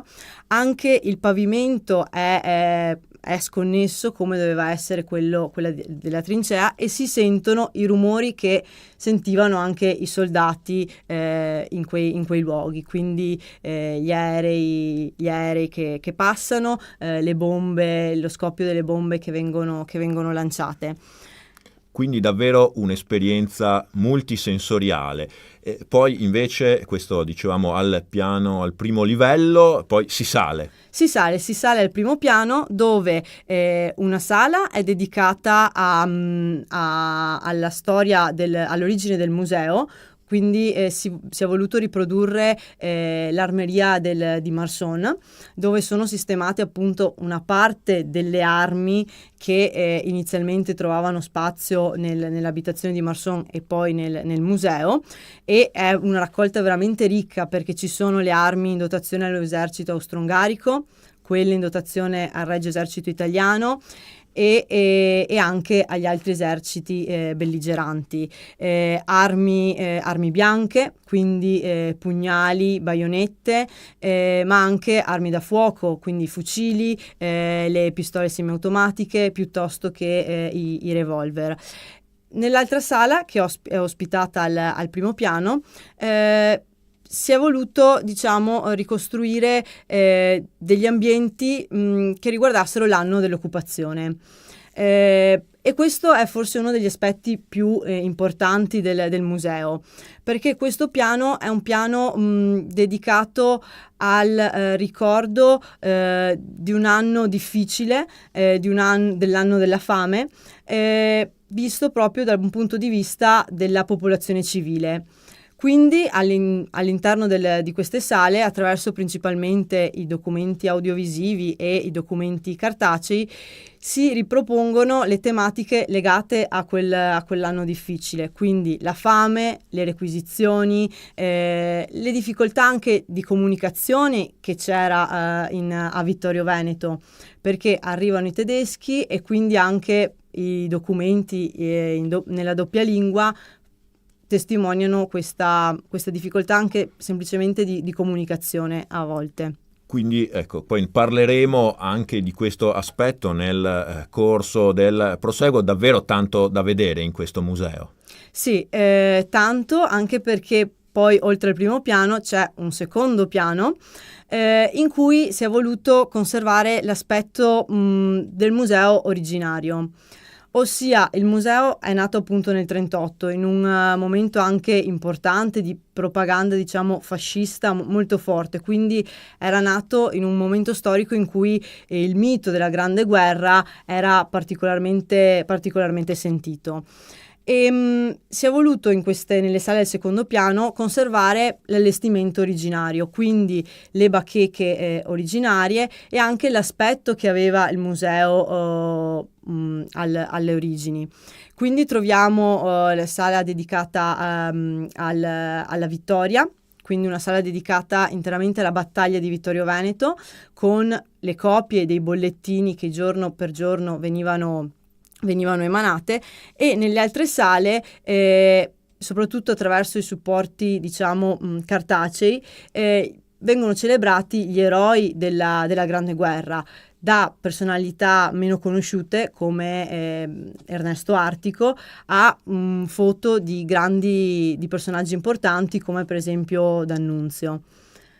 Sempre al secondo piano importante è l'aula civica, che nel nuovo allestimento è stata, diciamo, spogliata della funzione museale e è ritornata un po' alla sua funzione originaria. È un'aula che un tempo ospitava insomma, nelle origini il consiglio della comunità di Ceneda, e che oggi è riservata a incontri, convegni o conferenze. Tanto da vedere, tante sale, tanti aspetti, ma in questa nuova concezione che il Museo della Battaglia di Vittorio Veneto ha acquisito in questi ultimi anni, in linea con i moderni principi museali, poi ci sono anche tante attività che, per così dire, escono dal museo stesso.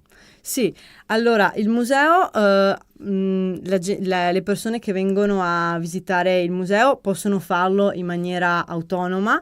Il museo è aperto tutti i giorni ad esclusione del lunedì dalle 9:30 alle 12:30 e nel weekend, quindi il sabato e la domenica, dalle 10 alle 13 e dalle 15 alle 18. Oltre però alla visita autonoma, il museo offre molti altri servizi. È possibile su prenotazione svolgere delle visite interattive, quindi con l'accompagnamento degli operatori, poter diciamo avere un supporto per visitare il museo usufruendo di tutti i supporti, diciamo, audiovisivi, video che il museo ospita. Poi il museo offre delle proposte didattiche per le scuole di tutte le età, quindi dai bambini delle elementari, ai ragazzi delle medie fino alle superiori. Organizza delle visite guidate, ma anche dei laboratori specifici calibrati proprio in base alle specifiche esigenze degli utenti.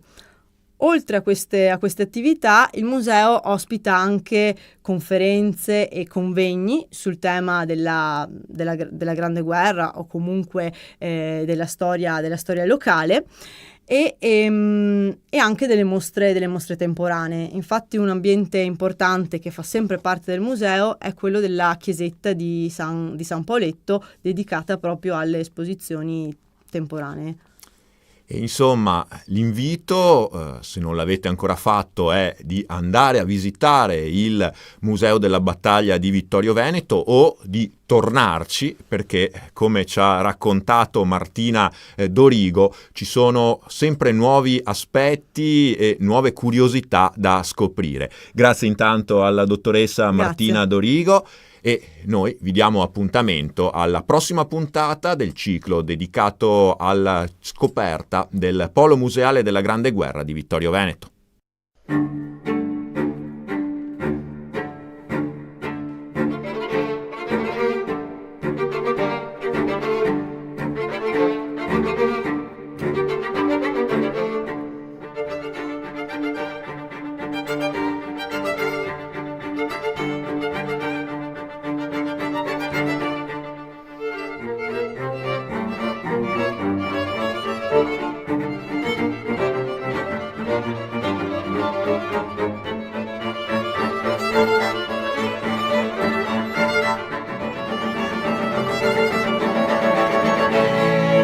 Grazie al vaccino l'Italia sta ripartendo. I vaccini contro il Covid-19 sono il risultato dell'impegno senza precedenti della comunità scientifica globale e hanno superato tutte le procedure di verifica della sicurezza. Dai fiducia alla comunità scientifica e fai il vaccino, anche la terza dose. Non siamo soli in questo universo. Con il vaccino vinciamo insieme, facciamolo per noi. Sono Giacomo e questa è una comunicazione della Presidenza del Consiglio dei Ministri, Dipartimento per l'Informazione e l'Editoria.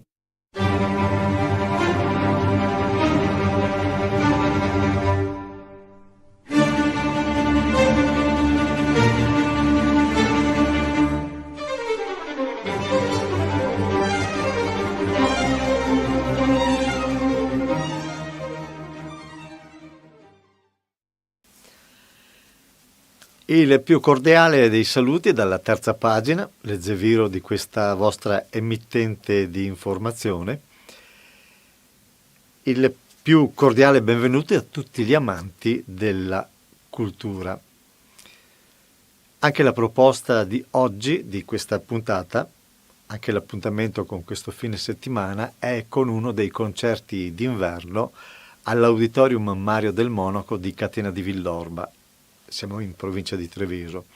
Approfitto per ringraziare ancora il signor sindaco della città di Villorba, Francesco Soligo, e l'assessore alla cultura Eleonora Rosso per averci dato la possibilità anche quest'anno di realizzare le ultime 3 produzioni che vi abbiamo proposto, 2 in assenza di pubblico per i noti limiti dettati dalla pandemia e l'ultima invece con il pubblico che, a dire il vero, non ci aspettavamo.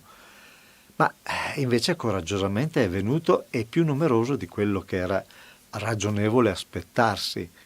Ebbene, come detto, siamo alle porte della primavera e noi salutiamo la nuova stagione accomiatandoci da quella fredda con un gran bel concerto ad opera di 2 fiori di professionisti che hanno scelto di chiamarsi Duo Enidra. Il nome deriva da una parola greca che significa abitare nell'acqua, il che dà il senso della liquidità della loro arte, capace di penetrare ovunque e affabulare. E sto parlando di Sabina Bacholdina al violino e Aredion Lisci al pianoforte, coppia anche nella vita, sono marito e moglie. 2 giovani, fenomenali musicisti, sentirete che maturità. Entrambi si sono diplomati al Conservatorio Benedetto Marcello e hanno anche un'importante attività concertistica alle spalle. Si caratterizzano per la grande versatilità che dimostrano di avere nella musica da camera. Il duo si esibisce infatti sia con il violino che con la viola. Sono rari gli interpreti che si cimentano proponendo una ampiezza di repertorio che ha dell'incredibile. Per questo concerto solo violino e pianoforte e ci propongono un programma delizioso che inizia con Wolfgang Amadeus Mozart e la sonata K305, dopodiché il cantabile di Niccolò Paganini, a seguire Franz Schubert e la sonatina numero 3, opera 137, di Antonin Dvořák Umoresque numero 7, opera 101, di Frédéric Chopin, la Mazurka numero 3, opera 68, e ancora di Chopin, lo studio numero 5, opera 10. Quindi di Béla Bartók, le 6 danze rumene, e per concludere di Johann Brahms, lo scherzo dalla sonata Fae. Io credo non serva aggiungere altro se non dirvi buon ascolto e buona visione.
Ebbene, avevo promesso qualcosa di liquido che sarebbe arrivato ovunque e il duo in Idra ci ha ampiamente fatto intendere cosa voglia dire vivere sull'acqua. Concerto delizioso. Ancora un grazie al sindaco Soligo, sindaco della città di Villorba, e al suo assessore alla cultura, Eleonora Rosso. Grazie anche agli editori che ci permettono di portare questa pagina della cultura, questa terza pagina, un po' in tutta Italia. Le solite raccomandazioni, teniamo duro, dobbiamo farcela, un momento durissimo. Dispiace vedere che molta gente sia in grandissima difficoltà e dispiace dover pensare che non abbiamo rosee prospettive, però teniamo duro, cerchiamo di stringere i denti, lavoriamo, cerchiamo di lavorare, rispettiamo le regole e che altro dire, col sorriso. Alla prossima.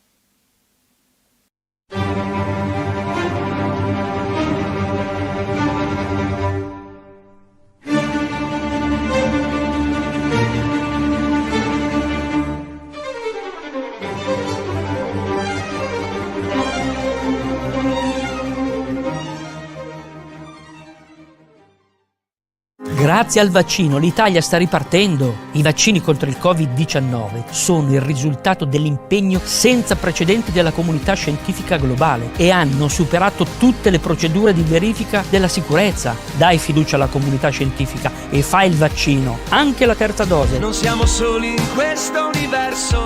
Con il vaccino vinciamo insieme, facciamolo per noi. Sono Giacomo e questa è una comunicazione della Presidenza del Consiglio dei Ministri, Dipartimento per l'Informazione e l'Editoria.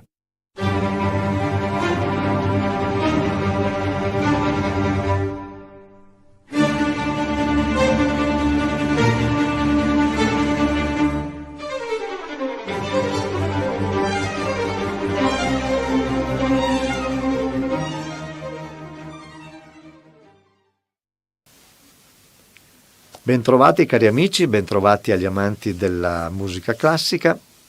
Il più caro dei saluti vi arriva dalla terza pagina di questa vostra emittente, forse è il caso di dire pioniera della cultura di informazione al territorio.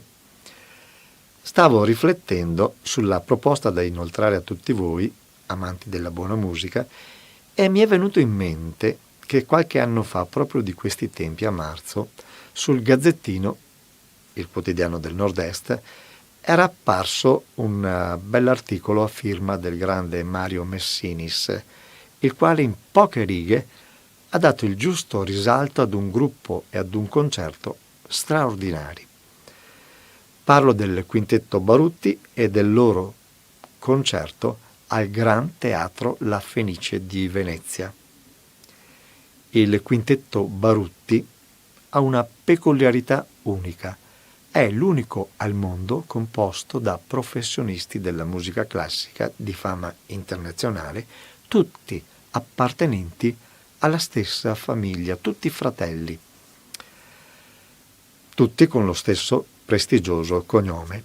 Vado quindi in ordine alfabetico per nome: Anna al pianoforte, Bruna al violino, Fiorenza alla viola, Giuseppe al violoncello e Mila al violino. Ma ascoltate quanto ha scritto Mario Messinis su questi 5 grandi musicisti di Venezia che suonano alla Fenice di Venezia.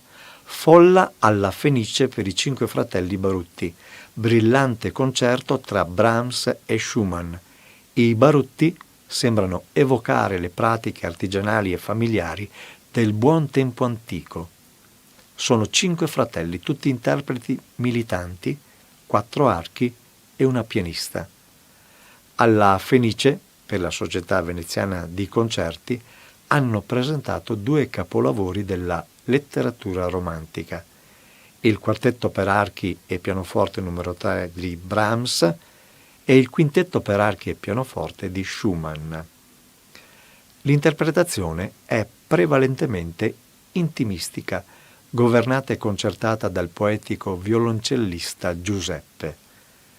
Gli esiti più singolari si hanno in Brahms, letto in chiave introversa e divagante, in cui l'eccellente pianista Anna mira a dosare timbricamente il suono sulla levigatezza degli archi.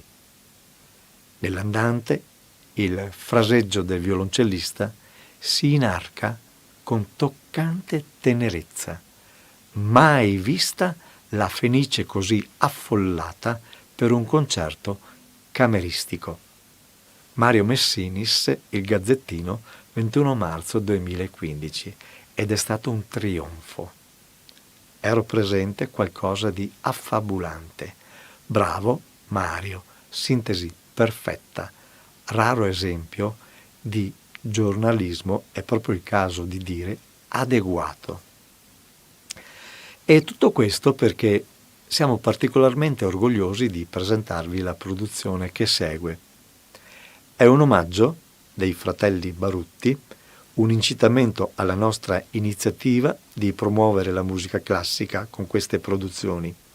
Sono infatti venuti a Treviso, ci hanno offerto la prova generale di questo concerto che andavano a fare alla Fenice di Venezia e appunto sono venuti in uno dei matinè che abbiamo organizzato al Museo di Santa Caterina, messoci cortesemente a disposizione da Luciano Franchin, l'allora assessore alla cultura del comune di Treviso.